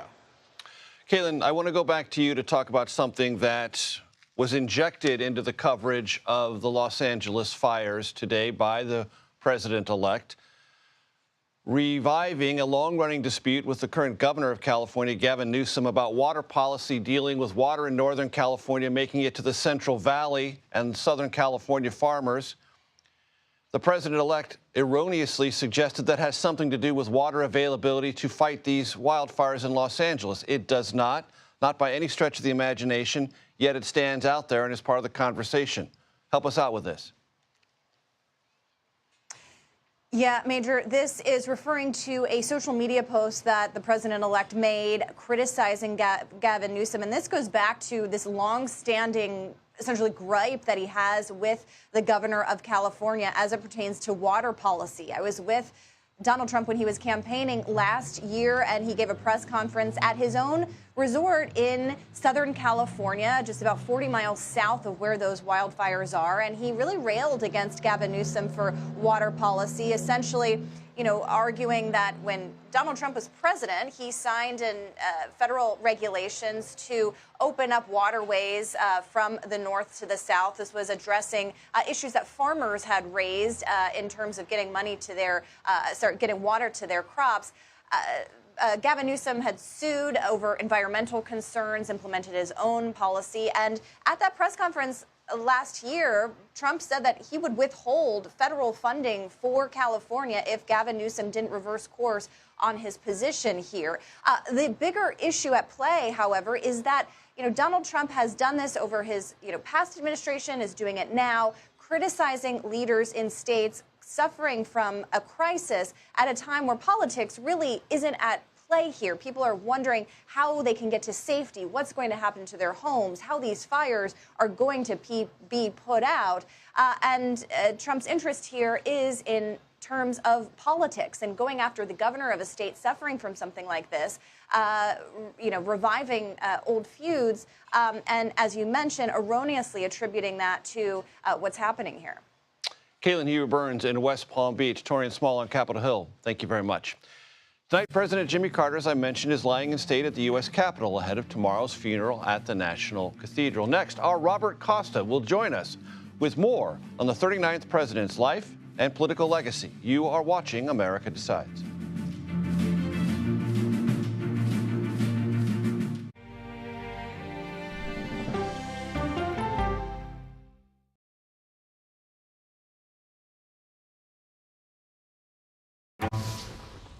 Don't miss true crime anytime you want, anywhere you go, with the 48 Hours podcast. Real crimes. Like a John Grisham novel come to life. Real lives. He pointed a gun to me and said, "This is the day you die." And he shot me. Real justice. There's some questions that have to be asked and need to be answered. I'm an innocent man, and I hope the whole world can see it now. Catch the latest episodes. Listen to 48 Hours on Apple Podcasts. Okay, so let's just start at the beginning. Well, let me start with this. What is at stake here? What is the answer then? Do you know why? You want me to just keep going? Is that a good thing or a bad thing? Were there death threats? How is this possible? What's wrong with that argument? Are you saying they lied? Have you told the government that? Why won't you say the word crisis? You're not answering my question. This really Is that scary? Does that make sense? What do you mean? What does that mean? Did any of that make sense? What's your response? What happened? Why? It's time for the CBS News Original 60 Minutes, Sunday on CBS and streaming on Paramount Plus. Let's do it! Let's go!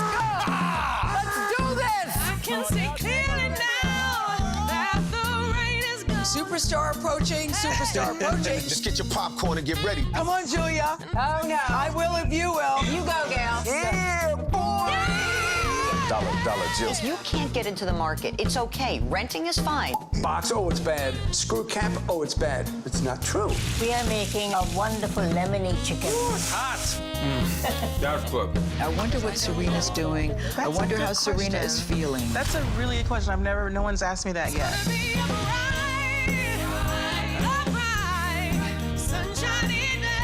You're 70 years old? 70, yeah. I'm 21.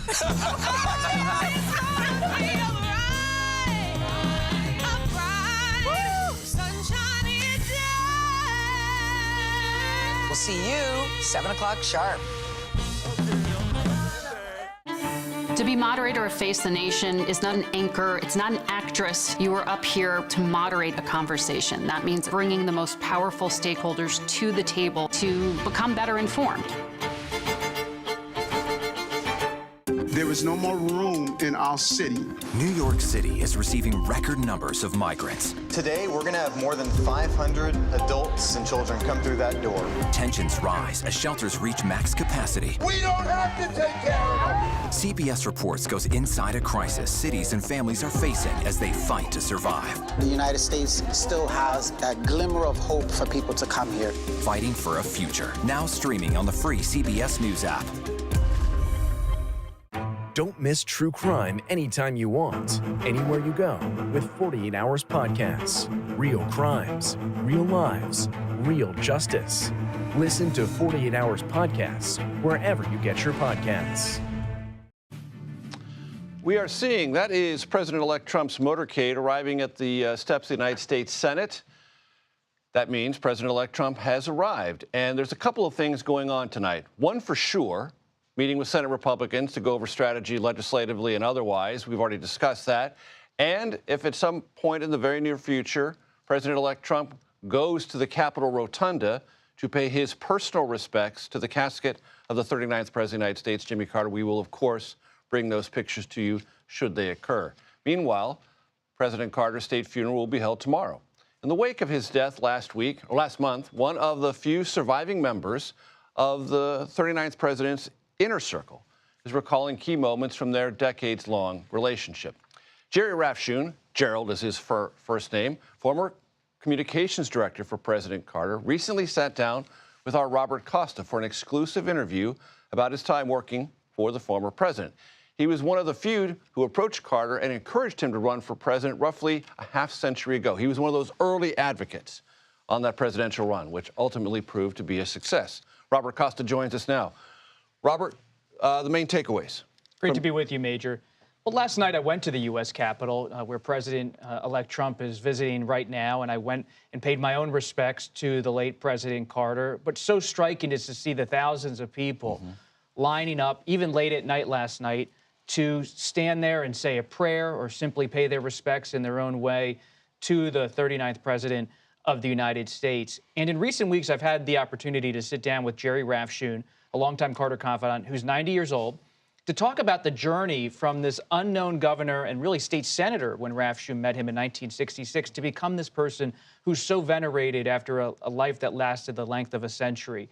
And it really comes down, Major, you're such a student of history and politics, to the idea that Jimmy Carter could be created as an idea back in 1966, 1970, ultimately in 1976. And Jerry Rafshoon is someone who helped Carter conceptualize how you could package a Southern governor to the country and make it appealing, seem fresh, especially in that post-Watergate era. There were three things happening at that time. There was the emergence of the so-called New South. Jimmy Carter wanted to be the face of it, if not the face, one of them. There was an evangelical Christian movement in this country reviving itself, and there was a political component to that Jimmy Carter at least thought he could associate himself with.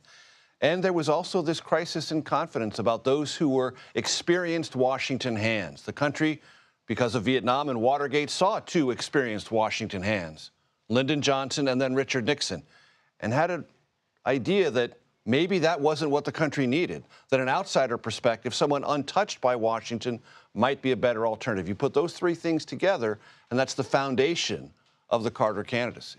Major, you're so right.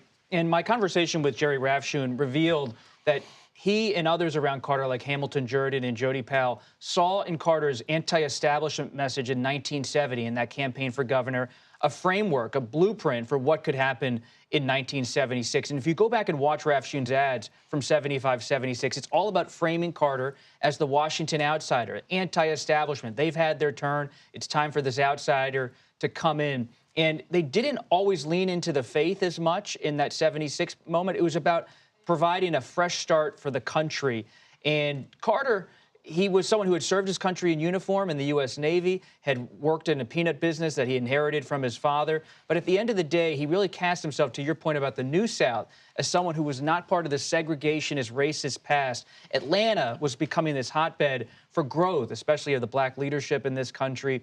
And Carter seized to capitalize on that in 1976, saying the South could be the key to the country's growth. And if you look back at that electoral map in 1976, Carter's not president if he doesn't win the South. Exactly. How much did Jerry Rafshoon embrace the concept of the everyman president? Because Jimmy Carter did some things right out of the chute that struck many Americans as odd for an American president. No more hail to the chief. That was then revived. Walking down Pennsylvania Avenue, carrying his own luggage. Things like that that I know President Carter thought made him look more approachable, reasonable, touchable as a chief executive. But some Americans thought, wait a minute, we like a little distance from our president. We like a little aspect of it that he is a larger-than-life figure. What was Rafshoon on that approach? Well, the importance of Rafshoon is that when you think back to Carter, it's easy to look back at his life and career and think it's some Horatio Alger story. He just comes out of nowhere in Plains, Georgia, is plucked out of the obscurity to become president of the United States. Never happens that way. It never happens that way. Jerry Rafshoon started his career in Hollywood as a marketing executive for 20th Century Fox, worked on films like Cleopatra back in the 1960s. And he saw in Carter an opportunity to use cinema verite. Instead of doing packaged television ads where Carter would be speaking solemnly to the camera, they went to planes, had Carter take off his jacket, put on a plaid shirt, shuck peanuts, talk to his neighbors. There was no more kind of kitschy country western jingle. It was all about almost like the cinema. You're a student of cinema, too. In the 1970s, that kind of rawness. Yes. And Carter coupled that sensibility together with his own outsider ethos, and he made something that was very politically potent. And the Allman Brothers and Leonard Skinner and Bob Dylan were along for the ride. That's another part of the story. Hunter S. Thompson. I mean, it's all part of this Carter story. Someday we'll talk about the music of Jimmy Carter. Robert Costa, always a pleasure. Thanks so much. Thank you. As we have mentioned, we're going to keep an eye on the wildfires. They're burning out of control in Southern California. Containment 0%. This historic blaze and the latest on the battle against the flames. That's next, right here on America Decides.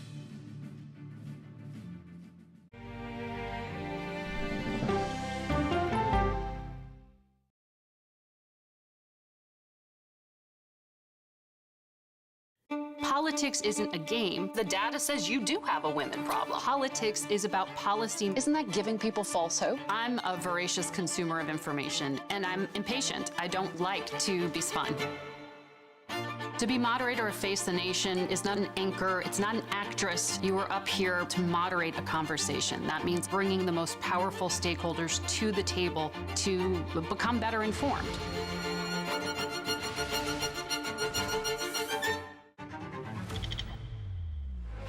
How fast do you think you were going? 195 miles an hour. This is incredible. How close did you actually come to being killed? That close. Is this brain surgery without a knife? It is. What risk do these children pose to Russia? I'm not sure the world is prepared for this change. Definitely not. Who's the best coach in college football today? Let me see a mirror. It's time for the CBS News original, 60 Minutes. Sundays on CBS and streaming on Paramount Plus. This case. It's like a screenplay, something straight out of Hollywood. But it's not fiction.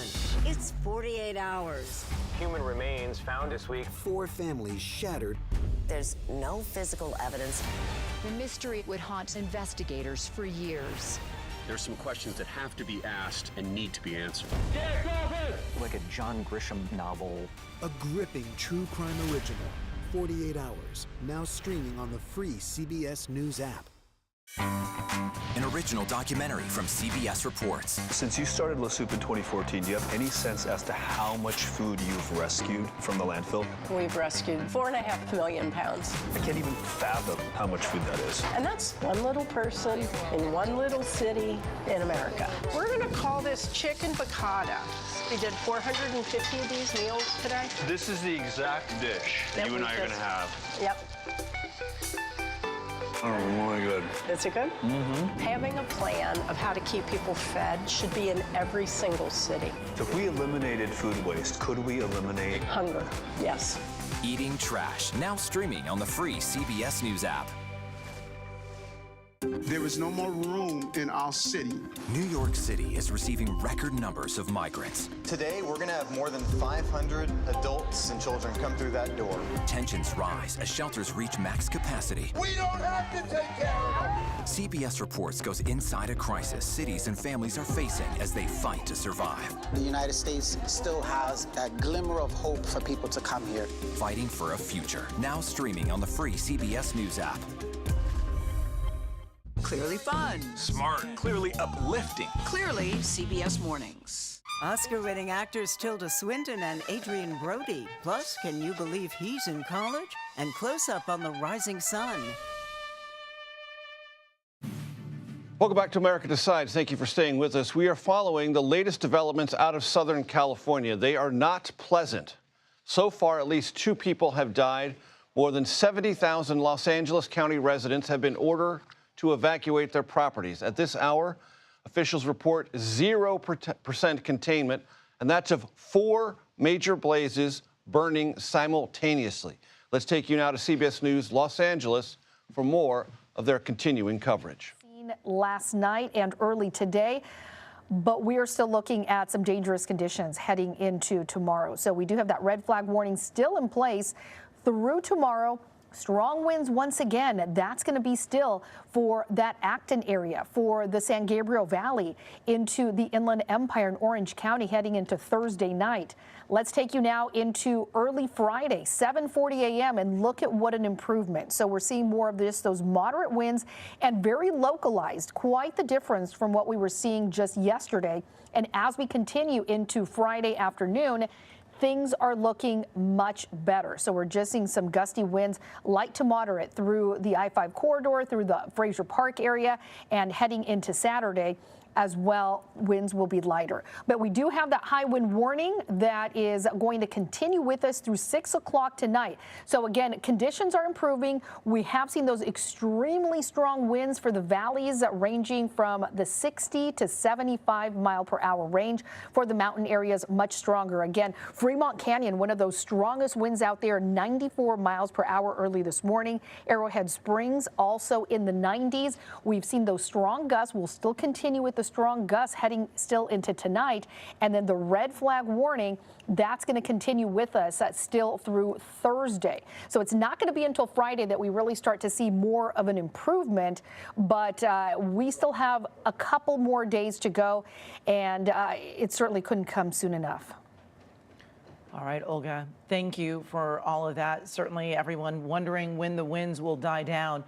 We continue to follow our breaking news with SkyCal live overhead as fires leave a path of destruction across Southern California. We haven't been able to get a good bird's eye view yet of that destruction. That's right, Amy. Our choppers SkyCal grounded the last couple of days because of those high winds.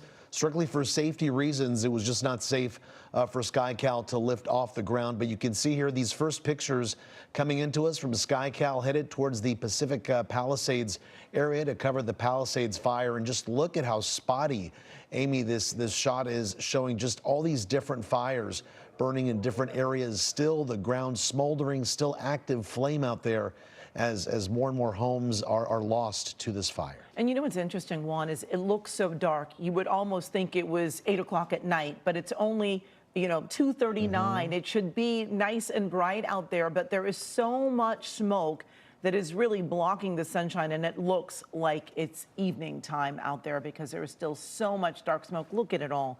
When we get a wider look at it, you can just see so much smoke just creating this really dark destruction. And affecting so many people. And you can see now when our Mike Rogers on the desk shows us those evacuation zones, why the areas need to be evacuated, Mike. This area is covering such a large, this fire covering such a large area of our viewership. Yeah, and I want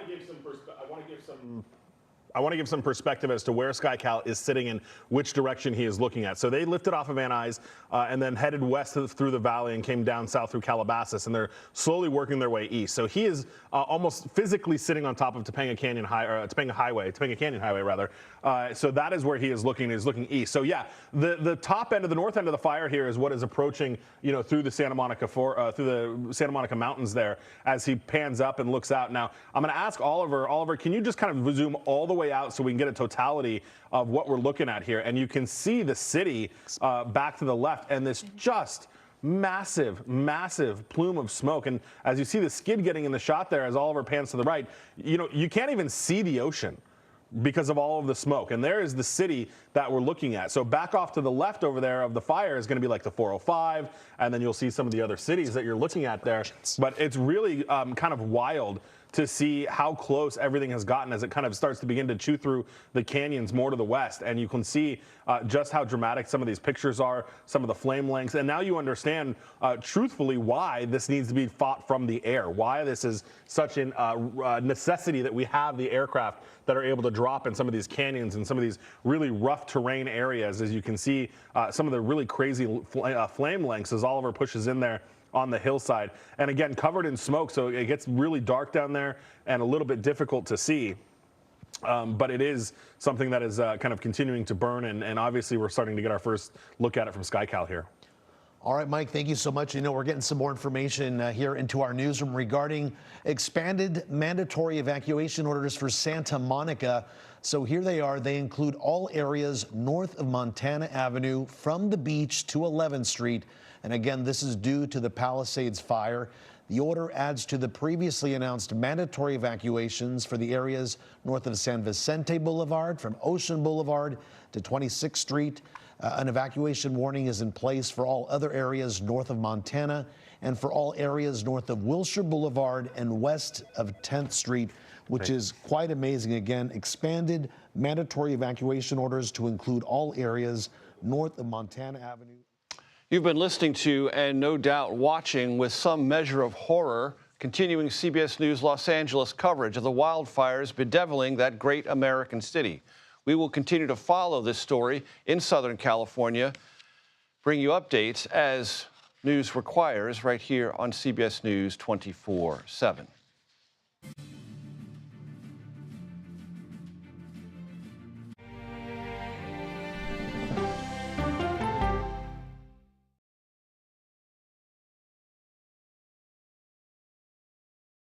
Politics isn't a game. The data says you do have a women problem. Politics is about policy. Isn't that giving people false hope? I'm a voracious consumer of information, and I'm impatient. I don't like to be spun. To be moderator of Face the Nation is not an anchor, it's not an actress. You are up here to moderate a conversation. That means bringing the most powerful stakeholders to the table to become better informed.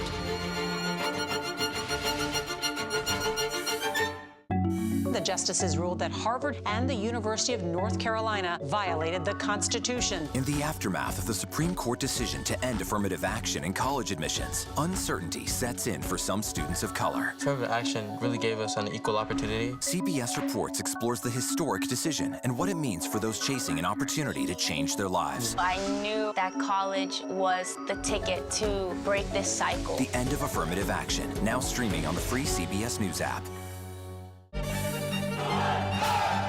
An original documentary from CBS Reports. Tensions rising between a powerful country and a vital island. The supply of this technology came grinding to a halt. The world would grind to a halt. Absolutely. As Taiwan faces threats and aggression.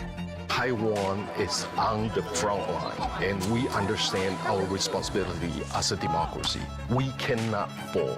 CBS News examines whether they can defend themselves. Putin, Ukraine, China, Taiwan, there are manifestations of the battle between autocracy and democracy. And that is a fight that we're all engaged in. Defending Taiwan, now streaming on the free CBS News app.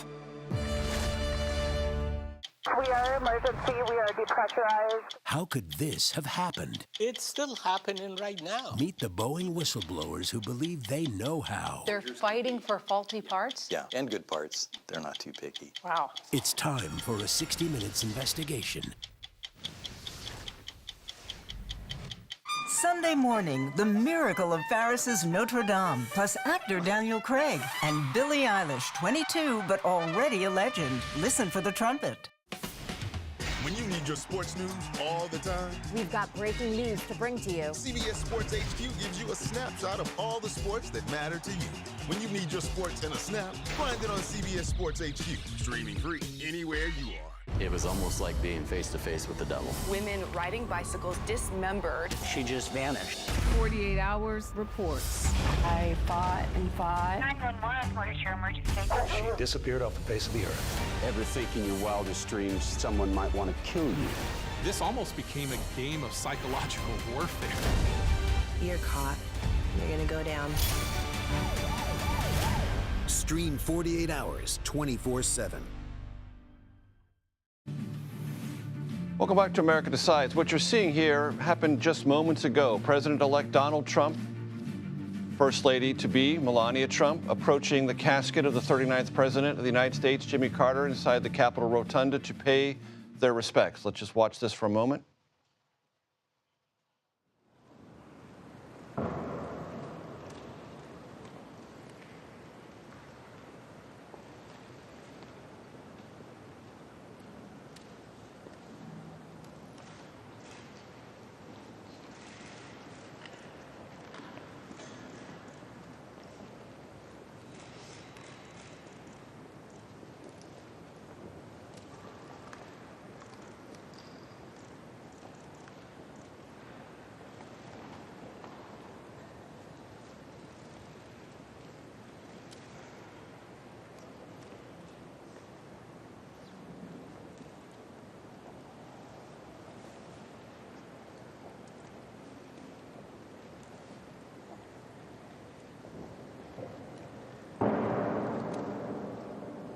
President-elect Trump and First Lady-to-be Melania lingering at the casket of 39th President of the United States, Jimmy Carter, inside the Capitol Rotunda. The president-elect due to leave that location within the Capitol and head to a meeting with Senate Republicans.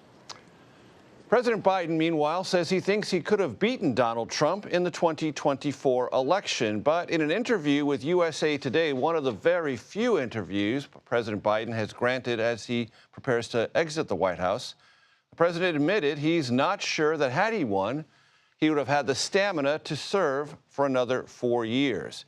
Here's a quote from President Biden: "Who knows what I'm going to be when I'm 86 years old," unquote. Writer and documentary filmmaker Chris Whipple joins us now. He is the author of the upcoming book, Uncharted: How Trump Beat Biden, Harris, and the Odds in the Wildest Campaign in History. That book, I'm glad to tell you, and I look forward to it, comes out in April. Chris, it's great to see you. Hey, good to see you, Major. So, President Biden gives an interview to Susan Page, USA Today, and says he thinks he could have beaten Donald Trump. How do you regard that assertion, Chris? Yeah, really remarkable, but not all that surprising. I mean, one of his closest friends told me that Joe Biden looks in the mirror almost every night, and depending on whether he's seen Trump on television that day, he says to himself, "I could have beaten that blanking guy." And it's delusional. I mean, I think that we all know, any objective observer watching that debate, that pivotal debate in June 27, knows that Joe Biden really couldn't have run an effective re-election campaign, much less served for another 4 years. But this conviction on Biden's part goes way, way back, and he's always felt that it was the elites and the press who underestimated him. And of course, in 2020, he finished fourth in Iowa and fifth in New Hampshire and came back and defied the odds. So he still believes it. Do you think he possesses, based on your knowledge and reporting, Chris, any regrets about not seeing the campaign through, whatever its ultimate outcome? I don't know about that. I mean, I think that he's smart enough and realistic enough to know that that fateful weekend, July 2021, which I write all about in my upcoming book, and I can't tell you too much about it because my editor would kill me this far in advance. But he was realistic enough to know that there was no path for him because the party leaders had turned against him. And come Monday morning or shortly thereafter, after that fateful weekend, I think everybody would have been coming out against him. He knew that he couldn't carry a totally divided party to victory. But that's a different question from whether he thinks the voters would have come around. And I think he still believes that. He said in his interview with Susan Page, USA Today, that he hopes history will judge him as someone who brought the country back from the pandemic, stabilized the economy, and reasserted American global leadership. Do you think that is an apt summary of his legacy? Well, I think his legacy is going to be mixed, Major, because on the one hand, he really did, as I wrote in my book about Biden's first 2 years, he really did come into office facing the most daunting challenges since FDR's time. An economy in free fall, a once-in-a-century pandemic. He stopped that free fall. He brought us through the pandemic. He passed major legislation in a 50-50 Congress. He rallied the West against an invasion of the largest democracy in Europe, and that's a pretty impressive legacy. But it's mixed because, as we all know, he really had a blind spot toward the, toward the ravages of inflation, failed to do anything about the border, and ultimately handed the baton to a candidate who could not beat Donald Trump. And so that's going to be a major part of his legacy as well. Chris Whipple, always a pleasure. Thank you, sir. Good to be with you. President Biden got briefed this afternoon on the massive wildfires in and around Los Angeles, fueled in part by climate change. We take a look at the outgoing president's record on that issue. That's next. You're watching America Decides.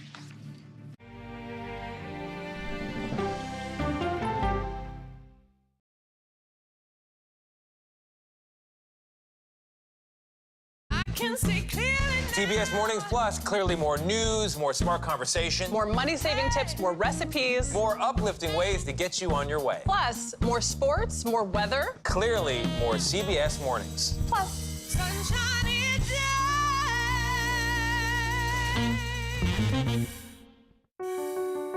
Washington is the seat of power. National security, foreign policy, global economics, every story comes through Washington in some way.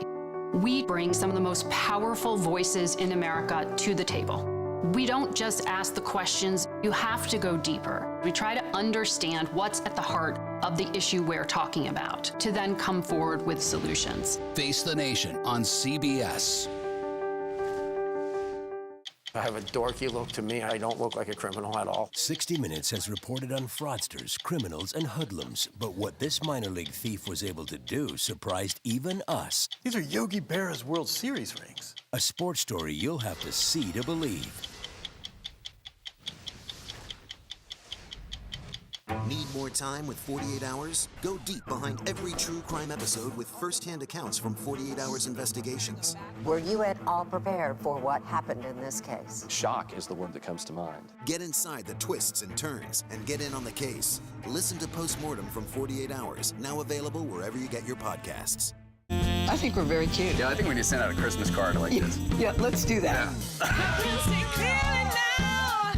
Dollar Jill. If you can't get into the market, it's okay. Renting is fine. I wonder how Serena is feeling. That's a really good question. No one's asked me that yet. You're 70 years old? 70, yeah.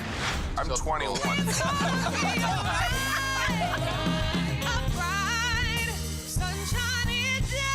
We'll see you 7 o'clock sharp. Sunday morning, the Music Man, T-Bone Burnett, plus Ted Danson, and Martha Stewart with Just the Recipe. Listen for the trumpet. I report from a lot of war zones, but I don't really take the same risks. He's one of the bravest war correspondents 60 Minutes has ever met. But it's his relationship with his mother that you will remember. Plus, the robots making marble masterpieces in Italy. As a kid growing up in Chicago, there was one horror movie I was too scared to watch. It was called Candyman. But did you know that the movie Candyman was partly inspired by an actual murder? Listen to Candyman, the true story behind the bathroom mirror murder, wherever you get your podcasts. The CBS News original 60 Minutes opens its archives. Pretty loose for a Friday night. Yeah, no, I mean, it's not my first show. With moments you haven't heard before. It's almost more fun that way when you have something to prove. Listen to 60 Minutes, a second look, wherever you get your podcasts.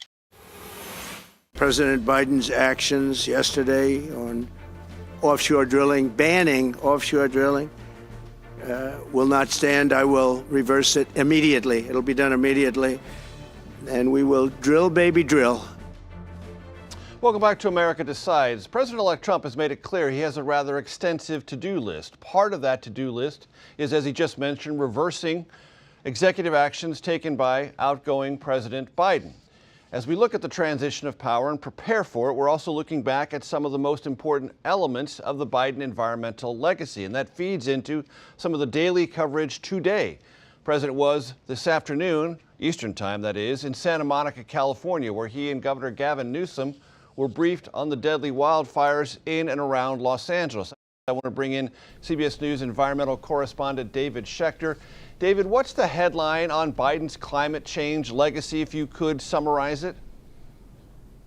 Sure, Major. Well, I think no president, the facts show, no president in history has done more to tackle climate change and cut the nation's greenhouse gas emissions. His signature piece of legislation, the Inflation Reduction Act, committed $370 billion of new investment for our transition to a green economy. Part of that was cutting the cost of electric vehicles. There's a $7,500 tax credit for families to buy electric vehicles, which has really juiced the market for those cars. He set goals for net zero greenhouse gas emissions, which mean in the future we'll have our emissions will equal the amount of emissions we put in the atmosphere will equal the amount of emissions that we take out. And if you look at the curve right now, sort of the biggest contribution is that our emissions have plateaued and are starting to go down. That is a huge accomplishment. We are nowhere near where we need to be in order to keep the world at the safest level of climate change, but on our way. David, it has often been said that unless the United States leads in this matter, other international partners are not going to follow suit. And those less developed economies reasonably say, hey, wait a minute, why should we restrict ourselves from economic growth if it's fueled by fossil fuels? You didn't, America. How does Biden's legacy on the international stage fit into that conversation? Well, you laid out that complexity really well. The United States is the largest emitter of carbon dioxide and greenhouse gas emissions over time. Right now, China, for example, has more, but the U.S. over time, our cumulative contributions are much larger. So I think the way President Biden looked at this is that our nation has a responsibility to lead on this issue. On day one of his administration, he rejoined the Paris Agreement, this international agreement for the nations of the world to work together on this issue. President Trump pulled us out of that agreement on his first day in office. And one of the things that happened over that period of time is that Biden and the U.S. have pledged almost $12 billion to help nations around the world, developing nations in particular, start to get on the road to their own green economy, just like the United States is. So his leadership on that stage has been significant, but you're right, it's a really thorny place because there's so many competing interests needing to get to the same goal, but all these countries look at this differently and can be quite contentious. David, where do you expect President-elect Trump to attempt to reverse Biden policy swiftest?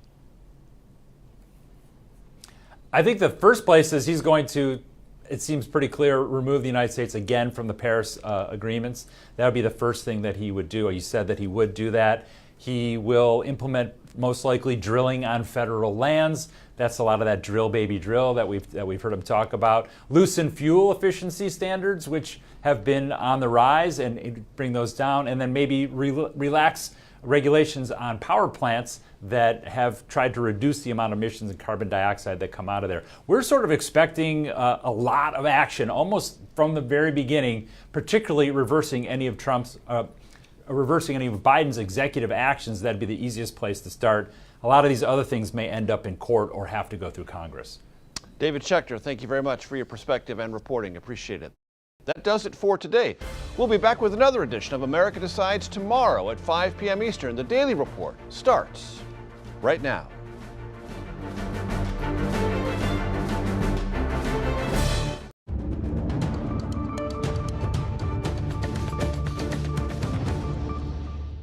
Hello, and thank you for joining us. Los Angeles County is under a state of emergency as devastating wildfires upend the lives of tens of thousands of people who've been forced to abandon their homes and seek shelter. One fire official has called it a worst-case scenario. At least 5 people have been killed and more than 1,000 structures destroyed. And those numbers could rise in the hours and days ahead.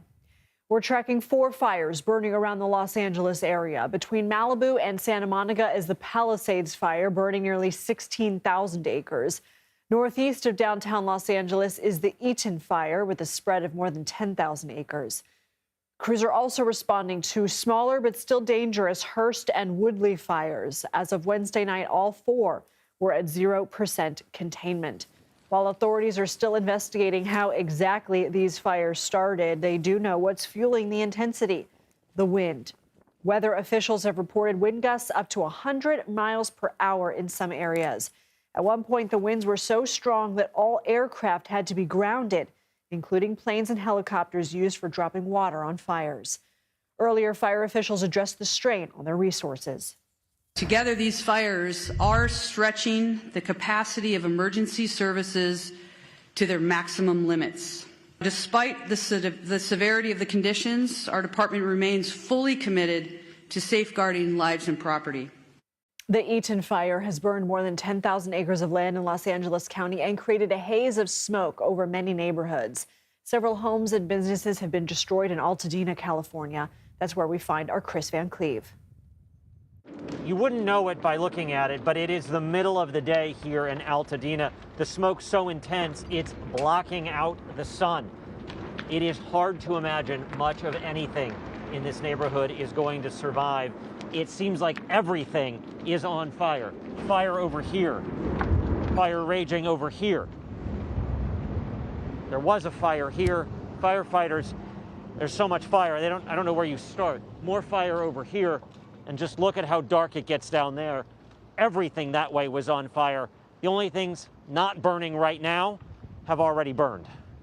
Chris Van Cleve, thank you. I want to bring in Greg Champion, who evacuated from the Pacific Palisades with his wife and 3 daughters. He's also the founder of Startup Recovery and Addiction Recovery Center inside the evacuation zone. Greg, thank you for being here, and I'm so sorry that we're talking under these circumstances. Can you tell me where you and your family evacuated to, and do you know the status of your home, your children's schools? So, Lindsay, thank you for having me on tonight. Just a horrible day yesterday.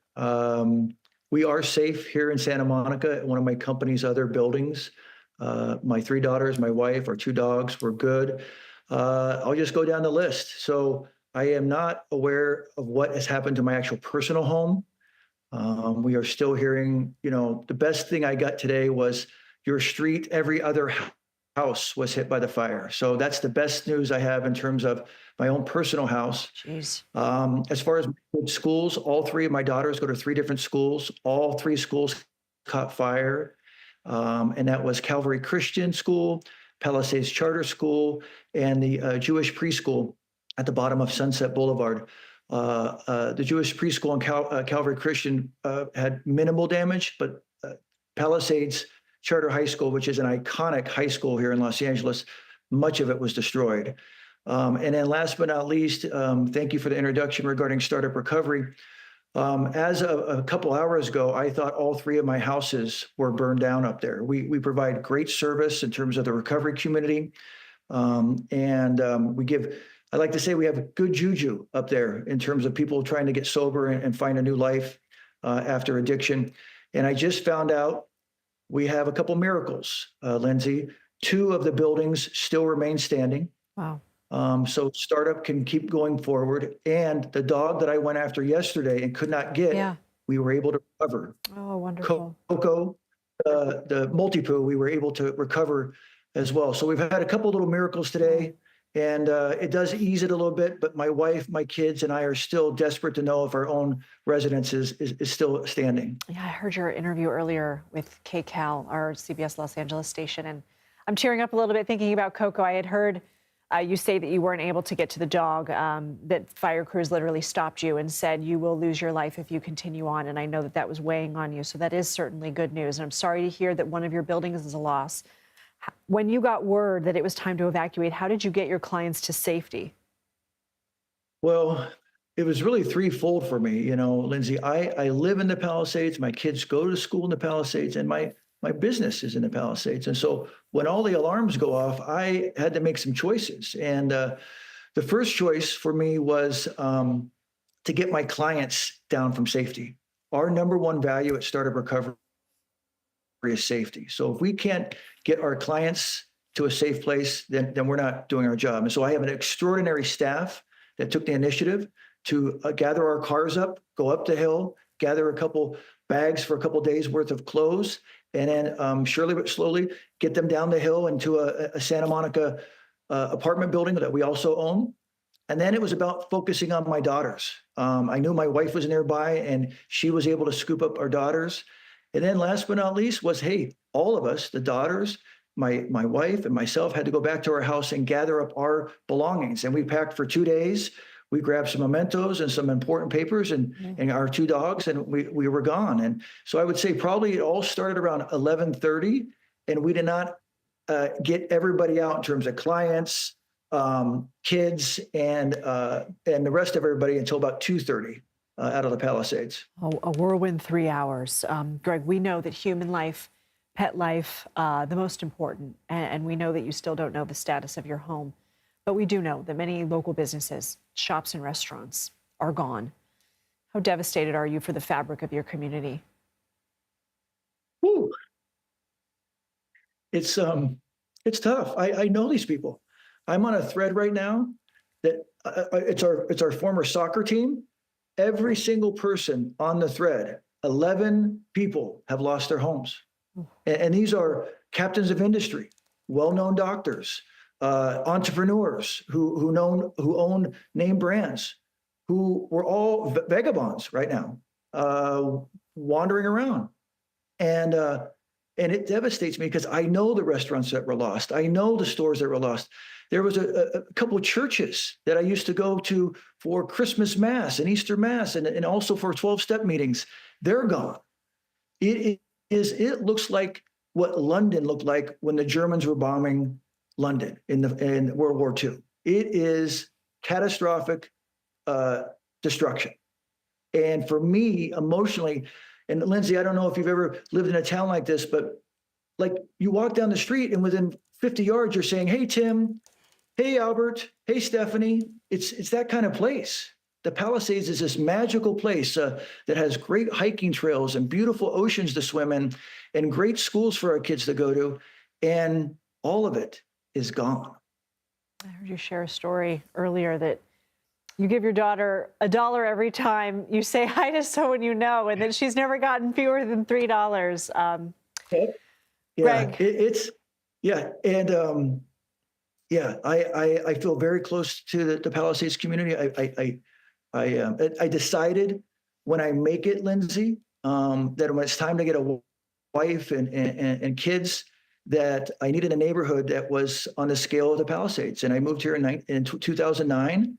And, as you know, you first got to get the wife and then a few kids and away we go. But it is part of my soul, the Pacific Palisades. And what's going to scare me, Lindsay, is when I'm actually available to go back into either these houses and see what the damage is, or to go through the skeleton of my own house.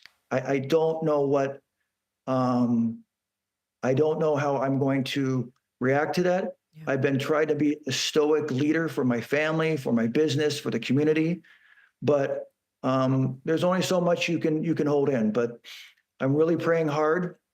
I think, like I mentioned earlier, the good juju on the hill, I think that did protect us. I think we had a little bit of the universe look out for us, and the fire got by those buildings.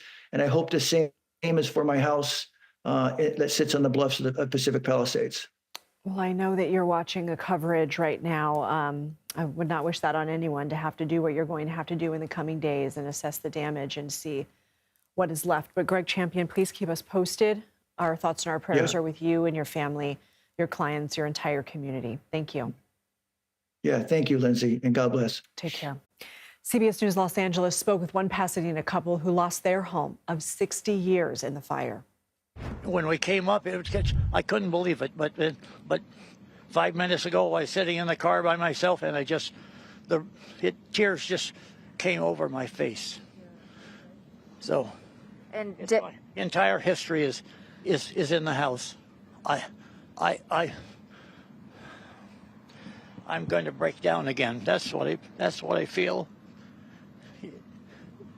It's my whole life. Everything was in there. So we lost everything. You shape up. You're supposed to be a support.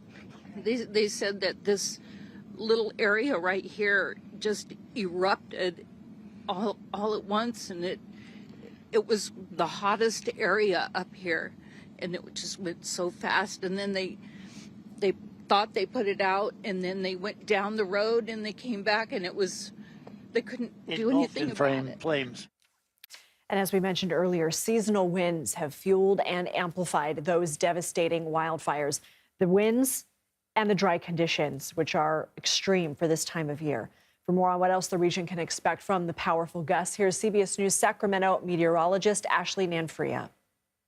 Well, the worst of the wind is over across Southern California, and as we take a look at some of the peak wind gusts picked up just within the last 24 hours, we have seen some incredible numbers, anywhere from 90 to 100-mile-per-hour wind gusts across the mountain communities in Los Angeles and Ventura counties, with the highest wind gusts reported 100 miles per hour. As we take a look at wind through the rest of tonight, wind will continue to ease as we head into the overnight hours. We are expecting generally light wind, but it still will carry on into early Thursday. Thursday. We do have another return of wind through Thursday afternoon, but it's going to be much lighter than what we felt over the last few days, with gusts around 30 to 50 miles per hour. As you get closer to some of those mountains, mountain canyons, that's really where we're going to expect the strongest wind gusts, even as we get closer to Thursday afternoon. But overall, these easterly Santa Ana winds are a drying component and will make it challenging for firefighters on the front lines. If people aren't dealing with the fires or even the close proximity of the fires, they'll be dealing with the poor air quality,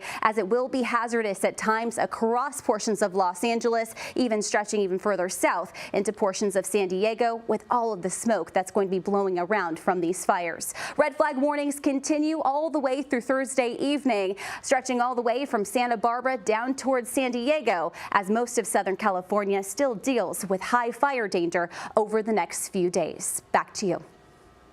Ashley Manfria, thank you. Still to come, as wildfires burn in Los Angeles County, we're hearing personal stories of loss and devastation from residents directly affected. Plus, Justice Department wants to release a final report on part of its investigation into President-elect Donald Trump, when the public could potentially see it. You're watching The Daily Report.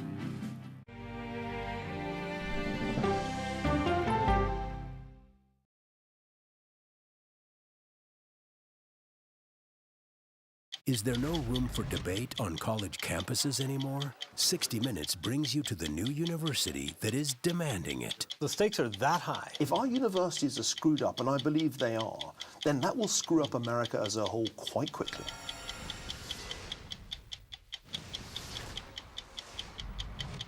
An original documentary from CBS reports. AI is among the most world-changing technologies ever. Curing diseases, scientific breakthroughs, making lives better. It can help us with medical discoveries, scientific discoveries, doing better agriculture, having cures for things like Alzheimer's. It's also going to really transform the way we work. The uplifting potential of artificial intelligence is limitless. It gives you a friend, somebody to chat with 24/7 that is non-judgmental. He makes me feel loved and desired. And so are its downfalls. The problem with all this AI is that it's unpredictable and uncontrollable. The choices we make now will have lasting effects for decades, maybe even centuries. The ChatGPT revolution, now streaming on the free CBS News app. I think I asked direct questions. I don't know that they're tough questions per se. What price should Moscow pay for trying to manipulate American voters? Isn't that giving people false hope? That's the role of Face the Nation, to focus on the issues at hand. And that means a civil conversation with perspective. It was almost like being face to face with the devil. Women riding bicycles dismembered. She just vanished. 48 hours reports. I fought and fought. 911, what is your emergency? She disappeared off the face of the earth. Ever think in your wildest dreams someone might want to kill you? This almost became a game of psychological warfare. You're caught. You're gonna go down. Stream 48 hours, 24/7. I think we're very cute. Yeah, I think we need to send out a Christmas card like this. Yeah, let's do that. Dollar Jill. If you can't get into the market, it's okay. Renting is fine. I wonder how Serena is feeling. That's a really good question. No one's asked me that yet. You're 70 years old? 70, yeah. I'm 21.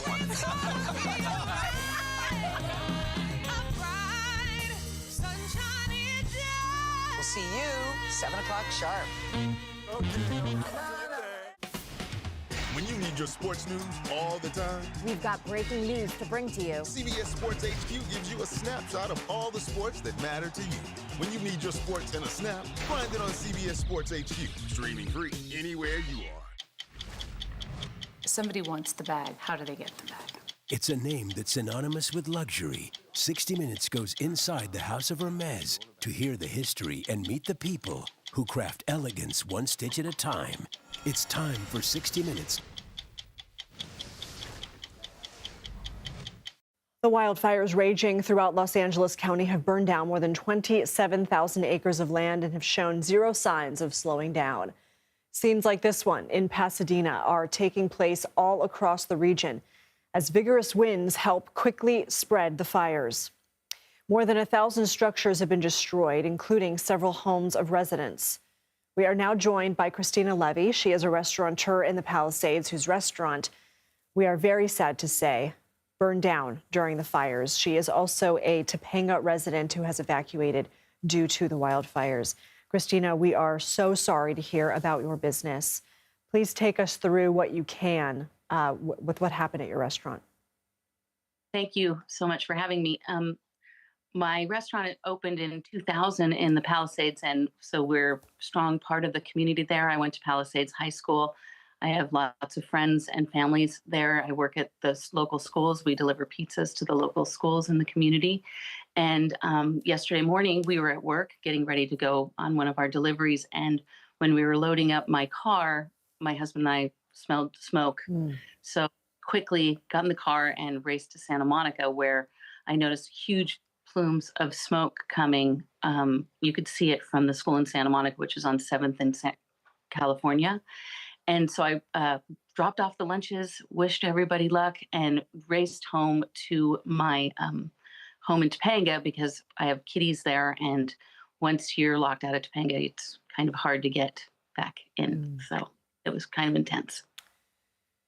And people will notice that you're in Ventura. You're not in Topanga anymore. For anyone who's not familiar, Topanga Canyon, very famous for attracting artists and musicians in the 60s, the inspiration for so much of the music that exists as part of our collective diaspora. There are documentaries out there that I encourage people to watch, but how close are the flames to your knowledge, to your home and your community? Well, right now there's, I have a lot of texts going with people in the Palisades community. Just to start with that, the devastation that is happening there is beyond measure. The families that are losing homes there that I'm very close to, that have been friends with for years, are displaced. And, thousands of people, family, friends have lost homes in an area that you would never imagine that happening because it's so dense and so, the local Gelson's is gone and the local church is burned down, and my entire strip mall, which yesterday when we evacuated our employees in the daytime and going to bed at night, we were like, oh, it's already past there because they were filming there most of the day. And so when we went at home last evening, we decided to evacuate because the winds were whipping up really a lot at our home. And so it's definitely close. It's in the town of Topanga at the bottom of Fernwood, behind the Fernwood Market. If you're familiar, the Arson Watch has informed me that they're holding it there down on the creek. There was one home lost down in the creek down there, which is at the beginning of our community, just from the PCH to our community. And they're really fighting hard to keep those homes because that area is very populated and it's about 2 miles from my home, which it all kind of bounds around each other, and the state park connects us all. And I've been up there since 1978, along with my husband, and our families are from there also. And I know that you're still just wrapping your mind around what is happening. Have you even begun to think about what is next for your business, for your community? I'm sure, like we all are, but this obviously is much closer for you. You're still in shock. Yeah, definitely in shock. I mean, you wake up in the morning and my husband woke up to the news saying, and behind me, Rocco's and the Subway are burning down. And my husband just came into the bedroom and went, honey, come on out. And we watched our restaurant go up in flames on the news. And so I've been a pizzeria owner since 1980. My family opened their restaurant in Topanga in 1980. And then my husband and I opened up the other family shop in the Palisades in the year 2000. So I don't know what's next. I've always been the pizza princess. So we'll see. Once a pizza princess, always a pizza princess. But Christina right. Levy, I mean, if it is your choice to rebuild, then we hope that you come on and share that information with us on how people can help. But I am so sorry that you and your community are going through this. And I appreciate you coming on to share some of just what you're witnessing and what you're going through. But I'm sorry. Thank you so much for your time today. And everybody keep us in your prayers and in your thoughts because we really need it right now. You will be there. Christina, thank you. Best to you. Thank you. We are going to have much more on the fires later in the show, but we do want to get you caught up to speed on some other stories we are following. And the Justice Department is pushing for the release of Special Counsel Jack Smith's final report on the investigation into Donald Trump's alleged efforts to overturn the 2020 election. According to an appeals court filing, Attorney General Merrick Garland wants permission to release Smith's report to Congress and the public. The filing says the DOJ does not yet plan to do the same for Smith's report into the Florida classified documents case, since Trump's two former co-defendants still have their cases on appeal. CBS News political reporter and attorney Katrina Kaufman joins me now. Is there any way that Trump's legal team can block parts of this report from being released? I mean, they are working on it, but the issue here is that the Justice Department is now saying they only want to release the D.C. election interference case, part of the report, and that really Trump's co-defendants or former co-defendants, Walt Nauta and Carlos de Oliveira, don't have any standing to block that. They really only have standing as it relates to the Florida classified documents case. The Department of Justice is no longer trying to release that yet. They only want to release the D.C. volume for now, although they're saying they'll make the full report available to the chairman and top members of the House and Senate Judiciary Committees. So I want to get back to the election interference case in a second, but you said they're trying. Trump's attorneys are trying. What are they trying to do?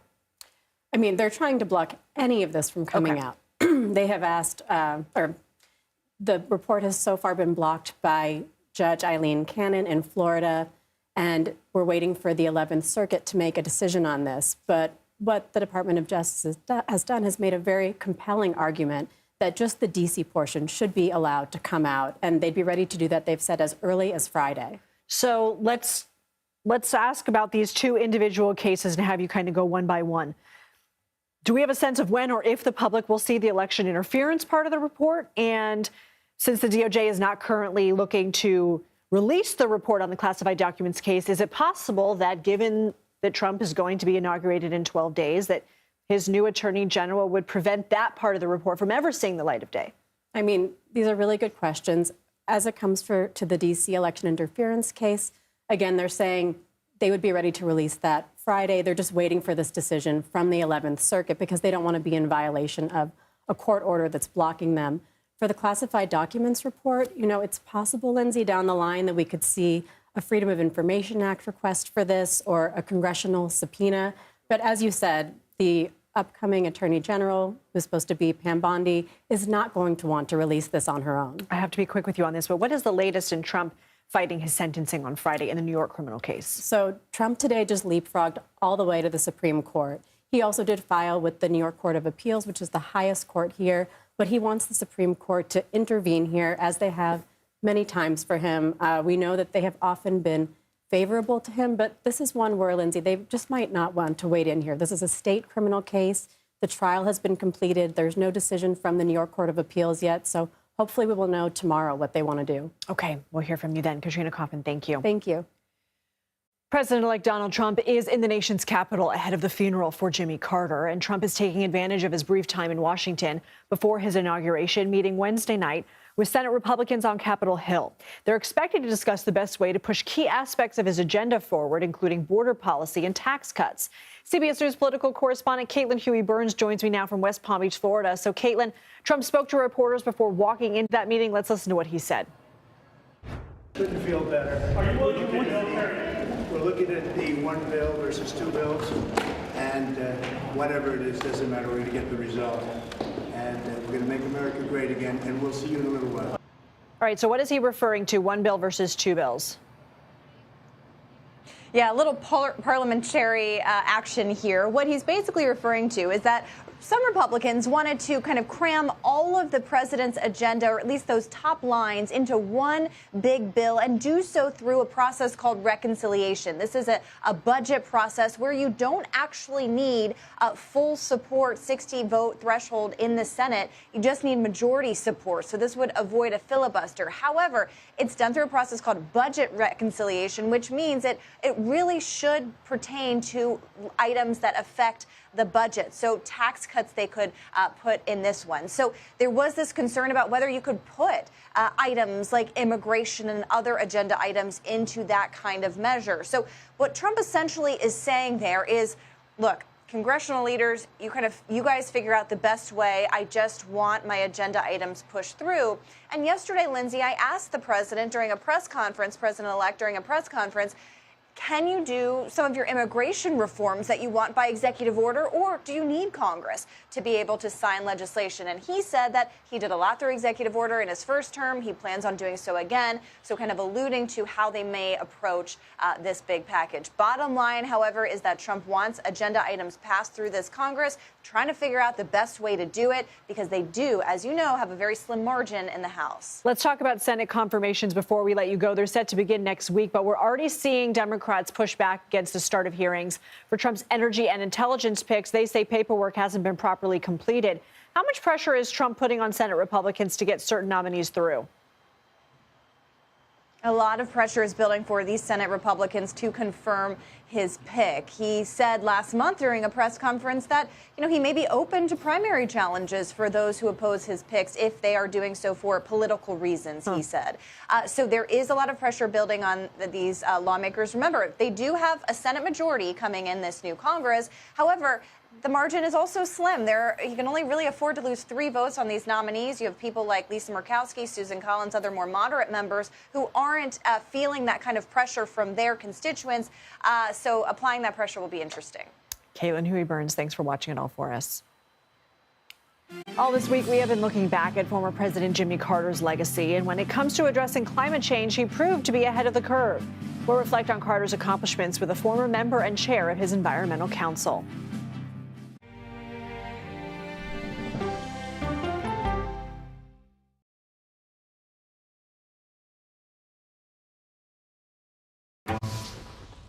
Don't miss true crime anytime you want, anywhere you go, with the 48 Hours podcast. Real crimes. Like a John Grisham novel come to life. Real lives. He pointed a gun to me and said, "This is the day you die." And he shot me. Real justice. There's some questions that have to be asked and need to be answered. I'm an innocent man, and I hope the whole world can see it now. Catch the latest episodes. Listen to 48 Hours on Apple Podcasts. Okay, so let's just start at the beginning. Well, let me start with this. What is at stake here? What is the answer then? Do you know why? You want me to just keep going? Is that a good thing or a bad thing? Were there death threats? How is this possible? What's wrong with that argument? Are you saying they lied? Have you told the government that? Why won't you say the word crisis? You're not answering my question. This really is that scary? Does that make sense? What do you mean? What does that mean? Did any of that make sense? What's your response? What happened? Why? It's time for the CBS News Original 60 Minutes, Sunday on CBS and streaming on Paramount+. Let's do it! Let's go! Let's do this! I can see clearly now that the rain is gone. Superstar approaching, superstar approaching. Just get your popcorn and get ready. Come on, Julia. Oh, no. I will if you will. You go, Gail. Yeah, boy! Dollar Jill. If you can't get into the market, it's okay. Renting is fine. Box, oh, it's bad. Screw cap, oh, it's bad. It's not true. We are making a wonderful lemony chicken. Ooh, it's hot. That's good. I wonder what Serena's doing. I wonder how Serena is feeling. That's a really good question. No one's asked me that yet.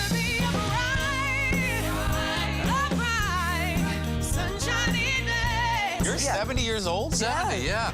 I'm 21.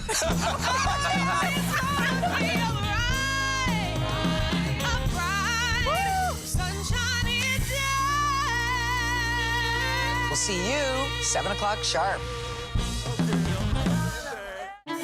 To be moderator of Face the Nation is not an anchor, it's not an actress. You are up here to moderate a conversation. That means bringing the most powerful stakeholders to the table to become better informed.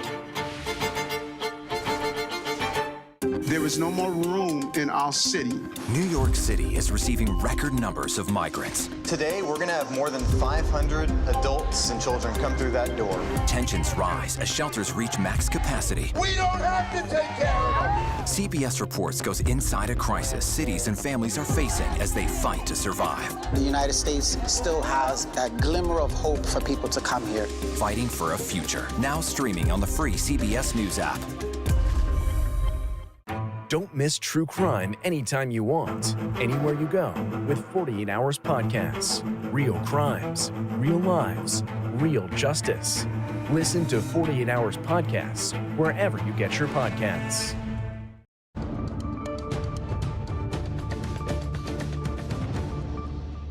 Los Angeles remains under a state of emergency due to the devastating wildfires spreading across the county. The fires have left at least 2 people dead and have burned down more than 27,000 acres of land. At least 80,000 residents have been forced to evacuate and more than 1,000 structures have been destroyed. Also, nearly 400,000 energy customers are without power, according to poweroutage.us. CBS News correspondent Elise Preston joins us now from Malibu. Elise, what are you seeing on the ground? A lot of devastation, Lindsay. We are in Malibu, where the Palisades fire is just burning out of control. I can tell you, however, that this plume of smoke right behind me, it has improved in the last 30 minutes or so. That was a thick, billowing cloud of smoke, and it does appear that it has thinned out. So hopefully they've gotten some control there. But if you go further down Pacific Coast Highway, when we were showing you earlier, there are just on both sides of the street, homes and businesses burned to the ground. There are 1,000 structures that are burned just in this area. Keep in mind, there are 4 separate fires burning in the Los Angeles area. Elise, I hate hearing you cough. I understand that the air quality is just terrible and you've been out in it most of the day. But what are you hearing from locals after this latest wildfire? I mean, how are they getting through such a terrible time? They're heartbroken, as you can imagine. The last time we were on the air with you, we got off the air, we were standing here, we were kind of watching where the smoke was going because things have been shifting around. And this woman came up and she said, "What is going on in Topanga Canyon?" She's worried about where her home is, which is back on this other side back here. And so she was just saying that she, there was no vantage point that she's been able to see. There was no information. She walked away, and about 10, 15 minutes later, an evacuation order came out from a different part of Topanga Canyon. So she was forced out of her home, and she's concerned about, are the conditions improving? But then an evacuation order came out 10, 15 minutes later showing you that they are not. So you'll see a bunch of families that are kind of lined up on this highway right here, just sitting in their cars. They're sitting in their cars because they've been forced out of their homes. And a lot of the cell towers in this area, they've been burned by the fires. So people are kind of staying close to where they know they can get service just so they can get information. We spoke to one woman who said, "I'm staying right here just so that I can communicate with my family and friends that I'm still alive." Wow. Such incredible stories that you're hearing. Elise Preston, thank you. President Biden received a fire briefing in Santa Monica, California, Wednesday before returning to Washington. And the president was already scheduled to be in Southern California this week and says he's deploying federal resources to the region. I directed DOD, Department of Defense, to rapidly provide additional firefighting personnel and capabilities. We're prepared to do anything and everything as long as it takes to contain these fires and help reconstruct, make sure that we get back to normal. At the briefing, Biden said his son Hunter's Los Angeles home may have been destroyed by the fires. Vice President Kamala Harris's neighborhood in Brentwood is also under an evacuation order. Joining us now is CBS News Chief White House correspondent Nancy Cordes. Nancy, President Biden has already approved a major disaster declaration in California. How fast can those federal resources get to where they're needed? Well, some resources are already there, Lindsay. For example, there are 4 U.S. federal air tankers that are on the scene, 10 U.S. Forest Service helicopters. There are dozens of Forest Service fire trucks on the scene. And what the president said today is that he's leaning on the military for even more assistance. He said that there are 10 Navy helicopters with water delivery buckets that are on their way to California right now. And the hope is that this wind will die down enough that some of these aerial resources can finally be used to their fullest potential. And before you go, I want to ask you about the exit interview that President Biden did with USA Today's Washington Bureau Chief Susan Page. What are some of the biggest takeaways? Well, we learned for the first time why the president decided to spend the night in California last night, which is something that we were wondering. He told Susan Page that it was because his first grandson was being born in California today. William, the son of his granddaughter, Naomi, great-grandson, right. Excuse me, the son of his granddaughter, Naomi Biden, and he clocked in at a healthy 10 pounds, 4 ounces today. President Biden was able to visit his first great-grandson. And on a more serious note, in this interview, Susan Page asked President Biden whether he thought he would have won the election if he had stayed in the race. And interestingly, he said he thinks that he would have, based on polling that he had seen, which was kind of a surprising answer, given that virtually all the polling that we saw right up until the point when he dropped out consistently showed him trailing Donald Trump. Nancy Cordes in Washington, thank you as always. The wildfires in California are the latest in a string of natural disasters made worse by climate change. President Jimmy Carter was one of the first U.S. officials to draw attention to man-made issues impacting the climate and environment. The 39th president's body is currently lying in state at the U.S. Capitol. Thursday, a state funeral will be held for him at Washington National Cathedral, and he'll then be flown back to his hometown of Plains, Georgia, to be laid to rest. Carter famously installed solar panels on the White House, but his climate and environmental advocacy went much deeper. Carter set the first efficiency standards requirements for vehicles and household appliances. He also created the Department of Energy and signed measures protecting huge swaths of land in Alaska and California's redwood forest.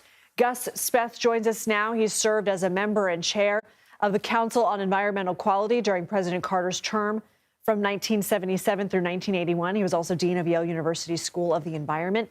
Thank you so much for being here with us. Can you walk us through the energy crisis that the president inherited and his response? Thank you, Lindsay, for having me.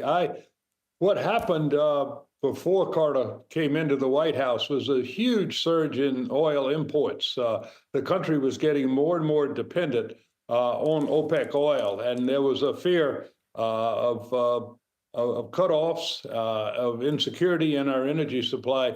And Carter took it upon himself to be the first president really to address the energy issue that the country faces. And he came up with some very interesting proposals and answers on the energy front. Not entirely what we would have expected given the country's past history. Well, and Reagan's administration removed those White House solar panels put in place by Carter. Why was there such pushback to Carter's initiatives? Well, I think for the same reasons that we will see pushback today on President Biden and Obama's climate initiatives. Carter did launch the first solar programs, the renewable energy programs, the first major energy efficiency and energy conservation programs. And we owe him a lot of credit that. He acknowledged the reality of the climate threat and said he wanted to do something about it in his second term. But when Reagan came in, he decided to undo almost all of that and worked quite diligently to do so. And I fear that's exactly the parallel situation we are confronting today, with the really good things that Biden has done on the climate front, now threatened by the president-elect who says, drill, baby, drill. We're going to reduce all the restrictions that have been imposed on energy development. It's quite disturbing to me. And I'm sure were our dear President Carter still alive, he would be quite alarmed as well. So that said, what are your hopes for climate policy, maybe hopes and fears as we move forward with the new administration? Well, we have to fight very hard to preserve the gains that we've made. Our country has not done a great job on the climate issue historically. We have a long way to go, but at least we have begun to reduce our greenhouse gas emissions. And we need to accelerate that, not reverse it. And so it's going to be quite a battle, quite a confrontation, I think, between those who believe in science and those who believe in profit. And it's really what it's all about, because the big corporations that have promoted the fossil fuel industry still do. And those goals that they have are antithetical to the kind of future we want for our children and grandchildren, which is a stable and safe climate. Well, Gus Speth, very poignant remarks from you. Thank you for joining us this evening. My pleasure. Thank you. As multiple fires burn across Los Angeles County, there are questions and concerns about the poor air quality. What are the risks and how can residents keep themselves safe and healthy? We'll get advice from a respiratory expert. You're watching The Daily Report.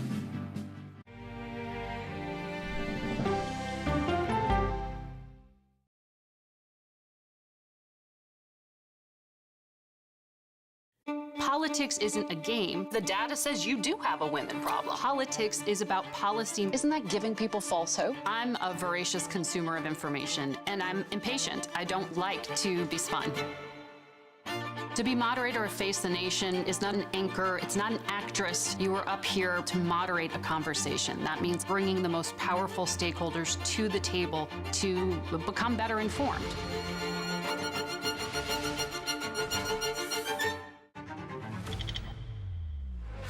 How fast do you think you were going? 195 miles an hour. This is incredible. How close did you actually come to being killed? That close. Is this brain surgery without a knife? It is. What risk do these children pose to Russia? I'm not sure the world is prepared for this change. Definitely not. Who's the best coach in college football today? Let me see a mirror. It's time for the CBS News original, 60 Minutes, Sundays on CBS and streaming on Paramount Plus. This case. It's like a screenplay, something straight out of Hollywood. But it's not fiction. It's 48 hours. Human remains found this week. 4 families shattered. There's no physical evidence. The mystery would haunt investigators for years. There's some questions that have to be asked and need to be answered. Like a John Grisham novel.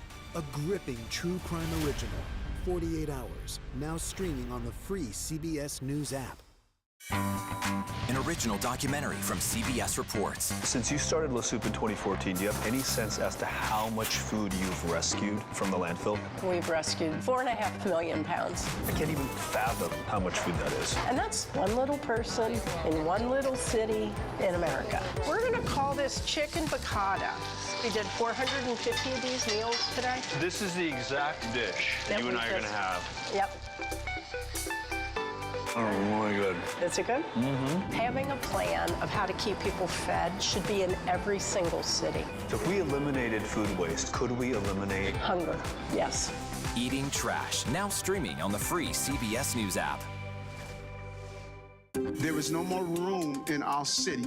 New York City is receiving record numbers of migrants. Today, we're going to have more than 500 adults and children come through that door. Tensions rise as shelters reach max capacity. We don't have to take care of them. CBS Reports goes inside a crisis cities and families are facing as they fight to survive. The United States still has that glimmer of hope for people to come here. Fighting for a future, now streaming on the free CBS News app. Clearly fun. smart, clearly uplifting? Clearly CBS Mornings. Oscar-winning actors Tilda Swinton and Adrian Brody. Plus, can you believe he's in college? And close up on the rising sun. Thousands of people across the Los Angeles area have left behind homes and businesses as deadly wildfires spread across Southern California. And this area has a history of wildfires, but as we've heard from officials, this is an extreme case, with so many saying they have never seen conditions like they're seeing today. Earlier, I spoke with the general manager of a local restaurant chain about his experience and just the fierce timeline with these devastating flames. I think the main difference this time is that the winds are so incredibly strong, and there seems like there's nothing that, the brave firefighters can do because it's just so big, so fast. Yesterday morning, I got to work about 9:30 and everything was fine, but by 10:30 we could see smoke. By 11:30, it was, increasingly obvious that there was a big problem. And by 1 o'clock, we left the area and, just watching the acreage burning from 700 acres to now 1,000 acres to 5,000 acres. And unfortunately, the winds are still strong, and I don't know what you can do to prepare for something like this, unfortunately. As of Wednesday evening, the fires in Los Angeles County remain at 0% containment. Some flights scheduled to land at Hollywood Burbank Airport Wednesday were diverted due to the fires. Passengers say they were instead sent to nearby Los Angeles International Airport, which has been largely unaffected by the situation. According to Flight Tracker, FlightAware, at least 18% of trips out of Burbank were canceled on Wednesday. Officials at Burbank say people should continue checking with airlines on the status of their flights. Millions of Los Angeles residents are facing extremely hazardous air quality as wildfires continue to burn around the city. On Wednesday, the air quality index in LA was 178. That's considered unhealthy for anyone who is active outdoors. Air Now, which monitors U.S. air quality for the Environmental Protection Agency, warns those who are at high risk for respiratory issues should take extra precautions. For more, I want to bring in Dr. Irina Draluk. She is a pediatric pulmonologist at Cedars-Sinai Medical Center in Los Angeles. Doctor, thank you for taking some time to speak with us today. How bad is it in your area? What are people's symptoms right now? Hi, thank you for having me. So things are fairly bad right now, but I think it's probably going to get worse as we have more exposure to the smoke in the air. So a lot of our patients, respiratory patients who have pre-existing asthma or other respiratory conditions, are starting to show early symptoms of exacerbation and toxicity to the smoke. So things like cough, wheezing, increased difficulty breathing are starting to occur in a lot of our patients. What health risks can erupt from the smoke and the poor air quality? So the exposure to this type of fire and the smoke that people are inhaling, unfortunately, is very dangerous because the small particle size can get to the distal or the small airway and cause a lot of inflammation. So this can cause both acute or basically symptoms right now, but also a lot of lingering, prolonged issues that could take months to resolve. It can lead to acute respiratory distress in patients who both have pre-existing respiratory conditions, but also patients who haven't previously struggled from breathing problems. And what can people do to protect themselves? I mean, obviously, we know stay inside if you can. Not everybody can. But what should people do both inside and outside? Sure, that's a very good question. So a number of things. If somebody has air purifiers in the home, I would certainly run them around the clock if you have power. Or run it off a generator if that's an option. We do have a lot of power outages right now. If somebody is able to get more air purifiers for their home, that's another thing to add in. Making sure that windows and doors are closed, so those things are, kind of common sense. But also when we go outside, to make sure to protect our face, our nose, and our mouth should be covered. At the very least with something like a bandana or a basic mask, but ideally with something that's designed and geared towards protecting us from inhalation of small particle size. So either a K95 or something of that nature. I actually literally just ordered a stash for myself and my family and friends and everybody. Going outside right now, you can really tell, as soon as we go outside, we start coughing, you could feel it in your throat. So just having protection on one's face when we're outdoors is a big help. For anyone who has a pre-existing respiratory condition, something else that should be done and can be done is making sure to have all of your medications stocked, be taking the medications that are prescribed, and then also be taking extra medications if necessary and having symptoms early on. All right, smart advice, Dr. Irina Draluk. Thank you so much. We're thinking about your community.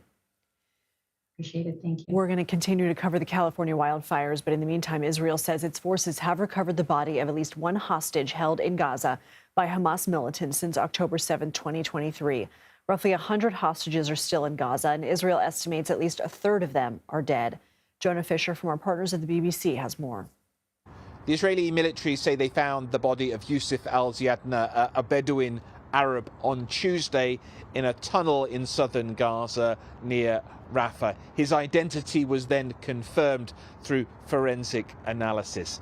Near the body was what the IDF is calling findings, which give them serious concern for the life of Yusuf's son Hamza. Both men were taken hostage during the Hamas attack of October the 7th, 2023. They were in fact taken with two teenage children from the same family, Bilal and Aisha. They were released in the November of that year during an exchange of hostages being released in return for some Palestinian prisoners also being released. There has been some reaction from the Hostages Families Forum. They said the time and conditions are now ripe for the return of all the hostages, the living for rehabilitation and the deceased for proper burial. There are thought to be just under 100 of the 251 hostages who were taken in October 2023 still unaccounted for. It is not known how many of those are still alive. Some talk that the figure may be in the dozens. It's simply not known at this point, and Hamas have been unable or unwilling to provide that information as to the fate of the hostages which still remain. Prime Minister Benjamin Netanyahu, the Israeli Prime Minister, has given his reaction this evening, expressing deep sorrow for the bitter news for the Al-Ziadna family that they received today. We will continue to make every effort to bring all the hostages home, both the living and the dead. And talks are continuing in Qatar at the moment between an Israeli delegation and mediators. They are trying to negotiate some sort of deal with Hamas through those mediators that would see some sort of ceasefire in place in return for the release of some of the hostages.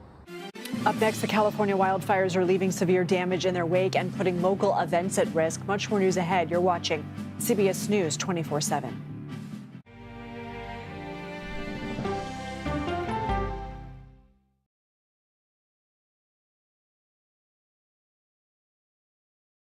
Politics isn't a game. The data says you do have a women problem. Politics is about policy. Isn't that giving people false hope? I'm a voracious consumer of information, and I'm impatient. I don't like to be spun. To be moderator of Face the Nation is not an anchor, it's not an actress. You are up here to moderate a conversation. That means bringing the most powerful stakeholders to the table to become better informed.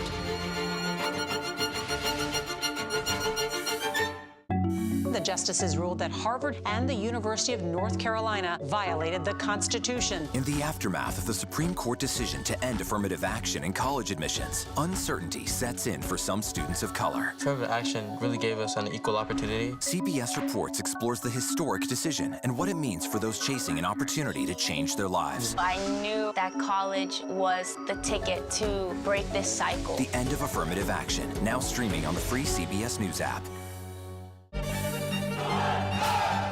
An original documentary from CBS Reports. Tensions rising between a powerful country and a vital island. The supply of this technology came grinding to a halt. The world would grind to a halt. Absolutely. As Taiwan faces threats and aggression. Taiwan is on the front line, and we understand our responsibility as a democracy. We cannot fall. CBS News examines whether they can defend themselves. Putin, Ukraine, China, Taiwan, they are manifestations of the battle between autocracy and democracy. And that is a fight that we're all engaged in. Defending Taiwan, now streaming on the free CBS News app. We are emergency. We are depressurized. How could this have happened? It's still happening right now. Meet the Boeing whistleblowers who believe they know how. They're fighting for faulty parts? Yeah, and good parts. They're not too picky. Wow. It's time for a 60 Minutes investigation. Sunday morning, the miracle of Paris's Notre Dame, plus actor Daniel Craig and Billie Eilish, 22 but already a legend. Listen for the trumpet. When you need your sports news all the time, we've got breaking news to bring to you. CBS Sports HQ gives you a snapshot of all the sports that matter to you. When you need your sports in a snap, find it on CBS Sports HQ, streaming free anywhere you are. It was almost like being face-to-face with the devil. Women riding bicycles dismembered. She just vanished. 48 hours reports. I fought and fought. 911, what is your emergency? She disappeared off the face of the earth. Ever think in your wildest dreams someone might want to kill you? This almost became a game of psychological warfare. You're caught. You're gonna go down. Stream 48 hours, 24/7. The NFL says it is monitoring the Los Angeles area wildfires ahead of Monday's playoff game between the Rams and Vikings. In a statement, the league said, quote, the NFL continues to closely monitor developments in the area and will remain in contact with both clubs and NFL Players Association. The game is scheduled to take place at SoFi Stadium in southwest Los Angeles. That's about 10 miles from the Palisades fire. As of now, it will proceed as planned. The NHL postponed Wednesday night's game between the LA Kings and the Calgary Flames at the Crypto.com Arena in downtown Los Angeles. A makeup date has not yet been announced. We have a lot more ahead here on CBS News 24/7, including our continuing coverage of the devastating wildfires in Southern California. A look at the conditions on the ground and firefighters' efforts to stop the flames. You're watching CBS News 24/7.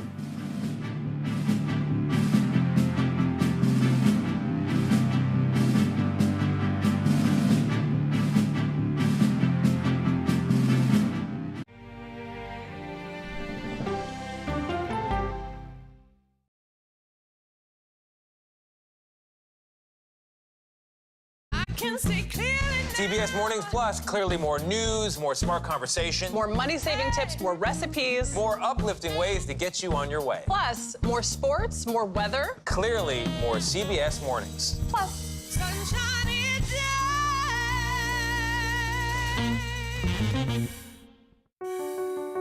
Washington is the seat of power. National security, foreign policy, global economics, every story comes through Washington in some way. We bring some of the most powerful voices in America to the table. We don't just ask the questions, you have to go deeper. We try to understand what's at the heart of the issue we're talking about, to then come forward with solutions. Face the Nation on CBS. I have a dorky look to me. I don't look like a criminal at all. 60 Minutes has reported on fraudsters, criminals, and hoodlums. But what this minor league thief was able to do surprised even us. These are Yogi Berra's World Series rings. A sports story you'll have to see to believe. Need more time with 48 Hours? Go deep behind every true crime episode with first-hand accounts from 48 Hours Investigations. Were you at all prepared for what happened in this case? Shock is the word that comes to mind. Get inside the twists and turns and get in on the case. Listen to Postmortem from 48 Hours, now available wherever you get your podcasts. I think we're very cute. Yeah, I think we need to send out a Christmas card like this. Yeah, let's do that. Dollar Jill. If you can't get into the market, it's okay. Renting is fine. I wonder how Serena is feeling. That's a really good question. no one's asked me that yet. You're 70 years old? 70, yeah. I'm 21.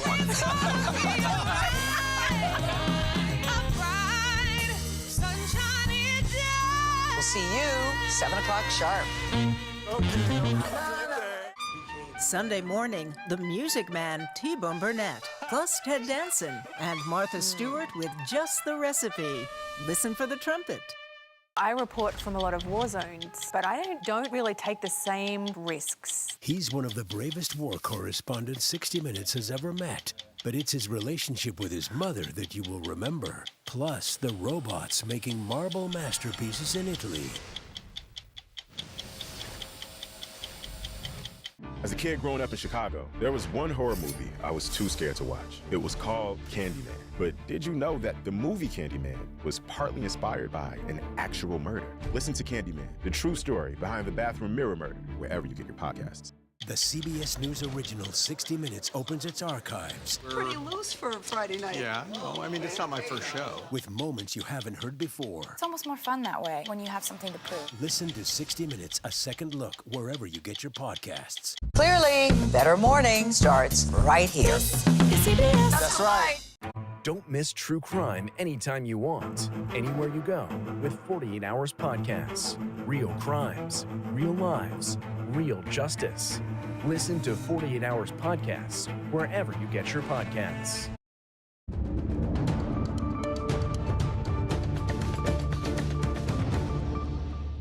Hello, thank you for joining us. Los Angeles County is under a state of emergency as devastating wildfires upend the lives of tens of thousands of people who've been forced to abandon their homes and seek shelter. One fire official has called it a worst-case scenario. At least 5 people have been killed and more than 1,000 structures destroyed, and those numbers could rise in the hours and days ahead. We are tracking 4 fires burning around the Los Angeles area. Between Malibu and Santa Monica is the Palisades fire, burning nearly 16,000 acres. Northeast of downtown Los Angeles is the Eaton fire with a spread of more than 10,000 acres. Crews are also responding to the smaller but still dangerous Hearst and Woodley fires. As of Wednesday night, all 4 were at 0% containment. While authorities are still investigating how exactly these fires started, they do know what's fueling the intensity: the wind. Weather officials have reported wind gusts of up to 100 miles an hour in some areas. At one point, The winds were so strong that all aircraft had to be grounded, including planes and helicopters used for dropping water on fires. Earlier, fire officials addressed the strain on their resources. Together, these fires are stretching the capacity of emergency services to their maximum limits. Despite the severity of the conditions, our department remains fully committed to safeguarding lives and property. We want to take you now to our CBS News Los Angeles station for more coverage on the California wildfires. Crazy to see it from this big, situation here, and that's what Oliver is looking at right now as we come down into the Calabasas area over the 101 freeway, which, by the way, Calabasas still under those voluntary evacuation warnings.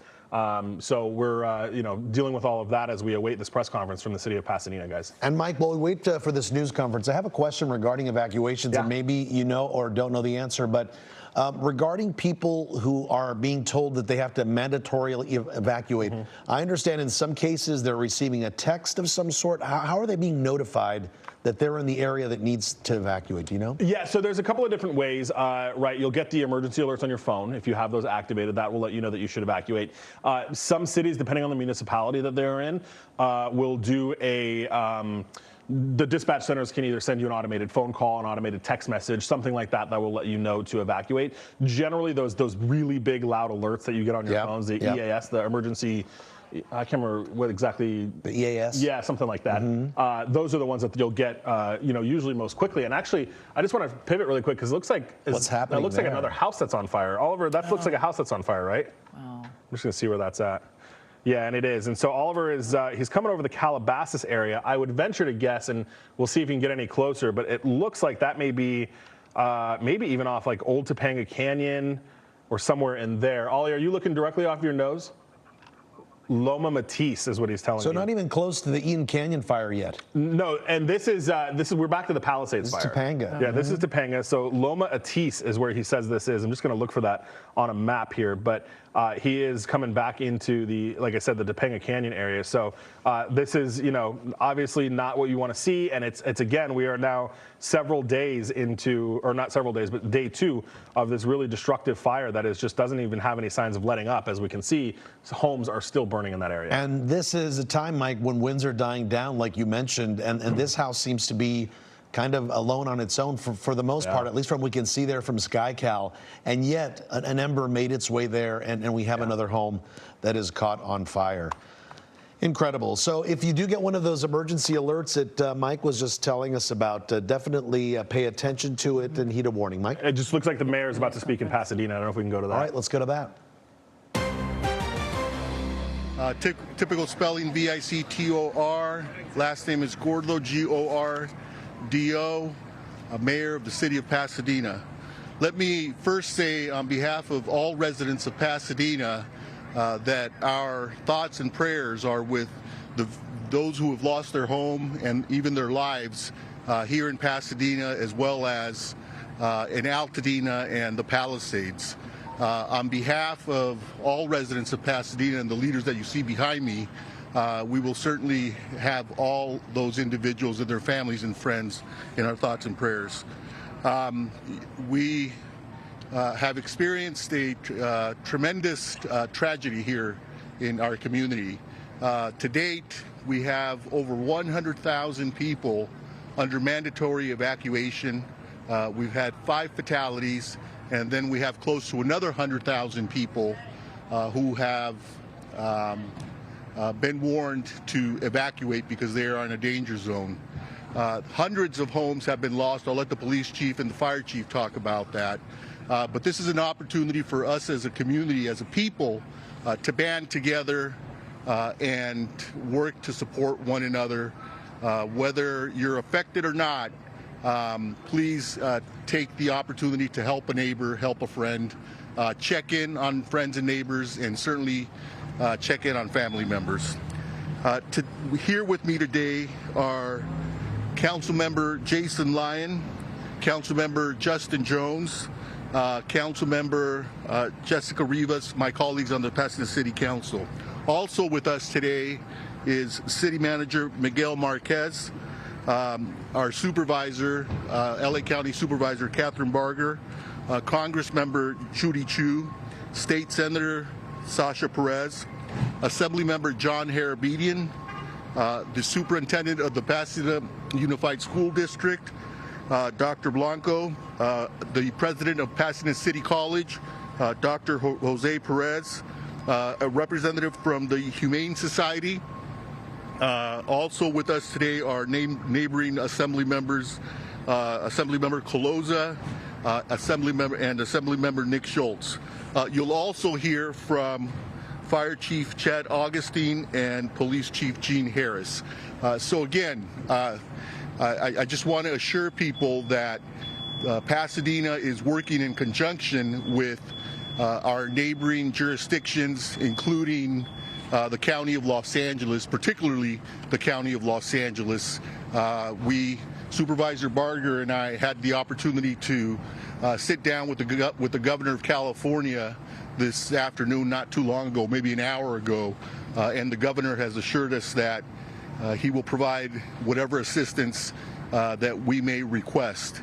And so on behalf of Supervisor Barger and I'd like to thank the Governor for coming, seeing for himself the devastation and committing the Guard and other resources to Pasadena.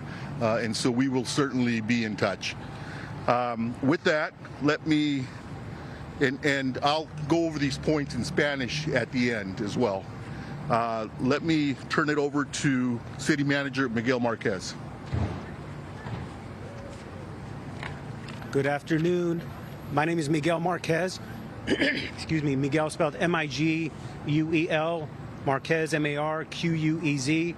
I am the city manager for the city of Pasadena. It's been a brutal 22 hours here in Pasadena.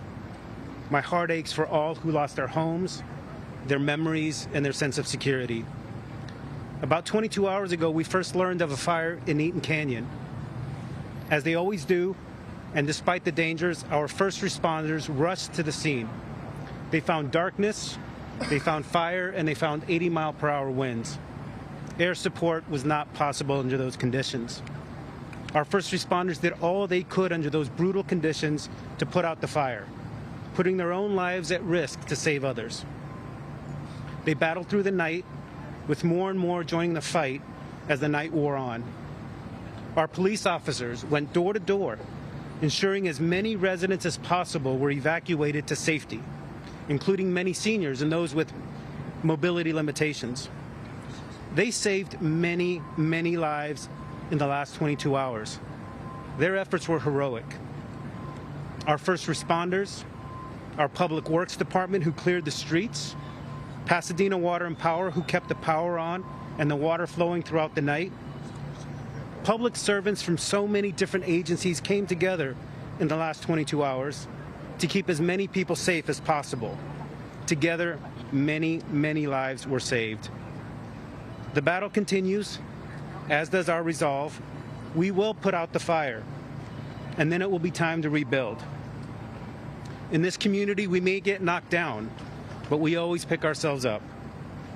Many thanks to our first responders, our city staff, our city council, our county, state, and federal partners, our education partners, our nonprofit partners, our business partners, our partners in the media, and most of all, our residents. Thanks to all for once again stepping up and doing what needed to be done to keep people as safe as possible in the face of danger. We will not relent. We will heal. We will rebuild. These last 22 hours didn't bring us down. They made us Pasadena strong. Thank you. Next, I'll invite LA County Supervisor and our Supervisor, Catherine Barger. As I was standing here, one of our Altadena residents came up to me who's very active in the Rotary, and he lost his home. I'm hearing this time and time again. And as the mayor told you, we went up and took a tour, and it is surreal. It is without words that I can even explain to you what is taking place, especially in my district in Altadena, but also in the bordering area of Pasadena. My heart is heavy, but I have to say, and the mayor is absolutely correct, we met with the governor, who also met with the president, and resources, both financial, but also resources for boots on the ground, are here, and we're going to continue to fight this fight. But I would ask people, please, please, please, if you don't need to be in the area, we don't need you in the area. Recognize that when we drove up there, these are fires that are actively taking place as we speak. And there were many people that don't live in the area that just wanted to go up and take a look. We have fire personnel that is fighting this blaze, not only in Altadena, but also in the Palisades area. We need you all to work with us. And to those people that want to go up and loot, the full weight of the county will come down on you. And that's going to start with the district attorney who's issuing a press release and is going to make sure the full extent of the law is played out if you are caught looting in any area impacted by this fire. But I want to thank our first responders, who many of which have been on the line for over 24 hours. And I think it's important for us to know that the chief of the LA County Fire has asked for resources outside the state, with the goal to let them go in and begin to fight the fire so that our firefighters can take a break and then start again. But again, I want to thank our first responders, but I also want to thank our state and federal partners, Congressmember Chu, Congressman Whitesides, who represents Santa Clarita area. It's very reassuring to know that we have an all hands on deck, both at the state and at the federal level. And we will rebuild. And to my friends out there that have lost their homes, we are here for you as we look forward to what we are going to do to help you rebuild your life. So with that, thank you. Next, Congressmember Judy Chu. Hello, I'm Congressmember Judy Chu, and I just got off the plane from Washington, D.C. My heart goes out to those who've lost their homes and their businesses. I've had friends tell me that they've lost their homes, and I can't believe the destruction that this fire is causing. But I want to tell you that this morning I was on the phone with the White House and with FEMA, and President Biden has declared this a national disaster. So now the mechanics are set for people to get assistance for recovery from FEMA. And also, FEMA was asked last night by the state of California to declare this eligible for the fire management grants, and indeed it is. So all the expenses that we see for fighting this fire will be reimbursed by the federal government. And also, I've spoken to Supervisor Torres of the San Gabriel Mountains. He's asked for help from Washington, D.C. to close the forest area. So I do want to urge everybody, please stay away from the forest area. I just urge everybody to make sure that you obey the evacuation orders, and that also you take advantage of the shelters that are available at the Pasadena Civic Center as well as the Arcadia Community Center. Our office is going to be ready to assist you in the recovery from these fires. And we know that there will be assistance from the Small Business Administration, which has emergency loans, and there will be grants from FEMA. But right now, the most important thing is to be safe. So that's why I say to everybody, please stay out of these areas, please make sure you obey the evacuation orders, and please stay safe.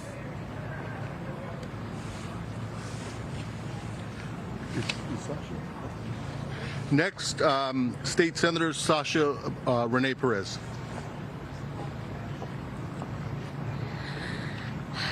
Good evening, everyone. I think this is a really difficult moment for many of us in the community, especially for those of us that have grown up in the San Gabriel Valley and who have come to know and love this community. As the supervisor said, we're receiving many calls from friends and community members letting us know that they've lost their homes, they've lost their businesses. This is a really devastating time. We just toured the site and there are still fires burning, and I want to emphasize to people If you are told to evacuate, please evacuate. Please take these warnings seriously. I have family members that have evacuated. They have left their homes. I understand how difficult of a decision this is, but this is about safety and safety first. We want to make sure that you all are taken care of, that you're taking care of your families. This is what is most important right now. It is incredibly dangerous for individuals to be up there during the time when there's fires like this. This is a very, very dangerous time, so please evacuate, get somewhere safe, make sure that your family is safe.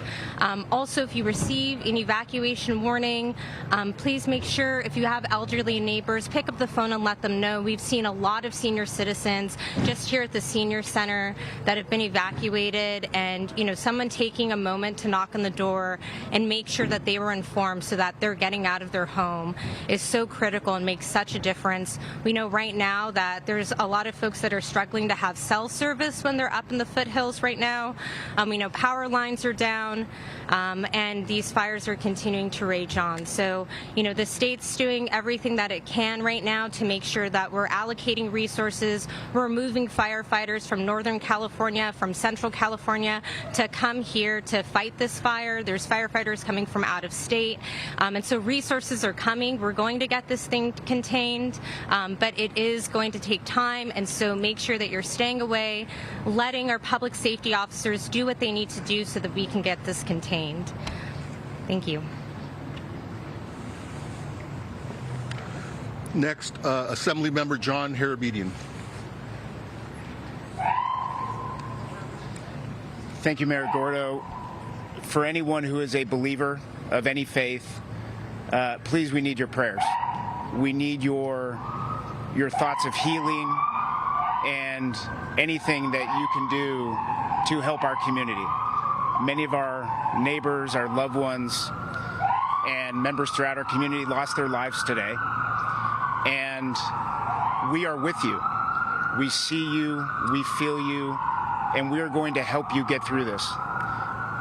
As part of the state of California, along with our governor, our federal and local officials, our main mission now is to keep people safe, minimize any further devastation.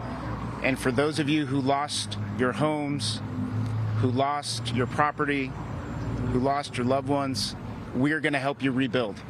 We're going to do everything we can to fight for you every day, now, this week, over the next couple months and years, to make sure you get your life back. And that is my promise. That is the promise of everyone behind us. But please, stay diligent. Heed the warnings of our public safety officers. And please, stay out of harm's way. Thank you to our men and women on the front lines, our first responders. We are not out of this. It is all hands on deck, and it's going to be a long couple nights still. So thank you to everyone who's helping these efforts, and please pray for us. Next, Superintendent of the Pasadena Unified School District, Dr. Blanco. Good evening, and I want to echo the sentiments that our heart goes out to all of our families, our staff, our employees who have suffered losses during this devastating event. Behind me, you see the power of us, the city, the mayor, the city manager, our leader from the PCC, all came around the school district to help us provide for our families and our students. I saw many of my families here today who have lost their homes along with their staff. Thank you for being here with them, and thank you for supporting them. Our schools are going to remain closed for the rest of the week. We are continuing to assess the damages at our school. Our maintenance and operation team, along with our police department, the sheriffs, and our fire department have been assessing our buildings. Our preliminary assessment results show that the fire has substantially damaged 5 campuses. While most of them are in good condition, we have confirmed these 5 campuses in Altadena. Elliott's Arts Magnet School is damaged. Franklin Elementary, which was closed in 2020, has damage of about 80%. 3 campuses that house other schools have sustained damages: Edison, Loma Alta, and Noyes. Please note this information is preliminary. The fire is not contained, and some of our schools still remain in the path of the fire. We're working together with our city partners to do everything we can to preserve our schools. Our next steps are recovery. We're planning for recovery as we respond to the emergency, as we know our families are dependent on us. Public education is the bedrock of democracy. We learned that in COVID, and we will be here to help our families and our staff get through what is happening in our city. Thank you. We're deeply grateful for everything that you all have done to help and support us. Next, President of Pasadena City College, Dr. Jose Gomez.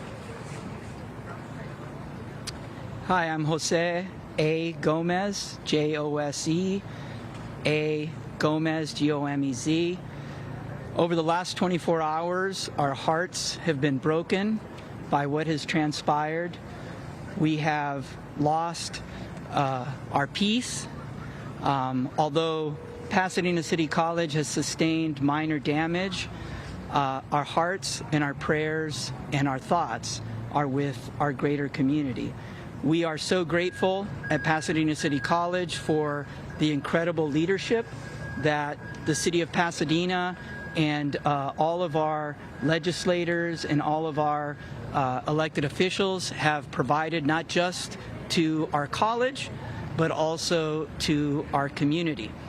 The campus will be closed, and we will not be having classes until next Monday. We will resume regular schedule and classes on Monday, if possible.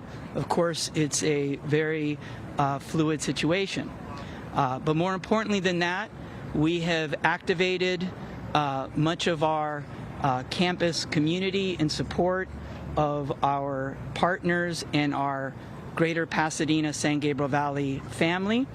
Our emergency management response team has been deployed here to the convention center to help the city. We have our nursing staff who will be arriving soon to help our city Department of Public Health. And in partnership with our superintendent of Pasadena Unified School District, Dr. Elizabeth Blanco, we are also serving meals to our PUSD families at Pasadena City College. We are here to help in any way possible, and we, of course, appreciate all of your support and all of your help. Pasadena and the San Gabriel Valley has been an amazing partner to PCC, and we are here to be an important and critical partner to the communities that we serve. Thank you. Next, from the Humane Society, Dia DeVernit. I'm Dia DeVernit, President and CEO of Pasadena Humane. We're a nonprofit animal welfare organization and shelter serving Pasadena and 10 surrounding areas, including Altadena, which has been very hard hit by this fire. And our hearts really go out to all the people who have lost their homes and their pets in this disaster. We recently just heard from one of our board members who lost her home with her 2 cats in it. I'm sure we're going to be hearing more stories like this in the coming hours and days, but our primary focus has been over the past 24 hours to assist people who have been safely evacuating with their pets and need a place for their pets to go. So we've taken in over 250 pets in the past 24 hours. And we have been working today to coordinate with shelters throughout the state to help take the animals that are already in our shelter to make room for more animals who are coming in. I want to really thank all I want to really thank everyone who has offered assistance, including the shelters around the state and people who we see in our community who are rescuing neighbors' pets and bringing them to us. It really has been heartwarming to see even our staff members who have been evacuated and are losing their homes coming to the shelter to shelter with their pets and take care of other people's pets. It's going to take a real community effort to recover from this. We've had lots of inquiries from people wanting to help. We're taking names of those who would be interested in fostering animals as we get more animals in. Right now, our primary need is monetary donations so that we can provide emergency services to pets that have been impacted by the fires. We are also providing food and other pet supplies if anyone is in need. And we really encourage you, if you are evacuating, please make sure your pet has identification. Take pet supplies with you. And if possible, please try to stay with family or friends who can accommodate you and your pet, as the shelters are really becoming quite stressed in this situation. I want to give a few concrete resources because they have been rapidly evolving. For those in the foothill areas who have horses in need of shelter, right now the Fairplex in Pomona is taking them, the Industry Hills Equestrian Center, and soon LA County will be opening the Antelope Valley Fairgrounds. We've heard that the LA Equestrian Center, where horses have been kept, is currently being evacuated.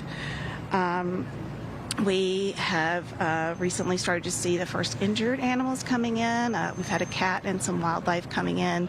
If you do find injured wildlife, we'd like you to call our wildlife helpline at 626-344-1129.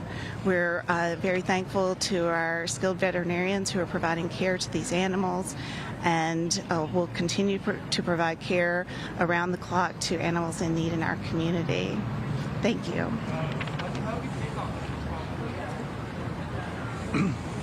Next, because this is still an active fire with very little, if any, containment, I think it's important to hear from the fire chief, and our fire chief is here with us, Chief Chad Augustine.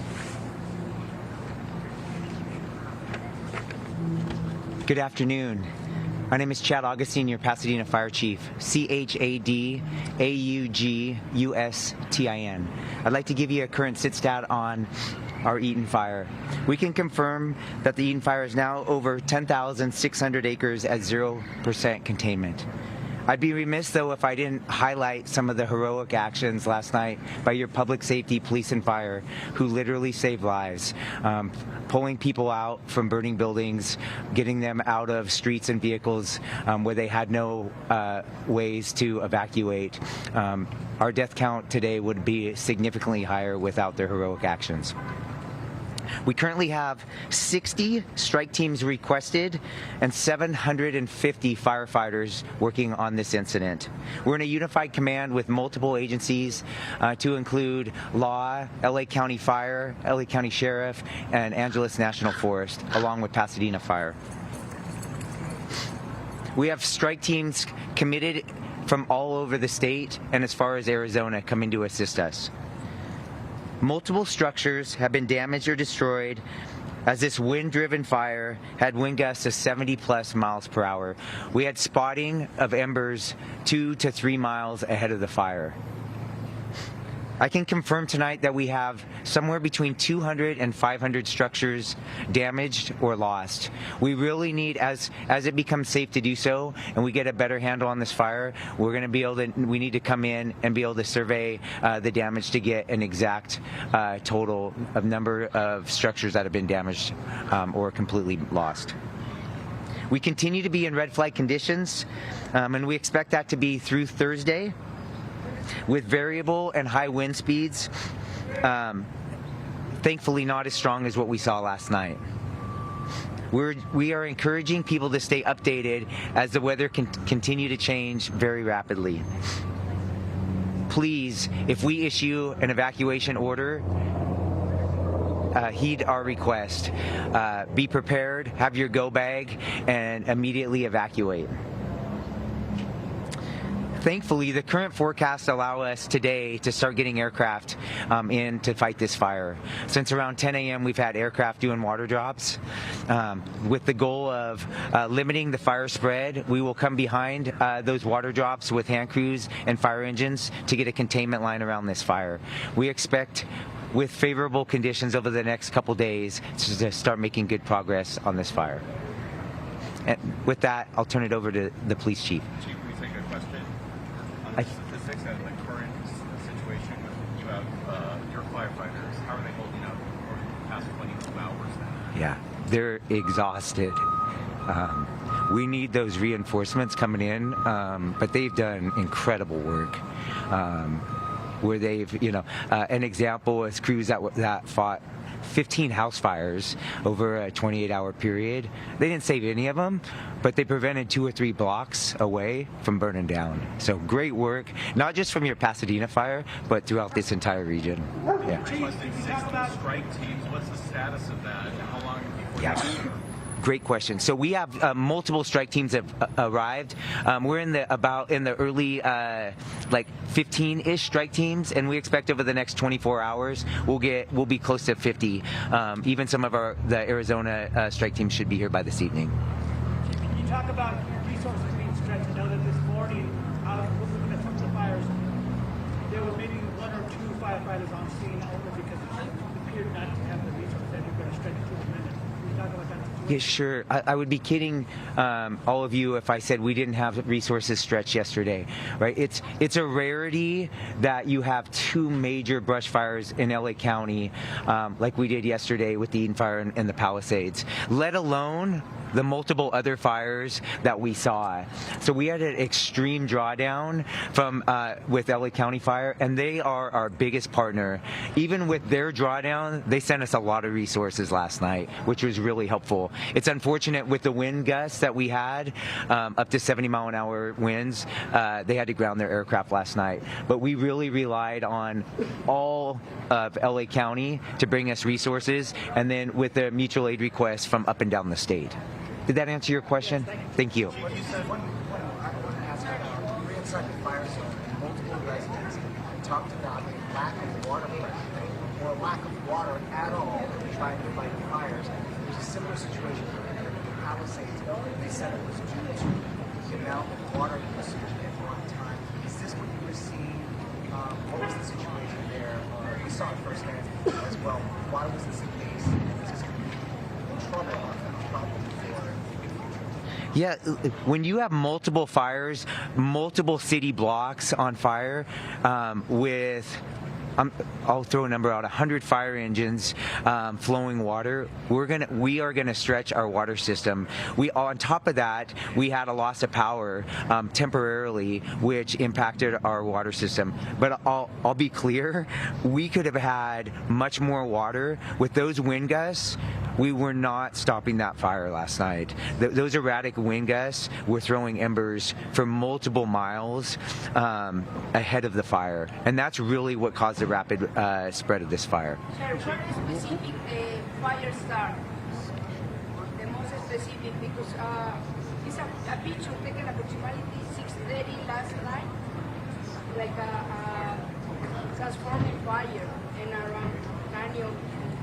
That's correct. The time that is correct, and around 6:30 was when the fire came in the Altadena area. It was actually in LA County, but right on the border. We had both Pasadena and LA County resources arriving almost simultaneously, and then of course the fire quickly moved into the Pasadena city limits. So 10,600 acres on fire, 0% containment, 108 homes destroyed.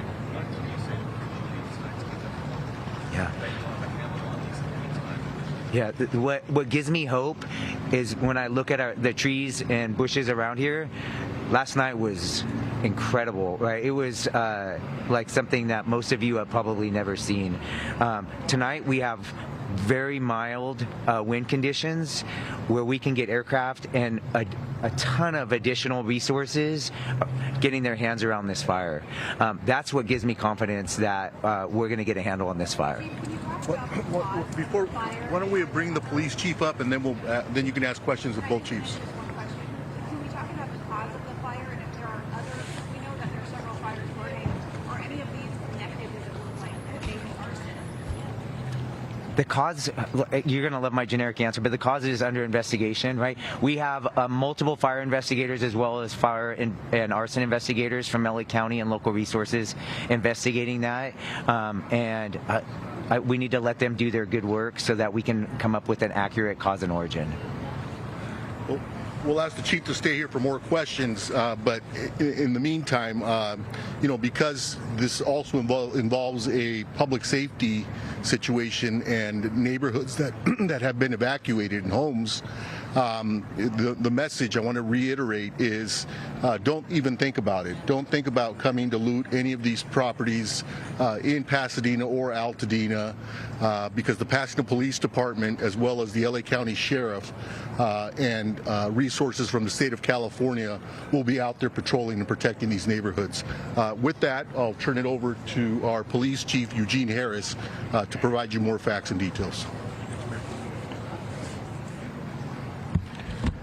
My name is Gene Harris. I am the police chief for the city of Pasadena. Gene is Gene. Last name is Harris, Harris. Last night at the beginning of this incident, first responders from the city of Pasadena responded to the area of this event primarily on a safety mission. But when they got there, they rapidly found an escalating fire that was growing rapidly with the wind gusts, and it turned into a rescue evacuation scenario. Those first responders acted heroically by going in and either evacuating or rescuing numerous folks that are now housed in this building behind me. It was nothing short of heroic, and as they got there, it rapidly turned into that type of mission. So we had people from our police department, our fire department, certainly reached out into our Area C partners, local, state, and county folks that came to assist. And it took all night to get folks rescued or evacuated from their homes, and that effort was robust in that end. We also reached out beyond our county into other counties. We had some other agencies roll assets to us that could help us solve this problem, and they are still on scene at our command post as we speak. As you heard said, this is an active scenario from a law enforcement perspective. You've heard all of the fire circumstances and issues. I'm going to talk a little bit about what we in law enforcement are doing in this incident. As I said, it started out as a evacuation and rescue mission. It is now going to transition for law enforcement into a protection and community safety mission. And we will be staunch in protecting the community and protecting the homes of those folks who've had to be evacuated. We will have numerous folks in and around the area, upwards of 150 officers at any one time in and around the city, handling all of our regular patrol efforts, but certainly focusing on making sure that the homes and the property around the burn area is secure. We will be staunch in that effort. If you have, and this is a message to the community, if you have a righteous reason to be there, declare that reason to law enforcement personnel, and we'll assist you. If you don't have a righteous or legal reason to be there, expect to be challenged, and we will deal with you accordingly.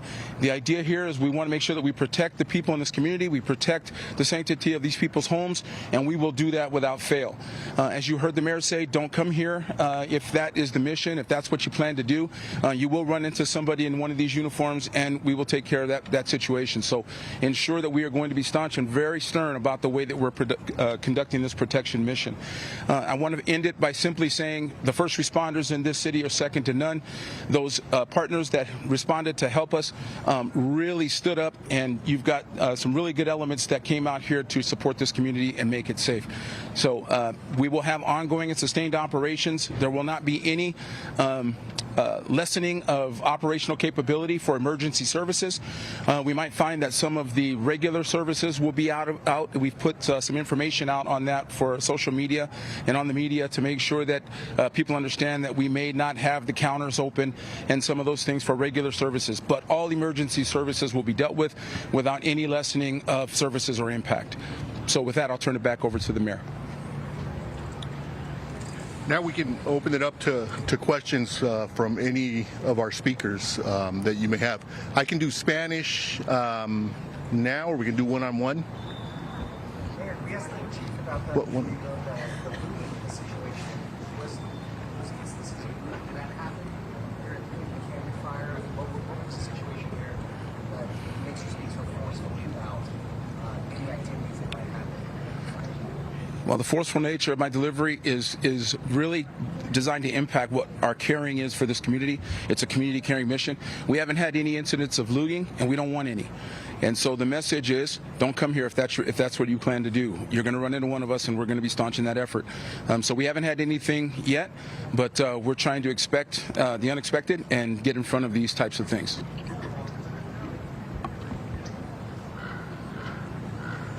Any other questions for Chief Agustin? Chief, there were a number of significant spot fires that broke out not only in the hills but along Lake Avenue, for example.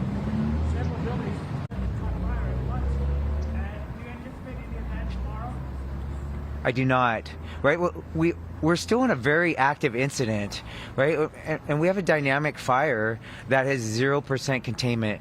But what caused a lot of last night's issues was the dynamic winds. Wind gusts of 70 miles an hour and very erratic winds. 2 in the morning, they changed direction heading westward, and we ended up having evacuations all the way to Glendale. So do I expect a risk of fire spread tomorrow? Yes. Do I expect erratic fire weather like we saw last night? No.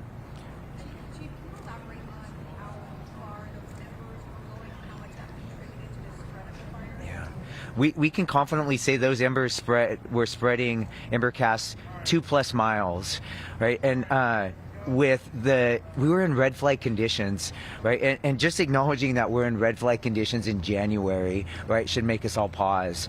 And so the humidity was so low last night that a single spark could cause a fire. And then you add in the wind gusts. And when I was driving to the fire last night, there was dozens of fires starting just from the embers that were being thrown blocks, and miles ahead of the fire.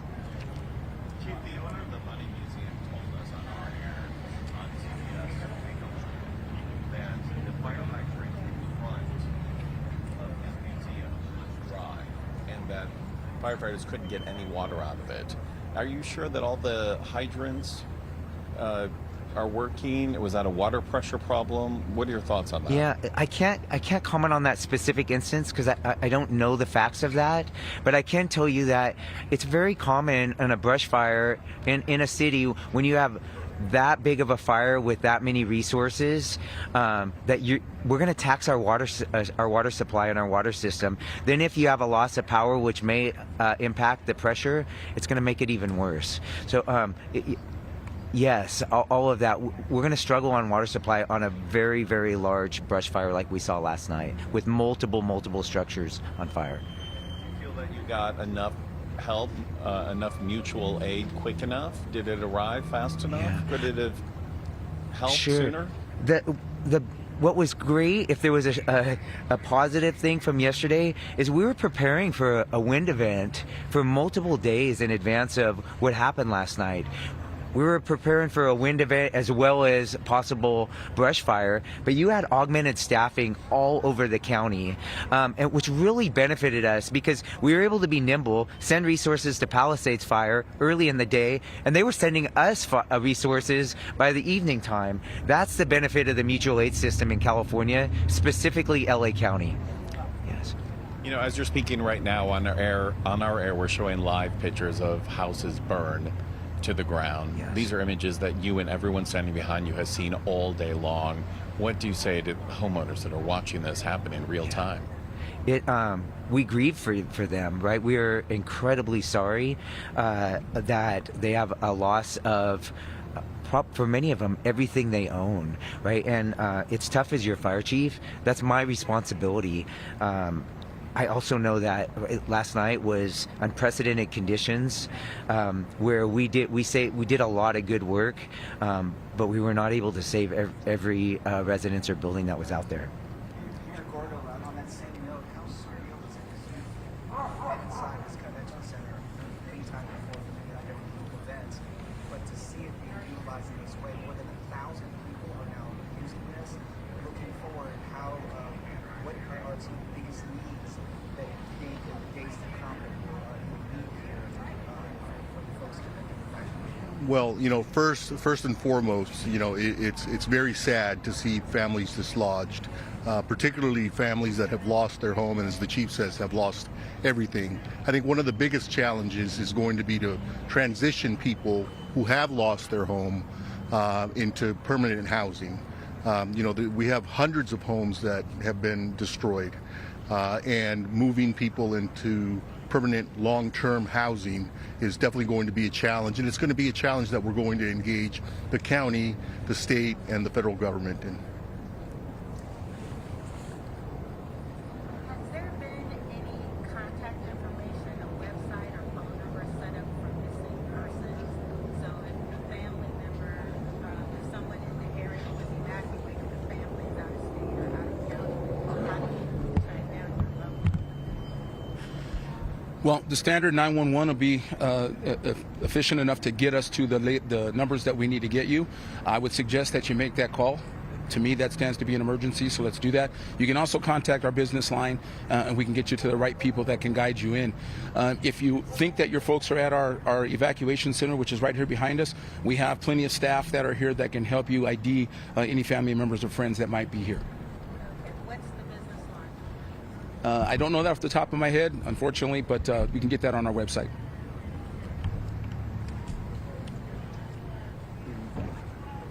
Okay, this again, to all affected residents, know that your city, your county, and other resources are there to help. If you need assistance, please reach out to us. Pasadena and its residents and Altadena, it's a resilient community. And I'm sure that we'll bounce back. In the interim, this is an evolving situation, and so we're asking people to listen carefully to what the police chief, the fire chief are saying. If you're asked to evacuate, evacuate. If you're thinking about coming to Pasadena or Altadena, for that matter, to cause problems, think twice, because the Pasadena Police Department and the LA County Sheriffs will be there to greet you, and you will be arrested if you're engaging in conduct that you should not be engaging in. With that, that will complete our, unless there are other questions. Thank you. All right, we've been listening to officials there in Pasadena bringing us up to date regarding the Eaton fire burning most of the Altadena area there. We're expecting a news conference in about 13 minutes or so that will include LA city officials as well as Mayor Karen Bass as well. As you see there, our Joy Benedict is getting ready now to bring us an update now from Altadena. I know you've been listening to what's going on here, Joy. What's going on where you are? Yeah, we're on Glen Rose right now, and it has just been a really tough scene for firefighters and a tough fight. We've been out here about an hour, and we had a couple of homes that were burning on this street, so firefighters came in very, very quickly trying to put out the flames, and they very, very quickly ran out of water. At first, they were attached to one of the fire hydrants here off of Glen Rose. It lasted just a couple of minutes, and it was completely dry. They ran out of the 500 gallons in their own vehicle for LA County Fire also very quickly, as then that fire continues to burn. And then they got in some assistance over there from a crew out of San Diego who had another 400 gallons in their truck behind them, and they were able to rig that up. The reason they worked so hard to put out this fire is that if you look over to the right-hand side, we have a home that is still standing. In fact, there are two that are still standing, and then a business down a little bit further down the way. And so that's what we've been talking about all day, is stopping the progression of the fire from bouncing from one house that's on fire to one house that is not. And now they have the ladder out, and they are actively trying to save this home that is right next door, since obviously the one that had caught fire is a total loss. And that's what we've really been seeing all day out here in the Altadena community. Now, the good news is at this time, and I'm crossing my fingers, at this time, we are not seeing those strong winds that we had been seeing earlier in this morning that would have spread this fire with or without the water, with or without the firefighters, that there was nothing that they can do. Because we're not seeing that wind, this is giving firefighters the upper hand. It's giving them the upper hand to try and put these flames out and stop the progression of the fire, which is really the best news for folks here in this community. Because if you look across the street on the other side of the engines, all of these homes on Glen Rose and the 3000 block are still standing on what is the west side of Glen Rose Avenue versus on the east side of Glen Rose Avenue, where the fire has been coming down from the hillside and the mountains up there.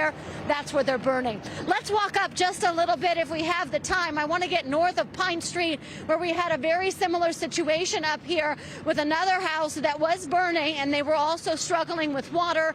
So again, this is where the mutual aid from the fire departments come in very, very handy, because they have these engines, each one of them, including the wildland trucks, that each carry about 400 gallons of water, which can last and let folks get through here, and then of course add that extra water when they're just not having the resources underground with the fire hydrants.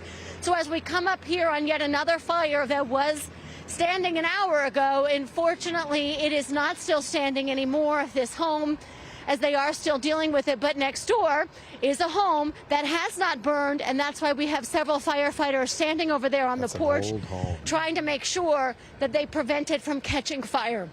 So we have a lot of resources out here. It's just the fire is so vast. It is covering such a large swath of area, and it has been really erratic when it comes to the houses that are burning throughout the day, just sort of scattering all over Altadena because the winds are picking up those embers and having them move from block to block to block without any sort of reason or understanding. But again, a very active firefight out here still in Altadena by the LA County Fire Department and the many, many other fire departments that are up here trying to make sure that this fire doesn't spread or doesn't continue to spread, as it has been really hard throughout the day. I'll send it back to you. It is so good to see those fire crews out there on the fire lines, in the streets, in the neighborhoods, doing what they can, as we see this firefighter here with hose in hand at the ready to see what's going to be happening next. All right, Joy, thank you. The resources and the Yep. water, which is great. All right, our Rachel Kim is live in Altadena, where more homes are still unfortunately burning. Rachel? Yeah, they are, Amy and Juan. We're along Sacramento Street, just off of Lake Avenue, and both sides of the street I'm on, this is basically what we see: devastation, homes that have been leveled. You can see a few spots burning, still smoldering, but unfortunately, this is just the case. Firefighters are so busy, they really don't have time to tend to these little fires that are still smoldering. This is also the case on the other side, but first I want to show you to my right, a home has caught fire since we've been standing here. So this is what folks here don't want to see. Embers flying and houses catching fire to the right here, Suzanne. Over to the left right here, another home that was destroyed is the home of David Olguin. He and his family have been back here. They came back home to see that their home had been lost. And David tells me that they've lived here for 6 years. David, thanks again for joining us. I was telling our audience, you guys have lived here for 6 years. Yes. You came back to this devastation. Tell us why you decided with your family to come back. What are you doing right now? We're just trying to salvage anything we can. You know, when you've put your whole life into one place, you know, where you just try to come back and find any sort of hope you can. I mean, I'm mainly here just for my mom. I'm trying to find her, you know, a sign of hope. We lost everything we had here. The only thing we have is just what's on our backs right now. Yeah. So I'm just looking for any sign of hope to get over this devastation. When did you guys evacuate, and what were you able to take with you? We initially evacuated around 9 o'clock last night. We took just honestly the minimums. We initially thought we were going to come back. It was just going to roll over. You know, LAFD was going to do what they had to do, but as the night went on, we eventually got word that the fire took over our block so rapidly that we just sprung into action and we tried to get back here to grab more stuff, but it was just too late. You know, it looks, you know, looking at your home right now, it doesn't look like there's much left, but what do you hope? Is there anything in particular you are looking for that you're hoping to recover once all this is said and done?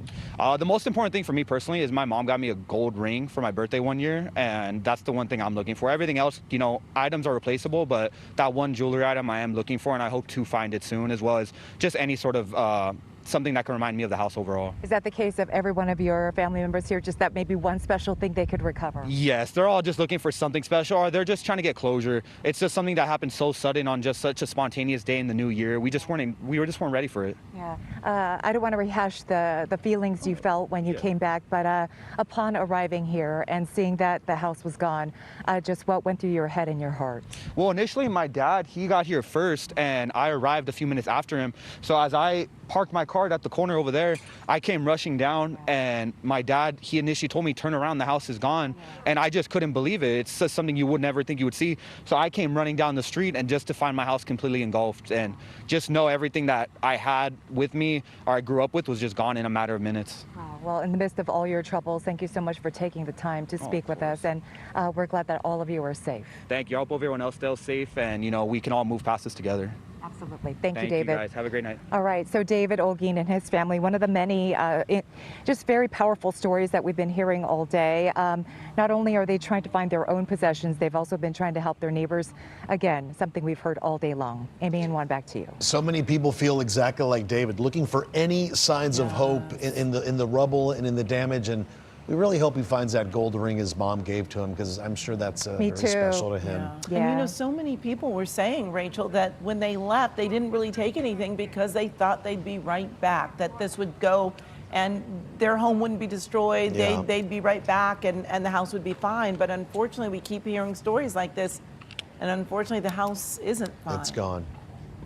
Yeah, I think it's wishful thinking. I think that's what we all want, but unfortunately, sadly, that's not what a lot of people found this time around. So hopefully, folks out there who are at home listening to these stories of loss, we learn a lesson, right? Get prepared, make sure we have what we need and are ready to go at a moment's notice. And I have to give it to David's father, who said, turn around, the house is gone, just protecting his son, not wanting to see what was left of his childhood home. All right, Rachel, thank you so much for that emotional interview there from Altadena. Yeah, thank you. All right, now let's get to Kate Callender's reporter, Gio and Signaris, also live in Altadena outside a school on Lake Avenue and Calavera Street that's been burned by the Eaton fire. Gio? Juan, Amy, good afternoon to you guys. It's interesting to hear from Joy, from Rachel as well. You just have to take a stone's throw to another street here in Altadena, and it's just devastation all the way around. And I want to show you this look here at this firefight going on at the school you mentioned. You take a look at the roof there. We've been watching those flames spread for the last half an hour on the roof of this building. That's the Elliott Arts Magnet Academy.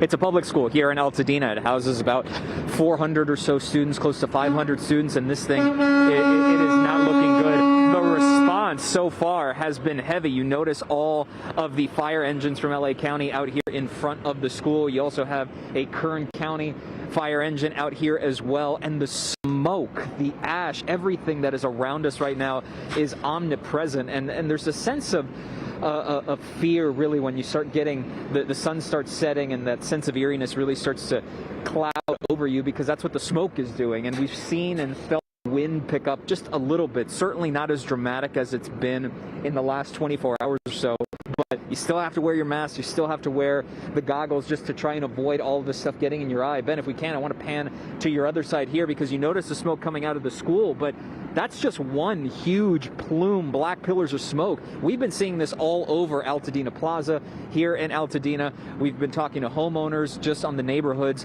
adjacent to Lake Avenue here, and it is to use one of many words that you can use to describe this main strip, and you saw it from Jasmine too all morning long. If you just follow this road down for the next mile, 2-3 miles, it's devastation left and right. We were seeing a car engulfed in flames, and then that fire spreading to a nearby power pole, and then spreading to a nearby tree on top of that.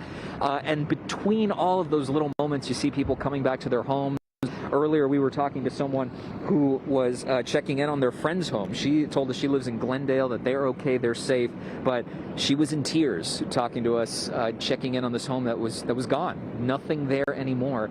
And it's hard to put into words what you're seeing out here, and I know that all of us and all of our colleagues throughout these last 24 hours have done an exceptional job at putting those into words, as hard as it is, because you see this out here and you wonder, just how bad it is. And I'll tell you, it's horrible to look at, and it's heartbreaking, it's devastating, and it doesn't look like it's slowing down anytime soon. As you take a look again here at the magnet school right on top of the roof, I mean, those flames at the edge of that roof are just continue to spread, and it doesn't seem like there's really much hope. I mean, you fingers crossed, you obviously hope there's a large response here that you can save the building, but you really never know, seeing how the devastation that's been across this area now. So we're going to keep an eye on this here. The other thing we're going to keep an eye on, we talked to another homeowner who was just checking in on what was left of his home, which was nothing. And he said, hey, I'm going to be here at some point. Right now, I'm just glad that I'm safe. So we're going to feed that interview back to you so you can take a listen to it. It's a lot to take in right now, but guys, as I send it back to you, it is quite the sight out here, especially as the sun starts setting and we start turning the page on another day since this fire started. Very well said, Gio, and we knew we were going to wake up to images like that. We just didn't know how devastating it would be, but it certainly has lived up to our worst imagination. It sure has, Pat. I have to say that. Sure has. Well, you are watching our continuing coverage of the wildfire disaster happening across Southern California. We are simulcasting on CBS Los Angeles and streaming on CBS News Los Angeles. Now, here's what we know right now. The Palisades fire is now the most destructive wildfire in LA County history. More than 15,000 acres have burned. An estimated 1,000 structures are destroyed, and there are a significant number of residents and first responders who are injured. And the second largest fire we're tracking right now is the Eaton fire in the San Gabriel Valley. It's burning in the Altadena area. We've learned there are now 5 deaths in the Eaton fire. That's up from 2 earlier in the day. More than 10,000 acres have burned, and a short time ago, Pasadena Fire Chief said between 200 and 500 buildings were damaged or destroyed. But the good news is that the firefighting planes and the helicopters, those have resumed the firefight after being grounded because of the winds.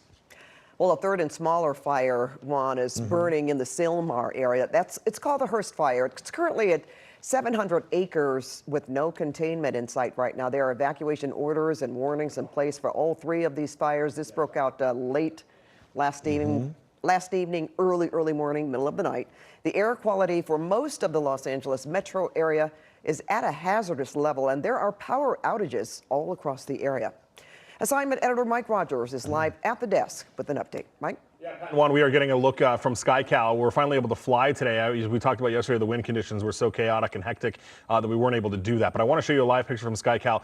What they're doing right now is trying to get around, as the sun is starting to set, but they're trying to get around the south end of the Palisades fire. So Oliver's going to pull out that shot a little bit, and you'll just see all of the smoke that is pouring over. The reason we want to get to the south end of this fire, and the chopper is over Beverly Hills right now, so that looking towards the west, obviously. So we're trying to get to the south end of the fire because we want to see some of the, get a look. What we haven't gotten a look at really is the devastation from an aerial view of what the Palisades fire has done. It's going to be difficult because of the smoke that you see, the way it's kind of laying flat. It'll be hard for us to see a little bit through there, but we're going to do our best. And as soon as Oliver is able to get more to the west and transition through the Santa Monica area, hopefully we'll be able to bring those pictures back to you. But in the meantime, I want to come to my computer because I want to show you the 15,832 acre fire that is now the Palisades fire. And I want to show you new evacuations that are showing up on the map here for the city of Santa Monica. A Santa Monica City Council person talked about how there was fire here at Adelaide and 4th Street. That's right here. And that is what prompted a new mandatory evacuation in the city of Santa Monica from 11th Street to the north, Montana to the south, and then the beach to the west. So all of that is now under a mandatory evacuation. You have your voluntary evacuations that remain the same. But again, that mandatory evacuation now extending even further into the city of Santa Monica, which is just really remarkable to see, you know, areas that you would never, ever really think would be under an evacuation order for a fire are now under an evacuation order. We are just down the street from the Santa Monica Pier, which is right here. So we are getting just very close to a lot of more populated areas, more so than we've already seen. The Palisades area just been completely devastated. I'll pull out a little bit here and show you the fire footprint. Everything you see in orange here is where the fire has burned and where it has pushed through. And as remarking earlier, you know, Pat and Juan, how the fire has now burned the same area that the Franklin fire burned in. And some of these areas here, there is now overlap between the two fires, which is really remarkable to see as well. And then as we look into the mapping here, you can see just the neighborhoods and the communities that are just one by one have been ravaged. I'm going to switch to this map because on this map you can get a much better idea of every white building that you see here is an area that is a building or a home, and all of this has been consumed by fire. And that is really what the devastation is going to look like. That's some of the things we're trying to get a look at from SkyCal, you guys. So again, just a really sad situation here. New mandatory evacuations. There are still homes burning, both in the Palisades fire and the Eaton fire. We're tracking them from here from the desk. As soon as SkyCal gets a little bit closer, we'll bring you those pictures. You know, I am so glad that you mentioned the Santa Monica Pier. For even people that have never been there, they have seen the Santa Monica Pier. We feature it every night on our broadcast. That is just remarkable. All right. Thank you, Mike. And now we go back to our Jasmine Veal. She's in Altadena, and Jasmine has an interview with someone who knew someone who died. Very emotional. Jazz? Yeah, horrible. We know that this fire, Pat, has been deadly and destructive. First, let me tell you where I'm at. I'm right here on Lake Avenue at Beverly Way. You can see the Bank of America behind me up in flames. This was not burning just maybe an hour and a half ago, but then it caught fire because the building next to it also caught fire. And finally, you have some firefighters here, the Forest Service and LA County, trying to put out these flames.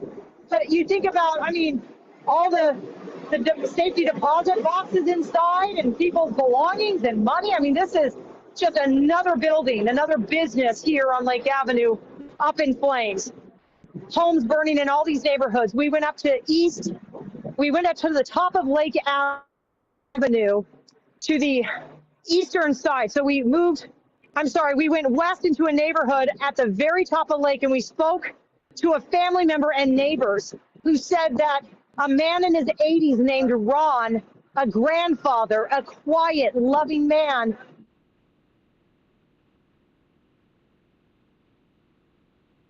my old street is Loma Alta, out the Pine Drive, and that's where we had lost one of our family members in the fire, and rest in peace, condolences, and to the rest of the family and everything. And so it really hit the street I grew up off of.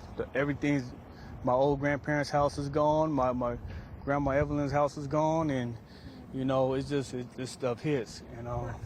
Who died? How did this family member die? Was it a cousin, an uncle? Like an uncle to me. Yeah. He didn't get out. He burned in the home. Yeah, in the bed.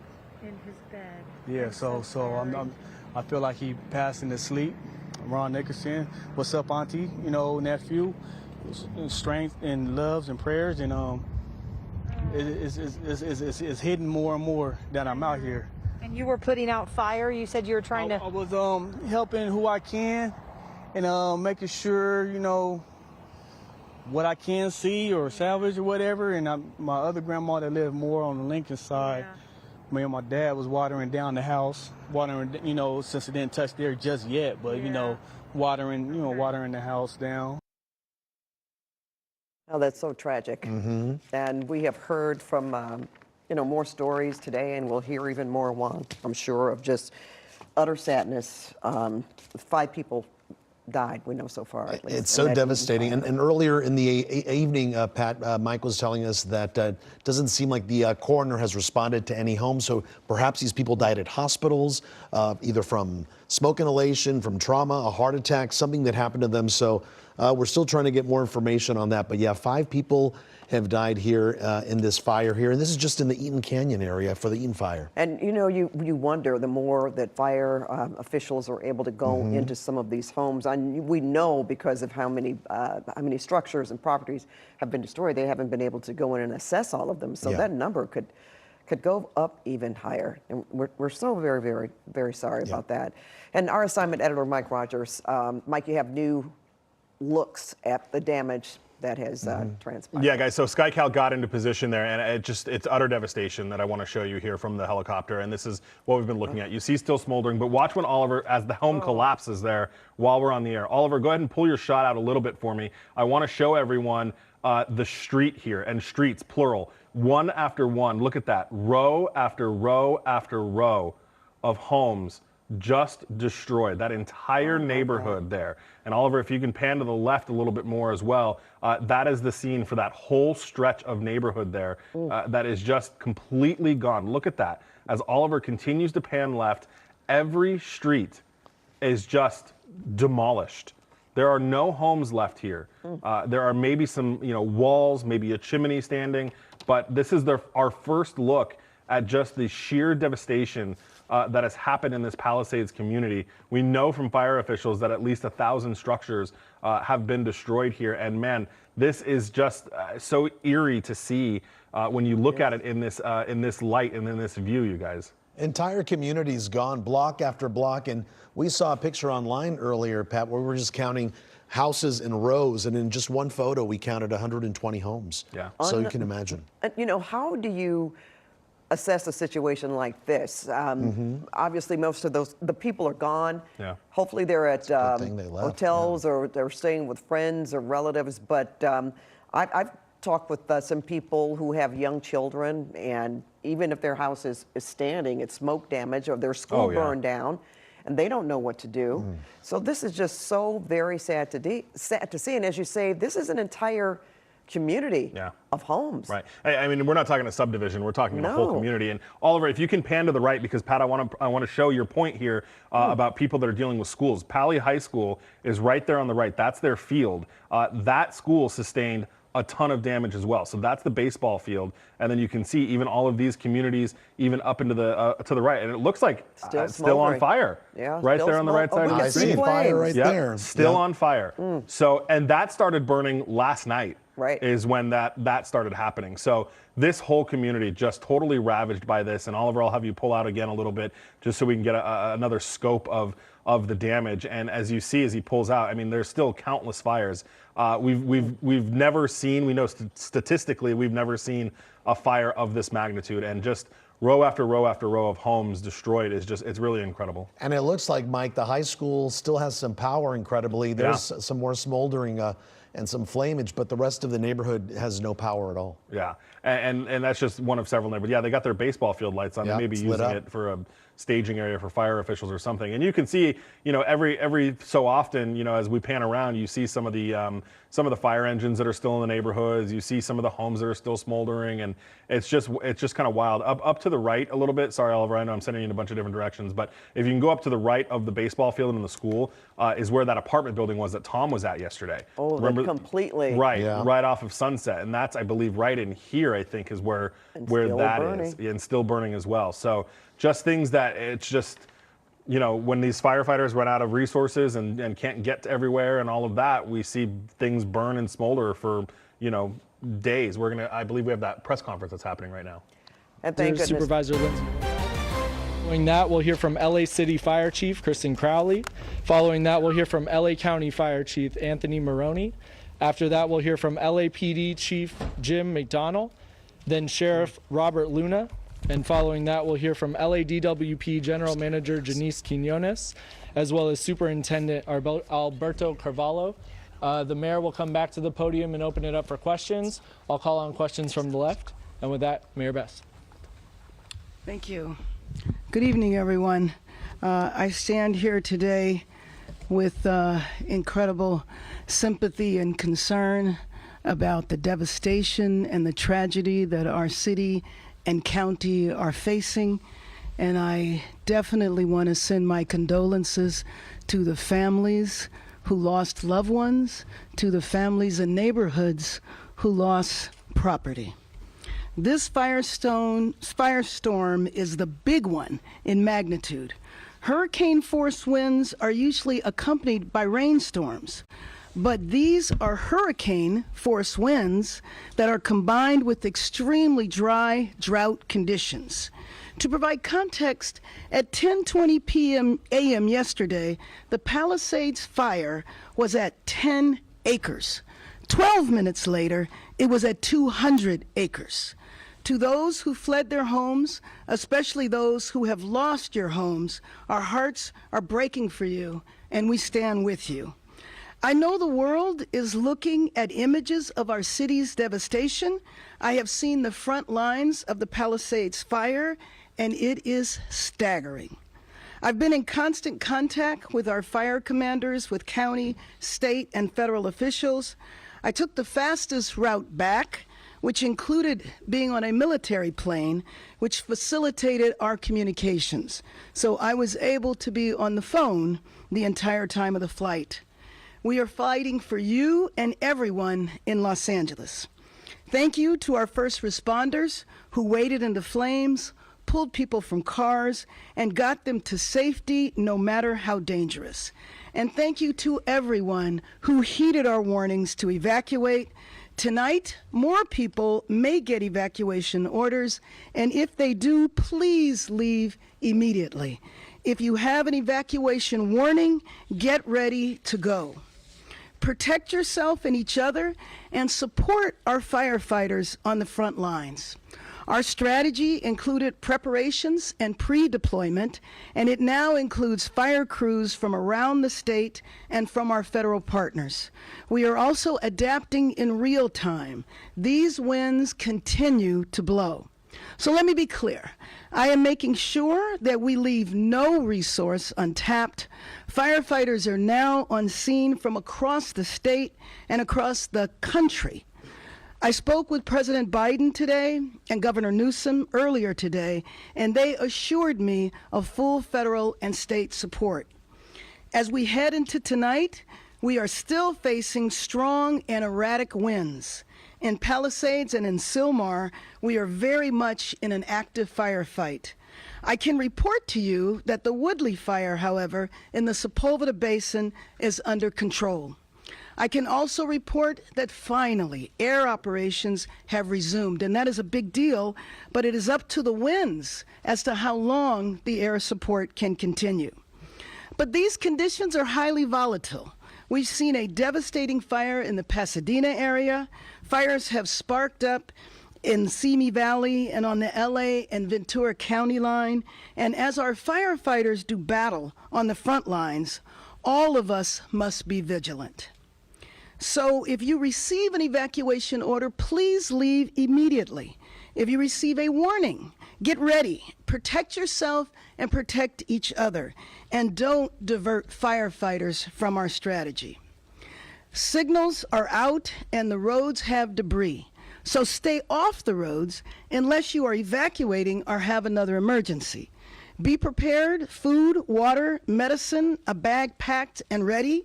Again, this is an active situation. And conserve water to the extent that you can. We want to make sure that we are ready if we need more water. But make no mistake, Los Angeles will rebuild stronger than ever. Right now, if you need help, emergency information, resources, and shelter is available.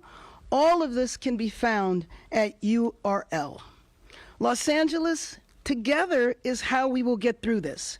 Through the heroism of our firefighters, the vigilance of Angelenos, and the spirit of our city. This is a big moment. It is a big moment for all of us to come together, for Angelenos to be united, for Angelenos to be prepared to help each other. This is who we are. LA will rise, and make no mistake, I am confident that we will rebuild.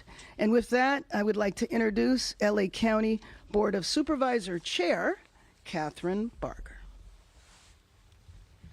Thank you, Mayor, and I want to thank you for your leadership. I know when this first hit, we were in constant contact, so thank you for being a true leader to this great city of Los Angeles.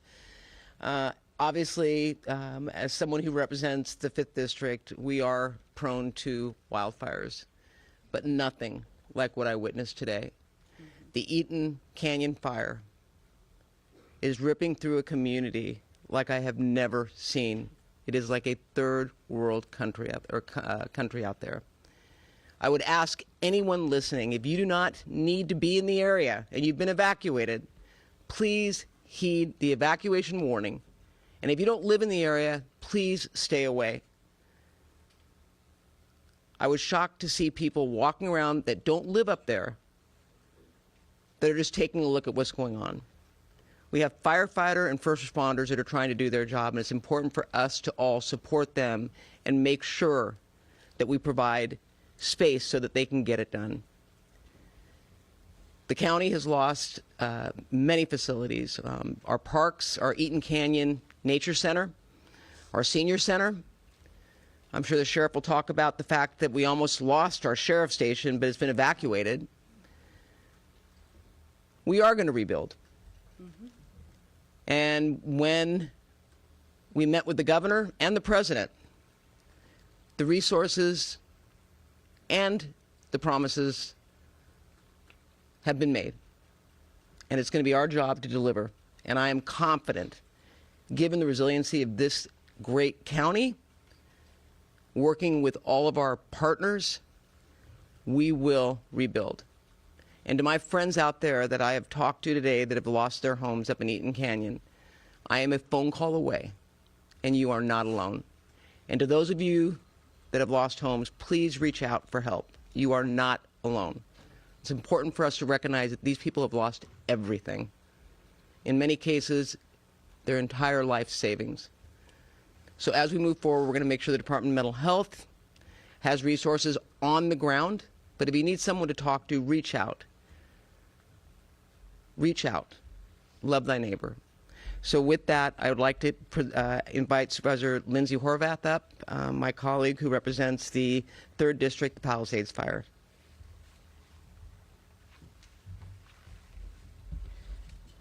Thank you very much. Earlier today, I visited the Westwood Recreation Center, where I was able to listen, to grieve, and to be with evacuees in this time of crisis. To also thank the volunteers, but most importantly, to let each person know in this time of crisis that they're not alone.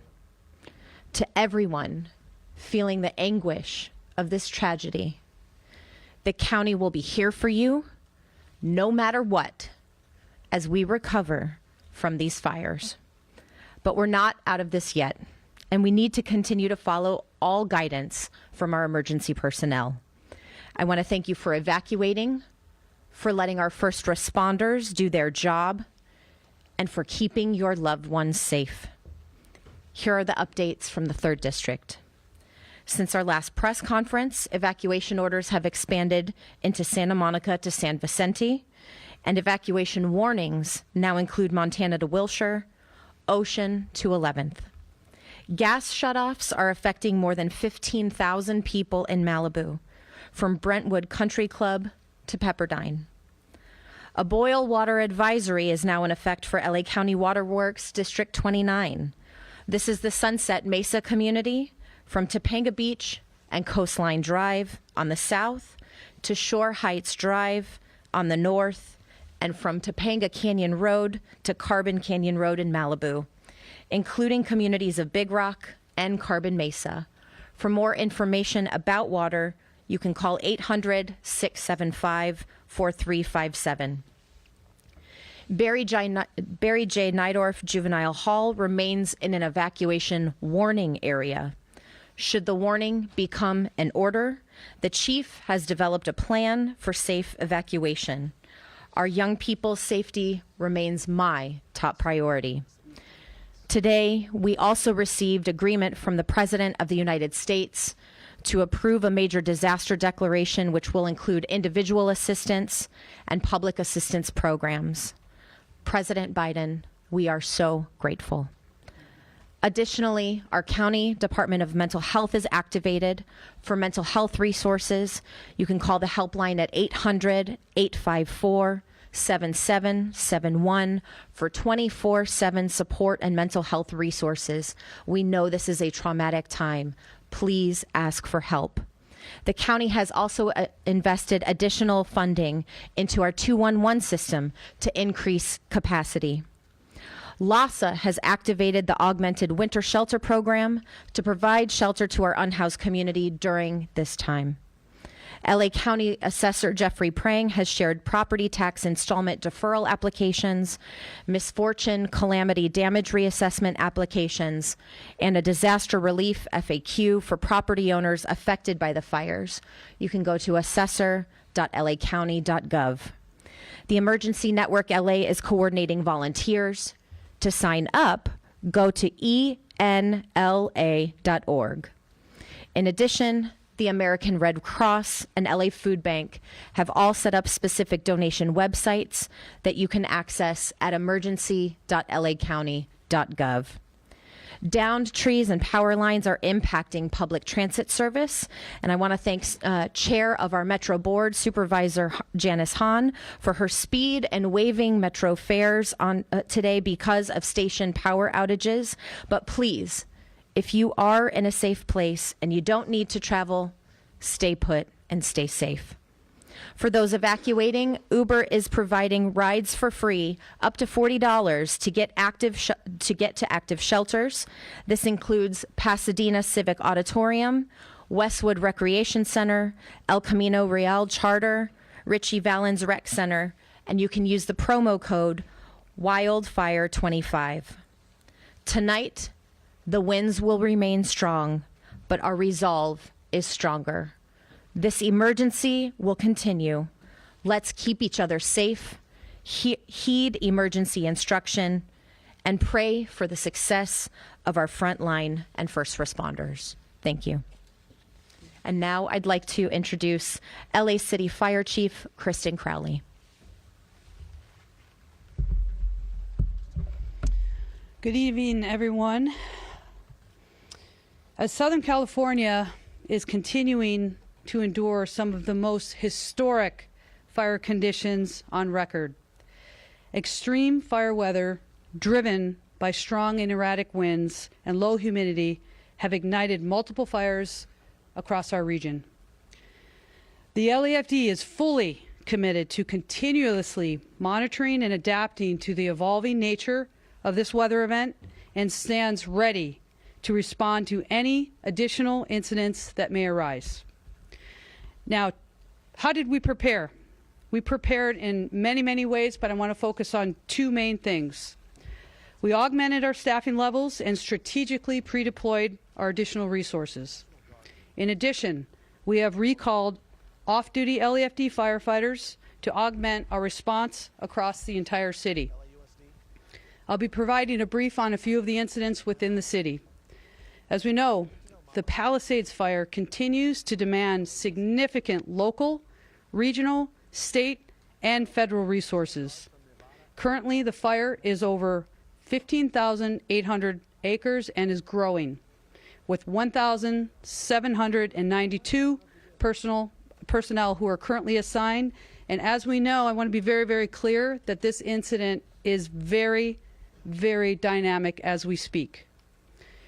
The good news, the winds have subsided a bit, enough to allow our fixed wing and rotor wing aircraft to provide critical air support to this fire. Next up is the Hearst fire. The Hearst fire has grown to over 700 acres with 260 personnel assigned to this specific incident. There are evacuation orders in place with multiple structures that are threatened. We continue to focus on fire and life safety. The Woodley incident. It is controlled and approximately has burned 30 acres. I want to clarify a little something before Chief Maroney comes up. The Eaton fire, we are closely monitoring this specific fire. It is in the county, and we are absolutely paying very, very close attention to see how else we can assist. If it does come into the city, we are ready. Now, in addition to the large-scale brush fires, in the past 24 hours, the LAFD has responded to an additional 3,950 911 calls for service within the city. This also includes 10 structure fires. We have treated and transported an extensive number of medical emergencies throughout the city. Now, the LAFD also continues to assess and allocate resources to ensure timely and effective responses across the entire city. As the situation evolves, the LAFD remains steadfast in its mission, working closely with our local, state, and federal partners to mitigate the impacts of this unprecedented fire condition. Also, I want to talk about a few of the challenges and adaptations. Multiple incidents throughout this region. We are going to talk about all of these fires within Southern California.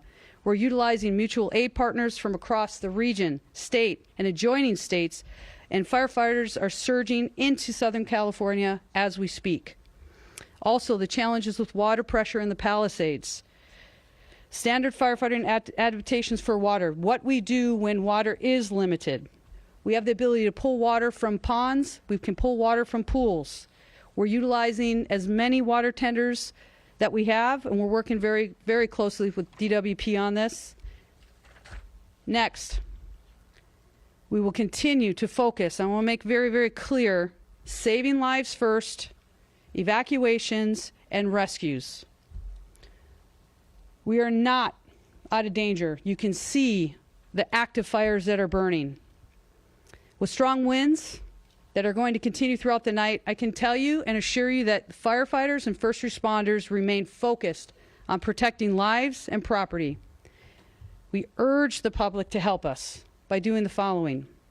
Stay informed through trusted news and official updates. Be prepared to evacuate if you live near wildland areas. Follow all evacuation warnings and orders without delay. We also ask the public to stay off the roadways and away from any of the impacted areas. Now, the LAFD and other partners, we're working so closely together. We are absolutely united in our top priority, and that is saving lives. Ensuring that the safe evacuation and rescue of our residents in harm's way remains our absolute top priority and our focus during this wind-driven fire. Thank you, Mayor Bass, the elected leaders who are here, and for all and every single firefighter, first responder, boots on the ground that are doing the work. Together we can continue to protect our communities and keep everybody safe. Next, I'd like to go ahead and introduce the fire chief from Los Angeles County, which is Anthony Maroney. So good evening. Thank you for the comprehensive update, Chief Crowley. My name is Anthony Maroney. I'm the County of Los Angeles Fire Chief, and I'm going to give an LA County update in addition to a Region 1 update. For the Eaton Fire in Los Angeles County, Altadena, Pasadena, and Sierra Madre, the LA County Fire Department continues to be in unified command with the U.S. Forest Service and the Pasadena and Sierra Madre Fire Departments, in addition to our law enforcement partners. The fire has been mapped this afternoon at 10,600 acres, and it is still growing.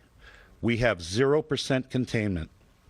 We have over 750 firefighting personnel assigned on the line, and mutual aid resources from out of state, including Arizona, have arrived to assist us with this firefight. Unfortunately, we have 5 reported civilian fatalities, a number of injuries, and over 1,000 structures damaged or destroyed. The cause of the fire is unknown and under active investigation by both the Los Angeles County Fire Department, Los Angeles County Sheriff's Department, and the U.S. Forest Service arson investigators. And the moment we learn the cause of this fire, we will advise the media. We also have a new fire start in the Acton area of Los Angeles County, the Lydia Fire, estimated to be between 80 and 100 acres, 30% contained, and thankfully, forward progress has been stopped. As the Region 1 coordinator, I did request mutual aid from the 5 counties of Los Angeles, Orange County, Ventura, Santa Barbara, and San Luis Obispo counties yesterday. Additionally, last night, I contacted the State Office of Emergency Services and requested 250 additional engine companies from Northern California, staffed with over 1,000 personnel. At this time, the state of California is exercising their emergency compacts with the western states of Arizona, Nevada, Utah, Oregon, and Washington for additional firefighting resources and personnel to come to Los Angeles County to assist us with this widespread fire emergency. One data point is that we have 60 units responding from Oregon, 45 units responding from Washington, 10 units responding from New Mexico, 15 units responding from Utah, and numerous units responding from Arizona. Currently, the National Weather Service has predicted that this red flag warning will remain in effect for Los Angeles County and much of Ventura County through Friday. Thank you, and I would now like to invite up to the podium Los Angeles Police Chief Jim McDonald. Thank you very much, Chief. I just want to say a few things and not to repeat what's already been said any more than needs to be stressed, but a sincere thank you to everybody who's out there in the impacted area for your patience and your support, to our first responders and support departments who have been out there from the very beginning doing the very best they can to protect everybody. The word resilience was used, and that's what it's going to be. We're going to be an example of resilience in the very best sense of the word. We're going to bounce back from this, and it's going to be a challenging week ahead, but we're going to be able to get through it by working together.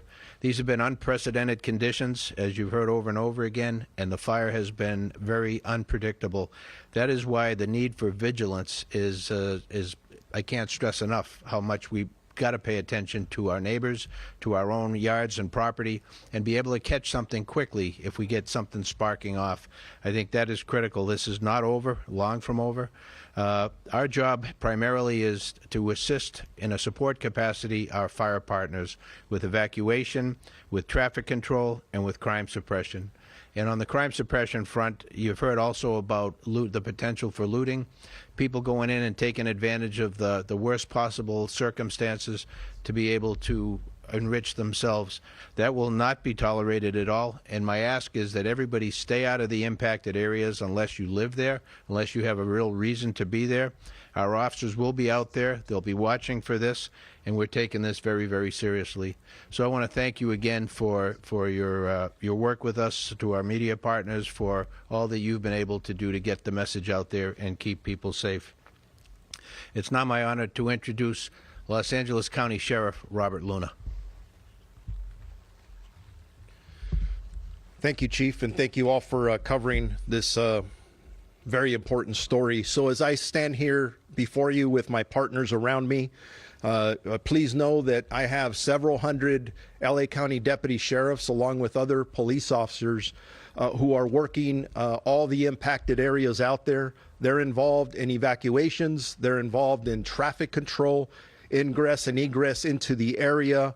They're involved in security, which the chief talked about, and I talked about it earlier. We're up to 3 arrests with looting. That is 100% unacceptable. I'm going to repeat it. If you do not belong in these areas, do not go there. We have additional people that we've brought in just to make sure that people's property are left alone. These people have gone through so much. Don't put them through more than they have to go through. And then we're on humanitarian missions. I have deputies dropping off food, blankets, and other things to people who have either been evacuated or who just need somebody to talk to and frankly just give a hug to. Those are the kind of things that we're doing out there. I do want to talk about evacuations. Regarding the Eaton fire, we have over 70,000 of our community members who have been impacted by either evacuation orders and or warnings. The Palisades fire, approximately 60,000 who have been impacted by evacuation orders or warnings. As I said earlier, we have called in additional resources, not only for what's in front of us, but looking around the corner, what's next. Both fire chiefs have made it very clear we are not out of danger. There's a lot of work to be done. For me, in my other role as mutual aid coordinator, just to give you an example, as we are not only calling in our resources, we check with other departments, both in the county and outside the county. And we've provided Pasadena Police Department with additional resources, one from the Long Beach Police Department in a mutual aid capacity, and from the Orange County Sheriff's Department. So I'd like to thank those two departments. And that's something we do in law enforcement. Santa Monica's asked for help last night, and we also coordinate in helping with that as well. Chief Maroney mentioned it. Unfortunately, we do have 5 fatalities, and we're praying that that number doesn't increase, but there's a lot of work to do. And we'll see what happens there. We are up to 3 looting arrests as we speak. And then the last thing I'd like to leave you with again is earlier I spoke about evacuation warnings, evacuation orders, and a lot of road closures that are taking place in both of these locations. I'm not going to go through them all, but I encourage our community members to go to lacounty.gov/emergency, where you will get updates on those orders, warnings, and road closures. And again, I am really proud of our community overall. Sometimes we talk about the looting and people who aren't listening.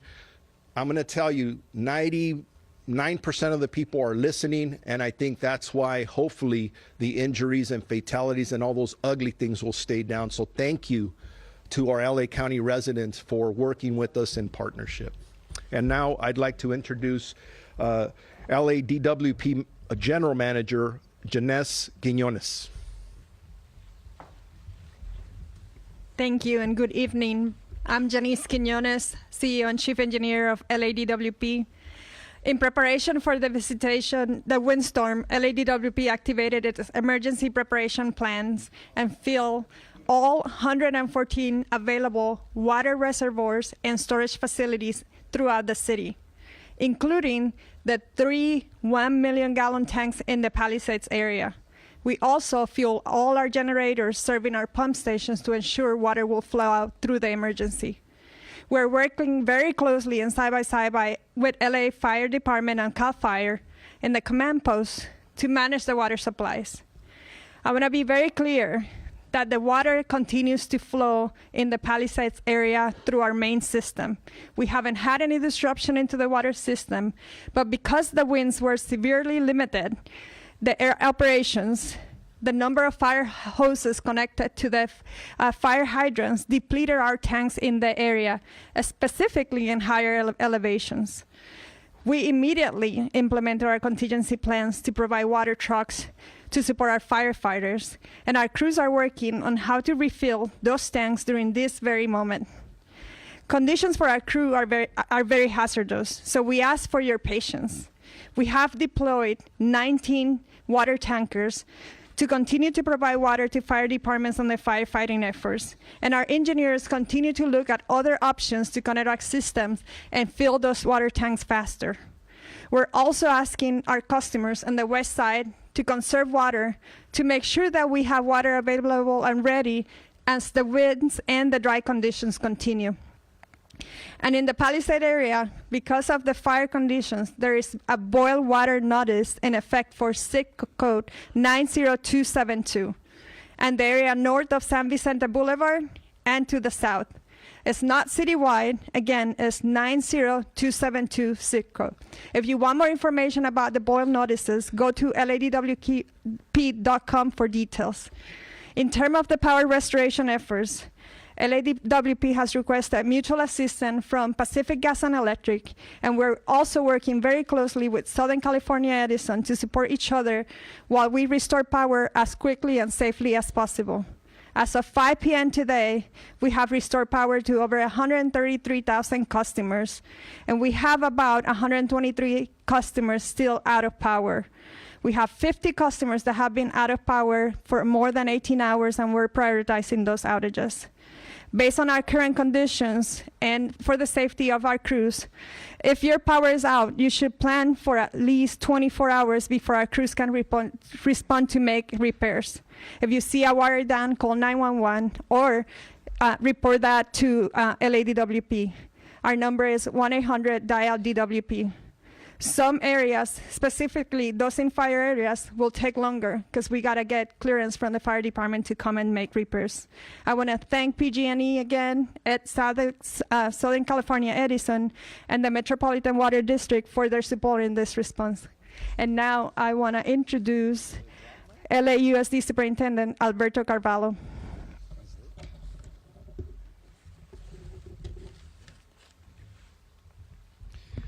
Thank you very much. Good evening, everyone. Thank you very much, Madam Mayor, for your leadership. I also want to thank the leadership of the city and the county, particularly those who are leading brave men and women as frontline warriors, our first responders, in dealing with this unprecedented set of circumstances. My function here today is to thank those who are collaborating in this community effort. Number one, to thank our workforce who today courageously brought 70% of our student body back to schools. They depend on nutrition, education, and support. But I also want to make an announcement specific to tomorrow. We certainly were hoping that conditions would significantly improve, that winds would subside, that the number of active fires would decrease, not necessarily increase. There would be a degree of stabilization. Unfortunately, despite the heroic efforts of our frontline men and women, that is not the case. Unfortunately, as a result of the unpredictability of high winds, a number of simultaneous fires throughout the community, a number of clouds of smoke, dust have permeated into our communities, making conditions less than desirable and in some instances downright dangerous. Our first priority is to protect the well-being of our workforce and our students. That is exactly what we are duty-bound to do. So after ample consultation with leaders, after clear examination of the data available, and entering a second night of this crisis, it is prudent to announce that all schools across Los Angeles Unified will be closed tomorrow, effective immediately. That applies not only to K-12 centers, applies to early education centers, career and technical centers, as well as adult education centers. Obviously, beyond the bell activities and child care services will also be suspended. Considering the level of poverty and despair in our community, we are not only professionally but also morally responsible for providing some degree of sustenance, as we often do. Therefore, we are activating 8 different centers for the distribution of food through a grab-and-go process for students of Los Angeles Unified. That will begin early tomorrow morning. For information about school closures and the location of the grab-and-go locations, please visit www.lausd.org. You will also find resources of support for our workforce and our students. Tomorrow, we will be pivoting 100% of our students to a continuity of learning model with virtual resources available for all of them. Sometime around 4 p.m. tomorrow, we will make a decision after consultation with leaders, as well as a careful examination of the trends as we observe them about what Friday will be like. I want to close by once again thanking our parents for their resilience, our workforce for their courage, and the remarkable men and women of this community who are working as first responders in very, very difficult circumstances. I will add that, unfortunately, the unthinkable has happened. We've lost 2 schools. 2 schools, elementary schools, serving, providing education services to over 700 students in the Palisades area, have been completely destroyed. We're talking about Marquez Elementary and Palisades Elementary. 30% of Palisades High Charter School was destroyed. We were on site and could not believe what we were witnessing.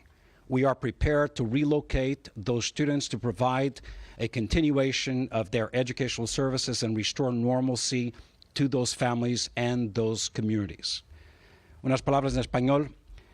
Me siento muy agradecido al liderazgo de nuestra alcaldesa, la señora Bass, y al liderazgo de la All right, you've been ciudad listening de Los to Ángeles. Superintendent of Schools, Alberto Carvalho there. I think the most important information we got from him, one is that LAUSD, all schools will be closed tomorrow.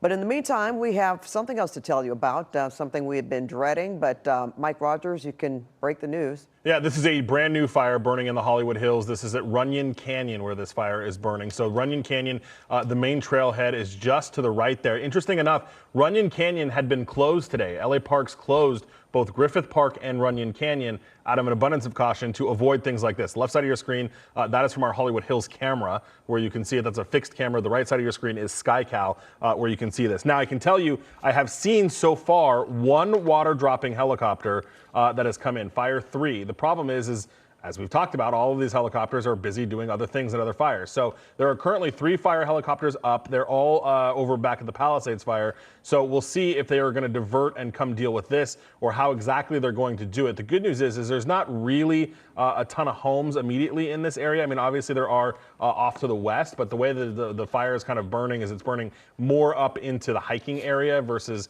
over into where the homes are. And let me pull up the camera here really quick so I can just get a better look at it. But this happened, we actually watched it start. SkyCal got eyes on it before the fire department had even been called. So 5:34 was what time the call came out for LA City Fire to get on this one. You can see some of the engines that are coming up.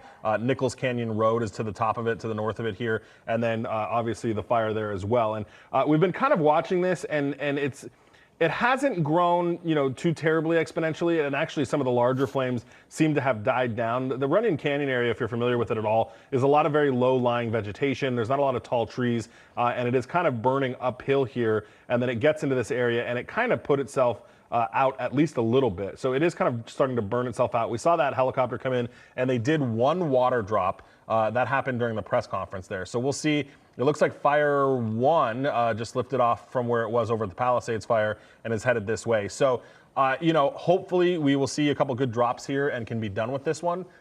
It doesn't appear, it's not, moving entirely too rapidly at this point. So hopefully we'll get a couple drops on it and can call it a day.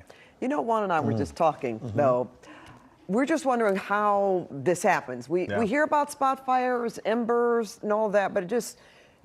just talking here, it seems like if it was from an ember from one of those fires that we would see more of this. So, thinking out loud. I would say this is probably too far away for it to have for anything of that to do with it. Just because the hiking trail is technically closed doesn't mean everybody listened. And all that stuff can happen. We've seen weird situations where people decide that this is the time of day they need to do weed whacking and something starts that way. So we don't know the cause of it at this point, but it does look like it kind of, where we first spotted it, did look like, not from a home or anything like that. So we'll have to wait and see what the fire department is able to figure out about a cause. But, certainly the trail Runyon Canyon was supposed to be closed today, but obviously there's ways around everything. Right, and you were saying, Mike, this is mostly concentrated or close to that Runyon Canyon hiking loop that so many people use, right? Yeah, so that's on the right side of the screen here, right where that ridge is. That's where you get into more of Runyon Canyon and where the hiking trail is. So you've got Runyon Canyon Road. If you've ever climbed that hill, you get to the top there. There's that bench up at the top, and then it kind of comes around, and then even further to the top is that neighborhood. It's kind of up in that area. So close to Mulholland. Yeah. Right. It's at the very, very top of Runyon, and it's burning into Runyon versus if it was burning to the west, it'd be burning more towards home, but it's burning more to the east. In fact, when we first saw it, we actually thought it was on the Hollywood sign because we were looking at it from quite a distance. Right. Okay, Mike, well, we could get more information, of course, from meteorologist Evelyn Taff. You're very familiar with this area, Ev, and maybe you can explain how the winds, are they affecting what we're looking at right now? Yeah, absolutely, Pat. And of course, we're all very familiar with the area. Lots of us hiking through that area, that's for sure. And this is the top of Runyon Canyon, like we were just talking about, Mulholland. So a lot of brush burning. But again, this is near Solar Drive. And of course, that is a residential area in Nichols Canyon. And as we take a look right now, you will see the fire burning pretty rapidly. And just visually, it does look like it's growing. As Mike was saying, looks like maybe we're getting somewhat of a handle on it. The good news is that winds aren't too crazy in the area right now. So So just holistically speaking, we're looking at about 20 plus mile per hour winds at the peak, but really we're looking at winds in the teens. And I just want to tell you that's relative to where we were last night. So last night, I just want to put it into perspective, we were looking at 50 to 60 mile per hour wind gusts across parts of Southern California, even 80, 90, 100 mile per hour wind gusts across parts of Southern California as well. So winds have significantly died down and laid down tonight. That is working in our favor. The other recipe to fire danger, of course, is not just wind. That's a big part of it because that drives fire, but it's that dry brush, and we are looking at exceptionally dry conditions out there right now. They're expected for days now. Really, it's going to be days before we start to see any jump in relative humidity. So let's talk about relative humidity right now in the area, and we are down to the single digits in teens across the entirety of Southern California and areas affected by fires. Right now, Runyon Canyon, of course, affected as well, and we are looking at dangerously low relative humidity. What we don't want is single-digit relative humidity, and we're getting close to single digits in some parts of the valley. We are in the teens, which is not great, but still, again, it could be worse. So fire is laying down right now. The peak of the extreme fire conditions